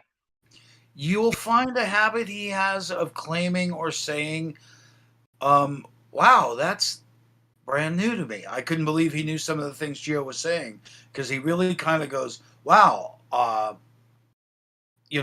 never heard of that. I didn't look at, what Webb's doing. I haven't noticed. I didn't know the stars moved. He comes off as being quite loose that way, usually. So I was surprised that he had depth, including, chemical reactions and dates. I mean, he had a lot more depth than I thought. I thought Gio was going to stomp him and Gio impressed me himself. But he was right with you. Now that was great. What is funny is that there's many things we teach the Globers and that they didn't know. Even yesterday with the conversation with that one guy that just, I don't know, it wasn't 24/7, but they seem to somehow think, even though we most of the time tell them information about their belief system that they didn't know, that they still somehow think that we just bought into some kind of I don't know, what do they call it? Yeah, but can you see why they think that? That is what they think. Like I even have like family members that I've mentioned this to, and like one in particular has mentioned like they just like one of the first things they said is, "Oh, well, you just read something online and you're just believing those people online." So like now what's ironic about that is that actually a projection, meaning are they actually doing that with the globe? They're just going with the globe, but then they're projecting that I must be doing that, even though it's not what I'm doing, and I've told them that. But so I'm just saying, can you see from their perspective that they might think that we just read about it? I know it with my brother. Were you known like to your family before this that you would just go and read whatever and believe it? Like were that kind of person to them before this? No, but I mean, isn't it kind of insulting? Yeah, exactly. Well, but they do question because I'm into like spirituality and sacred medicines and shamanism and a lot of things that what people they're already questioning. Yeah, what people refer to as astrology, and so on. So they already kind of question my right. I got you. Whatever. Same thing with 9/11. Yeah, 9/11 was like that for me. Yeah, they didn't want to. If I was right about this, not that they would consider this among other things, but yeah, if we're right about any one of these things, that means 9/11 was an inside job, and all the other things have to be true that we were saying. So it's like no matter what, now whatever we say can't be true because then they have to doubt all the other things they denied. Right. My brother always says that I was like duped by some fake I don't know, there's like a term for this, I forgot what it's called. PSYOP, right. And then, for example, in December last year, right before Christmas, I wanted to have a discussion about flat Earth again with him, and we kind of got to some points where I like instantly debunked his claims, and he then just suddenly said, "Oh, I don't want to talk about this anymore because it always ends in you just repeating the same thing, even though we talked about new things, right?" I was completely calm, right? I was calm, wanting to have a discussion. He just started to get emotional, right, when I have debunked certain things he claimed about the globe, right? And well, that's what I find so interesting. Oh, sorry, go ahead. Yeah, that's just the weird thing, right? That he gets emotional, but I can just completely objectively, with a neutral tone, talk about this. I said I can continue this for hours. I have no problem sharing this with you, but he had a problem with talking about this. Post-traumatic globe disorder. Maybe, I don't know, man. But I mean, he also took the jab, right? So he's very like I had a vision. See, I also talked about my brother. I had a vision where he was like, where I saw my brother sitting on a chair and next to him his girlfriend, and I was trying to reach out to him. Like I was like trying to talk to him, and he was just not even able to see me. He was just looking in a different direction, just keep on babbling whatever he was babbling. And that vision is just, that is horrific. I don't know why I have been shown. I think the creator has shown me this, that at least at this point right now, I'm not able to reach my brother in any way. It's like when I saw this vision, it was like a transparent wall, right? As if I don't know if you've ever seen a movie where someone is like, for example, dead and tries to reach to someone, and it's like an invisible wall, like the other person can't hear him scream or shout or trying to get in contact. And that was the vision I had, right? Like an invisible wall. I was trying to reach out to my brother, talking to him, but he was just not hearing me at all, not even looking at me. Still, I have a good relationship with my brother, right? I love him, and we have many things we can share and talk about. But when it comes to these kind of things, politics, the world, jab, the earth and whatnot, religion. He just completely closed. He's closed, you know. And I didn't even know him like this, right? He back in the day showed me the Apollo, like how Russian. Clay, bro, you gotta let someone else jump in. Oh yeah, okay. Oh, I just wanted to respond to like a bunch of stuff, and it's becoming a bit of a monologue, to be fair. Yeah, But, sorry. but go ahead and finish what you're saying, though. But I wanted to respond to something as well. But if you go ahead though. He introduced me to the Apollo missions being faked and whatnot, and nowadays he claimed he never did this. And I so just to end this whole thing, it's basically because of his girlfriend. Like he completely changed since he had this girlfriend he has now. Like from being a critical guy to completely going with the mass. That's it. So he claimed that you wait. So you're saying that he told you about the moon landings being faked. Now he's Yes. claiming that he never did that. That's lame. That Yes. sucks because that's like a total denial. Wait, that he Yeah, that's a asked you lie. about it? Did he ask you about it? What do you No, mean? he was the one telling him about the moon landings being fake. It sounds like it's back in the day, and Yeah, then when I was a kid, when now I was he younger. tries to mention it. Yeah, Dude, and he that's a won't, little he bit won't admit similar. it. My older brother had told me about the moon landings being fake, but he definitely thinks they were real. So yeah, it's a little similar in the way that he first told me. He didn't agree with it, but he was the one telling you about people thinking it. Right, exactly. No, my brother agreed with it. Like he literally Oh, showed me wow. this documentation by a Russian. The Russian had like panorama pictures, and they put them together to show that the background was always the same. My brother taught me all this, and he was convinced by it. And nowadays, when I ask him why he showed me this back in the days, he just said that's never happened. Oh, well, that's pretty intense.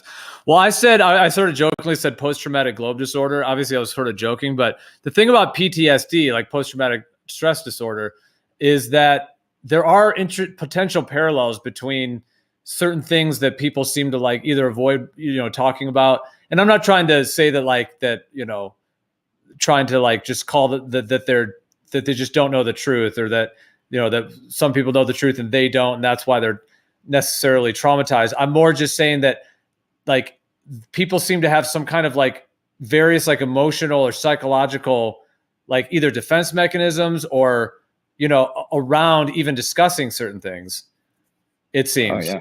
And just to complete too, because I was going to say before, because we were talking about Professor Parks, and yeah, I mean, shout out to him, because like Clay, you had said before, like you said two cool things. You said like something like subconscious accepting, something like that. Like how much is he kind of just subconsciously, the words you used though, what was it? It was like subconscious, almost like acquiescence or kind of subconscious submission or something like that. What do you mean? You said that, and then you also said like how defensive was he? And that's what was interesting about him, is that he did seem to have a certain level of that subconscious accepting of a lot of these things, relativity and these experiments, certainly that. But it seemed like his like the need to defend the globe was pretty low, maybe like only a 1 or 2 out of 10 or something, I would say. So it's just interesting how there's like these defense mechanisms, and then people have like their own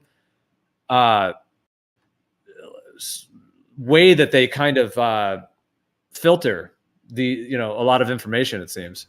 Compartmentalize, yeah. Yeah. I mean, essentially, the problem is subconscious acquiescence. Yeah, subconscious acquiescence, something like that. Just like submitting to whatever it is, just almost subconsciously. Like it seems like what a lot of them may be doing. Psychologically, though, he likes to talk shop. So if you let him speak, he'll keep. It's good. You got to direct him into something he can respond to. Just like the leading questions and the flip aren't going to work. Let him respond. Let him just get it out there. And he loves to talk at shop. He just loves to talk it. And so hopefully we'll get other people in other areas like optics that love to talk shop too. And if they're not getting chopped down, it'd be nice, if that was a part of our structure, sort of reduce the feeling of debate into actual conversation. Everything from what is to what ifs, like we did here.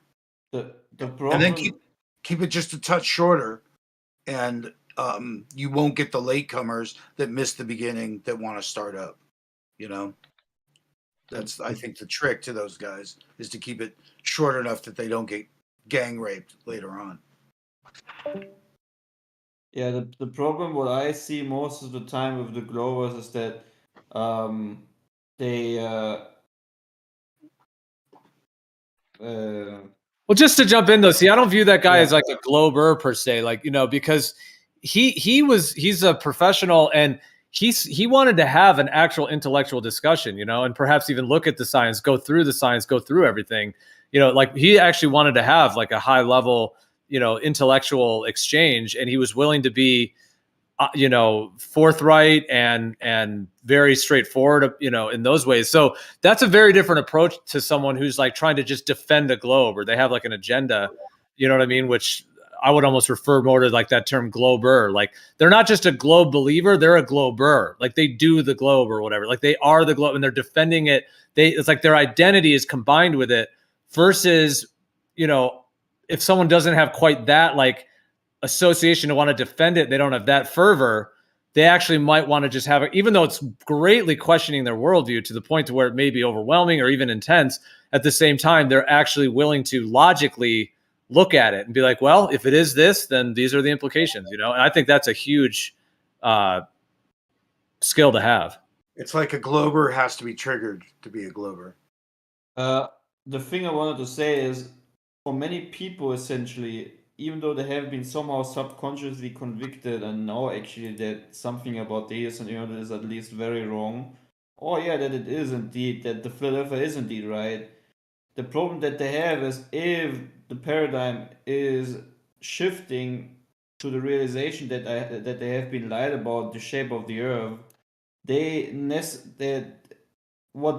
what is then almost impossible to live by is to suppress the very knowledge that you're now forced to look into other things, because since they lied about the shape of the Earth, you know that the whole world somehow is kind of fake, and you need to look at other things, and that's the problem, right? The whole paradigm, the whole life would be actually changing in that certain way, because you cannot just, you know, find out, oh, they lied about the shape of the Earth, and then move on with the same life and just, you know, accept everything as it is. No, then you have the automatically your mind somehow will force you're kind of forced to look further into other things you have been taught as a young kid, for example, or in school or in the indoctrination camps, that you need to figure out in a completely new way, right? And that's what these people are scared of. You know, once the shape of the Earth has been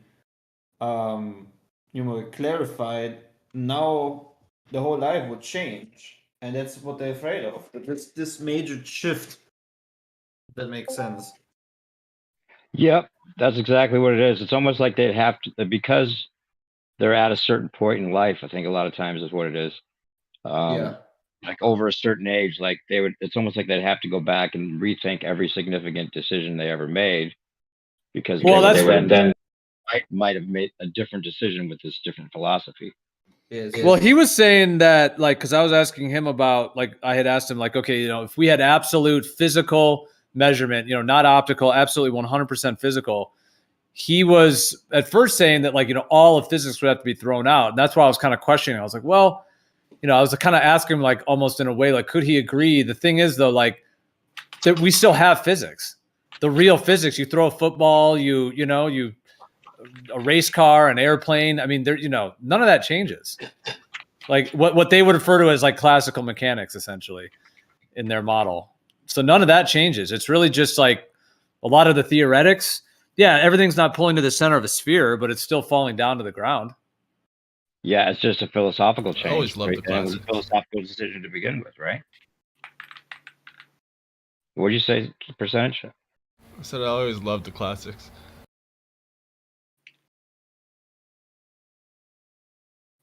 Yeah, dude, that was great hearing you talk with him. Percentage, yeah, and because you were so frank, you're like, "This is bullshit." At one point, he kind of laughed. He was like, "That." It was funny because you were like, you were like, well, you're like, you said you're like, you're being very, generous with your words. And then you're like, but the way I'll say it, it's fucking bullshit. And he was like appreciating the boldness. Don't you think he was pretty awesome percentage? Like open-minded and like, I mean, wasn't he's a chill dude. Yeah. Kind of reminds me of the other guy that comes in here, Coffee Converter. He's pretty chill too, the new guy. Yeah, he is. He's very fair and reasonable and very non-confrontational. Doesn't have any. See, he's awesome because he's like, he's very honest about why he's here. He's like, you guys are, this is interesting. He's learning things. He's not here in bad faith, like just to fuck with people, which some people, Right. at the end of the day. I don't think I've heard this guy. Yeah, he's just been a few times, and it's been kind of recent. Yeah, I've been talking to him. I've been talking to him since August of last year. This guy that we just talked to, or a Coffee Converter? Oh, I'm sorry. Oh, we were talking about a guy that's similar to the guy we just talked to. But yeah, you meant the professor, right? Yeah, no, I agree. It's sort of like Professor Parks in a way and Coffee Converter are similar in a way to where, yeah, exactly. Coffee Converter is like very like reasonable, open-minded, willing to look at the actual information. I've had great talks with him too. Yeah, where I'll say certain things and he'll, instead of just instantly needing to defend it, he's willing to be like, well, that's interesting. What would it be if it was that? Et cetera. That's so. Yeah, it's like not worth the conversation if you have no sense that they're ever gonna like see your logic, right? At least agree with the logic of what you're saying, even if they don't necessarily agree with your conclusion, Right. Like if I place something forward, it's like I put something on the table, like I've put an idea there. If the other person is the only thing they're going to do is just try to bash it off the table or spit at it or whatever, yeah, it's sort of like, what real value is that? Now they're just trying to beat down your idea. On the other hand, if I place my idea on the table and they're at least willing to be like, okay, I see your idea. There it is. All right. Can I ask you some questions or this and that? And even if they do have an emotional reaction, they could even be like, okay, even be honest to that. But at least like you were saying, being willing to just even sort of if they see act like they don't understand and start using tactics, then it just becomes useless, right? So yeah, it makes me just think about. They literally act like if you make a good point, they literally act like you didn't even make it or they don't understand it. It seems like tactical a lot of times, where that just gets like really annoying and useless. It's just totally non-beneficial at all. Yeah, it's totally non-productive. Yeah, but the thing is, like, some people skate the line. They partially do that. They partially don't. Yeah. So yeah, some people figure out how to skate the line.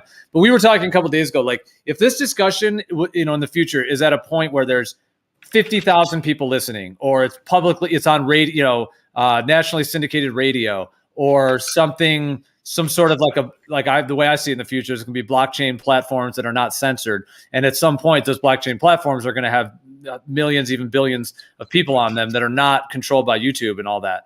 Anyways, if there's a point where there's that many people listening, conversations like with, Professor Rob Parks that we just talked to, Coffee Converter, like, don't you think new perspective that like those would really be those would be the valuable ones, like the actual productive ones, versus having 50,000 people and someone just, like you were saying, using the tactics, trying to do all this, blow your idea, just sort of all those inauthentic interactions. It's almost like those are just, it's almost like that's like a dying breed of these guys that are still doing that. Like they're on, it's like that. There's no use for that in the future, all that combative stuff. Granted, debate kind of can skate on those lines, but it's like those guys are just not going to be conducive to anything productive, or at least that kind of behavior, I should say, or that conduct. And they're being ignored. Like if it only takes so many of those conversations where, this guy comes in just with his tactics, people are just going to leave. They're not going to talk to him because they know his game, so they can't. That's what you're going to have. If you want to make that server, like this server in particular, something like what you're talking about, like a podcast, or, get really big more than the viewers that you have now. You got to really start filtering out these globers, because all they do is derail conversations. And I can already name 5 people off the bat, and I'll even say it, Xanax himself. Like they're never coming here to learn or to argue. Yes. They're just combative. Exactly. I have been in the past 3 days. The only conversation I had is with people not listening to me or attention not listening, inserting lies within the things I've mentioned. Like what they do is you make a statement about whatever topic, and what they do is they just want to hear what they hear from it and insert something. It's very important that you guys, when you say something, directed towards them, get you listen closely, because what they do is they mix in false assumptions that you never mentioned. First of all, Yeah. to gaslight, and second of all, to divert from the very point you made. What these anti-flat earthers, I don't even call them globers, they're literally anti-flat earthers who have managed the skill of diverting the very point you made, right? If you make a point that is very strong and makes them triggered, they try all the best to divert from the very point you're actually trying to talk about to something that you actually never said. And that makes me very angry. And will never tolerate this anymore. I will never have anyone. That's the tactics we're talking about. It's obvious a tactic. You know, they'll Yeah. insert things that you're saying that you're not even saying that support their narrative. Yes. So like, you know, yeah, they're like, so you're saying when the Earth spins, it does this? I'm like, no, I never said the Earth spins. Why would I say that? I'm a flat earther. Well, yeah, the challenge with that, I mean, the thing is, there's a lot of these fine lines, I think, you know, and people, I mean, this particular platform up at this point, I mean, I've really it's like essentially a placeholder for also what's coming in the future with everything. It's just being able to use Discord, all of this. And it's been like essentially sort of an open panel in that sense. But we're going to be doing a lot of other events and things in the future as well. And there's surely something to be said for the open public forum, because it's cool to kind of be able to let anyone come in and speak and all that. But yeah, one of the negatives to that, in a sense, is that you get what you guys are talking about, you know? So if you're going to have it open, then you can't just be like, oh, I don't like the way that guy is, ban him. Oh, I don't like the way that guy is. I mean, now we have the moderation, obviously, to have it not be, to try to have it not be a complete shit show.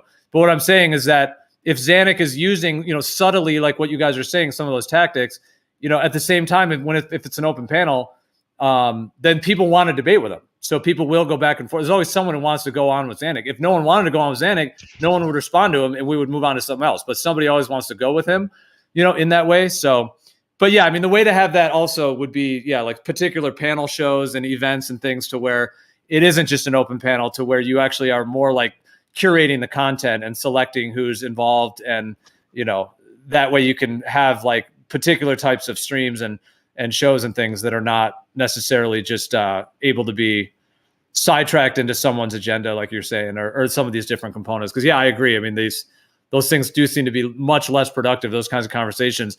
Like I feel like greatly like fulfilled chatting with like Professor Parks there. Like that was awesome. Like he was on point, and it was a great discussion. Whereas there's other people that are more in the globe defending mode but I think there's still a lot of beneficial talks we've had with a lot of these guys that are even doing that. Or like I said, some of them are borderline doing it. They go back and forth between it. So sometimes they're productive and sometimes they're not. Sorry, that was too long-winded. Right. No, you're right. No, yeah, it's hard to pin it down. It's hard to even describe it, though. It's like, because we don't know what their motivation is. Like, are they there just to? Anybody on that side is actually curious, and if it feels like they're actually trying to get what you're saying and might agree at some point, then it feels worth it. But if you feel like they're never going to agree with anything you say, like the anti-flat earthers, then it doesn't feel worth it after so many talks. Yeah. Yeah, you should have heard what I went through earlier, man. I mean, I couldn't get. I was hearing a little bit of that. Yeah. I couldn't believe it. Like they wouldn't admit to the distance, they wouldn't admit to the height, they wouldn't admit to the method. I mean, I couldn't get anywhere forward. It was very frustrating. I wish I handled it better. I really do. Well, yeah, they were being very. Bob in particular was being very impossible, focused on wanting that particular data.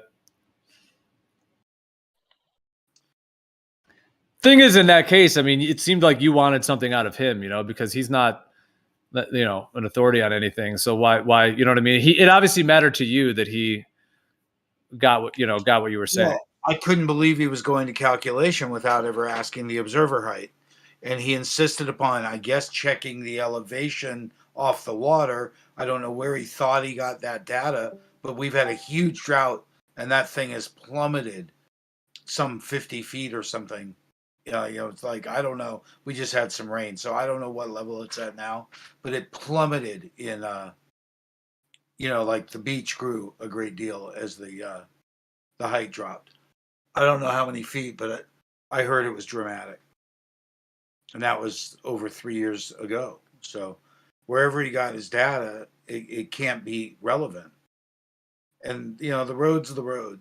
And that was the thing. It was like, there's the beach and the road on both sides. There's 2 elevations on both sides. Don't get baffled. Don't get freaked out, This is why, like in courts, that you have like we could do events like this. Like we could schedule the streams like this where you almost have like you have like the listening audience essentially, but they're almost like the jurors, and then you have sort of the moderator, which is like the judge. And then you have the, all the, the prosecution, the witnesses, all that stuff. We don't have to like use those terms, but in some of these cases, like we may have to at some point almost start to structure it, which we've been doing a bit more modding for some of that in general, like trying to stay on particular topics. Cause like if, like say you're trying to pin someone down on something, if they just keep jumping off to another topic, if we just let that happen, then they can just keep doing that. You never get down to you're never able to actually get down to the heart of it, And now that's why they have jurors, because obviously like a jury is like a whole group of people that are listening to the whole thing. And then they have to all come to their conclusions. And then they make a group decision and all that stuff. So it is very complicated, but I think, yeah. With an astronomer handy, we can get other guys. That's the reason to invite and have the event. We could say, oh, look, we got an optics expert, aviation radar guy, and an astronomer, and it's like, so it'll breed if we do it right. It's like, the subject, what do they call it? Subject expert, kind of thing, where the subject is based on their matter expert. Yeah. So it's really up to us to do our own outreach more often, particularly if we're anywhere near colleges. If anyone has the opportunity to walk in and see who's interested. And we need to be clever about what department, because the optics people and the psychologist people will talk to us, and they don't know how to find flat earthers. And when Rob has found flat earthers in the past, they yelled at him.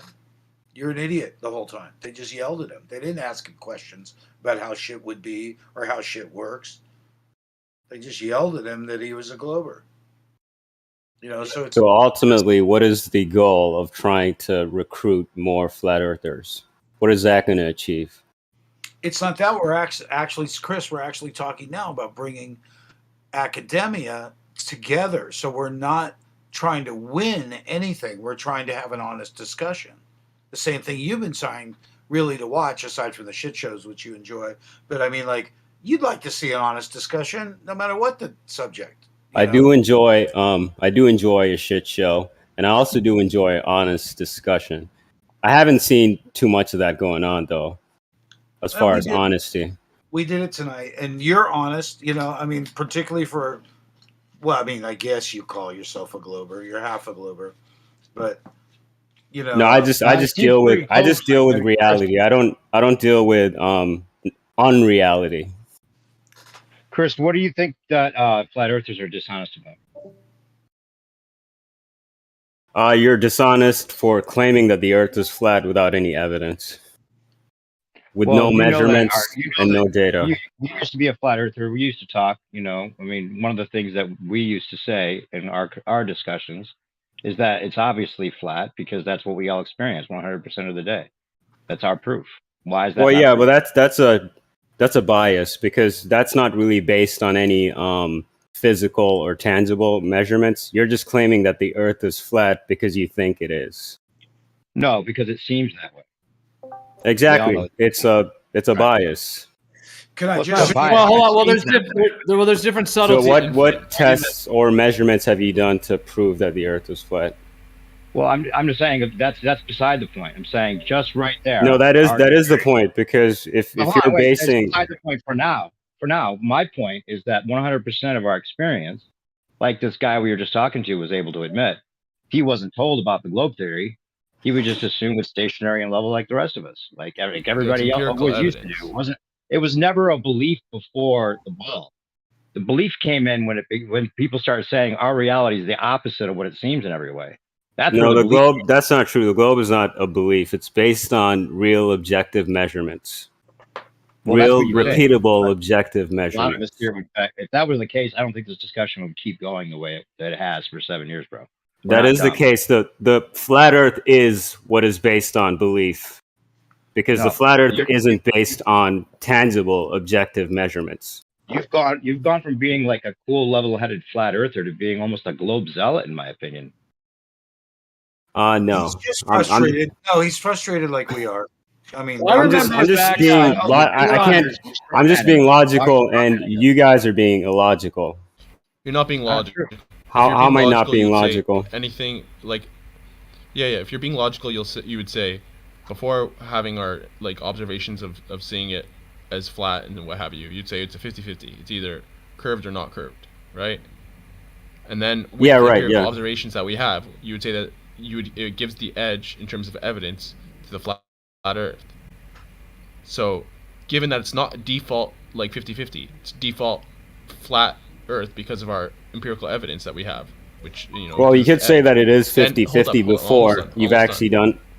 All right. Yeah, so it's 50-50, and then we bring in the fact that it looks flat. So now it's no longer 50-50. So now the positive claim that it's actually a globe, that requires a burden of proof.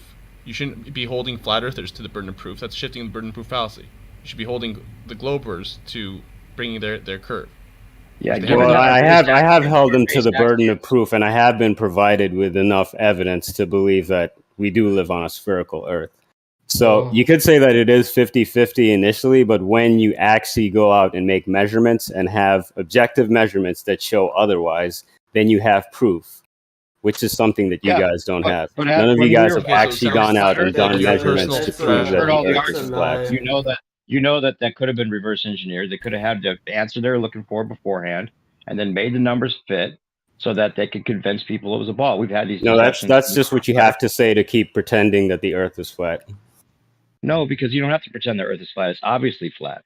You do have to pretend the Earth is flat because it's not based on objective measurements. It's just based on your own personal bias. No, empirical. It's cool. It sounds like your personal threshold for what you consider, evidence, like definitive proof, has been met.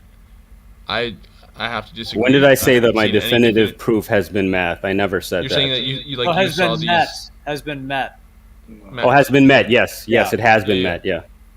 Yeah, I disagree. I haven't seen that myself. If like everyone's threshold is what it is. It's personal to them, right? So maybe your threshold is a little bit lower than mine. I haven't seen definitive evidence of the globe. I'm still waiting on it. It'd be cool. Oh yeah, because there is no globe evidence that any of you are ever going to accept. So it's ridiculous to think that to continuously keep providing you guys with globe evidence is going to make any difference, because you're never going to accept any globe evidence. Bro, don't paint everyone the same brush. We all have different personal thresholds. How can you say that? You were a flat earther, and you. I'm saying that because it's based on what I've been observing in these discussions. You guys get presented with data and measurements, and you constantly reject them. Yeah, because if people don't, you were a flat earther, right? You did that when you were a flat earther, and then you ended up. No, I didn't. I did not reject the data that was provided to me. I carefully analyzed it, which is why I arrived at the conclusions I arrived at now. This guy is a so what? Hold up. What flipped you from flat to globe? You remind me of like a person that quit smoking, and now you're going around to smokers going, "Oh man, you're just never gonna quit, are you?" Isn't that positive though? Isn't encouraging people to stop doing, encouraging people to avoid toxic habits? Isn't that positive for you? Well, let me feel like you need to justify your decision more so. I don't. I actually really don't care about whether you guys believe in the globe or not, because I know that you're never going to accept any globe evidence. So for me, this is just an What is the globe exercise. evidence? What is the globe evidence? Curvature? Yeah, that's what I was Where? asking. What was it What that is like your So you globe is evidence? that you want that to? you So found? do you want to play the flat Earth game now, where you No, ask me for evidence, no. then You're you just playing a reject? game. Listen. No, you want to You're- play a game with me right Guys, now, where dial you it ask down, me dial it to down. give you Wait a minute. evidence Hey, Hold on. and guys, tell me how you guys, don't believe Hold on. my Hey, evidence. guys. That's Yeah, I the don't game want that to. you want to play. You guys, Hey, you guys, hold on. Clay, I'm trying not to mute anyone just out of respect. So, okay, let me just say one thing, and then we can keep going. That was chaos. So let me just jump in. Space Pope, I just want to ask you. I used to refer to you as Babs, and I heard people call you Chris. What name do you prefer? Just real quick, if that's. Chris is my real name. Babs is the avatar I went with when I used to be on Nathan Oakley's show. You can just call me Chris. All right, cool, Chris. Yeah, I've always kind of known you as Babs, so I just wanted to be clear. So, Chris, let me just ask you. Okay, so let me kind of say this. You were saying there's no evidence for flat Earth, and then you were saying that all the evidence that you've seen, points to the globe and so on. I think. Right. Would you be willing to consider this? That there are things that could be called evidence for a planar stationary Earth. There are definitely things that could be called evidence for a globe Earth. Now, of course, we're all going to choose. Is that a valid evidence or not? Etc. Would you first agree that there are two bins of categories? Now, if you think all the flat Earth ones are false, fair enough. I'm just saying that there is a bin of them, and I'm sure you've seen and gone through them all. And then there's a bin of globe ones. Would you be willing to kind of accept that? And then the question would be, if it is going to be a debate or some sort of discussion, what evidence have you seen on the globe Earth side? Of course, that has been very sealed the deal for you or been that strong. And then, what components of evidence for a stationary planar Earth are you, not agreeing with? And, if there's going to be a productive discussion, it would have to be, going through those. And I mean, I'd be interested to hear how you've come to your conclusions. At the moment, there is no evidence for stationary planar Earth that I agree with. What is the only evidence that I agree with is evidence for the spherical Earth. Yeah. All right, but hold on. If you say you were, and I mean, I have heard your journey a bit about being. I don't know whether you claim for sure you were a flat earther, whether you were just on the fence, or you found it interesting. But if you did think that at one point, then there must have been a slew of evidence. So then by default, there is evidence for it. It's just not that you just don't agree with it any longer. Yeah, the main thing that captivated me initially was the photographs of Earth from space, because a lot of those look suspicious before you actually do any investigation. So that was what was presented to me initially, and I do admit that is compelling. A lot of the stuff from NASA and the pictures of space look ridiculous, but upon further investigation, when you understand how processing is done and why the images look that way, it sort of makes a little bit of sense, but that's not what compels me to believe that we live on a spherical Earth. What compels me is measurements. Yes, can I ask a question? What is your spherical, pear-shaped, spinning tilted, ball-proof line for an ever-expanding void? What is it, brother? Just I'm not gonna entertain that because that's a ridiculous question. Well, but that was a long way of him asking. Hold on. What is your globe proof? No, I can tell that it's Yeah, ridiculous hold on. because What you have a facetious childish attitude talk. towards What how you're is treating this discussion. That's what why I'm not is- taking you seriously. What is your globe proof? I can't take you serious because you have brought right, nothing hold to on. the table. All right, I'm not here to spoon feed you globe evidence. Guys, If you don't believe in the globe, that's You're your problem. So All right, you guys are that's kind of such going a into. perverted Hold on, speech. let's actually stick. I'm again trying not to mute people. You guys are talking over each other. Clay, perhaps could we just dial it back a bit, because I actually would like to have a conversation. So, in the light of what he said, he did say a long-winded way of saying it. But you've been mentioning these measurements of the globe. What are the ones that you have found that are, because that's what you keep going back to. So what measurements have you found that you've either validated, verified, or that you think are solid measurements of a globe? If I validate, would that require me to perform these measurements myself, or would it be enough to accept measurements that have been done by other people? Well, that's the thing. I mean, that gets, because you're saying you have it proven. So if it's not, well, you just tell me what you have. I guess it's up to you. Well, because I live in reality where I live in reality. Let me just say real quick. I'm not trying to do like Clay is a little bit more trying to do like a a sword match. And if you guys want to do that, but as long as it's not a shit show, I'm more asking more like show and tell kind of thing. Like what, show me what you found in that way. Well, because realistically, a lot of the things that I believe to be true aren't things that I've personally done myself. A lot of the things you believe in your life to be true aren't things that you've done yourself. Okay, so I you're could give going you on- examples, so you're but I'm going not on going to dive measurements. into that right Saying now. nothing. So I Beyond that, don't I'm hold the convinced- belief that every single person I interact with or engage with is lying to me. So if I'm no provided one with does. if I'm provided with data that is compelling, there's no reason for me to reject it other than bias. Okay, so you're making your conclusion based upon the Earth having measurements of a sphere based on someone else's measurements. Okay, That's right, yeah. Fair enough. Which ones are they? And then what is the reason how are they so strong that they're conclusive for you for the entire shape of the Earth conclusion? They're strong because, it's a start. Flat Earth doesn't even have that. You guys don't even have measurements that have been done to validate your belief. So if you actually had that, maybe I would take it seriously. But the fact that doesn't even exist is baffling. Well, How many do you times think that does this a conversation? man Hold on, need to Clay. ask you? Real One quick. second. How many times does a man need to ask him where your supposed proofs are, your measurements, and still you just go on babbling empty Well, because I'm words? not here to spoon feed you globe evidence. If you Wow, choose to you're reject such- globe you're data, such that's a your That sounds problem. like a spineless tactic, though. guy. Wait, Unbelievable. Chris, wait, just let me go back. Chris and I go way back, and we can talk to each other. I hope. I can right now shoot out what reality is. I can shoot out so many arguments against his heliocentric belief, but he's just I'm keep gonna on mute you for a sec babbling here, Clay, how he because I'm has. Well, trying to- your I personal asked opinions don't change the facts of reality. You are just bringing forth Nice try. personal. You're just Just a bringing sec, forth Clay. personal. No, your arguments personal and empty words. biases and your personal opinions don't Dude, you're change the such a facts of mirror. reality. It's unbelievable. But you can live in fairy tale land for as long as you want Can you to. stop Be projecting? delusional. I'm just trying to have a civil conversation with you. Okay. So Yeah. Just asking you, right? Hold Just on, civilly, just right? real quick, Clay. I think Ahmad muted you, dude. We're not trying to shut you down. All due respect, bro. We can bring you back. We can bring you. I think. Yeah, we can bring you back in the conversation in a second. Let's just cool it off for a second. We'll unmute you in a sec, and you can continue. Let's just let. I'll unmute him right now.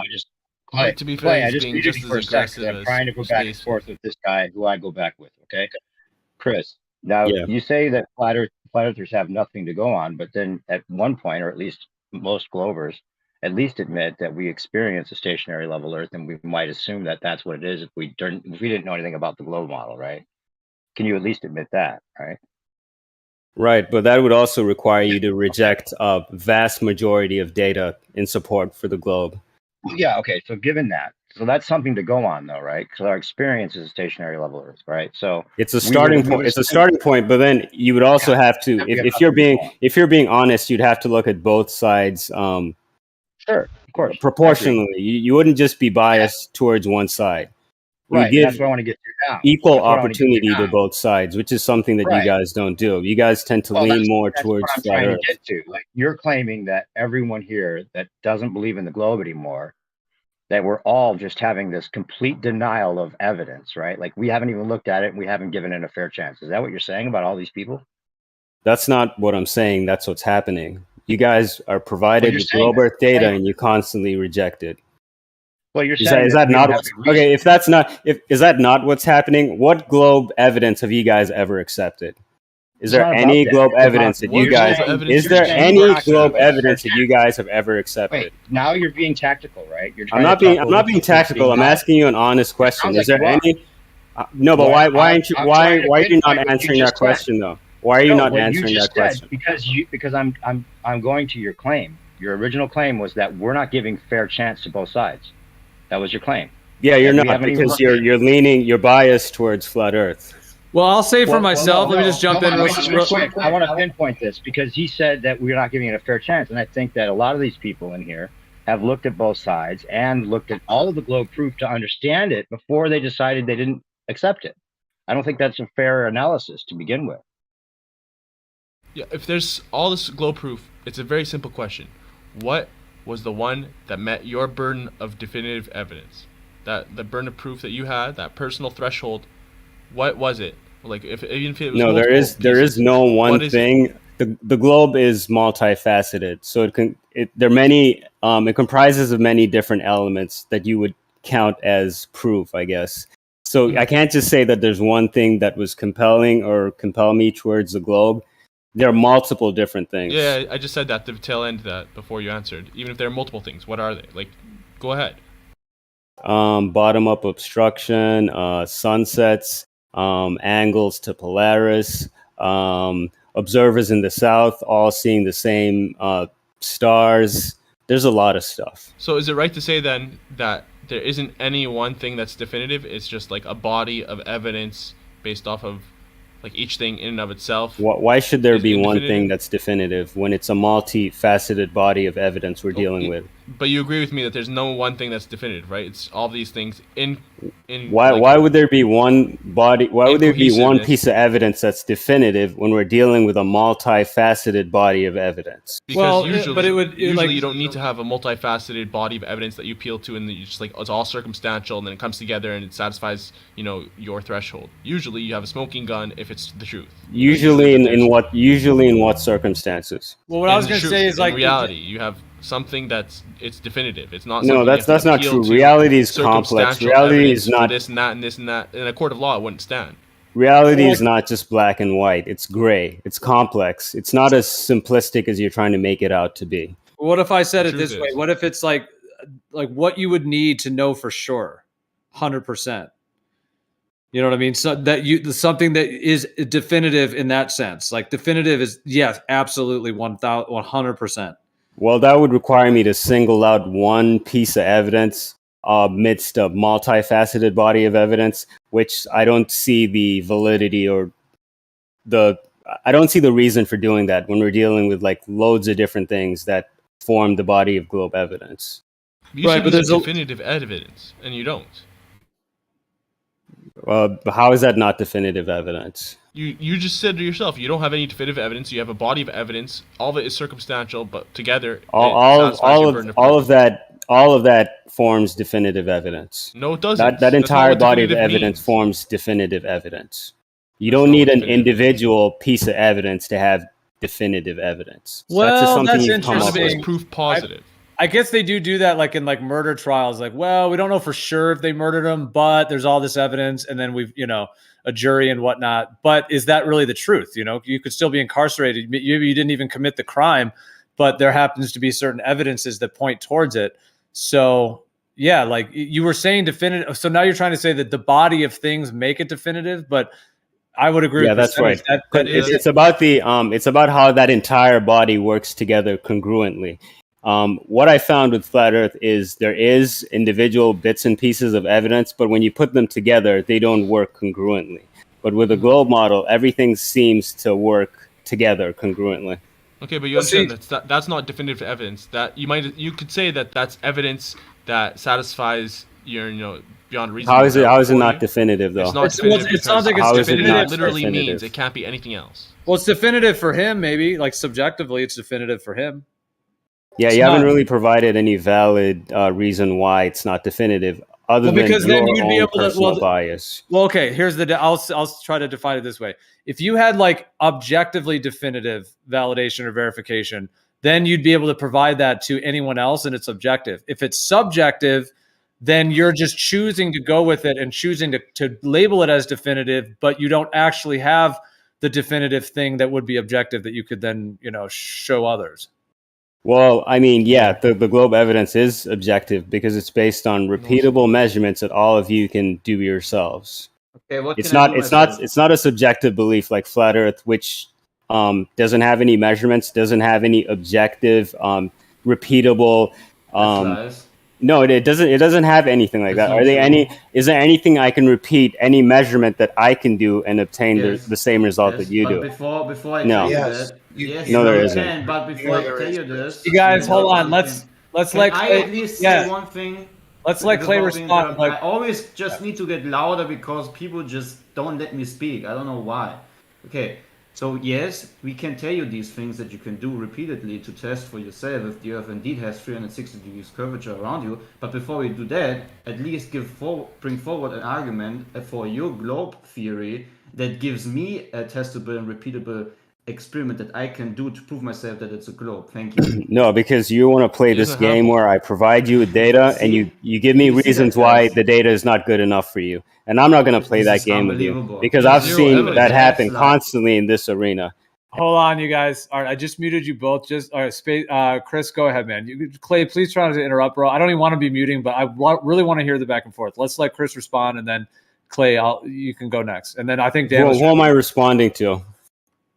I believe to what Clay had said. Okay, so I'm not going to play this game with Clay where he wants me to provide him with data and just tell me reasons why the data is just not good enough for him. I've seen that happen multiple times in this arena. So if you want to play that game, you should play it with someone else because I'm not going to do that. What game? I don't know what you're That's talking a about. flat Earth game of I making don't know what globers you're jump through talking hoops about. for you. I That don't is know the what flat Earth game. Why Hey, is Gio, if it- you're gonna why are moderate, you can you so- please make sure Chris is not fucking interrupting? Well, exactly. these two guys, Clay and Chris, there's been a lot of interruptions. No, It's, see, we have a problem here, just right? go one at a I'm just trying- let's just go one at a time. I mean, let me just jump. I'll just try to. Clay, One you second. You can go see next. what Clay's doing? Clay's not really being honest Man, about what he's Space, asking what are you talking for. about, man? You're just as aggressive, if not more aggressive than No, him, and you have been muted nearly as much. So just chill for a second. Can As long- I as long as speak you guys, now at the end of or the day, as long as or we no? can go, as long as No, we it's can Clay's go, turn, dude. oh my gosh, you It's guys, my just, turn. just hold on a second. Let me just give. Okay, as long as we can go one at a time, it'd be awesome, and then we can go through these points. I'm not trying to insert myself. I just wanted to say, in line with this, and then Clay and everyone can continue. Is that the thing is, Chris? Perhaps when there's globe evidence for myself, I have reasons why I think that evidence is insufficient. So I don't just hand wave it or just choose to be biased or just choose to. I have inspected it, looked through now. Maybe you have something I haven't seen. Of course, I'm willing to look at it, but I have very specific reasons for having it not be sufficient or legitimate. Whether there's assumptions baked in. So, anyways, I have for myself specific reasons, and I was just saying because earlier you're making it sound like people are just totally hand waving it, and I have very specific reasons as to why it's insufficient. Yeah, people are completely hand waving it, which brings me back to my initial point, which is there any globe Earth evidence that you guys have ever accepted? No, there is none. You've been provided with a multitude of different examples, different measurements, different data from different sources, all of which you have rejected. So it's kind of ridiculous That's for not me to fucking think true, that man. there is anything that you would accept at this point when your history shows that there isn't. So again, that's not true. What is interesting? That is true. Okay, so which globe evidence have you ever accepted? I accept that there's something in the sky that looks like the ISS. I accept that there is a south celestial pole that's hard to explain with a flat Earth model. I haven't found anything that personally I feel adequately explains it. There's a lot that there's not a lot, but there's a few choice things that I accept. That being said, none of them are definitive evidences for the globe. None of them are proof positive. None of them are at the exclusion of anything else. It can only be this, and that's why there is no definitive evidence. That's why the jury's still out. There are things that I've actually suggested myself that could be definitive. For instance, if they had a credible video fixed on the horizon of any spacecraft being launched, and it just slowly turns into that flat line, slowly turns into the globe, fixed on the horizon. That would be definitive evidence for me. If it was credible video, ideally you'd have uncut, maybe multiple angles, you could kind of increase the credibility as much as you want by doing different things, right? Yeah. Another one would be I like your transnavigating honesty there. That's something that's not Dead reflected Reckoning by a lot of people in this transnavigating group. Antarctica. That's Look, never could this been guy done finish? either. There's things that they could do that they have never done. And if there's 19,000 satellites in the sky, you'd think, why the fuck haven't they not? Do we not have this? If it exists, it's on the internet. Why don't we have this sort of thing? By the way, I also agree with all of the things that Percentage said. I think there is a southern celestial pole that we don't have definitive evidence for. I'm not saying that I don't think that it works on a flat Earth. I think it actually works better on a flat Earth. But regardless of that, I agree there's something No, in it the sky that doesn't. they call the ISS. Well, that's something we could debate separately. But these are the things I'm agreeing with him. But I think there's a lot of us that would agree that there's a lot of explanations that we don't necessarily have answers for, that the globe that we're not denying as well, that the globe points out, because there's a model that seems to reinforce those observations doesn't necessarily mean it's true. But hey, Percentage, would you say there's definitive evidence that we're stationary? Absolutely. Okay, let's see. Is that evidence based on any measurements, or is it just a personal bias? No, it's based on common sense. So We it's a all personal agree- bias. All Well of us done. agree on that we have the capabilities of like feeling acceleration. The globe model itself says that it requires acceleration, right, to make up for the centrifugal force of the Earth spinning and what have you. So No, it's ridiculous to rely on your senses as Really? an accurate way of determining reality. So I'm sorry. How do you perceive any phenomena? How do you know anything about the world at all? Anything? Wow. We use tools to measure the world around us to learn more about the world Yeah, but around you us. use tools. How do you observe your tools? How do you use them? Using our senses. Exactly. But if we didn't have those Thank you very tools, we much. wouldn't be able to learn more about our reality. That's why we use cameras, still rely on your theodolites, senses. If your rulers, senses because we were need not tools to reliable- measure things. We don't just go by our senses. Absolutely, but if you didn't have reliable senses to use these tools, you'd be fucked. So your senses are reliable. Right, but if we didn't have tools, we'd also be fucked. Okay, so what tool do you have that shows us that we're moving? Gyroscopes. No, they don't, man. They remain fixed in position. So what did gyroscopes do? They're just the people that made those are just goofing around. Chris is ready to go, dude. He's ready. He's stacked. He's Like got. maybe if you had said gyro. Well, I compass, mean, I was not actually coming into debate, to be honest, because like I said, Personal bias. you guys are not going to accept any globe Earth evidence, so it's just going to be a complete Well, then waste why of my debate at time. all? thing, man. You Why said debate at all? gyroscope. You If you maybe think we're a meant waste gyro of time, compass. Oh, because Why waste your I'm time? using this. Your I'm using opinion this is- as an exercise to improve upon my grammatical skills. I wanted to talk for 2 minutes now. Can I quickly say something? Let me just quickly mirror what Space Pop is doing right now, right? He came in here starting to babble empty words like this.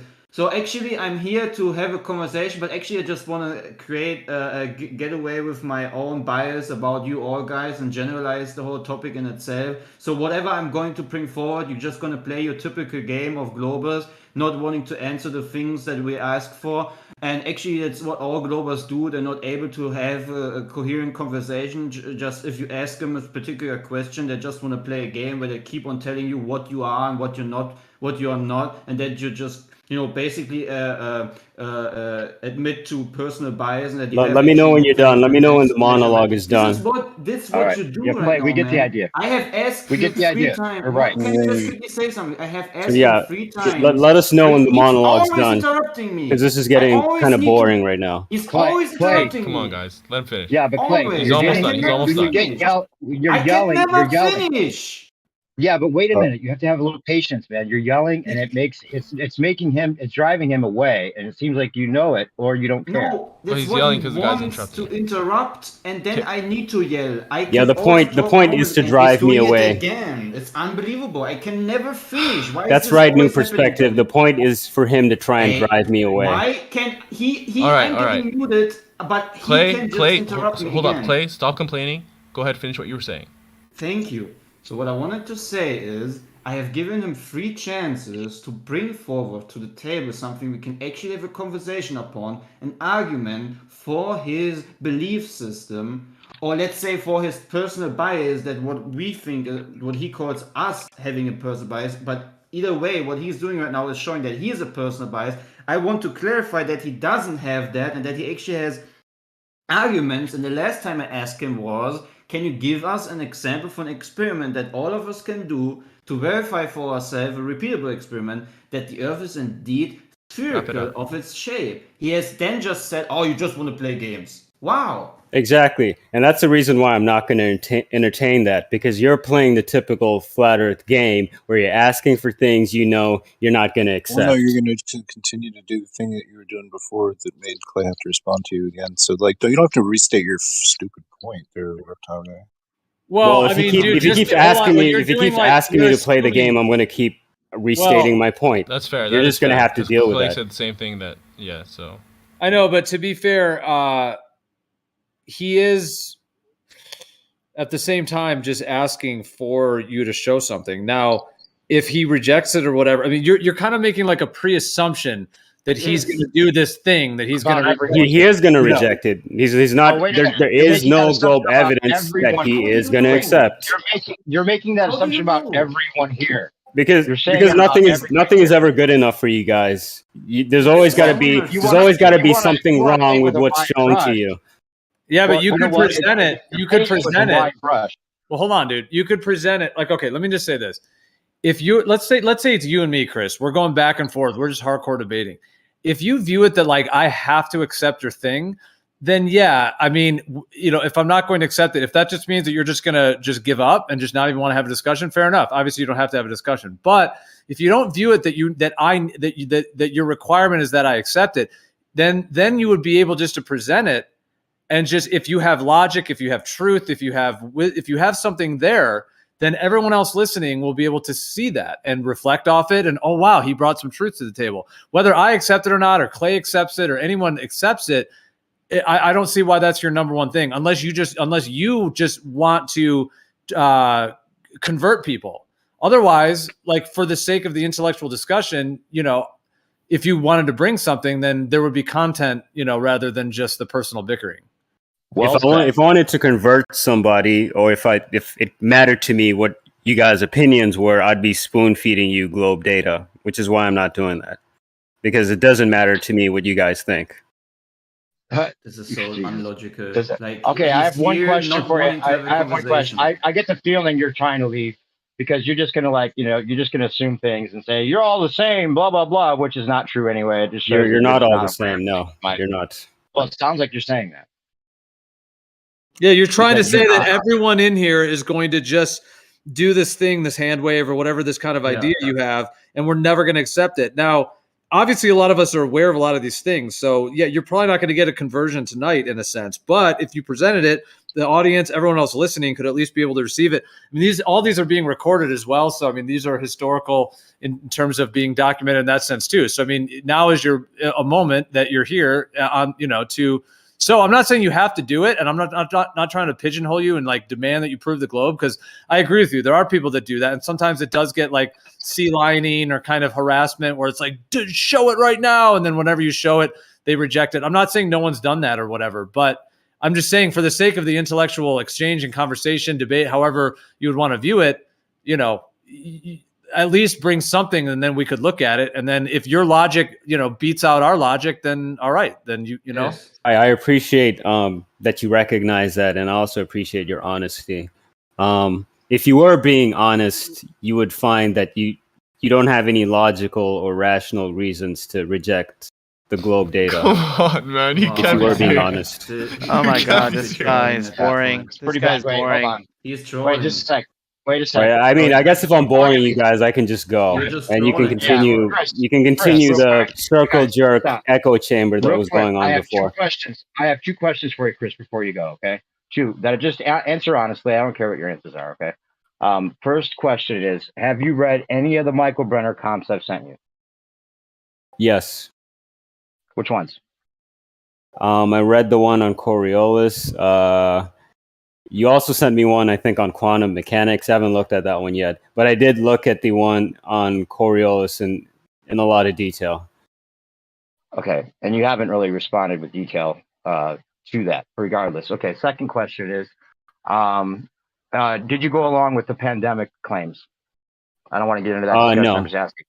No, You I didn't. Okay, so you realize that preponderance of evidence doesn't really mean much, right?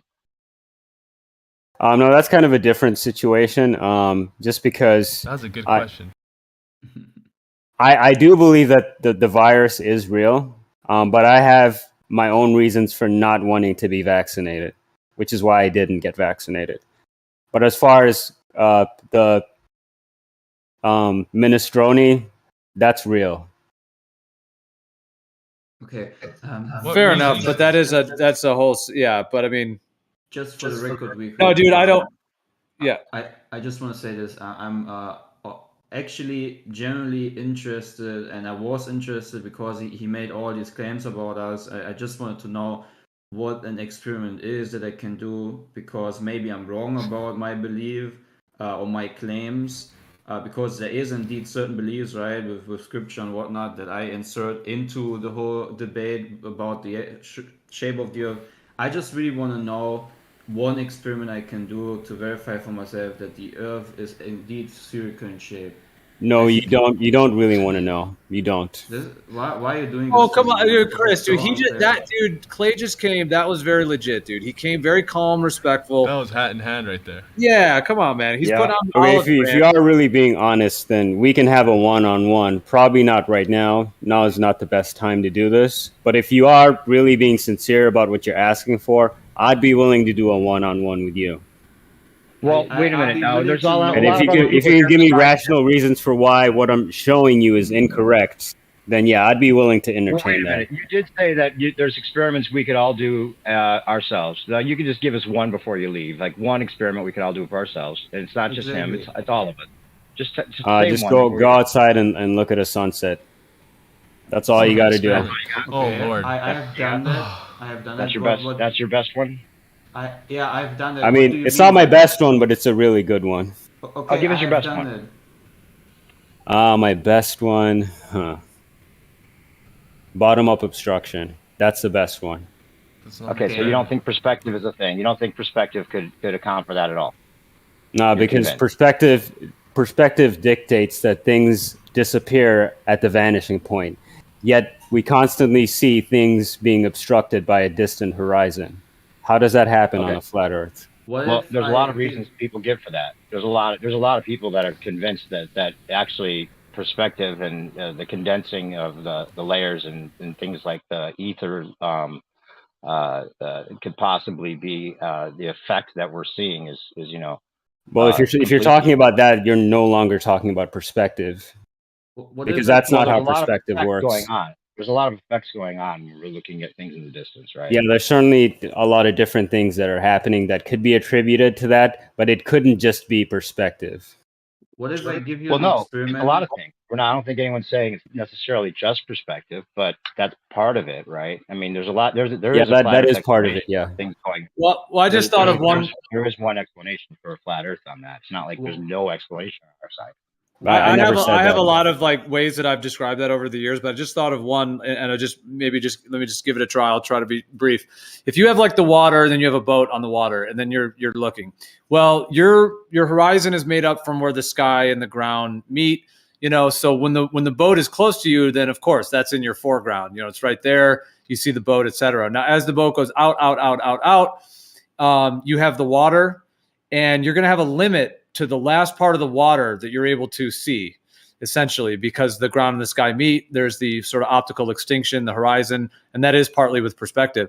So where that point is, where the water, the last little bit of water, and then the sky, once the boat gets to where that last little bit of water is, and it keeps going, well, you're not going to be able to see the bottom of the boat, and it is going to obscure due to the angle, due to the fact that there is a compression component, but the fact that there's limited amount of visual data that's going to be displayed for you right at that line where the water meets the sky.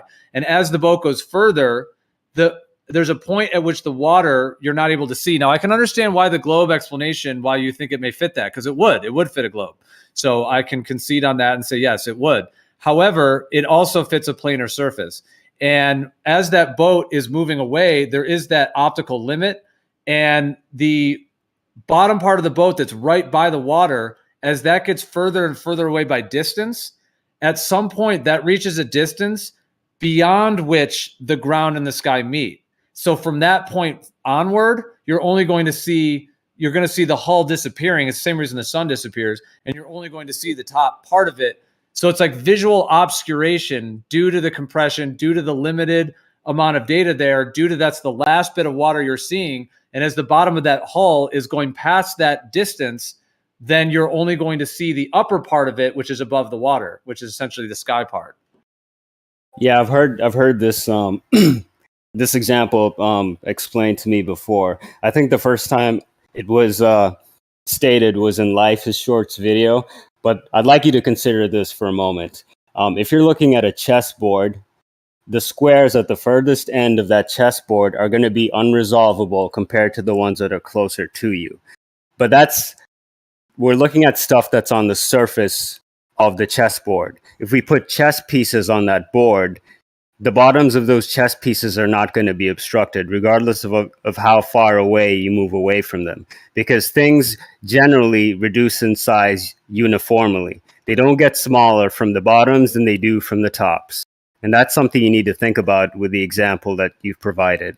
Well, you've heard the classic example for this, though, Chris, right? I mean, so if you had like a one-story brick building, right? Let's say you have two of them side by side on a flat plane. How far away do they need to go before they disappear, right? Eventually, they're going to disappear. Like, what would you say? Like, you can't see them after 5 miles, right? Eventually, they're going to disappear, yeah. Right.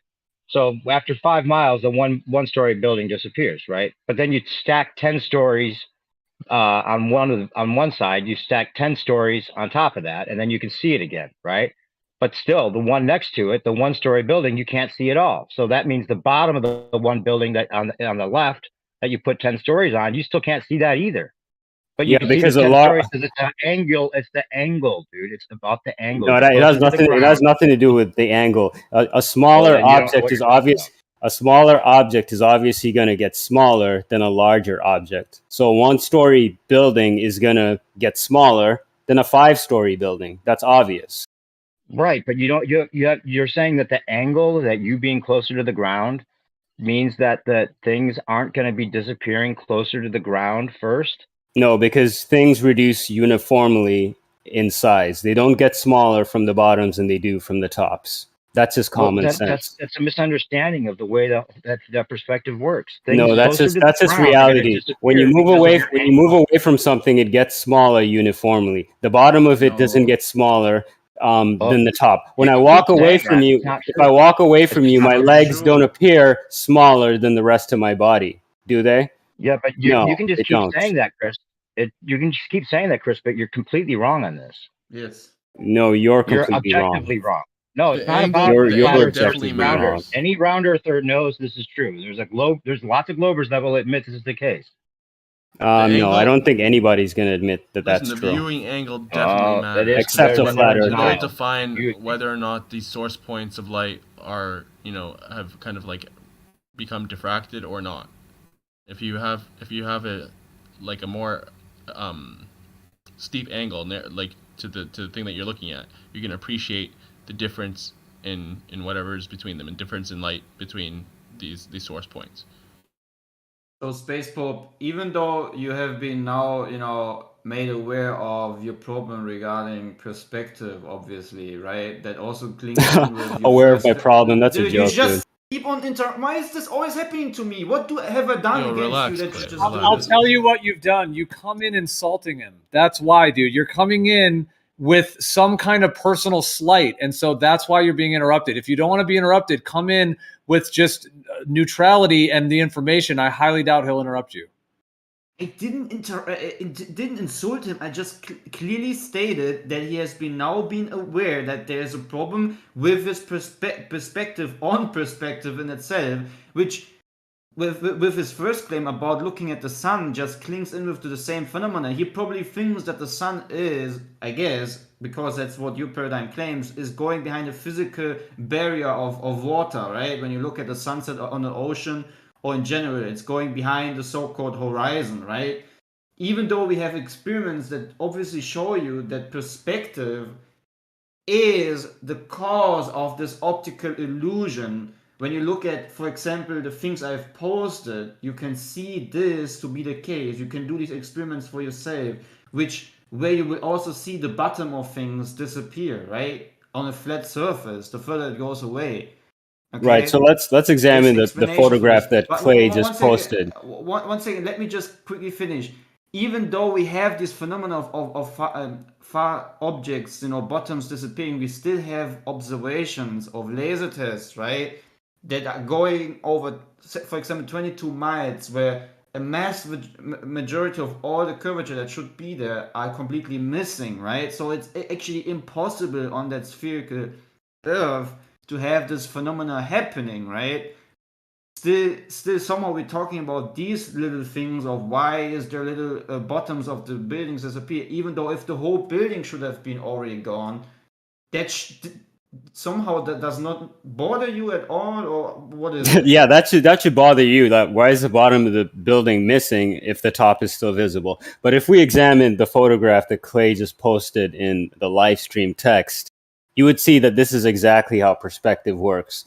The further away things move from you, they reduce in angular size. But that's not what we observe in reality. We constantly see distant objects being obstructed by the horizon. According to perspective, what would happen is things would get small and arrive at the vanishing point where you would no longer be able to resolve them. That's not what we see in reality. We constantly see distant objects being obstructed by the horizon. But wait a minute. Chris, we just went through the scenario. You agreed that the one-story building would go far enough away that you couldn't see it any longer. But then you put 10 stories on top of it and you can see it again. We went through that. How are you denying but that's not? I gave you the reason why that's happening, because something larger is obviously going to get smaller at a different rate than something that's smaller than it. Something small Right, is but gonna you- something but you small had- is gonna have a different rate of angular size than something larger. Right, but we had the two one-story buildings next to each other. They both went far enough away that you can't see either of them at all anymore. You put 10 stories on top of the one side, and you can see the building again. That means you still can't see the bottom of the building because the one to the right of it, you can't see it all anymore still either.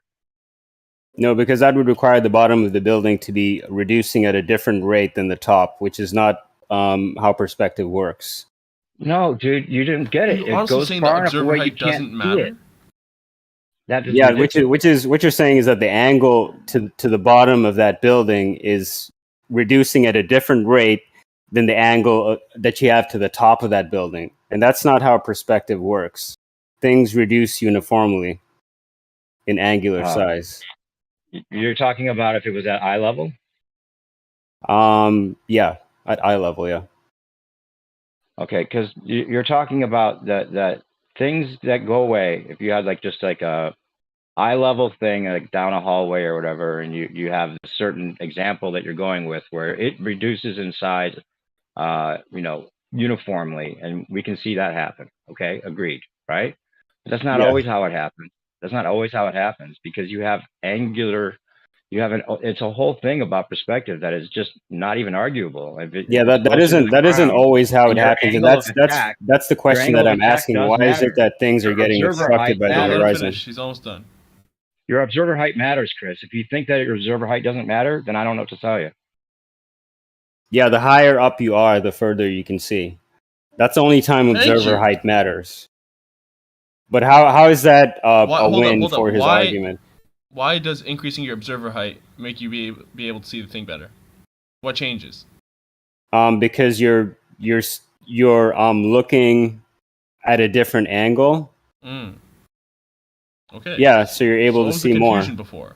Because you were denying this like 3 minutes ago. I never denied that. Yeah, the angle matters. What I denied though is that the bottoms of things get smaller than the tops is what I denied. Yeah, of I never course. denied that you can see further with elevation. That's The what it angle sounded like. makes that happen. The angle is the reason things disappear from the bottom up on a flat Earth. No, that's not how it works.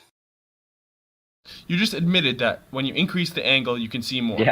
So inversely, if you decrease the angle, then you'll see less. No, that's not what I said. I said when you increase your elevation, you're looking from a different angle. I didn't Exactly, say which that allows you've you to see increased more. the angle. You haven't. You're just looking at it from a different position. That's Okay. why you can see more. If you were going to measure the angle from horizontal, would it be more or less?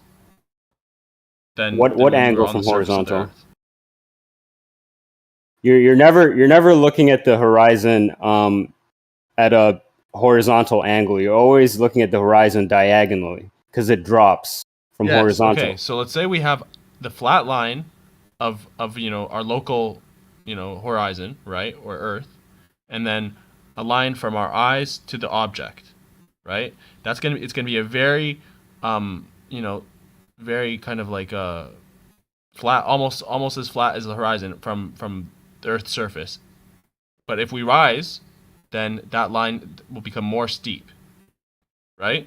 From our No, eyes because to the that's no object. longer, if you rise, then you're no longer dealing with a horizontal line. You're dealing with a diagonal line. It's a diagonal. If you're looking from at the Earth's something from surface the as well. ground horizontally at eye level, yeah, that is a horizontal line. But when you increase your elevation, that's a different line. You're going to have Sure. to be looking at it at a downward angle.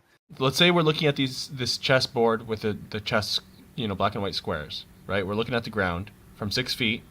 Let's say our eyes are we're tall, all right? Our eyes are at 6 feet. That's going to be a very, very kind of like flat diagonal line, right? Almost parallel to the horizon, right? The angle is going to be, let's say, 3 degrees, right? Right. Now, You're if we increase our saying observer something height- that's not. You said something that was incorrect though, because we're never. The horizon is never a level with eye level. It's always below eye level. I know that's why there's a degree. If it was level, it would be parallel. It'd be 0 degree observer. You angle. said that it was parallel. No, I said almost parallel. Okay. All right. My Right? That's why I said misunderstanding. 3 then. degrees. If it was parallel, it'd be 0. Anyways, 3 degrees. We rise up. Now it's a steeper angle that we're looking at it from our eyes, right? Let's say it's 70 degrees. Okay, we rose up quite a bit. Okay. So now we're looking at this thing 70 degrees. You would agree that the higher we are, the again, this is why it's a greater angle, just by this kind of diagram that we're working out in our minds. That the higher angle means that we can see more, right? So therefore, the lower angle, the more you get to parallel, the less you can see. Yeah, but that makes sense on spherical Earth because you're looking past the obstruction of the Earth curve. That's why you can see more when you increase your elevation. But on flat Earth, why would you see more when you're increasing your elevation? Because the angle that you're seeing it at allows you to differentiate between the source points of light.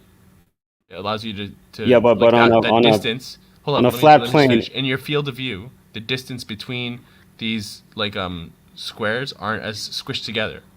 So you're seeing at a different angle. You can appreciate the distance between it more.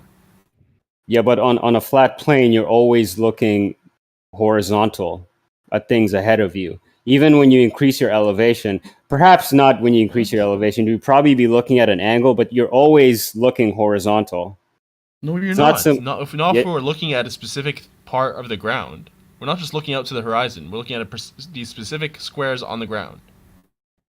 Right. The distance between us and the object in terms of the ground. And what would the reason for that? Diagonal, because of our increased observer height. Okay, so what would the reason for that drop be on a planar Earth? If I'm standing at sea level, looking horizontal, why would they be a drop rather than the drop of the horizon that you agreed with, the 3 degree drop?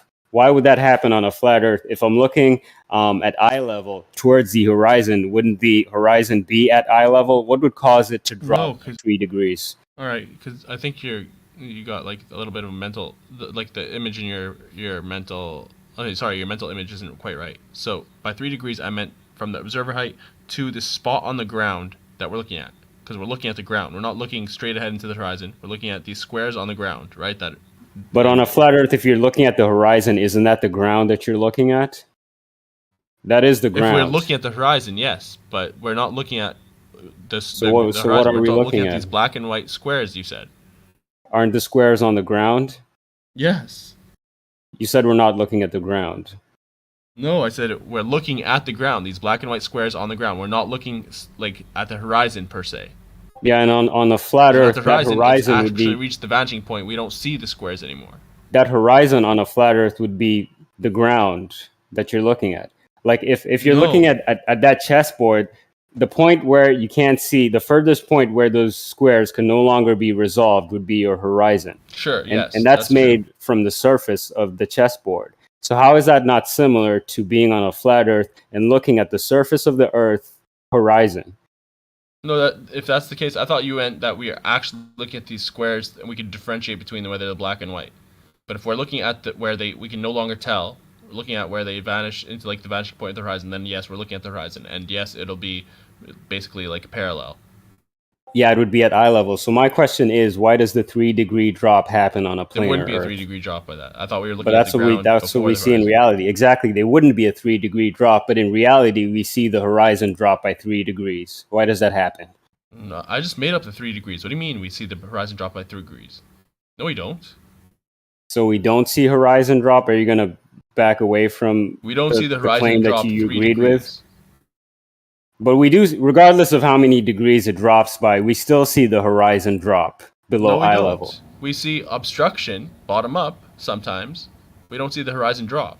This is kind of weird, though, because you clearly agreed with me not too long ago, but now you've switched your position, No, which is kind of because weird. I was saying the 3 degrees because I thought we were looking at these black and white squares. But if we were talking about where we can't even distinguish between their black and white, then it's not 3 degrees anymore. Then it's yes, like basically eye level or parallel lines. It'd be 0 Well, degrees. I'm no longer referring to the chessboard. I'm referring to what we see in reality. We see that the horizon is below eye level.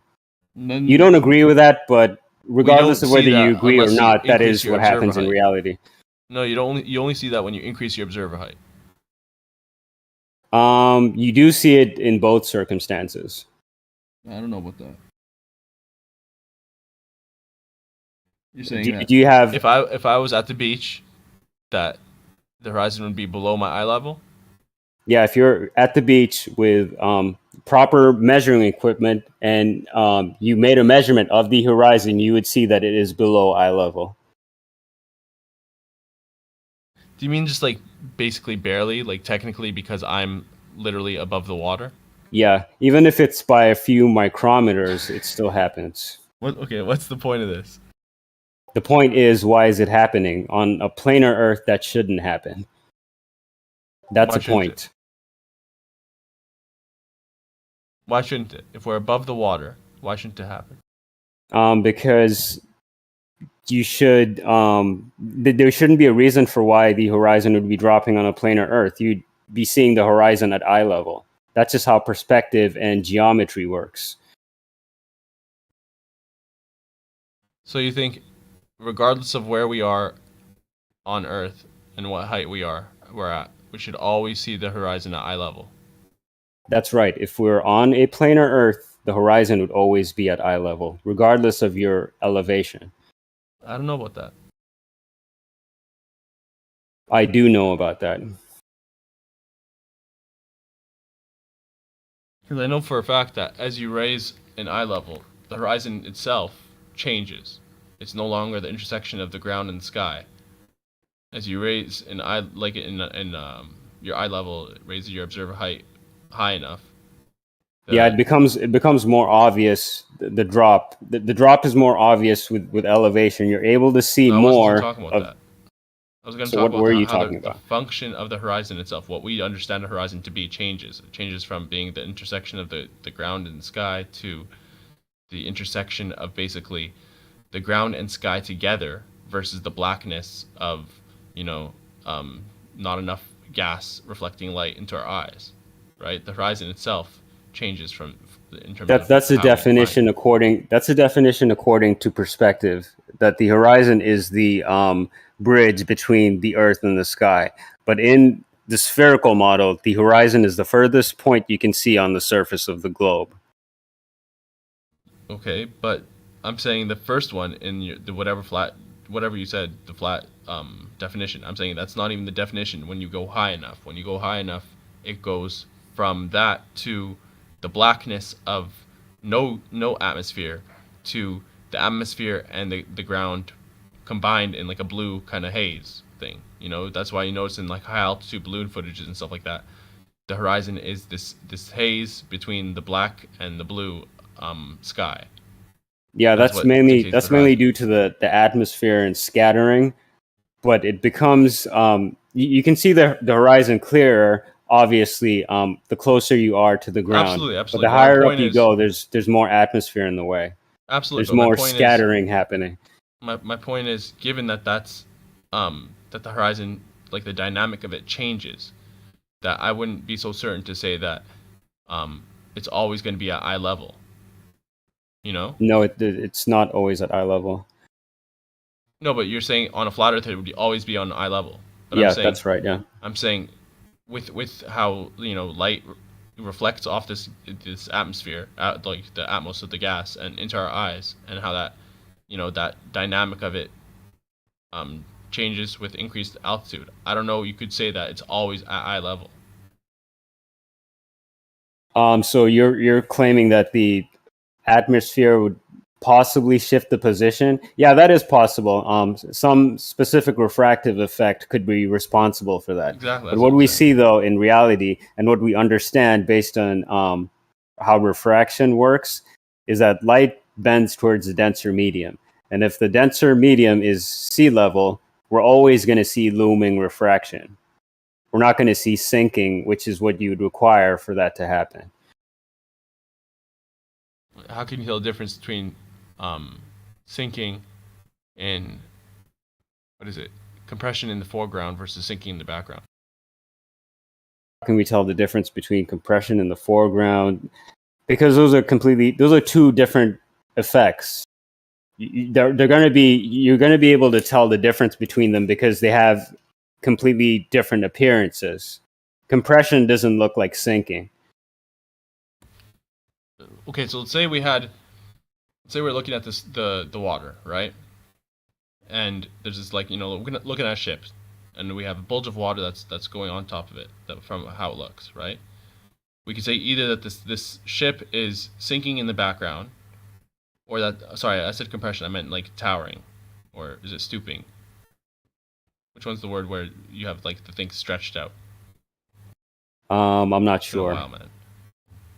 But anyways, so in the foreground, how can you distinguish between the water being stooped or towered or whatever the word is versus the background ship being Okay, I see what you're saying. You're saying, how can we tell whether it's the water that's being loomed up and sort of obstructing the stuff in the background?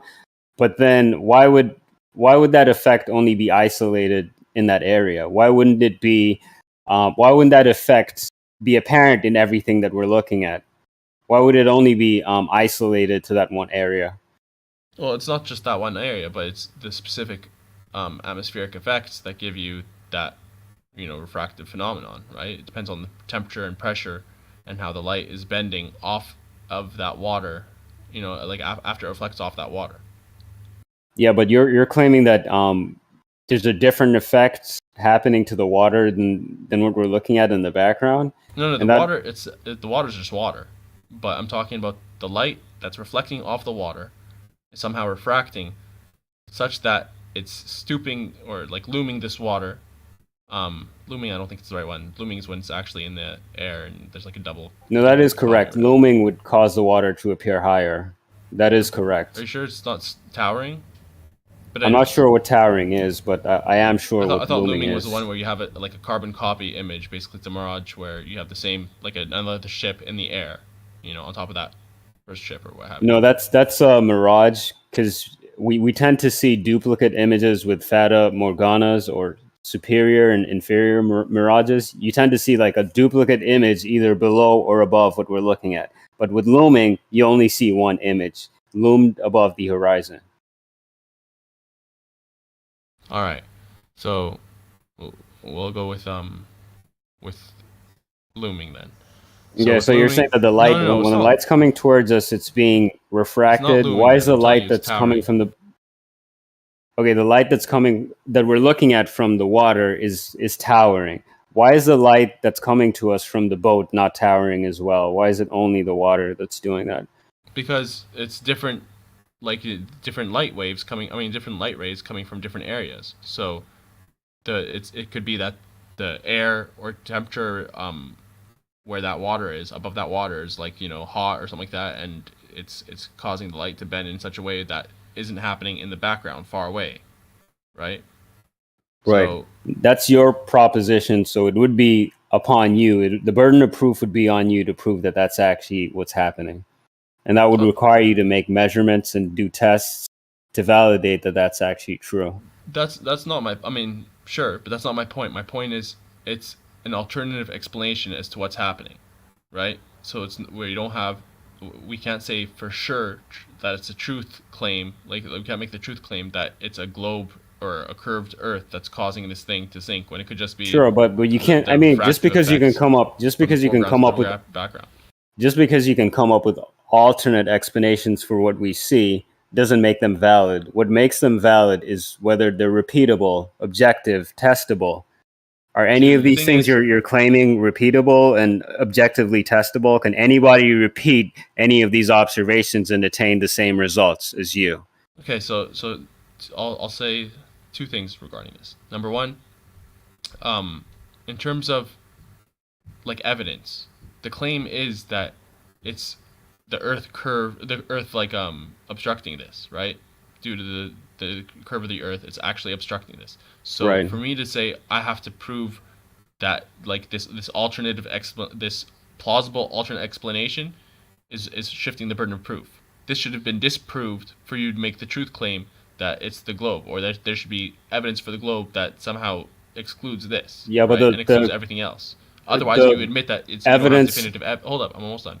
So Okay. otherwise, you admit that you don't have definitive evidence. You have, just like this inference or this likelihood that it's a globe. You can't really make a truth claim. All right. The second thing is that what was the second thing? I lost it. They'll come back. It hasn't been disproven though. The observations that have been made in support for the globe have not been disproved. They've only been rejected. No valid arguments have been made. All right. So I remember the second thing. In contradiction to this. It goes to your valid argument point. So with what I'm saying, with measuring the temperature and pressure along the optical corridor, you'd have to do this at regular intervals, both vertically and horizontally. At the same time, you have to measure this all at the same time to know exactly the ray paths of light as they traverse and hit your eye and measure the refraction from it. It's virtually You only impossible need to to measure the vertical column, not the horizontal column, because the atmospheric density gradient is stacked vertically, not horizontally. do. You're saying that things can't refract sideways? No, they can't. Really? Why would you think Do that? you have evidence of this? Yeah, they always refract to the more dense medium. So if you have a pressure front to the side, that light is going to refract to the side. Actually, wait, hold on. I take that back. I did make a bold statement there. Things can be refracted horizontally. Like if you're looking at a pencil in a glass of water, it's moving sideways. But that's a completely different density gradient that we're dealing with. In the atmosphere, you're dealing with a specific type of density gradient that's stacked vertically, which is going to function in a specific kind of way. Listen, I'm telling you, things can refract sideways. Imagine you have a Not in the atmosphere though. No, it has to be in the atmosphere. That's what's refracting stuff. The atmosphere. But the density gradient doesn't allow that to happen. It only allows upward and downward refraction. You're speaking in broad strokes in terms of the layering of the atmosphere. I'm speaking objectively based on hold objective on. data. Objectively, you could have a pressure front to the side of another pressure front, or like a lack of pressure, right? You could have it horizontal at the same altitude. You could have different pressures, and that different pressure will slowly make the light bend towards where it has more pressure. At sea level, it's generally 24 psi, and it reduces with elevation. I've never seen it reduce horizontally. I've only seen it reduce vertically based on barometric pressure readings. Why do stars twinkle? I don't know. They're at the same height, right? If there's no side to side refraction, why do they twinkle? But that's not sideways refraction. That it's coming straight above, like vertically. There's going to be no change. So why is it twinkling? I'm not sure. But that still doesn't support the point that you're trying to make, that the atmosphere can definitely make things shift horizontally. I haven't seen any evidence of this. If you're willing to provide it, I'm all ears, but I've just not seen it yet. Do you agree that light bends towards the more dense medium? Yeah. Okay, so imagine we have a semi truck, right? And we're behind it and we're drafting, right? We're cutting through. There isn't as much. All of the wind and stuff is like, a pocket around us. It's more dense around us. Right. Now, do you think the light would behave exactly the same if it was, shining through? You think it wouldn't bend at all with towards the matter? I'm not sure how it would work. I'd need to have more specific data to understand what would happen in that scenario. But do you imagine then if there's this wall of more dense medium that, like, the light, like, imagine this perfect scenario where you could actually you have the gear to be able to measure the micrometers of light bending from your headlights. Don't you think that the lights would go towards the more dense like wall of air to the side? Yeah, it would. All right, so conceptually you have no issue with it going horizontal. Because that in that example that you've provided, we're no longer dealing with a specific scenario. We're dealing with a completely different arrangement of density gradient, which is obviously going to create a different effect. Which is why I asked. I was just trying to make sure, because it seemed like you were theoretically not on board with light bending sideways. That's what it seemed like that you just disagreed that it happens, period. No, I'm not disagreeing that it happens, period. I agreed that it does happen, but what I did say was that I don't think it could happen in our atmosphere, because the density gradient in our atmosphere is arranged in a specific type of way, which creates specific types of effects.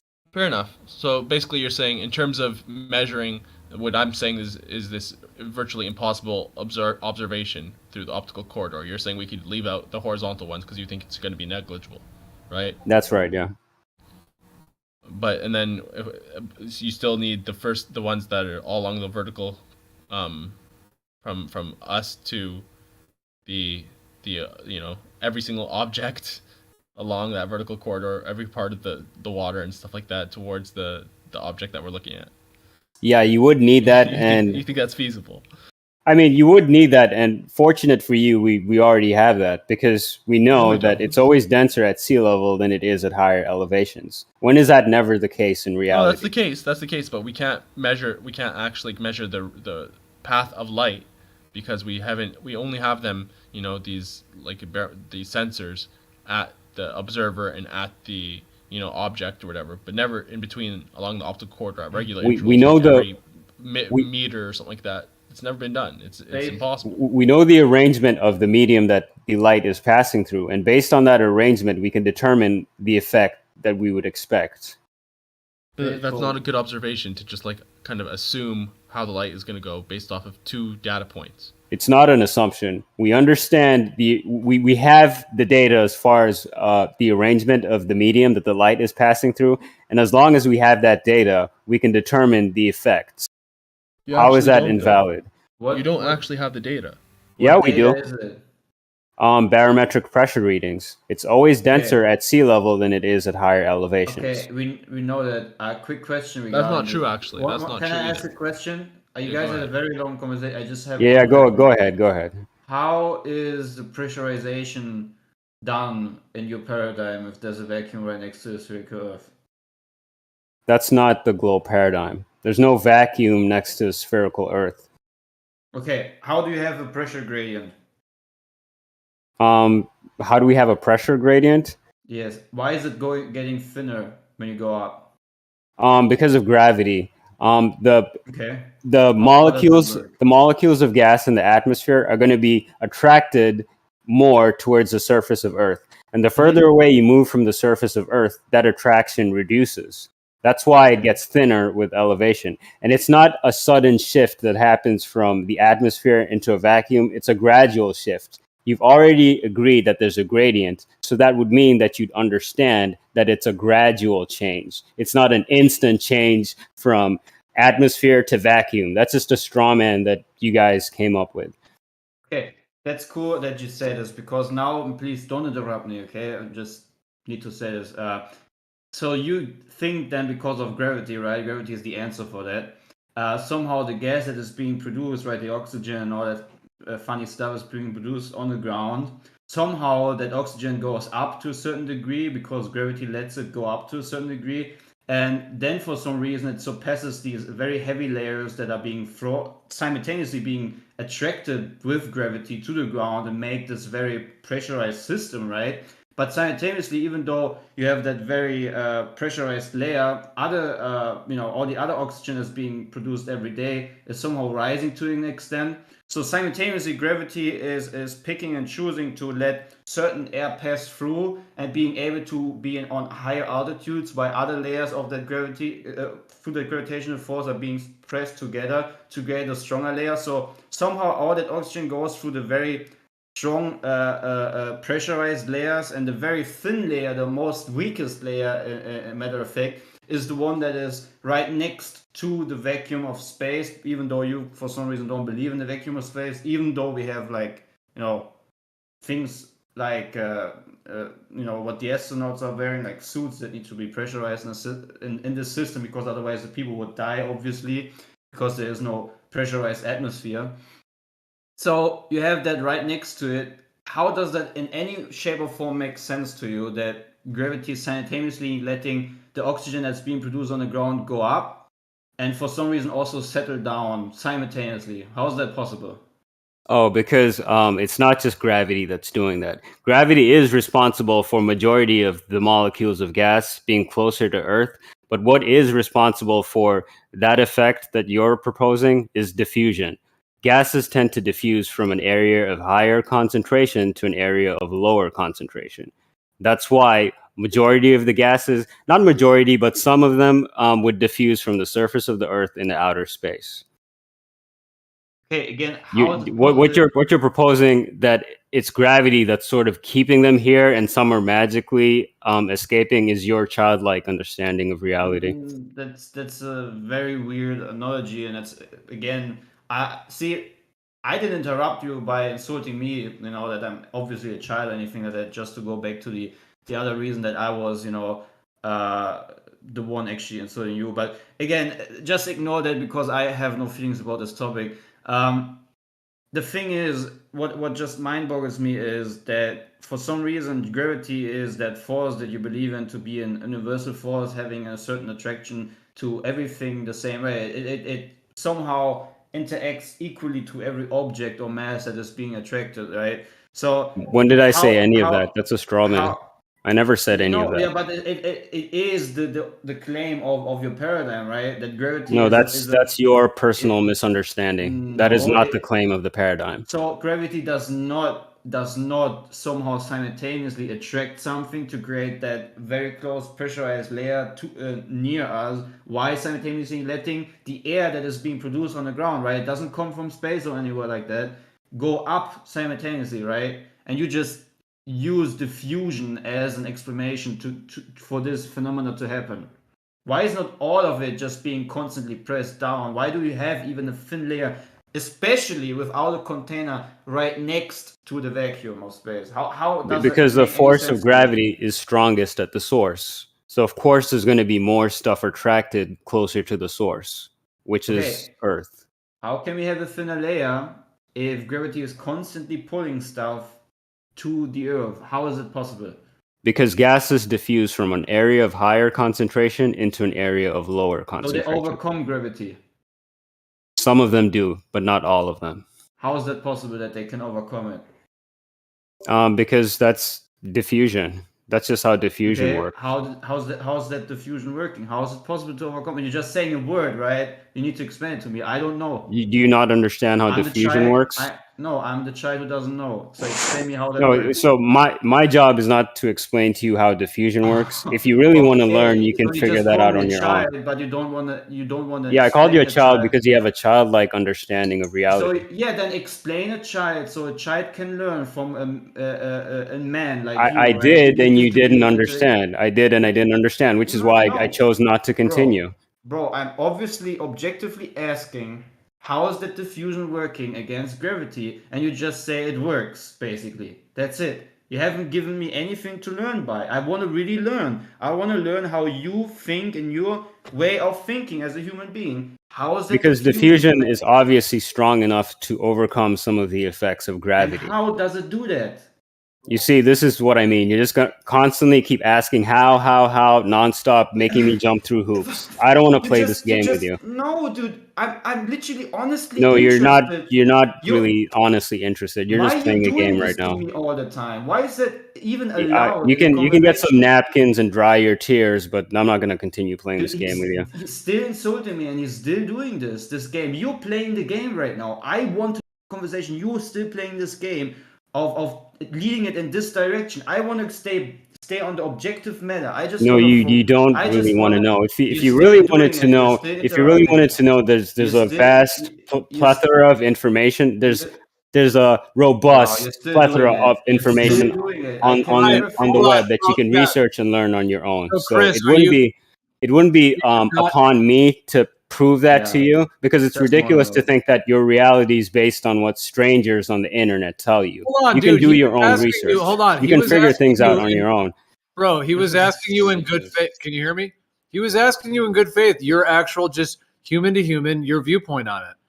And you basically just went into ad homs and a whole bunch of, like, what's up? Why did you just, I mean, if you don't have an answer, just, you could say like, hey, I don't know, or I'm not sure or something, but. Because that's what he's banking on. He's banking on me saying I don't know, so he can claim he's got a win So over me. stupid. Why are you doing That's a this to flat me, Earth game. man? And I'm the one doing ad homs when you're calling me stupid. Really? What? I said this is so stupid. Why are you doing this constantly to me? Assuming things about me that you don't know. I'm just literally Yeah. So wanting if I to know. tell you I don't know, you're gonna claim victory, right? What? No. Well, I the just thing say is, if okay. you If you don't know, you don't know, bro. Like, if you don't know, then you don't know. And Yeah, that's all we're exactly. saying is that I think a lot of you Glovers think you know shit and you don't. And we don't either. And that's really just what we're just trying to level it. It's like, yeah, we actually don't know what is above us or where we are. Right. You're trying to No get to more the than we limit. do. You're trying to get to the limits. You're Can trying I to get say to the something? limits Can of my I say knowledge so you can something claim real quick? victory, right? Can That's I what say you're trying to something do. real quick?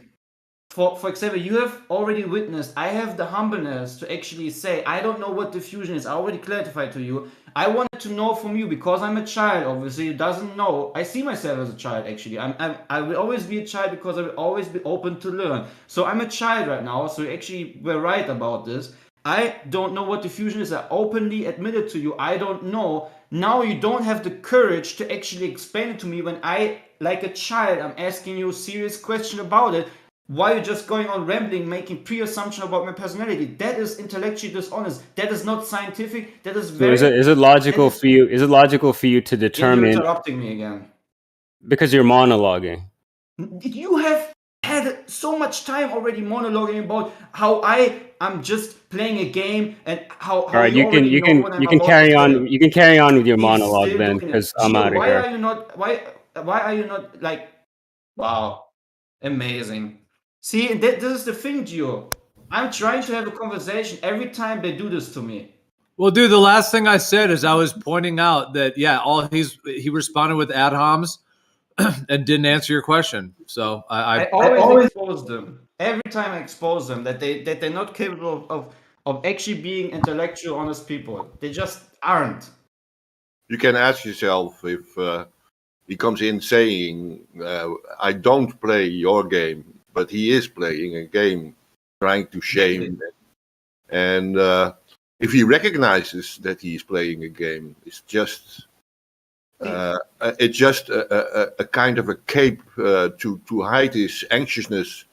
Yeah, I mean, you asked him a really detailed question, and it seemed like he reached an impasse where perhaps he didn't know. And instead of him I'm just speculating. But instead of him maybe saying that, he just went to ad homs and then tried to, create a drama or whatever. I literally, I put myself into the position of openly saying, guys, I don't know what he means by diffusion. I'm a child right now. I'm actually a child, I'm literally, I mean it by it is. Like, even though it might have been an insult from his perspective, he wanted to insult me as telling me that I'm a child, but I see myself as a child. I wanted to learn. That's why I really wanted to know how that diffusion is overcoming gravity. And because he has no answer, apparently, I mean, that's what I need to assume right now, because he just left and made these pre-assumptions about me.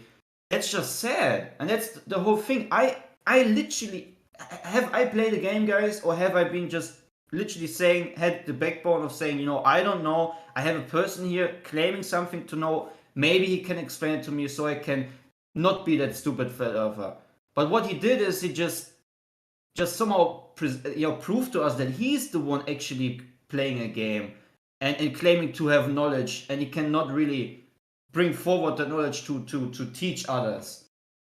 If you want to be a teacher, then be the teacher, not just at the point where it gets very interesting of the things you're teaching, just escape and run away. That's ridiculous. I would never do that. Before I would do that, I would just say, okay, I don't know. That's it.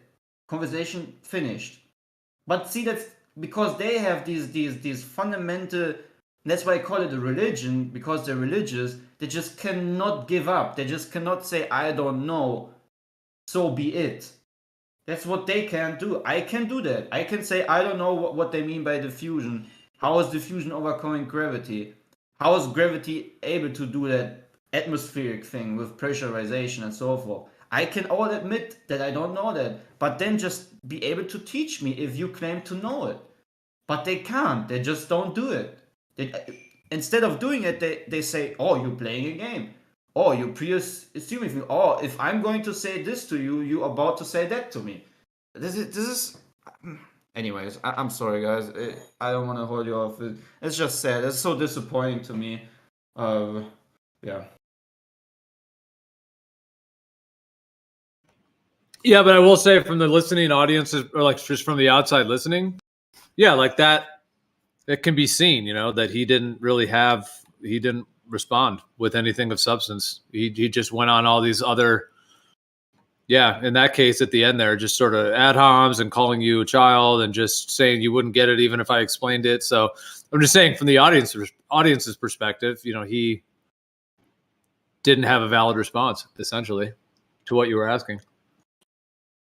Yeah, and I'm genuinely, dude. See, I'm actually sad right now about this. I'm sad that another human being just did this. Like this is very mean.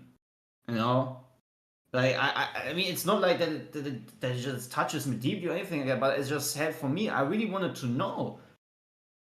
Now I'm here with empty hands and need to assume that he just completely doesn't know really what he's talking about, unfortunately, because he was not able to do so. But I don't want to think that. I actually want to think that he is intellectually honest about the things he claims to know. I don't want to have this picture about him.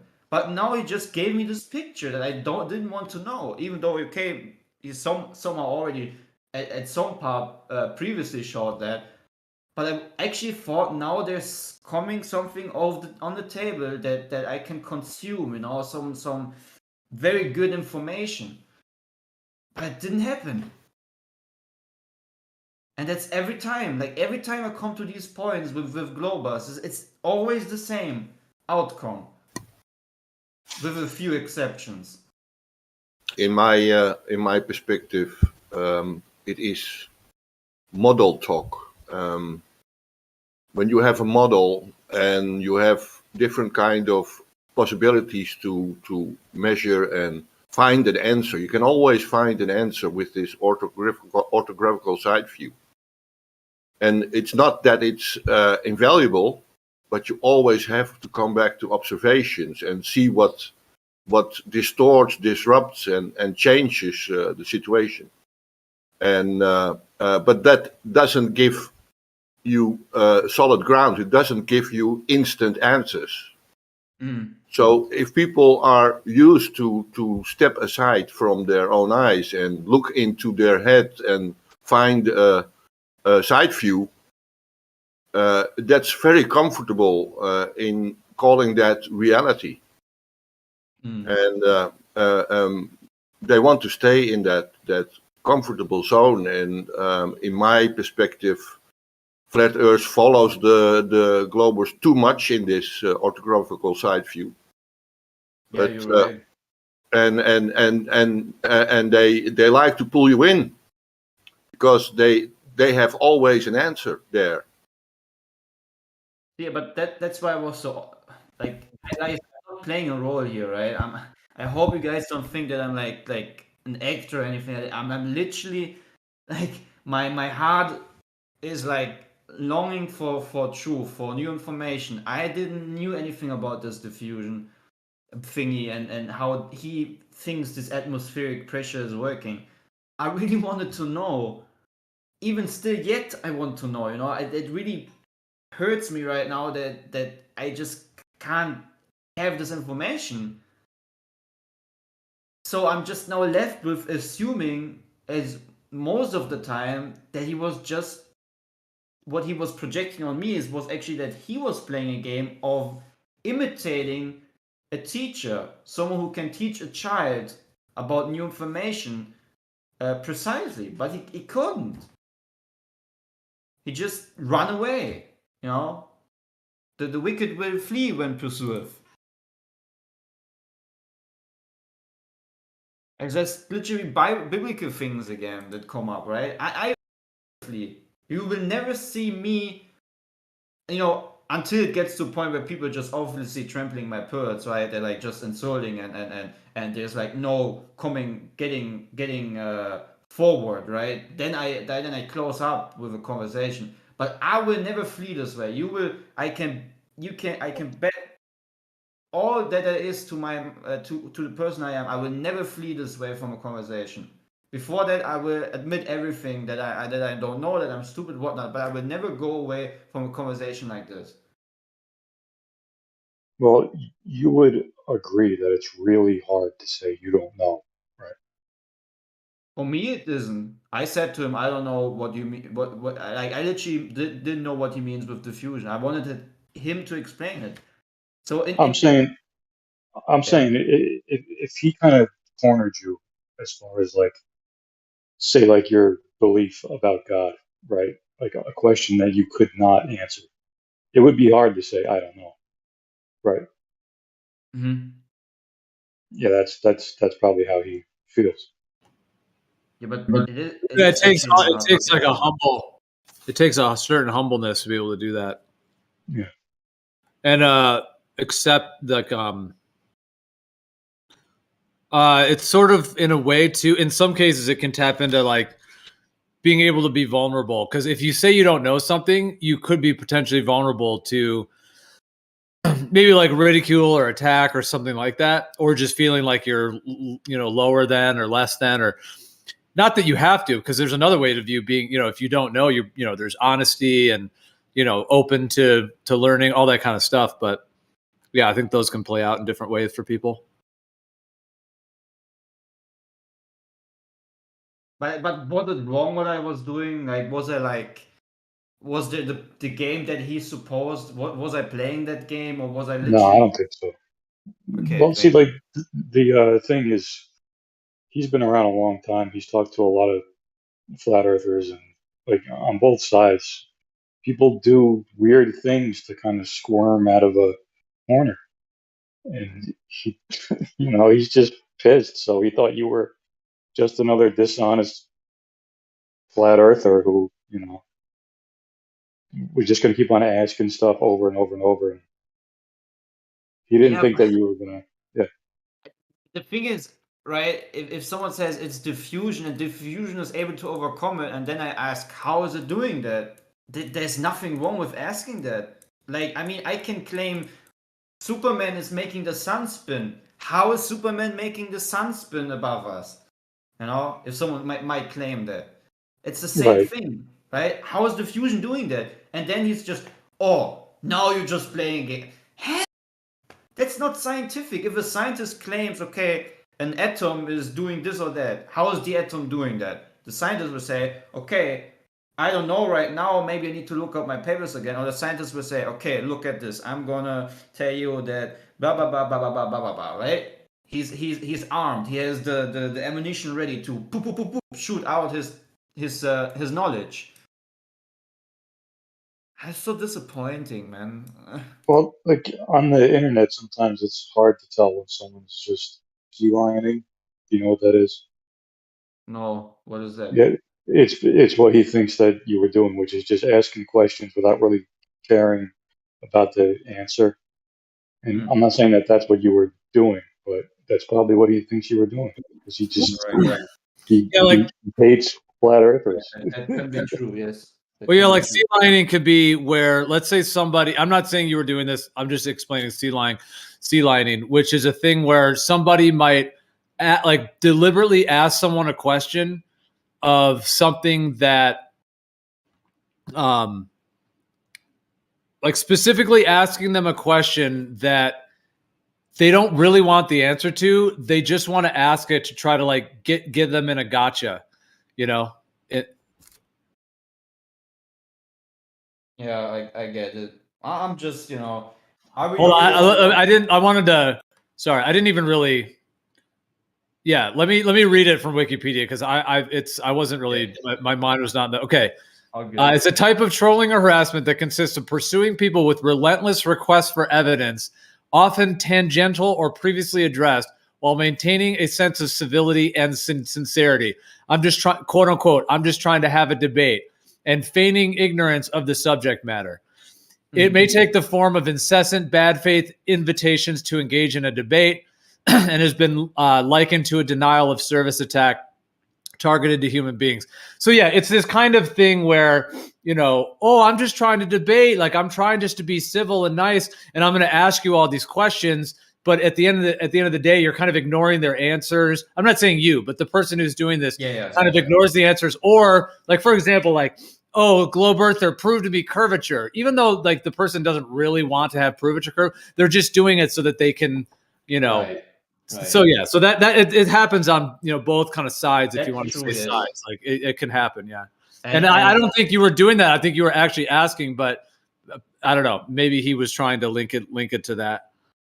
I really was. I really did not know about I've never heard someone claim diffusion, about this atmospheric pressure. So I was just curious. And then when I really came to the matter of when he said, yeah, diffusion can overcome gravity, I just wanted to know how. How is it doing that? And then he just jumped into this. You're just playing a game. Even if I'm explaining this to you, you're just gonna whatever. And You then know he who just would left. answer your question? You know who would answer your question is Zanuck. Yeah, he Zanuck would. loves explaining everything all the way down to the last piece. Yeah, So- Kosho Yeah. would Here, actually. Zenik Coach- was here when that happened. But he's also gone. So maybe Zenik was also not able to explain it. Who knows? I'm sure Kosho will give you a dissertation as well. Yeah, Right. like I was listening to that whole thing, and I gotta say, you guys gotta figure out when you're getting baited into a troll thing. The guy was literally condescending. Literally wasn't gonna even listen to response. I know New Perspective tried.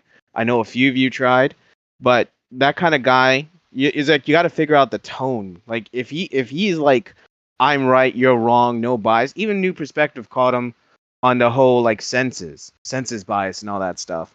And you guys fell for that trap for almost like an hour, and he's not any more closer to being a flat earth, and you're no any closer than like, busting his balls for it. You're right, man. You're right. That's true. I myself find myself, sometimes, even though in the back of my mind I know they're not really sincere about this whole thing. They're just here to gaslight and even create division or whatnot.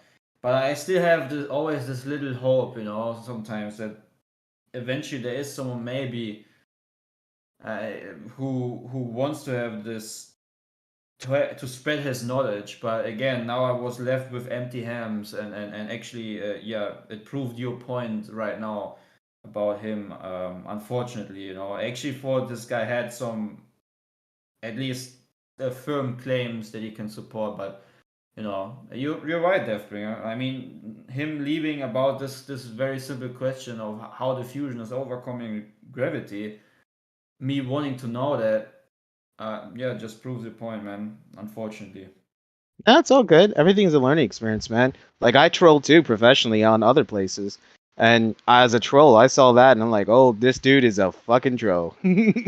Well, I don't think he's a troll. He's been in this community for years. I mean, what are you calling a troll? I mean, that's the whole thing in and of itself. I mean, he's been in these discussions for years. He does have certain value to bring. I mean, him and Percentage went back and forth on that refraction thing for a good half hour, and that was great content. I mean, they were Percentage was, you know, it seemed like he was intellectually stimulated, I guess to say, and there were points that were being brought up, and you know, so I don't think it's right just to write someone off as a troll like that. But I guess I like to try to extend as much, you know, good faith to someone as possible, meaning kind of assuming that they are on their journey and they're wanting to discuss things. And I think people are. They just have their own like thick shell in certain ways, you know. Now, yes, I know there are certain people that are really, really tactic oriented for sure, but at the same time, I think that like that, you know, he's on his own journey. And Right. The thing with me is, and I'll be honest, man, maybe sometimes I'm a bit harsh, bit too direct, but it's just, you know, if someone is talking many words what he did and has his pure assumptions about us as individuals, just putting us all over the same category, it just very much makes me a bit aggravated, if that's the right term. And as a German, there's always one thing that we say in Germany. It means we don't want to talk. We don't den heißen Brei herumreden. I think in English you say beat around the bush, if that's the right thing. And I just don't like that, right? If someone is constantly beating around the bush and it's not coming to the important stuff, it's just, I don't know, it's just empty words for me, you know? Yeah. I've already heard this several times. The script that he was running, I have heard this so many times. Let's just get to the matter of things instead of beating around the bush all the time. Yeah. Yeah, I mean, he's been around for years, and he definitely does have kind of a little bit of a thicker outer shell in that way. So when he came in here, I haven't talked to him in a while, and I was kind of hoping that, yeah, we'd be able to have some kind of a. I think there was some productiveness and all that, but I don't know. Like I said, when the moment you start arguing on personal bias as one of his main arguments, or that you were wrong because you're a flat earther, or like I wrote all his responses on a text chat, and he just kept using it over and over. Eventually, New Perspective caught on and just kept staying stuck with him. Like, oh, what about the senses and stuff? Like, don't you not perceive? And he's like, oh yeah. It's like the guy was arguing in bad faith. Like and then again, I use bad faith arguments all the time when I'm in other places. So when I go about, you know, trolling around or joking because, you know, I'm there just to argue, like I know that's what it is, a bait. So when a troll can meet another troll and say, oh, I see what he's doing. He's baiting you guys. And how many times you guys win an argument with Lily solid points? Now, if you want to talk about it, like look at the other guy that you were like gushing about. You know, the adding him to the community before this guy started talking, how like the guy was very responsive, you know, not to jump on him too much. He's really nice. Now compare that to this guy. The professor guy, you mean? Yeah. Now compare him to this dude. Like it's a whole different world. Oh yeah. Like, no, definitely. Totally night and day. Yeah. Yeah. So you guys got trolled. You can't like with that professor, we were having like a actual like professional intellectual type discussion, like that could be on like a podcast or even a publication or something like that. I'm not saying all of it, but parts of it. Whereas like no offense to Space Pope, but yeah, like that, you know, well, the part with him and Percentage, that was pretty decent there for a bit on the refraction stuff. But yeah, I mean he kind of came in just saying, oh, you guys will never accept the evidence and you're just biased and all that kind of sophistry stuff. Yeah. The best thing to do with trolls like that, you don't feed into them. You go like, okay, I disagree. Just keep moving on. And eventually, you know, once there's no one to really counter him, he doesn't have no meats and potatoes, he'll move on. And he'll go into his own echo chambers. It's just a natural thing. I really appreciate all of this, guys. You know, like this is really all these things I learn every day. I don't know why I do this. There's a reason, probably for the future. It's just wonderful, you know. Really want to thank you guys, even though maybe sometimes I even have like even though we all have different beliefs and things, I just love this ability that we have as humans to interact the way we do, right? And um especially about the reality we live upon, that we have this common ground. So, like when we look at water, I can ask Geo, I can ask Deathbringer. You guys get it, right? You guys know, because you trust your senses. You know that there's a reason we have senses and so forth. And in general, just these conversations with these outcomes, even though maybe the outcome was first of all negative, but now Deathbringer actually, you know, like reconsidering the whole thing in itself, it just means a lot to me that I can learn from this, and I just want to say thank you guys. That's all. I really appreciate it.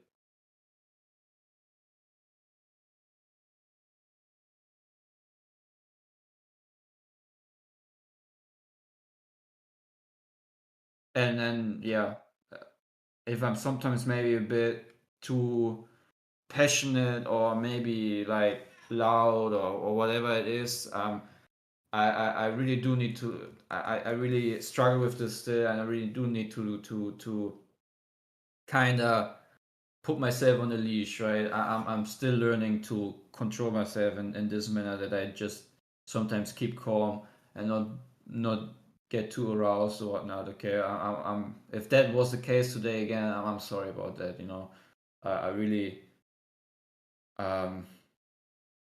yeah, I'm just still learning. You know, I'm just not at all perfect, not at all. I will never be, actually.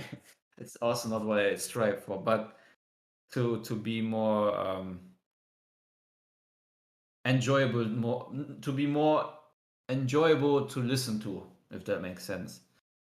You know? Nah, it's all good, bro. Don't worry about it, man. Like, shit happens, and sometimes, you know, like, people are gonna get caught in traps and baits and stuff, and that's what the net's for, man. You're gonna learn, you're gonna just grow, and don't take anything too serious, you know? It's all words and stuff, Mm. you know? So it just happens. I remember when I first started like talking to people about this, um, I just started asking like questions, and like immediately I was called dumbass, clerf, idiot, all this. I felt I was trolling. So it's not your fault, you know. It's just people hate flat earthers, and sometimes flat earthers hate globers. But it's just the longer you sit here and you listen to people fight, the more you're going to fight. Or you could come to some kind of like clarity about it and just see it for the mess that it is. Just get out of it. You know, Yeah. make some friends, and then don't don't argue, because nobody wants to have their mind changed. Yeah, Like some people do, but like generally, like people who like sit here for years and fight, or like troll or bait people, it's just a game for them. So don't take it personal. It's just par for the course. You're right, guys. Anyways, I'll be AFK. I'll make something to eat. Thank you for that. Yep.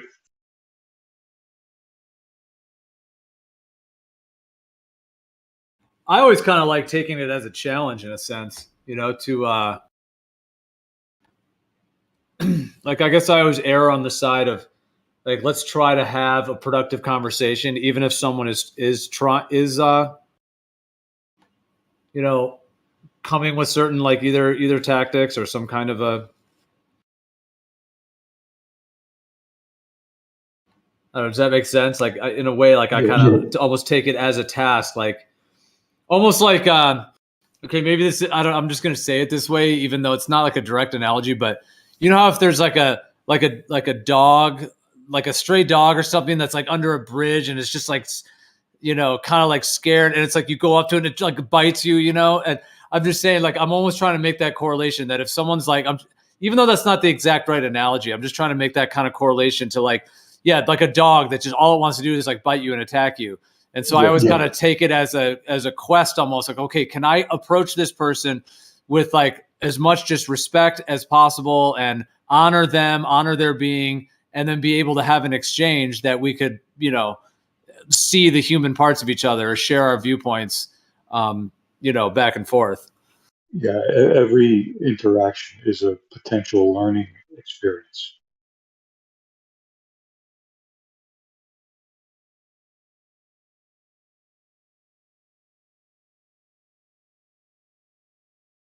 Yeah, exactly. Like I remember time like I haven't been to, I mean, Gem Panda server, I haven't gone there too many times over the years, but I mean, I have over the years gone in there, and I just remember a couple times, like I almost kind of took it as like, all right, I'm going to go in there with, you know, 20, 30 people. And you know the way they are, like when one person comes in that, you know, they all want to ask questions and the whole thing. But I kind of like tried to go in there like, all right, can I go in there and just like have a conversation with these guys without, you know, reacting to any attacks or doing any attacking myself? And it was pretty successful several times. I was able to go in and we were all just like we were having a great time. Like we were just like literally it was a good time. Like almost like you're at a party with friends and everyone's talking. So like I kind of like almost took it like as like a, you know, like a thing to like, yeah, to a, like, yeah, could I be able to do that? Like to go in and have like no personal attacks coming from me, and then also not even to respond to any personal attacks that came at me in a way that we can just have like a human to human interaction. And like, yeah, like several times in there, it was like really, it was really like, it's like almost like diffusing a bomb or something and being able to still have a conversation.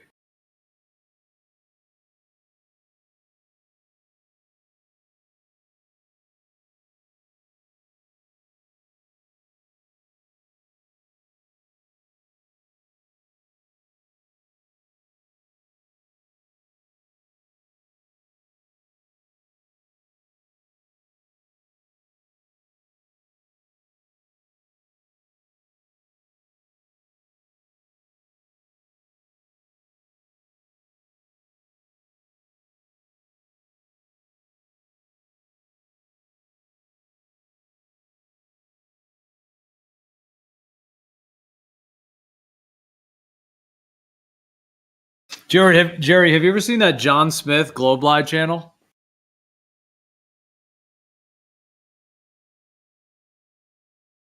No, I never even heard of that.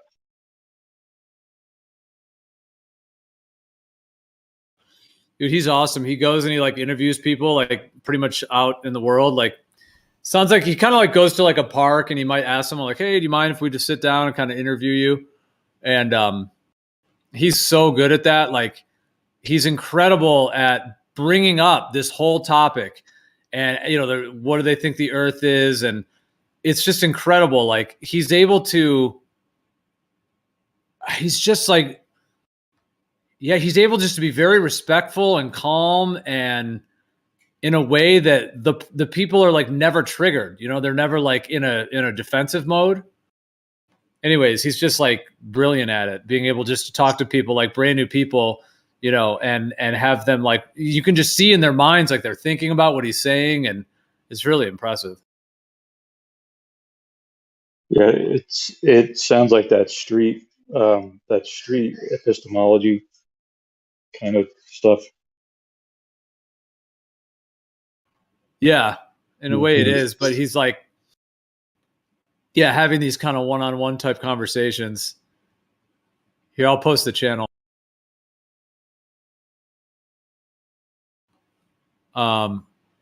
Wait, is that the right one? Yeah, I think it is.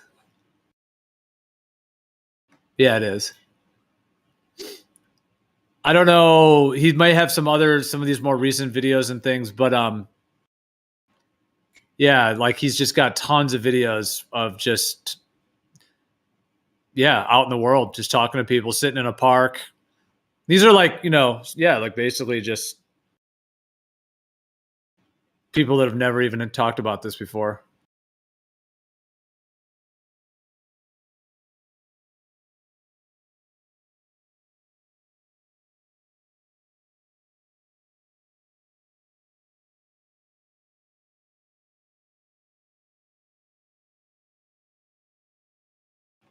like just being very like non-confrontational to the point to where the other person was able to actually like fully receive what was being said.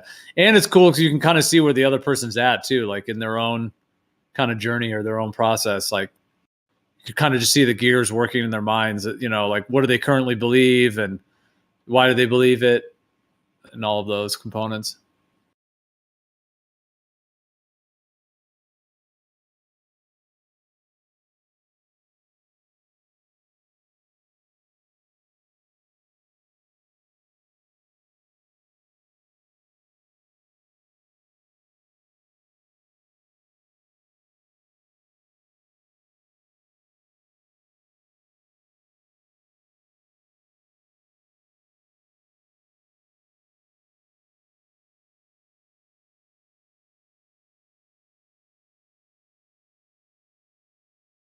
There's also something to being like in person, you know, instead of on the internet.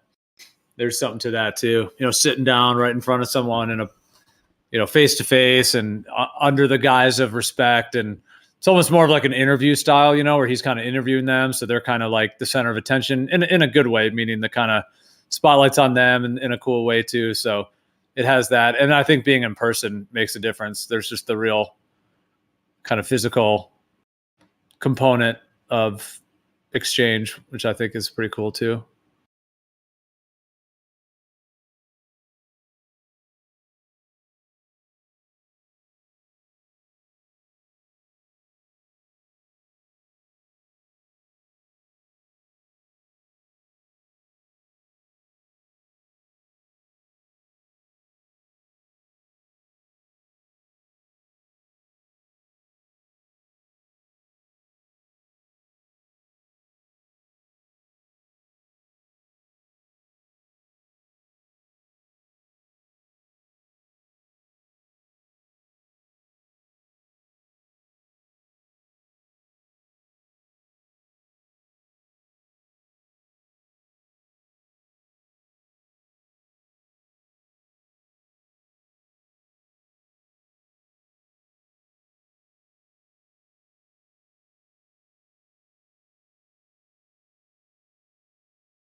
Yeah, I like the myth. I was hoping somebody else had also seen him.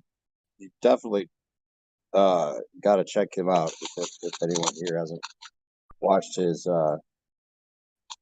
street activism. I love how he starts with what's your confidence level on a scale of 1 to 10 for, you know, the thoughts of your own, or what was it? Your confidence level. What's the question he always asked you? Oh yeah, he asked him like, "Are your thoughts your own?" Yeah, that's an interesting question. Yeah. Or yeah, because he's kind of slowly getting to the like, yeah, like, do you believe the globe on your own, or is it not your own, you know, conclusion really? Yeah, that's very cool how he does that. Yeah.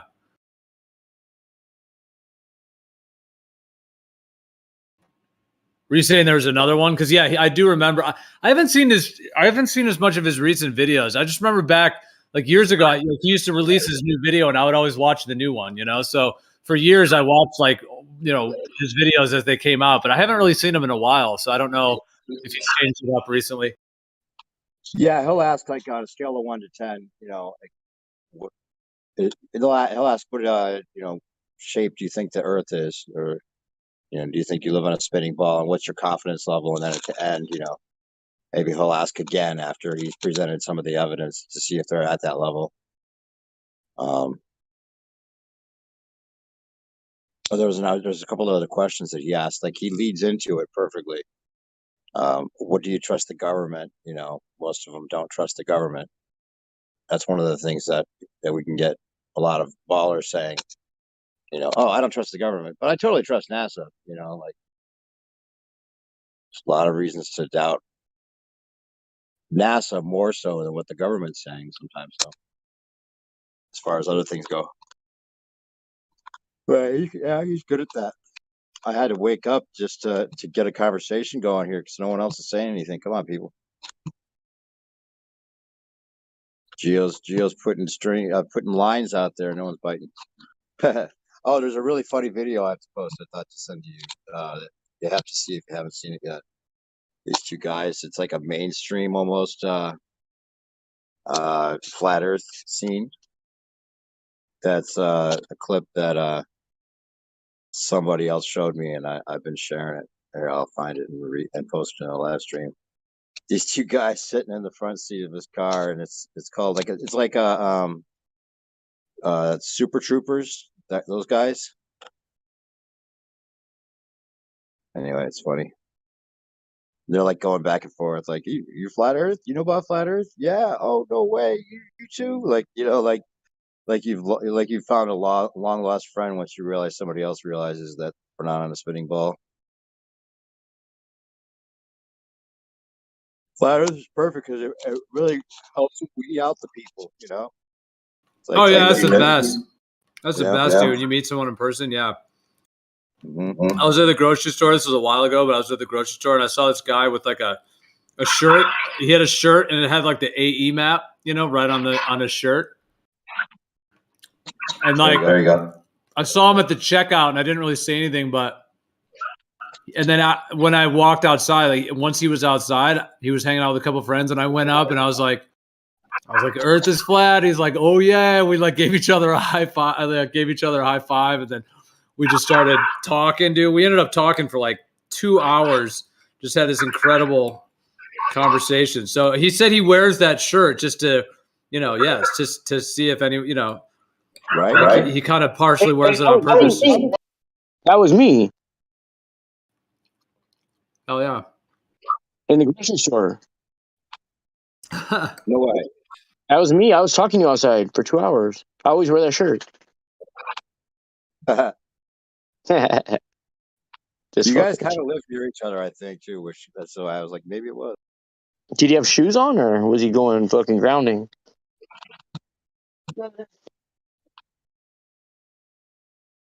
I think he had shoes. Yeah, okay. Yeah, it wasn't me then.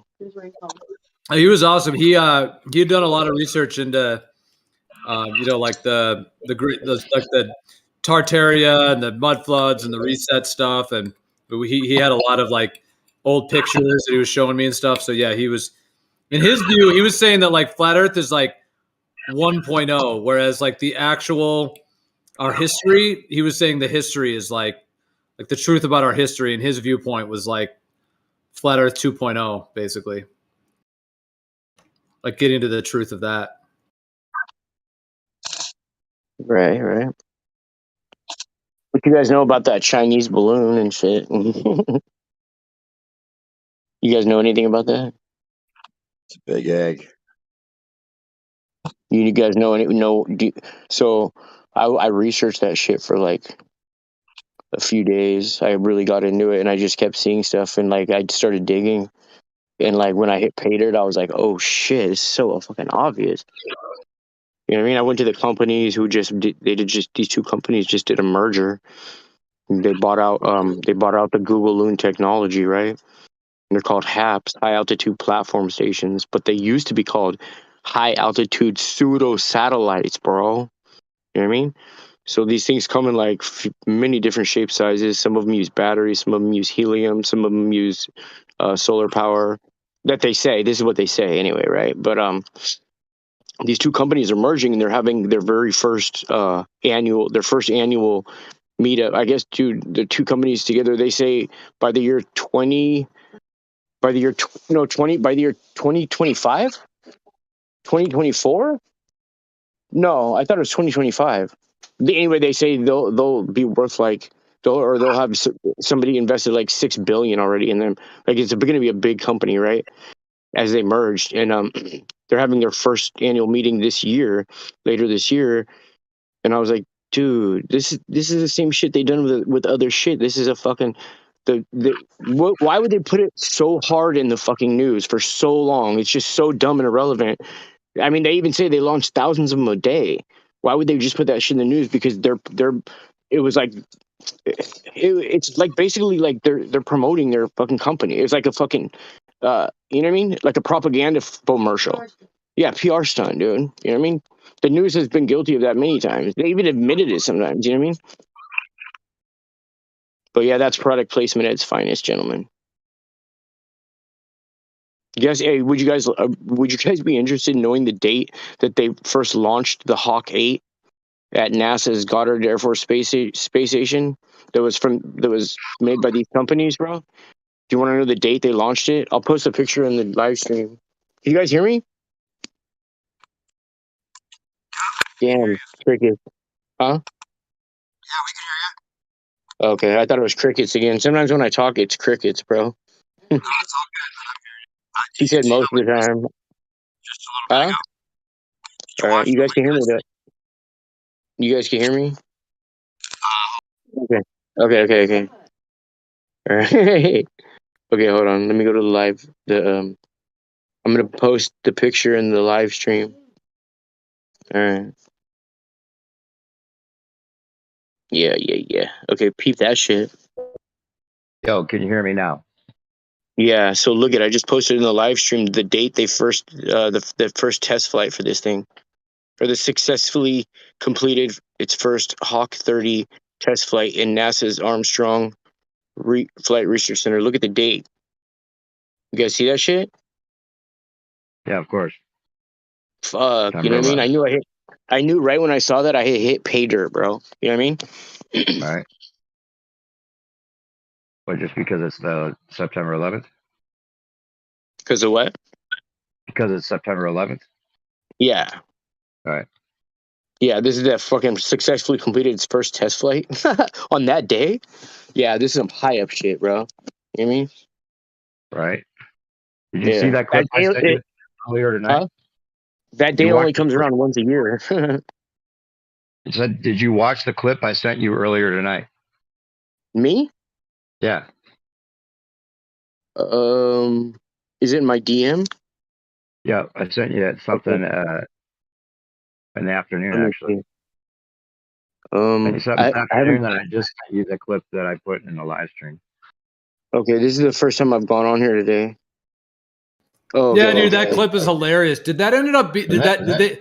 Like, I was waiting for the ridicule, but I didn't. There was no like ridicule shit. So, I mean, what is that from? No, it's from like a hold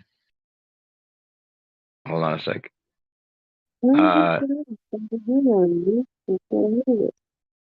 Oh, the ice wall. Yeah, I've seen it before. It's from a show called Tacoma FD. No, I've seen that before. I've seen that. You seen that? I've seen Then it there's before. there's one above that I'm about to repost here. All right. The one above that is the one I sent you this afternoon. Okay. It's a clip from Close Encounters. Okay. And propaganda is like a total predictive programming. Oh yeah, for sure. They're talking about like in the beginning of it, they're like, oh, no one's gonna buy a virus in this day and age, you know, or no one's gonna buy a contagion in this day and age. Or I'll put it in the live stream for everybody else. It's like they're totally planning on how to psyop the people. So this is what they want everybody to think. They want everybody to think that they're trying to take away our guns and that they're trying to create a fake alien invasion, right? But this is what they're really going to do. They're just going to set up digital security checkpoints and infrastructure that keeps like blocks you in and like basically like puzzles you out. Yeah, 15-minute cities. I'm talking about like man traps where like you go in one door and ask to lock before you can open the next one. Shit like that. They're going to be setting up everywhere. And they're going to be having the high altitude platform stations, high altitude pseudo satellites, high altitude air balloons, Google Loon technology, carrying quote unquote payload. So they've had to make their batteries smaller, the way they like consume fuel less, but be lighter because of their payload. So I'm like looking up, I'm like, what the hell is a payload for? Are these things, I'm thinking either these things are for weather modification or they're, because I don't believe they're to actually send people signals for their cell phone. That's ridiculous. You know what I mean? That's so stupid. So they're either to they're up in the air to either like spray like hit the clouds that have been sprayed with frequency, or either that or the ground based modification platforms that they have, that the like the rocket testing centers where they like shoot in like an hour's time, they make the whole area like start raining and shit like that. And then they hit them with frequencies from that. I don't think they're up there just for like spying, but I mean, I guess they could be up there like getting aerial views of shit, but I don't think they're just up there for that. Because if that were the case, they wouldn't need to have quote unquote room for their payload. They always say that stupid shit, payload. Whenever I think they say payload, I think I'm like, whatever the most destructive thing they could have on there that's not good for people, that's their payload. You know what I mean? And I think some of the NASA ones and the NOAA ones be carrying some of that nasty payload that sprays out. You know what I mean? Right? Seriously, Or these some dudes kind of are sexual reference or whatever. nah, these dudes, their only other business basically besides lying to the public is doing weather modification. You know what I mean? That's Right. what they're doing when they're doing the rocket launches and shit. They're doing some type of weather modification. I mean, like they're never going to just do one thing for one thing. They're so good at killing so many birds with one stone. You know what I mean? Like it would be like a lot of people think they're just faking it, right? And then they don't think beyond that. Like, what if it's not even? What if it's way worse than we even thought? We thought we were all just being lied to, and we didn't even definitely know a definitive reason. But we never think like they're lying to us and they're doing this, this, and this as much as they can get away with at this one time. But really, they are like they're doing the most and then some. You know what I mean? So don't just think And they're just. they're showing it to us on purpose. It's weird. Like they're Oh telling yeah, us that for it's sure. all out in the open. That's the craziest part about it. Look in the live stream. There's a good list of all of the different Saddaloon, like levitation platforms. If you don't have that list already, copy paste it. Yeah. Yeah, you have that already. But yeah, there's all the different balloons and stuff. That you got to check out that Close Encounters clip too. Like they're totally.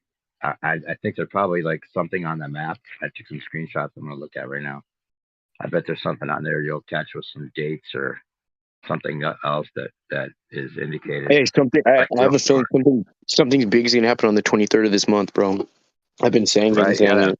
666 days from the destruction of the Yep. guidestones, right? Yeah. No, it was 6 months, 6 weeks, and 6 days. Oh, that's what it was. Yeah. Yeah, dude, the timing of that's perfect. Dude, the timing of that is impeccable. Think about that. Because of the dates, like the guidestones were laid on 3/22/1980, and then if they get rebuilt, it'll be the opposite of 3/22. It'll be 2/23/2/23. You know what I mean? Yeah, there was I think something else, but the queen supposedly dying on the 911 days from the start of the pandemic. The QE. Yep, the QE. The Queen of England, the QE. Yeah, the QE, right? Oh Somebody was fuck! I saying can't remember. something interesting about her the other day. What was it? Oh, Is that that Lucille Ball. Lucille Ball was the Queen of England. in She your was double perspective? Lucille Is Blow rolling. Ball. Lucille Ball. Blow. Yeah, Lucille Baller.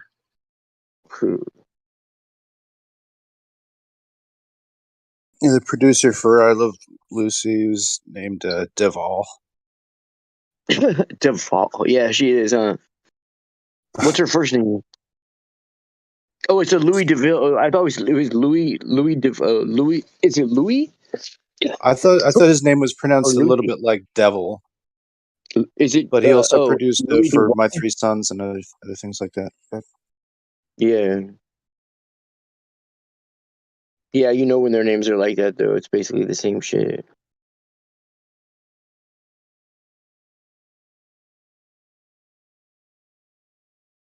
is that I number posted right? You were saying in your perspective 900 and some days from the Something start. like that.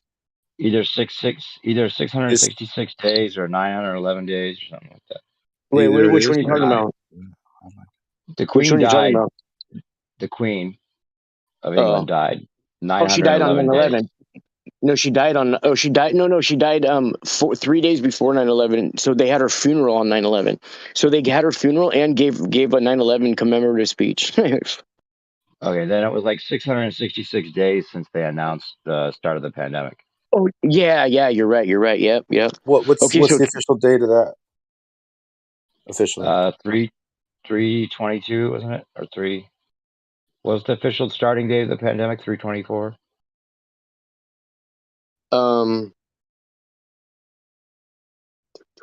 I thought it was 319. Hold on, Okay, real quick. yeah, I was just guessing. Well, my guess was 311. I think when I believe it actually started, because I think that's Oh yeah, when that's right. It was 311. we There's a shut ban the and all that. stock markets down, just like we did in That's the right. previous 11 day. Yeah, I think it was 311. That's right. I just know it's the day that Tom Hanks said he had it.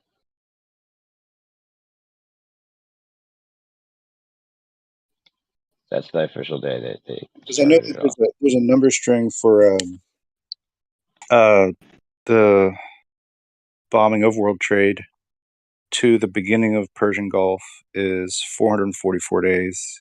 To the end of Persian Gulf, to the beginning of Operation Enduring Freedom under the sun of that guy's war was 555 days or something like that. I Did don't you know guys why say they that? do. Did you guys say the Queen's funeral was on the 11th? I think there was some questions to that. Do you know? Latter-day said it was on the 11th, I think. Is that It right? was on the 19th. 19th. 19th of Do you know September?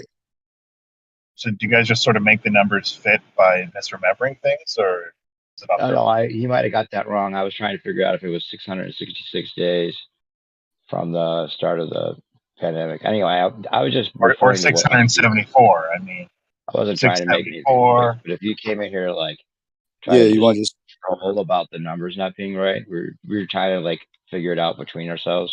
We weren't sure about There's all there's or nothing any to of it. figure. There There's was no nothing to claims figure out. being made about any significance to it. But if you want to make it seem like that and then try to No, denounce something we're saying, you could probably pick a better topic to go against us well, with. no, There's you. no claims being, no one's holding on to this with like, bated breath. Well, it sounds like you are. We're just bullshitting. That's your interpretation. Maybe Yeah, you're hoping we are. coincidence Have a theorists straw man knocked down. love. It's a coincidence theory, right? Though, Chucky. Yeah. I just had this thought. Why do anti-conspiracy theorists love conspiracy theories more than conspiracy theorists? What? They love to hate them. I just thought about that on the fly. I love conspiracy theories. Yeah, they're great. Yeah, I said conspiracists loves conspiracy theories more than conspiracy theorists do. Well, Hey, Chucky, I think what it's neat conspiracies that do you people. think are true? What conspiracies have actually ever turned out to be true that you know of? That they didn't admit to already? Well, that's your question, but I'd be curious. Just any conspiracies that you know are the case. Yeah. But if they admit to it, it's not really like it's not fair to say, oh yeah, well they admitted to MK Ultra. That doesn't count. A conspiracy that you think is possibly true that they haven't admitted to already.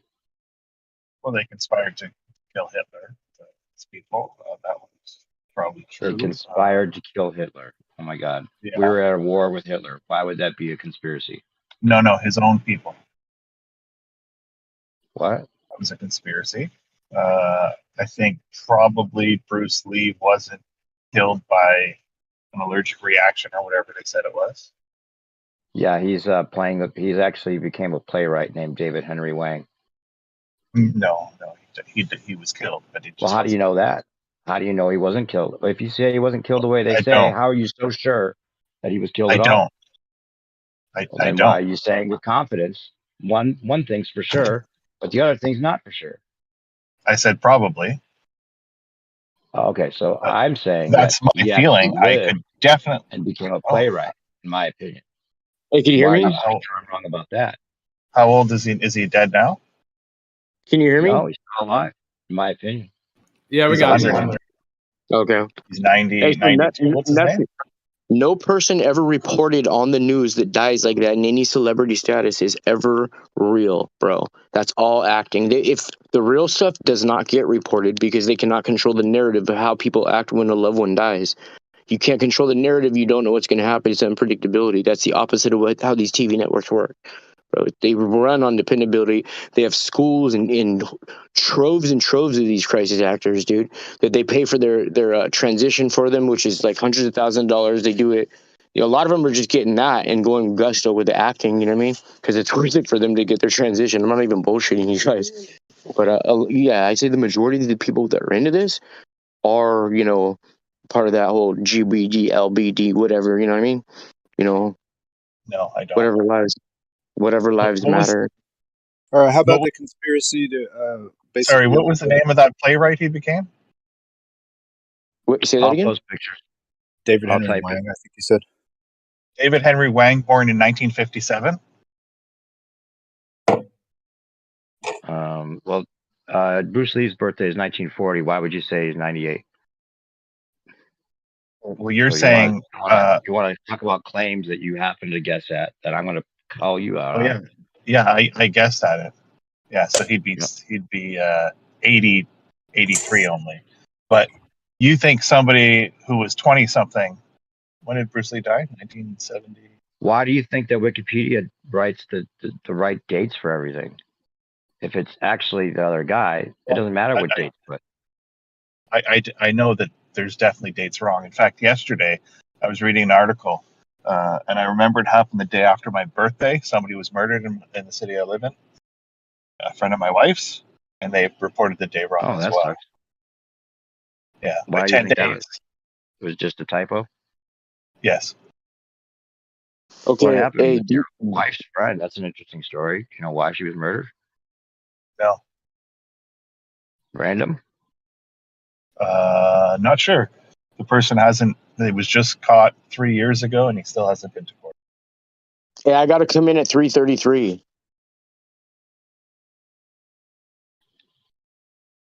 Right. So you got 9 hours. Was there a No. conspiracy by the? I have less than a minute. In less than a minute, it'll be 3:33. West Somewhere Coast in the time. world. Yeah, Black Swan time right here. And it's 33. Okay, I'm on. Okay, so I'll drop some stuff real quick for you guys, and I'll reference it, and you won't be able to find me wrong on any dates or names in this. So go back to November 8th, 2018. You got the campfire in Paradise, the burn all of Paradise. You got the Thousand Oaks Borderland Bar and Grill shooting that killed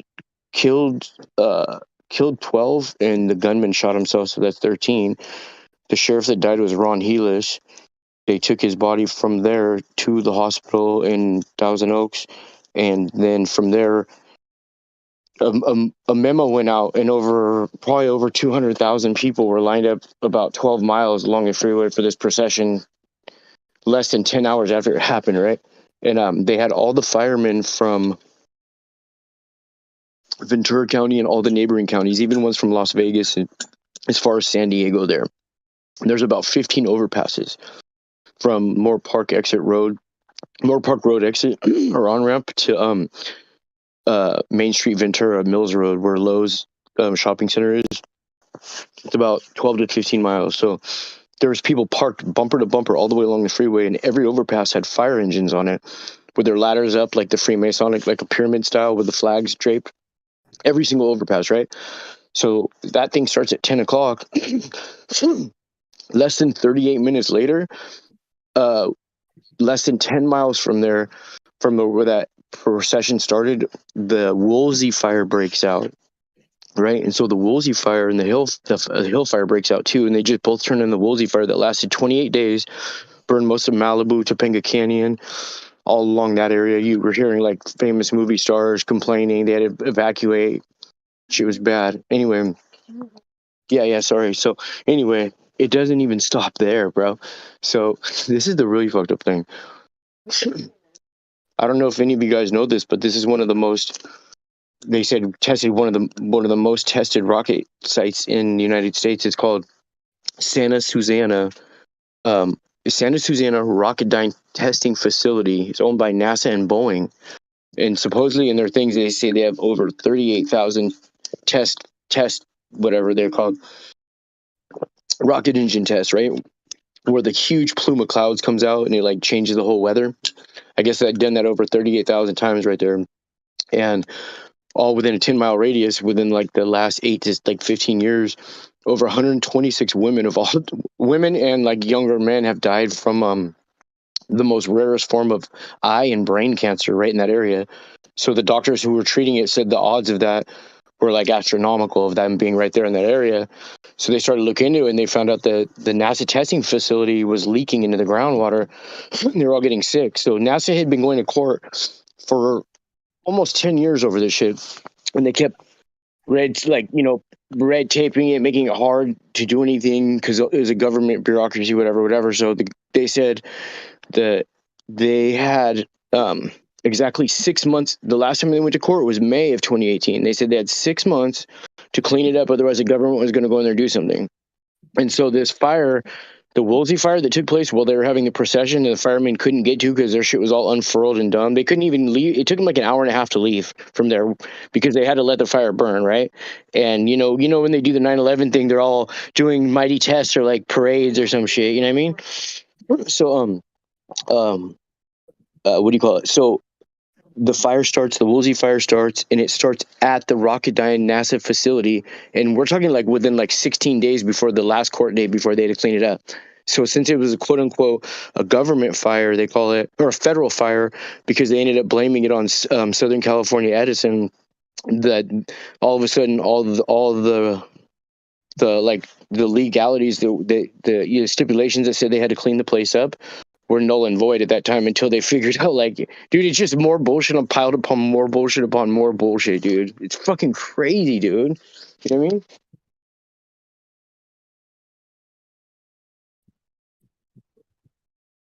Yeah, that wouldn't be the first time that people have used arson to cover up something they didn't want to do. But that's actually even one. So this is the even weirder thing. Have you guys ever heard of the play called A Paradise Lost? It's a play written by John Milton. Yep. Okay, so that day they had November 8th, they had the campfire, and John Milton died November 8th, 1674. You know what I mean? Oh shit, I can't make this shit up, dog. Huh? Yeah, the fire that burned down Paradise, John Milton. The other funny thing is the Borderline Bar and Grill. That was the day that the border insurgents, where they were saying the caravans were at the border, November 8th, 2018. It was like the day after Gavin Newsom had just became governor, and the next day, the sheriff of Ventura was retiring, dude. I swear to God, I can't make this shit up, dude. Like the odds, the probability is so astronomical. It's ridiculous, dude. Where's that book at, Jackie? The astrology book. Okay, so I got this book. Yeah, just no. Just let me do it.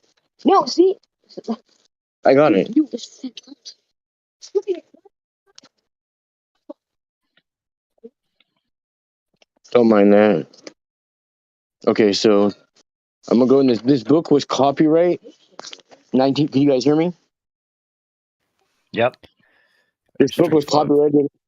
This book was copyrighted in 1992. The name of it is called "The Secret Language of Birthdays," and on the cover, it's got that like drawing of the like half of the firmament with the dude on the left trying to reach through it with like the cartoon sun. You guys know what I'm talking about?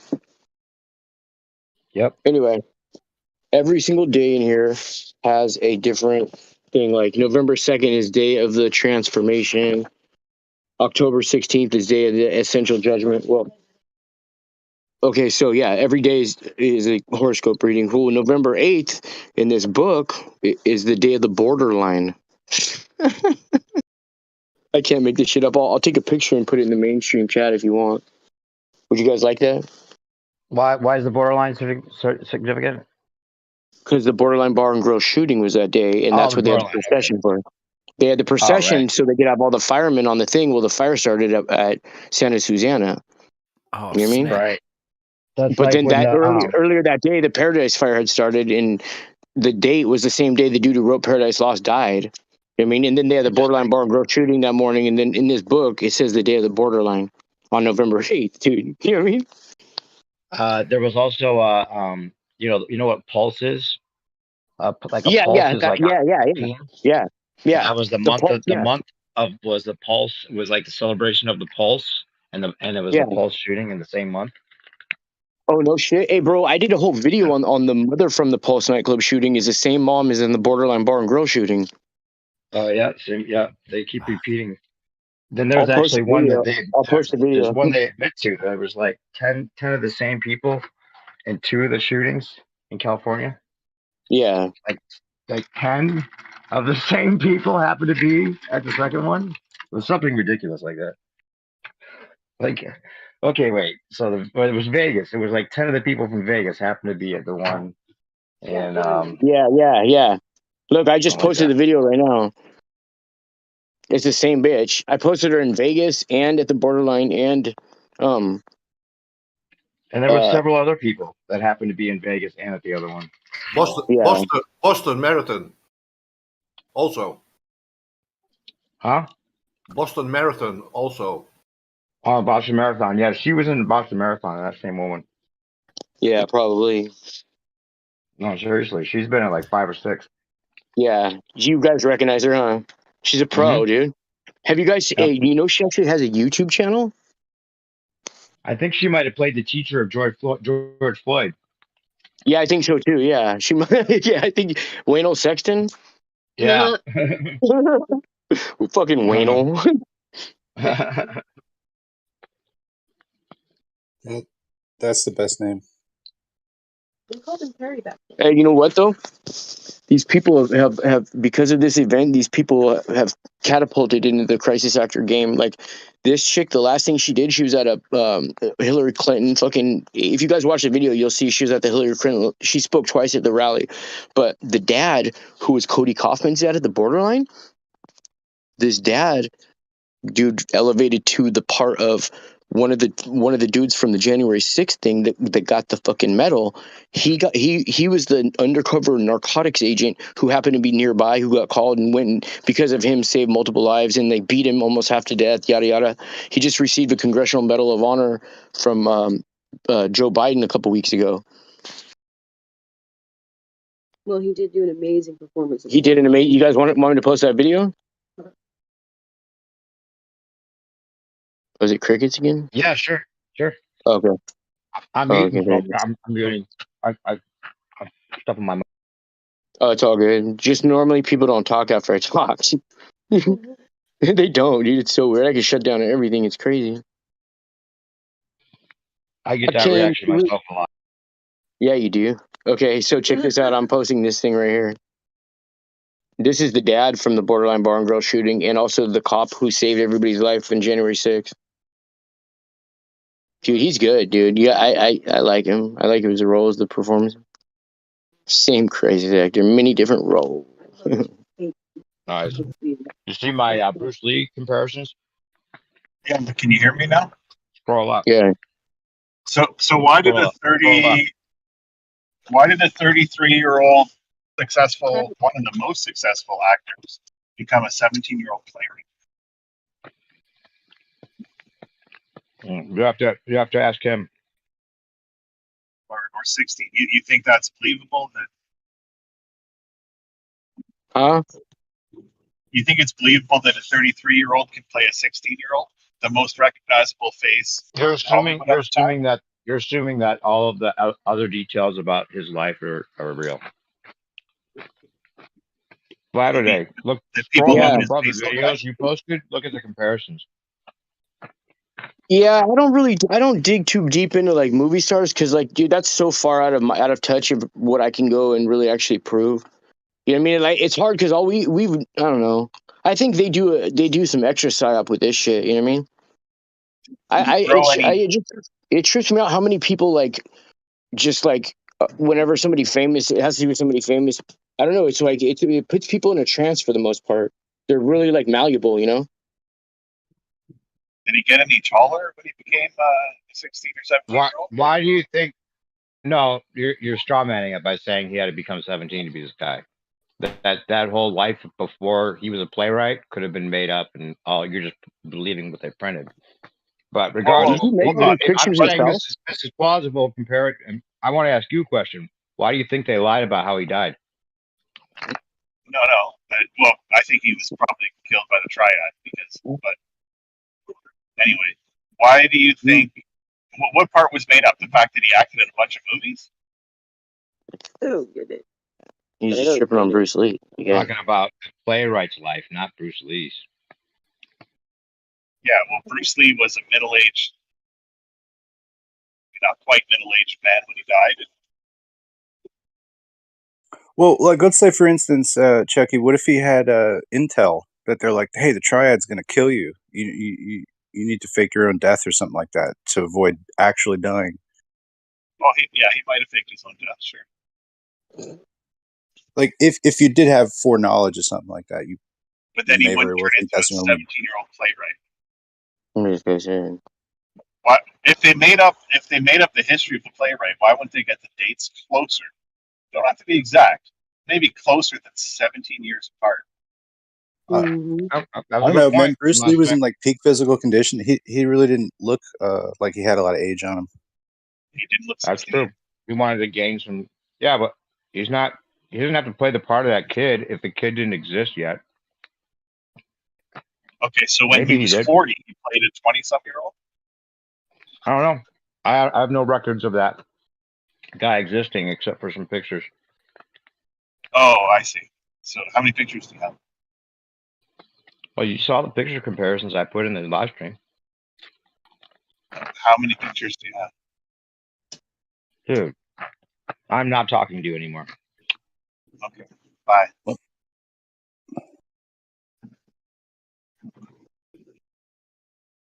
Okay. That's why you guys are so good at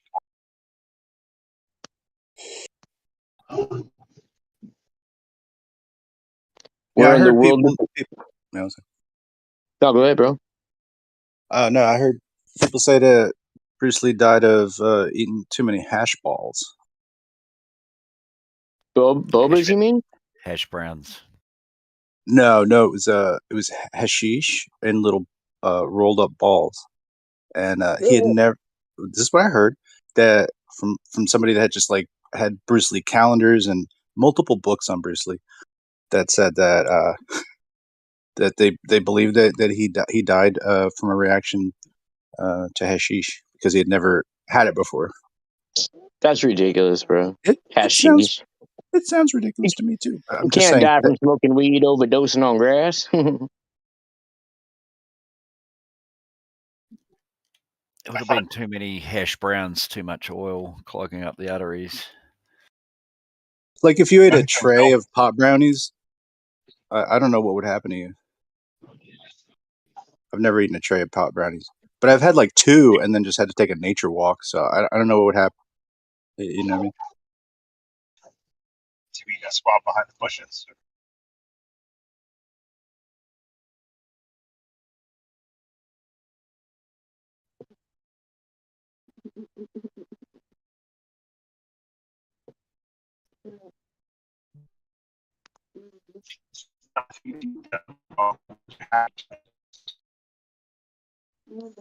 I'm not saying that I believe that that's the case, but that's a story that's floated, and so that there's like, I don't know, an array of narratives for one to choose, right?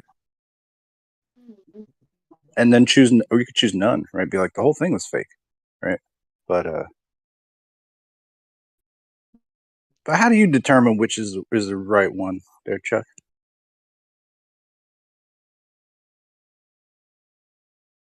How do you determine that it was the triad that had killed him and not some other thing? Or is this just like something you don't take too seriously, so you don't really try to apply too much logic to it? That's part of it that kills people. So that's plausible that they would kill somebody.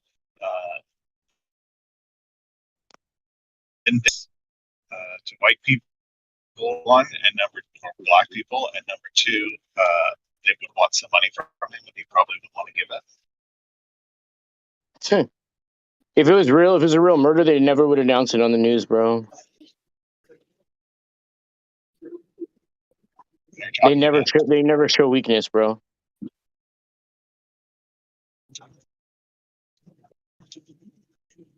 Or like Kurt Cobain. It's a little more recent. Maybe more people could have a theory on that one. Yeah, don't believe it, bro. Oh, If that had really happened, they wouldn't announce it on the news like that, bro.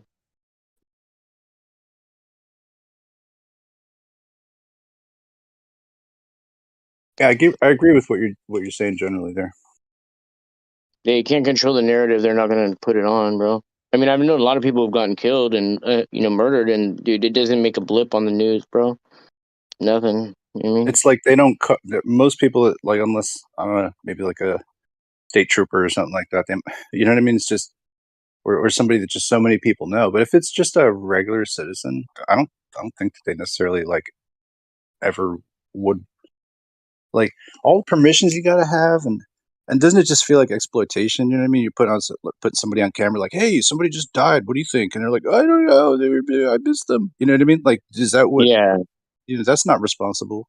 So I would rather believe actually that the media is knowledgeable enough not to do that kind of stuff. No, don't That's don't ever think that they haven't been completely bought and paid for. You know what I mean? They're completely bought and paid for, bro. And to think anything otherwise is crazy because these are the same networks that always have the globe as their logo. And they know that the globe is bullshit, and everything they say that goes along with their globe is bullshit. All they have to do is say the word globe, and everything else they say is null and void because the whole it was false from the beginning. The whole pretext is false, you know. Well, it's like the concept of journalism and the concept of journalistic integrity. You know what I mean? That would be like the first fucking thing. Like I would have taken that shit out in the 40s. You know what I mean? I would have been like, "Fuck this! This is not happening. I'm doing shit the way I want to. I'm not having nobody fucking get into my shit or put limits on that kind of stuff." You know, you would play against that. That's sort of like the enemy of. What's that? Who would play against it? No, I'm just saying, like, other corporations, other people would collaborate in essence to kind of slow the roll of journalism because it has slow the roll. No, it's completely bought and paid for 100%.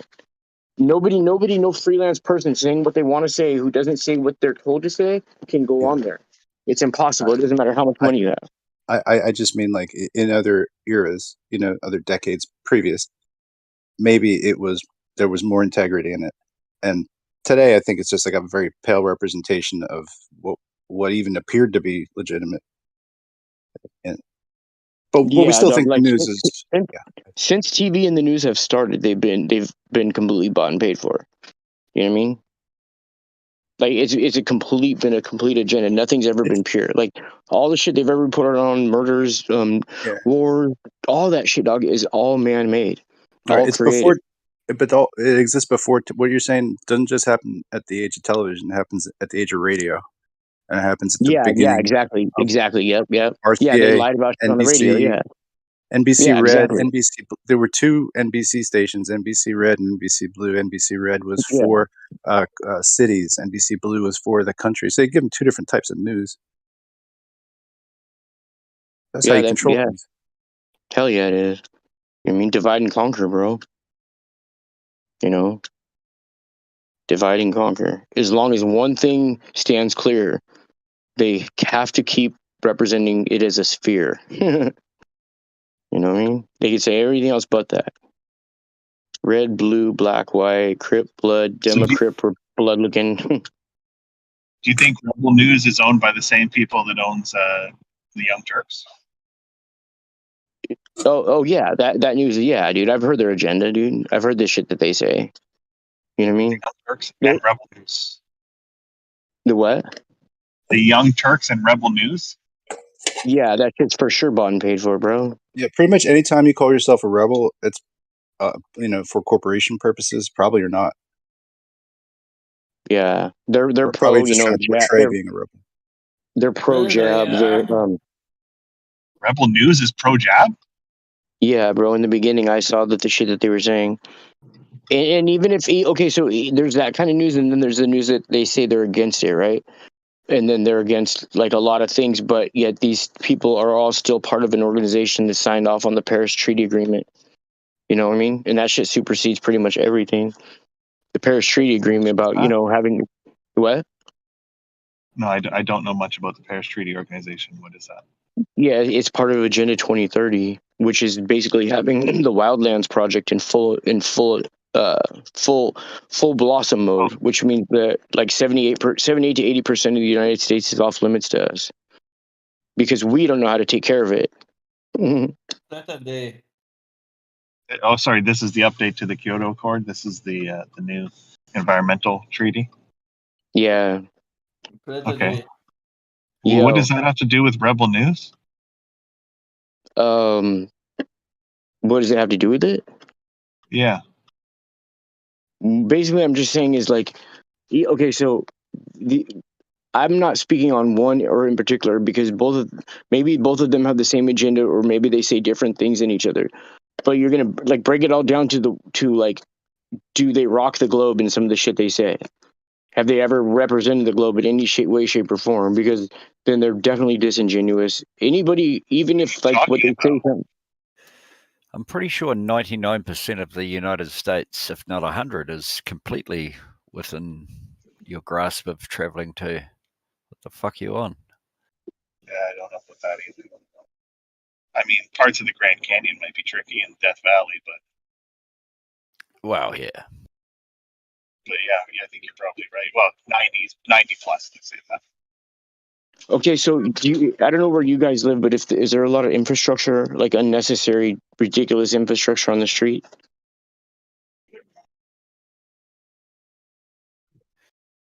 There's a lot of dumb road fucks on the street. No, like the infrastructure they're doing. What cities do you guys live in? Big cities? 200,000 people.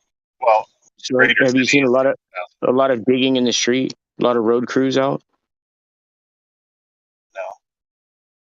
So they haven't dug into the street in the past year or two? Oh, sure. Some streets in a city of 100 plus thousand. Yeah, some streets. Yeah. So do you ever look into old water mains? Yeah. Yeah. They're replacing old water mains, and yes, the pavement and concrete industries are very much run by mob. They do shoddy work, not checked by the city, just so they could do it again in a couple of years. Yeah. Yeah, what they're doing is they're putting in cables in the ground, bro. No, they're not. They were putting in water mains. All right. Well, that's that. How do you think they're putting 5G in? They have to put it in the ground, bro. Well, we don't have 5G. I don't think right now. All right. Well, then you're one of the lucky ones. But anybody else who has a problem like that, I can help them. 5G is on cell towers. Okay, bro. And satellites. I know. I get it. No, 5G is not satellites. You don't. Okay. Well. Huh? We don't get satellite signal. 5G with satellites, then I would have it. Oh, because satellites are real, right? Yes. Okay. Yeah. Well, you're not a flat earther. A lot of people up here use Starlink. Oh my god. Are you for real, bro? What do you think? Yeah. Oh It's my an actual god. thing. It's an actual thing, bro. It's real. Because there aren't cables running to everybody's house. Wait, am I in a flat earth server, Jackie? Or am I in a different server? Wait, what station is this? Oh yeah, you're in a free speech server. So there's free people are allowed to say what they want here, insane people are allowed to say it. Drunk people, sober people. Oh my god, whatever, bro. Yes. You're in real life now, big dog. When you invoke satellites, you're invoking witchcraft. If you want to invoke it, I'll just disprove it. Okay, go ahead and disprove satellites. Go for it. All right. Yeah, I'll disprove the function of them. Go for it. Oh, yes. Dazzle us with your physics knowledge. Are you speaking the language of fallen angels, sir? No, I'm not religious whatsoever. Go for it.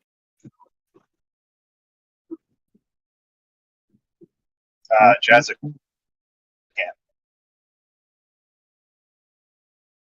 You used to call him Jesuit? No. Yeah. I thought Saints was going to prove it. I'm just waiting. Yeah, he is. Wait a minute. Jesus Christ. I thought his nurse was wiping up the drip. You have to tell him, wait a minute. All right. Well, they'll wait. They'll wait, and if they don't, they'll see it posted later. No, do it now, or do you have to go and clean the dishes or something? No, I did that. All I know is she sells seashells by the seashore, homie. Gilly Olsen Furfakets and Ellenbogen by the sea. No excuse to coming up with random shit. Go for it. Yeah. Let's change the subject from the thing that I can't. I can't. It's the writing's too small. Hold on, I'm gonna have to go into the settings real quick. I thought you knew this. Dude, you know how much shit I have. it, or You know how do you much know shit I got on my phone screen saved, bro. You have no idea. Day. Less than the maximum allowed. What? Day. What up? Where did you find this CGI glitch with the wire? What is from what video is that from? Wait, which one? Yeah, your second recent video. Oh, where did I find it from? Yeah, that one is quite amazing, man. Hey, it's a trip, huh? You could see the line and then it disappears, huh? Yeah, just That shit's goes crazy, straight huh? through him.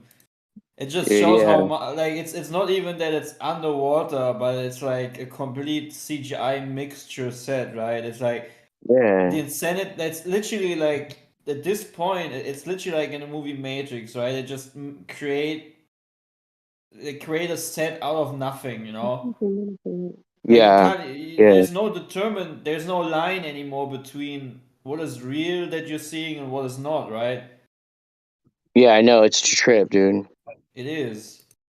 And that video is just 100% evidence that they're working with multiple layers. You can literally see how the string is going through him, and you can even see how it's not, precisely being cropped out, It's just so bad.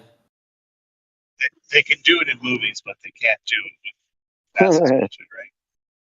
And it's literally like that's one of the best glitches I've seen for a long Thank time. you, bro. Thank you, bro. I appreciate it. Where did you find it? What video is that? Like I'm maybe trying to there's think. more in it. I think it's Have you seen the one where it's videos from space? I think it's called, or space videos, and they show like a lot of like new fresh NASA stuff that's not on any other channel. Have They're you like ever 1 minute seen that? long video. Have you ever seen that Are video you, of the scream mask in a cloud? What? Same shit, different day. What video? Of the, how you look at a cloud and you go, oh, fuck, it's a scream mask, or it's a sheep getting fucked by an amoeba. Oh, fuck, shut up. I think that was only over Denmark. Oh, yeah. Sorry. All Okay. right. That shit's legal. Well, what are you saying? True. I don't get it, man. What are you trying to say? Well, that bestiality is legal in Denmark, isn't it? Yeah, I'm not saying anything because it's legal. Yeah, why are you bringing that up when I'm talking about CGI glitches regarding NASA? What has a cloud to do with it? I'm just saying you're looking for shit that you want to see because of what you believe. Oh, that's a cool story, bro. I mean, Shit, you haven't Steve. even looked at the video, but you're already just claiming something out of biased belief. That's cool. I've seen that so many times. I can just redirect this stupid argument at you and just say you're just making up an argument against it because you just wanna have something to support what you believe and what you want to see within the things I tell or say about these CGI glitches. You're just No, doing the that- same You thing. could say that. You're just literally projecting the very thing you're criticizing me of doing from yourself. Like you're literally doing the same thing. Without looking No. at the video, you already pre-assume that you know the answer to it, and that I'm probably wrong. So you're doing exactly the same thing. You want to insert something and see something, even though it's obvious that you just can't overlook it, but you just want to overlook because you're ignorant. That's all. It just exposes your ignorance. So if somebody says something like that, you can say, do you apply that to yourself also? Yeah, exactly. Yeah. But he doesn't. He doesn't. If he would, indeed, he wouldn't have said this argument in the first place. But because he did, he just exposed himself. But he probably doesn't understand this right now when I'm saying this. All humans see patterns in things. That's normal.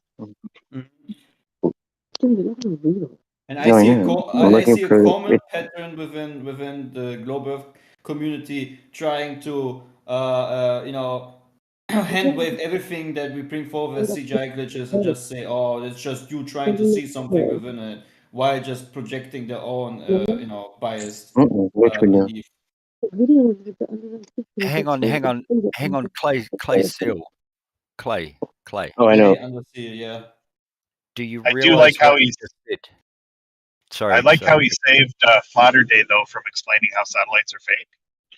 Oh yeah, no, Thanks, John. no, we should hear that. Yeah. But nice try, Clay.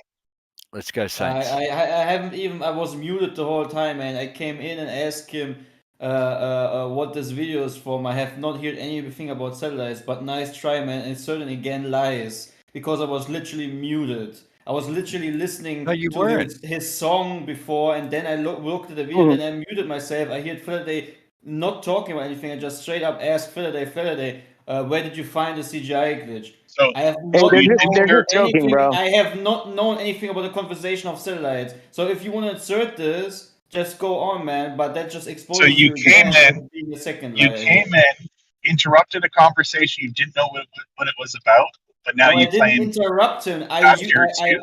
There was a time where he was not talking for a moment. I said Faraday, and he wanted to answer me. Okay, so I did not Yes, of interrupt course any he did. conversation. Of course he wanted to answer you because he didn't want to answer us. That's what I'm saying. You See saved now, him. do you know what the No, I irony just is? no. You know I'm what letting. the, one second, you know what the I'm letting him irony is? listen. 1 second, you know what the irony is? Chucky is now exposing himself with the same methodology that Jezza just, criticized me of. He wanting to see something within something that wasn't really there. I was muted. I had no knowledge about the conversation yet. But first what he does is insert something of his belief that I wanted to interrupt the conversation that was going on. Nice try, man. Thanks that you're exposing yourself with the same methodology that Jezza was criticizing. Muting doesn't stop you from hearing. So Yeah, you just exposed Ethic yourself. as well. That's so So funny, man. it's See, that's how the truth works. It's just the light will Found it. always expose the darkness. regardless of how you tried to save Flatter Day, You it just did. trapped But yourself, it's man. over, and now Flatter Day is going to satellites. I got it. So Faraday, if you want to, you can explain satellites now. Yeah, Because I just am. I just found it. Hold on, just Yeah. give me one more minute, dog. Hold on. I'll be there in just a second. No, just explain what you know. We don't need pictures. Oh Yeah. man, Chucky, slow down. Wait, I can Jesus. explain it, but you sorry. told me to post a picture, though. Remember? No. We don't need. I should slow down. Yeah, you did. I don't need pictures, Saints. I just Yeah, you need did. your theory behind it. Be good enough for me. Yeah, we don't need All right. pictures. So, That's fine, but yeah, Chucky's going to be he's going to I'll just try post to it. jump in like a little kitten. And I only just very quickly say that, Saints. I'm just going out for a smoke. I only just say that I only need what your explanation is because you will pull up pictures of. Okay, so quiet here. I'll talk then. I'll talk this. HAP's ability to provide close to 100% geographical coverage with lower latency than satellites can ensure more reliability connectivity along traffic corridors. A HAP system can also bring connectivity to edge computing facilities on the ground to further reduce the latency for close to real-time service. The following picture shows coverage simulation by the Sora region in Spain, which could be served by single HAP and would produce line of sight connectivity for 99% of the service area. See, they're saying that when satellites fly by shit, they go by so fast their line of sight is less than 10 minutes, bro. That's ridiculous. So they're saying these things can cover 99% of the shit on the ground, dog. Satellites, again, done. They're over. I just killed it. Exist. The article that you just read said satellites exist. Well done. Wow, as if you did I'm done with this guy. I did listen. I listened to the part where it says, Chucky? Have you ever heard me talk about satellites? Because then you would just need to hand wave what I'm about to say about it, right? I can predict that. I don't even need to make a believe on my. I know that it's the case.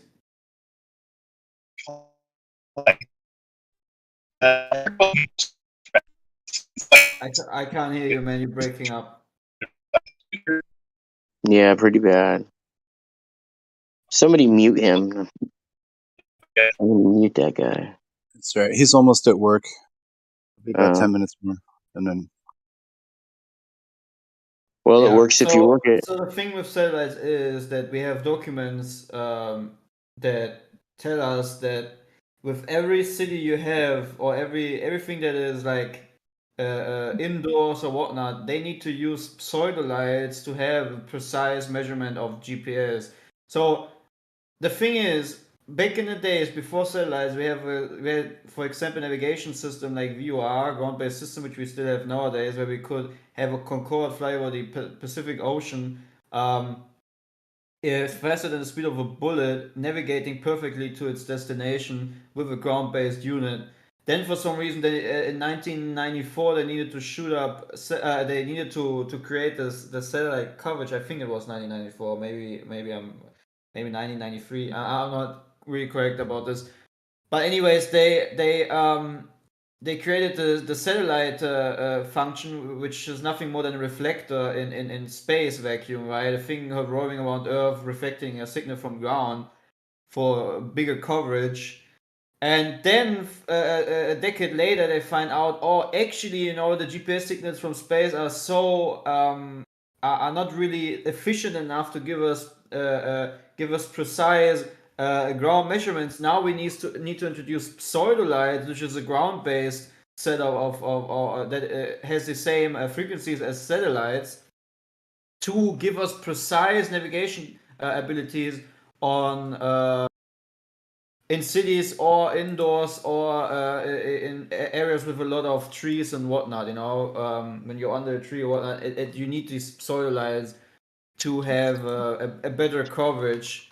Hey, Clay. Yes. You notice after I posted that thing in the live stream, dude, not one of them having much to say. You know what I mean? Yeah. Notice that we're listening to blabber on about also the fact that satellites exist. It says on And we're Wikipedia. not driving. Do you remember the part where we said we're not going to look at the pictures? We want to hear what they say, and your words said that satellites exist. So why do you think that's good for you? I can't even hear him. He's not even making sense. Yeah. Why do you think it's good for you when you read an article that said satellites exist?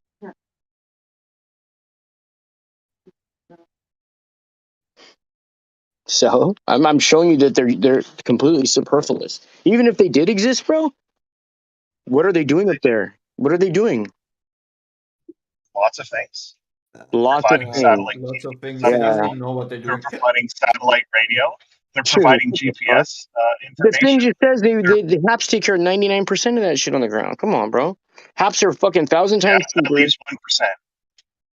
Okay, yeah, they send the satellites that cost more than anything else up there for 1%.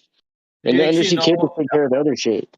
Did you actually know if a GPS would completely fail, and for example, if the Concorde didn't have GPS, that the inertial navigation system within planes, which is in short INS, would, with no problem, even if there would be a broad GPS failure completely, would be able to navigate a plane over the Atlantic Ocean by the inertial navigation system. It doesn't even need a GPS is not even required for navigation. It has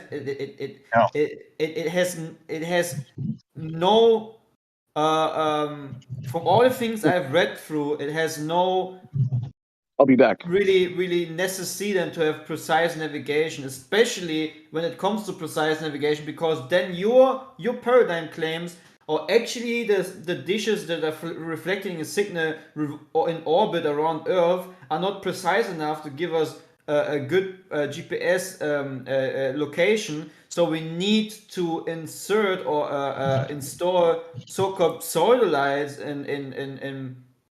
in cities and whatnot and populated areas to actually have precise GPS.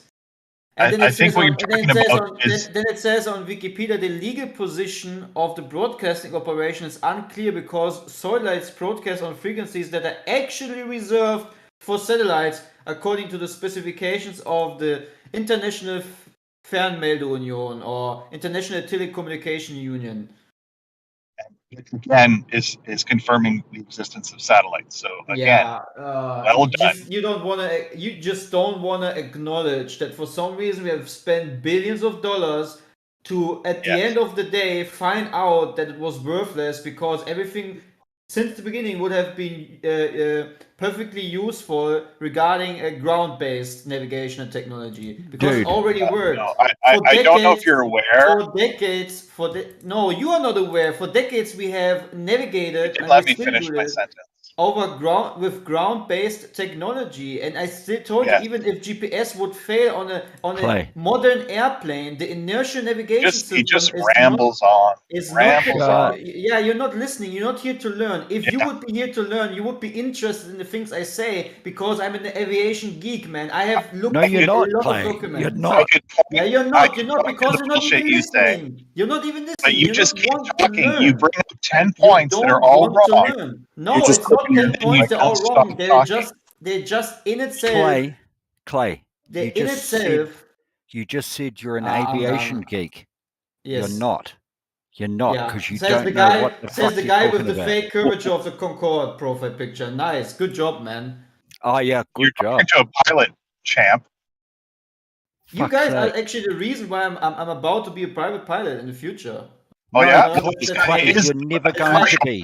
That's my next goal, and maybe Clay. I'll be even a commercial pilot later on if I want to. No, Clay, don't spend any more money because you will never achieve that if you think that the Do Earth's you really flat. think I'm gonna listen to someone with a fake curved Concorde picture that has Clay, no knowledge do about you know what anything I'm Jazza saying? does for a living? Clay. Go ahead, Clay. Do you know what Jazza's occupation is? Yo, Chucky, you sound like shit, to be honest. Thanks. But at least shit isn't coming out of my mouth. You really think I care about you two guys who are not here to wanting to learn, or just any flat earthers are just stuck in that paradigm? of Clay, yours? seriously, Clay, if it's do you your know what goal, Jazza does Seriously, I for a really don't living? care. Clay, do you know what Jazza does for a living, or are you just going to run from that? I don't care what he does for a living. I can claim I'm an astronaut. He seems to go to dive bars and drinks. Commercial pilot. I don't appeal to him. I don't If think he he's drunk right now. I know, but that's mainly what he talks about. I've never heard him say like, "Oh, I was up in a helicopter today. It was a beautiful Oh, view." you're a commercial Never heard him pilot. say Okay, that. let me ask you this, Jezza. For whom and what did you work? Where? How long? What planes did you fly? No, let me just be simple. What planes did you He's fly? a helicopter pilot. Okay, He's a helicopter pilot. What helicopters did you fly? I've never heard him talk about going up in a helicopter in 7 What years. helicopters did you fly, Jezza? AS 350s, or they're now called the Airbus H125s and the MD 500 E models. Okay. And for whom did you fly? Like, was it? I'm not going to civil fucking or- tell you that, you crazy motherfucker. Also, An so airline. let me tell you this. I've flown a 747-8, and sometimes I've flown a CRJ 700. Flotsam doesn't count, big dog. And actually, you know, I'm a commercial pilot. I sometimes also No. cargo pilot for Lux Air. You know, I have these 777s. and Did you fly that for Microsoft? Yeah, a virtual for airline. Microsoft Flight Simulator? No. I'm actually a commercial pilot. You know, No, but I'm you're not not. gonna tell you. I'm not gonna tell you where I do it. Right? You don't Oh, need no, to I say am not. because you're not. No, I'm not. Okay, that's cool. So, what does it make you more credible to just say things about types of helicopters? Well, mainly the main thing is because if you fucking think that the Earth's flat, you're never going to pass your exam. No, that's all you did. Really, is just What name an types of argument. helicopters. Wow, man. It's So true. strong. What an argument. Some F words Yes. and you That makes thinking up for the 7 Earth is years flat. of you not talking about it very much. Wow.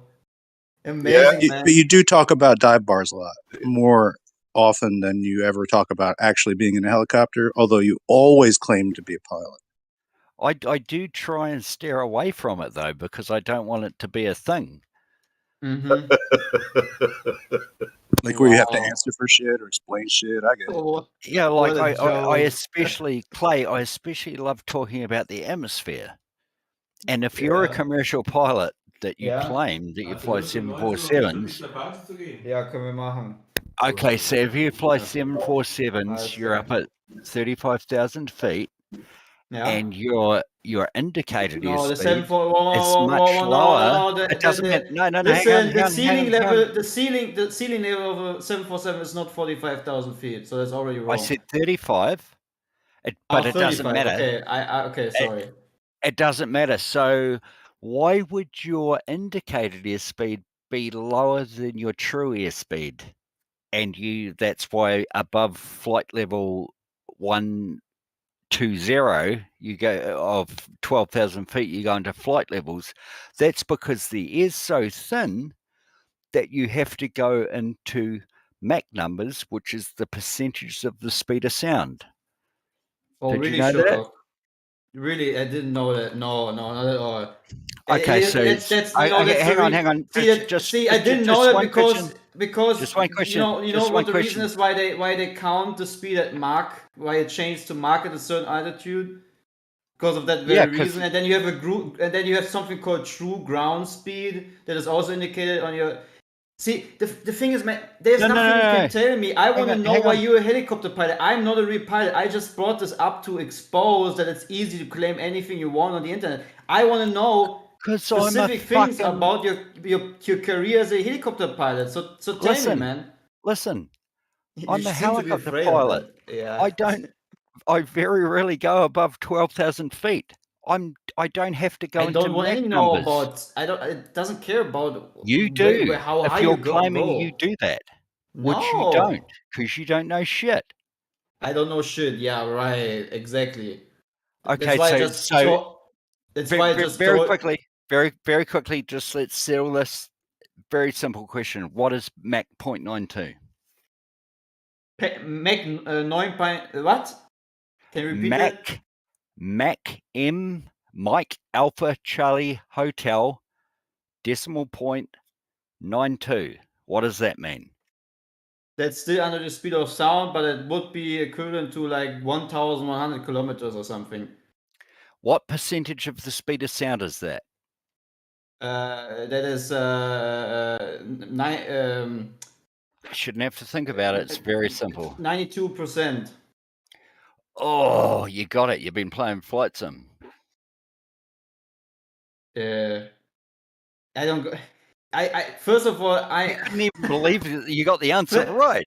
First of all, I just can't imagine that a helicopter pilot is now. For me, who always clarified that I'm not a real pilot, I was just mentioning this as a reference that everyone can claim what they want, and that even though I've answered correctly, you're still ridiculing me for answering correctly, and you're still not wanting to, for me, question your career as a real supposed helicopter pilot. Don't you see how crazy that is? Like, and I'm way younger than you, which is even more worse, right? I only asked that because. Because what?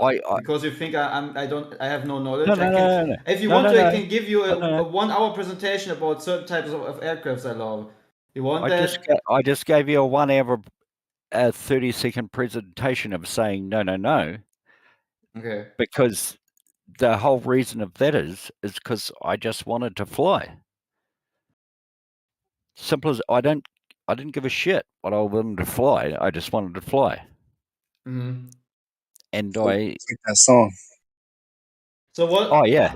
So in the case of an engine failure, what does the helicopter pilot do? You lower the collective straight away. Do we really want to go through this on here? Yeah. I mean, I'm not must sure be everyone shooting else out wants of the to. gun, right? I don't know. That would be the thing that you know directly, right?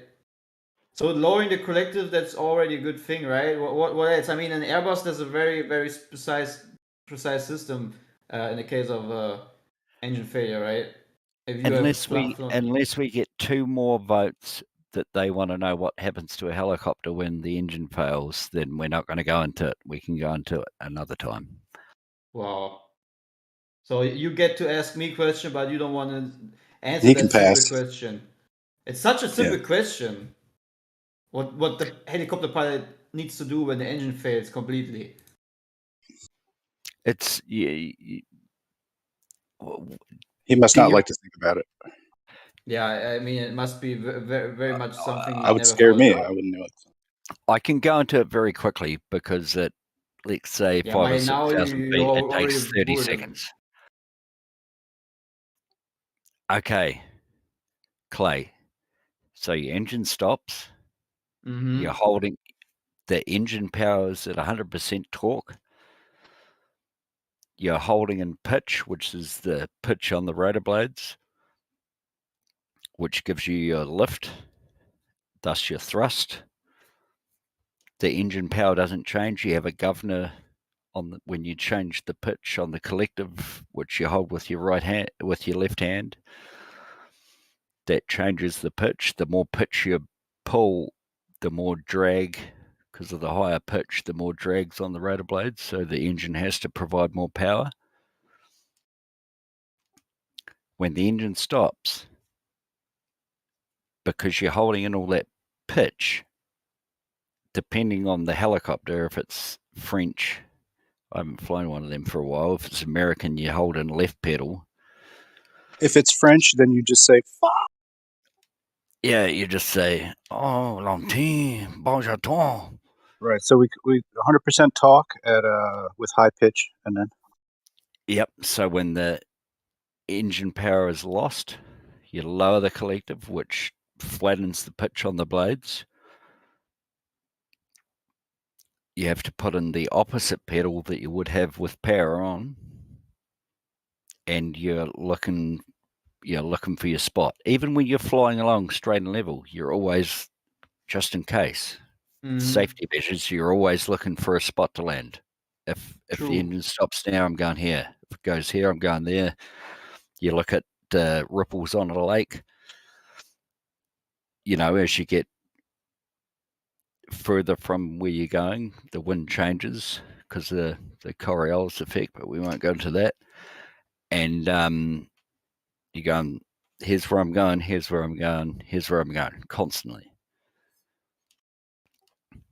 Then, if and when it happens, you literally dump the collective on the floor in your left hand.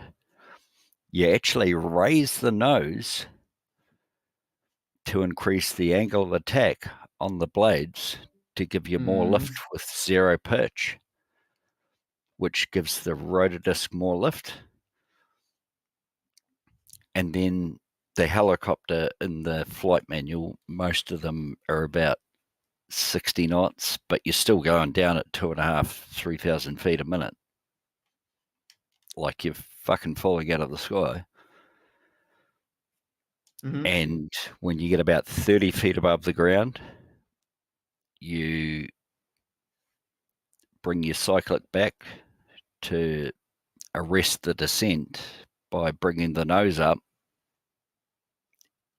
and then that increases the rotor RPM to 20 or 30% above what it normally is in flight, but it's increasing energy in the blades, because when you pull in pitch to arrest your descent, that energy gets taken away very, very quickly. Yeah, that's all true. I mean, I would have said it a bit faster, but yeah. So essentially, when the engine fails, that's debatable if he would have said it faster. But I just want to congratulate Chaz on actually getting through something and not. Yeah, that's good, Saying. man. I appreciate that. By the way, just as a geek, I just want to ask you this: have you heard of? Thank you, man. It's been a while since fucking COVID. Have you heard of Airbus' recent invention of the EBS system regarding helicopters? EBS. Yeah. Regarding this topic of engine failure. No. I mean, it's just not. It's not a gotcha question. If I'm just in general, maybe because you're interested in helicopters, or not, or I just retired and know. I'm not interested. I'm pretty sure my machine doesn't have one. Okay. Yeah. So what is interesting about this? Airbus has built a helicopter with this EBS system, where it's literally like a engine, a little electric, I think 100 kilowatt electric motor or something. Oh yes, yes. No, I did hear about that. The electric that will power the rotor in an engine failure. Yeah. find that it's quite amazing actually, you know. Then they have like a certain amount of time to safely descend, you know. Just gives that extra what's it called?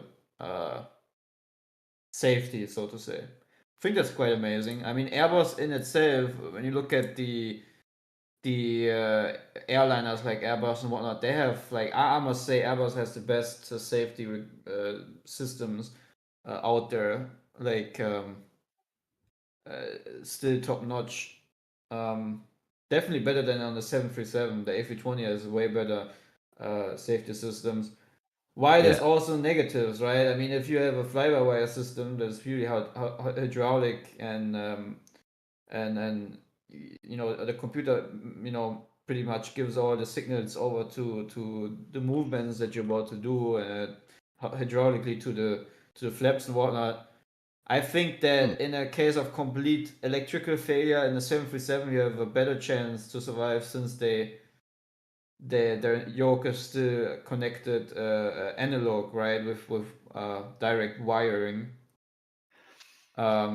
Which is the only thing I would say. Like if you have an EMP somewhere in the air or what else, and you're on the A320 would completely die, like no electric power, which would be a very like you know you need an EMP, a very rare case of that. You would have a better chances with a 737 because you know doesn't have the fly-by-wire system. And the fly-by-wire is coming into only very recently coming into helicopters now, like the new Bell. Oh yeah. The new Bell 525.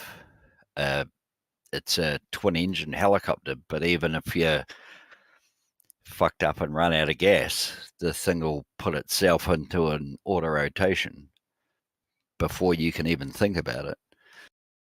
It's crazy what I think the interior of the Bell the 525 is also quite amazing. The options that you can have for example for private use, for example. I just think that in general I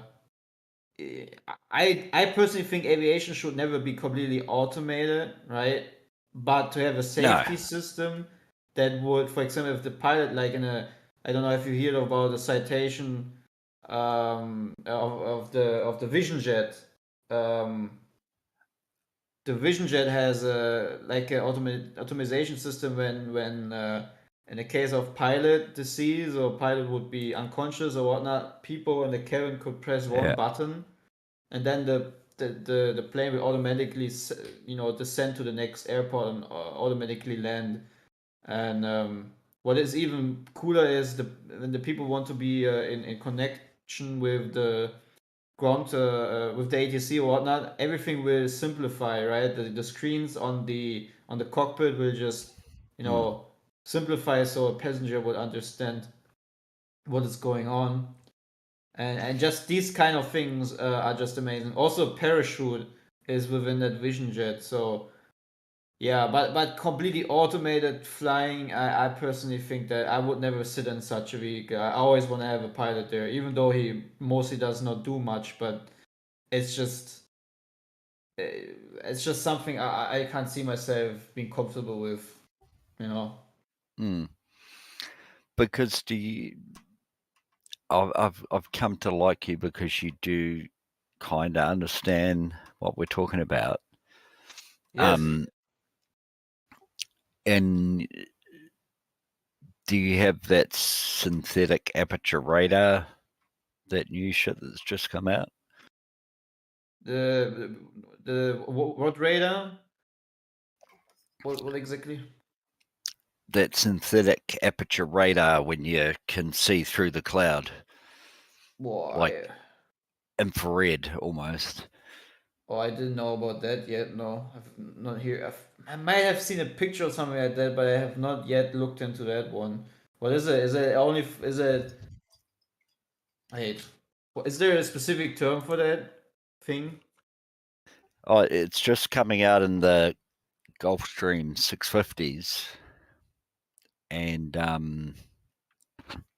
one of the Beechcraft King Air Super 350s was just at my airport here the other day, and I had a look at it, and it's literally the instrument panels, like 3 21-inch flat screen TVs in the cockpit. Yeah, I mean, it's still Garmin, right? They also use Garmin. Or I mean, they use Honeywell, right? I think the Gulfstreams are Honeywell, and Yeah, no, this was Honeywell. yeah. Yeah, I mean, again, I'm kind of the guy. I prefer analog more, especially when I do flight sim. I just like this old style of flying with like, for example, the A3 300, the Airbus 310. Yeah, it has like a good mixture of analog and digital, and that's kind of the area, also the decade I like the most, where the coolest airplanes Yeah. came out. Because all the screen, everything just digital, it's just kind of boring. I don't know. There's just something about mechanical things that I prefer, and it's actually also the reason why I want to do my private license. I'm probably going to begin this in the middle of this year or end of this year, somewhere about that, because there's a near airport close by to me, and I really want to, fly. First of all, fly like a little Cessna or whatnot. Like this analog, complete analog flying, so to say. Yeah, like And what do you want to do? Do you want to fly airliners or just? first of all, just for private use, I there's not this big. I mean, I could invest into directly becoming an airline pilot. Like I have the let's say budget backup. Like because of my father's side, I when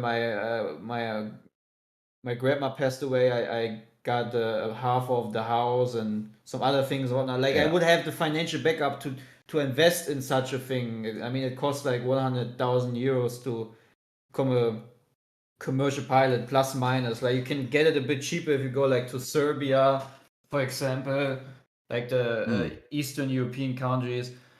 But still, I just want to, first of all, because right now I don't have that extreme craving for becoming a commercial pilot. I first of all just want to do my private license, and then if I see, okay, wow, actually I can see myself even go further to do civil flights with big airliners, then I'm like, yeah, maybe. But on the other hand, I talk to a lot of Lufthansa pilots, that also hang around on these discords about Microsoft Flight Sim and whatnot. I mean, they free time they also like to do that kind of stuff, and they told me, if you fly like Airbus, for example, or whatnot, it gets at a certain point it is like driving a school bus, right? You have like predetermined routes, and some days they fly like, let's say, Düsseldorf to Mallorca, then back to Düsseldorf and back to Mallorca again, and they say themselves it's just at a certain point, that it's just a job as any other job, right? I mean, What do they fly that in MD-11 or something? No, the guy I talked to, he worked for Lufthansa, and they mainly fly. He flies A320. Oh yeah. I think he also has made a license for flying the 737 for the Boeing. Have a, what is it called? There's a specific term. I always forget this term. The 8 Max. No. For being able to let's say you would change company and they have mainly 737s, you would be able to be trained on the 737. There's a specific term for that when you get the license to fly a 737 instead of an A320, for example. I just forget there's a specific term that they say. Surely it's the 737-8 Max or 10 Max. Is it not? Yeah, I mean, I don't know if Lufthansa uses this. But what I'm trying to say is, what is this term called when you go into the simulator and you get the license, so to say, to fly a certain type of aircraft? Like there's like a specific term. Unless it's the 777F, the Boeing 777 freighter model. No, I mean, I think we talking past each other. I'm just saying there's a when you want to fly another helicopter, right? You cannot just jump in and say, because I've flown the previous helicopter, I can now fly this helicopter from a different company. You need to get a training and a what is it this called, a license? It's called a type rating here. Yeah, type rating. Thank you. I always forget that term, type rating. Exactly. So yeah, that was the term I was searching for. This guy I talked to from Lufthansa, he also has a type rating for the 737, but again, he mainly flies the A320. And he told me that at a certain point it's just a normal job, right? I mean, many people think that being a pilot is just looking out of the window, seeing the earth, whatnot. No, like a pilot is like constantly, most of the time, checking the instruments. Constantly checking fuel consumption, engines,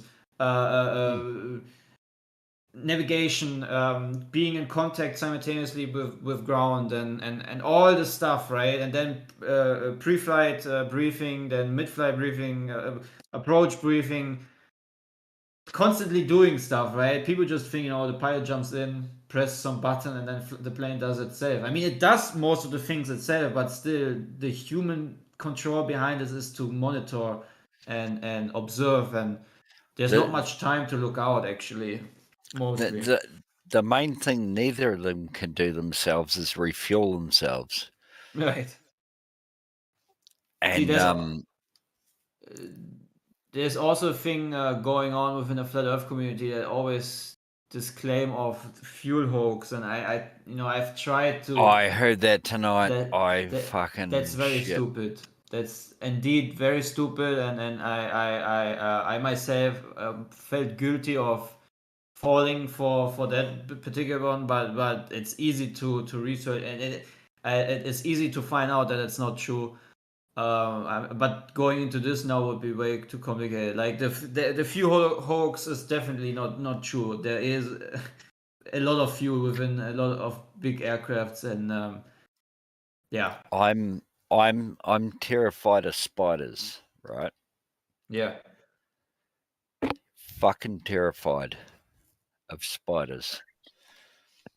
What about the alien face huggers from the movie Aliens? The Oh, huggers like spiders. yeah. Those cool? Those are better. Shit. You don't Forgot mind about those. that. No, I forgot about it. Fuck's sake. So I'm going to have to slam myself into a power pole twice as fast to kill a spider and those aliens.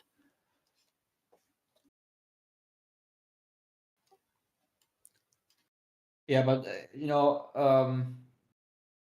what I find amazing about airplanes is just the engineering, the field of engineering, what human beings have created, like especially with the Airbus A380. That's just insane. Yeah, but dude, that's I find it. That's a fuck ton of fascinating. liters to put in those wings. That's a fucking lot of liters. It's fascinating they can't dive bomb 1 foot. 1 foot down. Once they fly over the ocean 1 foot a jet, it'll never be able to drive down 2 foot. They'll never be able to fly up to 5 foot and dive bomb down to 7. It'll never be able to go out like a helicopter. It'll never be able. I don't know what You'll you never mean be by able to dive fly out down. and drop down in a helicopter. Remember I asked you that? You fly out 39, 59, or 50, and you can never drop down more than 1 foot that you flew up. Why is that? If you got your physics straight, you should definitely realize that at 20 feet you couldn't dive down with that weight of fuel and that weight of airplane. They that can't inertia. even, right? On an A320, for example, Just you being can't dumb even. as fuck. Yeah, on the A320, for example, you can't dive down because the fly-by-wire system actually prevents a pilot from doing a dive. Like You can't dive down in anything. Doesn't matter what you have. I don't care if you have a crop duster. I don't care if you're Felix Baumgartner. You can't free fall for 1 foot. Doesn't Demo. exist. So if you Feeble. fly mean, up, if Felix you Baumgartner, score, Gun is if about to if land on Felix your D. Baumgartner Shut was the 2 fuck foot, up. if if you Felix score, Baumgartner is 2 foot above the ocean and he's holding on He's to about to Jazz's helicopter parachute onto your and D. Jazz flies out, you Enjoy would it. never be able to drop down without Shut the getting fuck wet. up. 2 foot. No more than 2 foot in your helicopter. but So we your just helicopter will be talking. wet, therefore no curve. Ah, shut the Sorry. fuck up. Very Sorry, nice of buddy. you, man. Sorry, You shut the Yeah. cannot fuck up. drop down below the curve in your helicopter without your helicopter getting wet, therefore no curve. Sorry, Clay. Demox here. We were having a great conversation. We really were. About real physics? I'm Yeah, gonna well, have to leave because Democ doesn't know shit from his arsehole. You're going to have to leave because I don't know something. That made no sense. anyways, just No, I You don't know appreciate anything. I appreciate Well, the you're conversation about aviation itself, and it's always great to talk about this. And we do even agree upon some points, like example the fuel hoax that is definitely in itself Yes. a hoax. Yes, And I definitely. have enough evidence to give to fellow people who still believe this, that there is indeed fuel in it, and that there is a fuel tank in every airplane, and that it does consume fuel. You can it's so easy to none of that even debunk. matters. They You cannot see, Shut the fall fuck down up, 1 Democ. foot. Shut the fuck up for Listen, a second. you cannot fly out Shut and the fall fuck and up. fly down 1 foot past the curve without your airplane getting wet. It's a damn lie. You If you can't want to fly down demonstrate without live tripping for over us, your I own know you can eyelash. fly You down stupid 1 cunt. foot, right? I know your helicopter can drop down 1 foot, right? That's not against physics, is it? Is that going to be something you're going to pull out some more Can my excuses and lies? Now sorry. you can't drop down a foot. Sorry, Clay. Sorry, Democ, can my helicopter drop down 1 foot below where it lands? You stupid fuck. Be where it took off. No, it can't. Okay, so I can Where you touch down fly up at exactly the where it sea, landed? you're at the sea. You fly up 3 feet. Now can you go out and Democ, go down Democ, 5 feet? Democ, Democ, Now can you shut the go up fuck and up. go down 5 feet? Where's that location at? Listen to the people in the background crying at you to go, Listen, I'm stop listening being to a you dumb cry. cunt. Stop being a dumb cunt. yeah. That's what they're Anyways, doing. yeah, but it's not everyone doing it, right? I wouldn't do that kind of stuff, right? Again, I just don't understand what it has to do with the whole conversation we had right now. Obviously, we were talking about something completely different. But anyways, man, yeah, I think aviation is a great thing, and that's why I'm gonna update you guys on my ongoing career in that regard, so to say. Like, I will definitely make videos if I am doing my private license, and yeah, let's see. Maybe I'll be becoming a commercial pilot in the future. Who knows? I mean, that was always been my childhood dream, but then COVID came and whatnot. If COVID wouldn't have happened, I would have probably invested into directly becoming a pilot. But right now, I'm pretty happy with the job I have, and that gives me the ability to have money for making my private license, and maybe in the future, upon that, I can do a commercial pilot. Flat Earth commercial pilot. Not that we already have a lot of commercial pilots. I mean, I talked with some pilots. They were very interested, especially the Lufthansa pilot. He also knew that the whole COVID thing was a big fraud, so it was pretty easy with him to talk about other stuff. But yeah, we are not alone, guys. That's for sure. To say it in the words of some Australian pilot on the CRJ that said, "Flat as a pancake, mate. Flat as a pancake." It's just still the best video. Anyways. Oh, Jazza is muted. I just realized. Lol. Ah. I guess, yeah.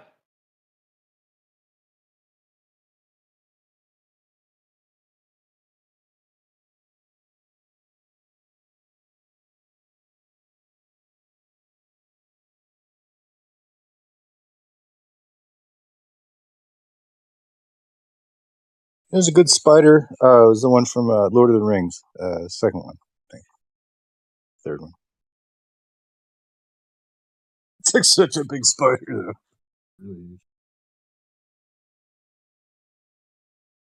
Yeah, one clue, by the way, and that's just a very simple clue I have about the whole fuel hoax, is that you can have literally videos of modern airplanes doing smoke trails. And if that's the oil consumption, if someone wants to tell me that the plane is burning oil of this amount, then cool story, bro. Like that would be instant death to the engines in I don't know how fast of a time if that's oil consumption.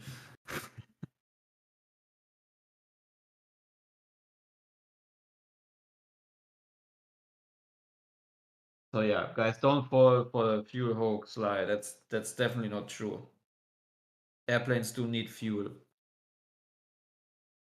And if someone is wondering why airplanes don't like burn extremely, if they sometimes burn occasionally, it's because because kerosene doesn't burn when you hold a lighter to it, and when it's if it's in an if it's in a state of not being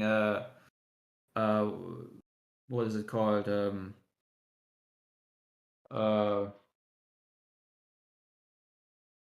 if it's not being injected, like sprayed, sprayed, if it's not being sprayed, like jet fuel needs to be sprayed in order to be highly ignious or vaporized. So that's why you have these videos of airplanes burning up, and sometimes the whole wing is still there, and the kerosene just got out. Anyways, there's definitely fuel in the planes, so that's just what I want to say.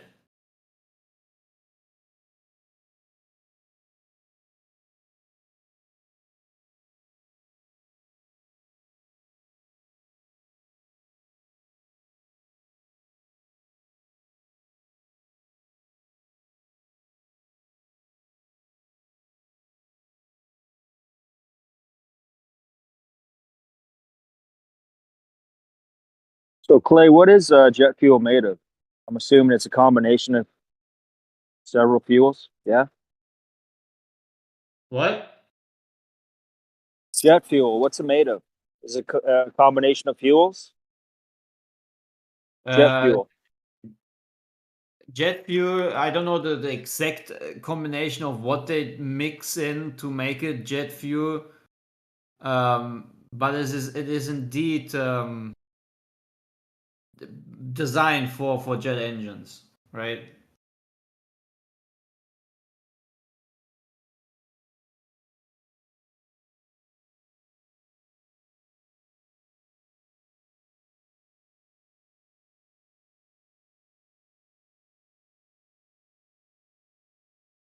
They're kerosene based.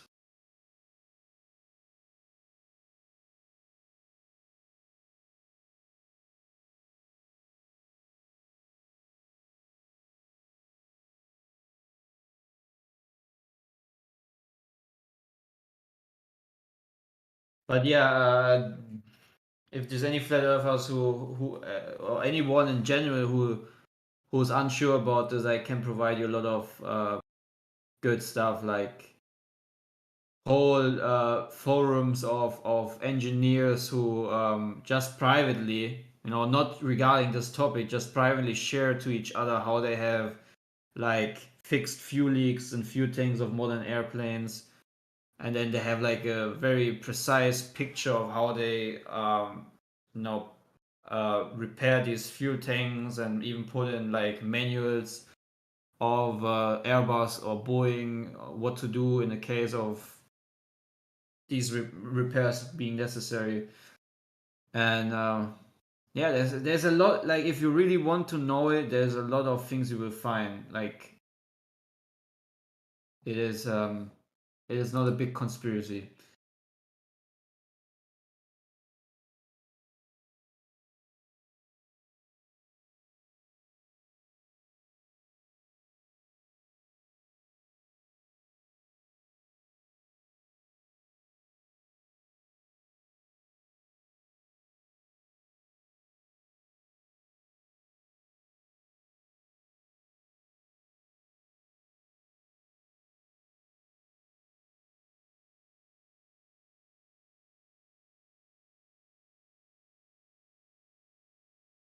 I think what's crazy is if you look at old videos of old jet engines when they haven't been yet optimized to a point where we have nowadays of less consumption of fuel.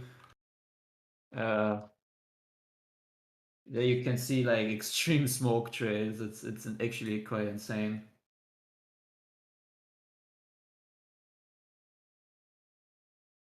Like when you look at an old Boeing 727, for example.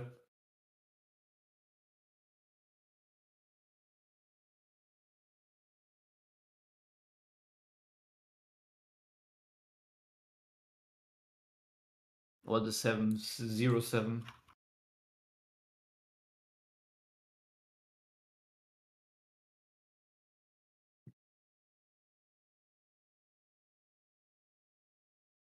Yeah, Clay, I'm just reading up on this. Yeah, you're right. Jet fuel is mostly kerosene because it's got a lower freezing point and a higher flash point. Mhm. That's pretty cool.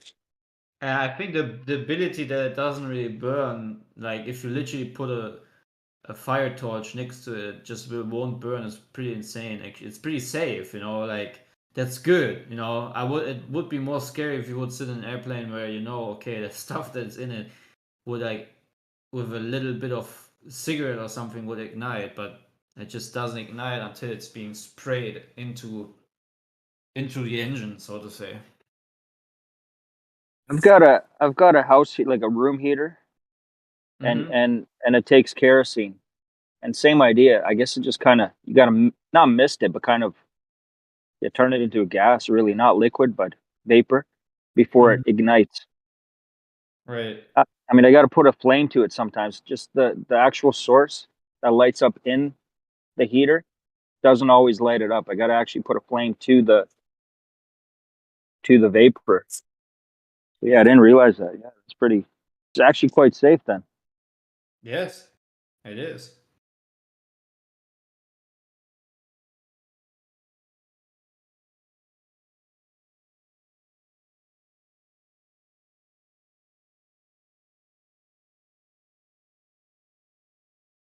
Like I know diesel, you could throw a match into a Ja, hast du gelesen die Nachricht? Nee. 17:30 barrel of diesel. Yeah. müssen wir nach Klausen. Party hat er einen Vorfall. Die haben geschlossen halt kurzfristig. Okay. Okay, alles klar. What? Sorry. Yeah, if you look, this is kind of insane. If you look at the takeoff of the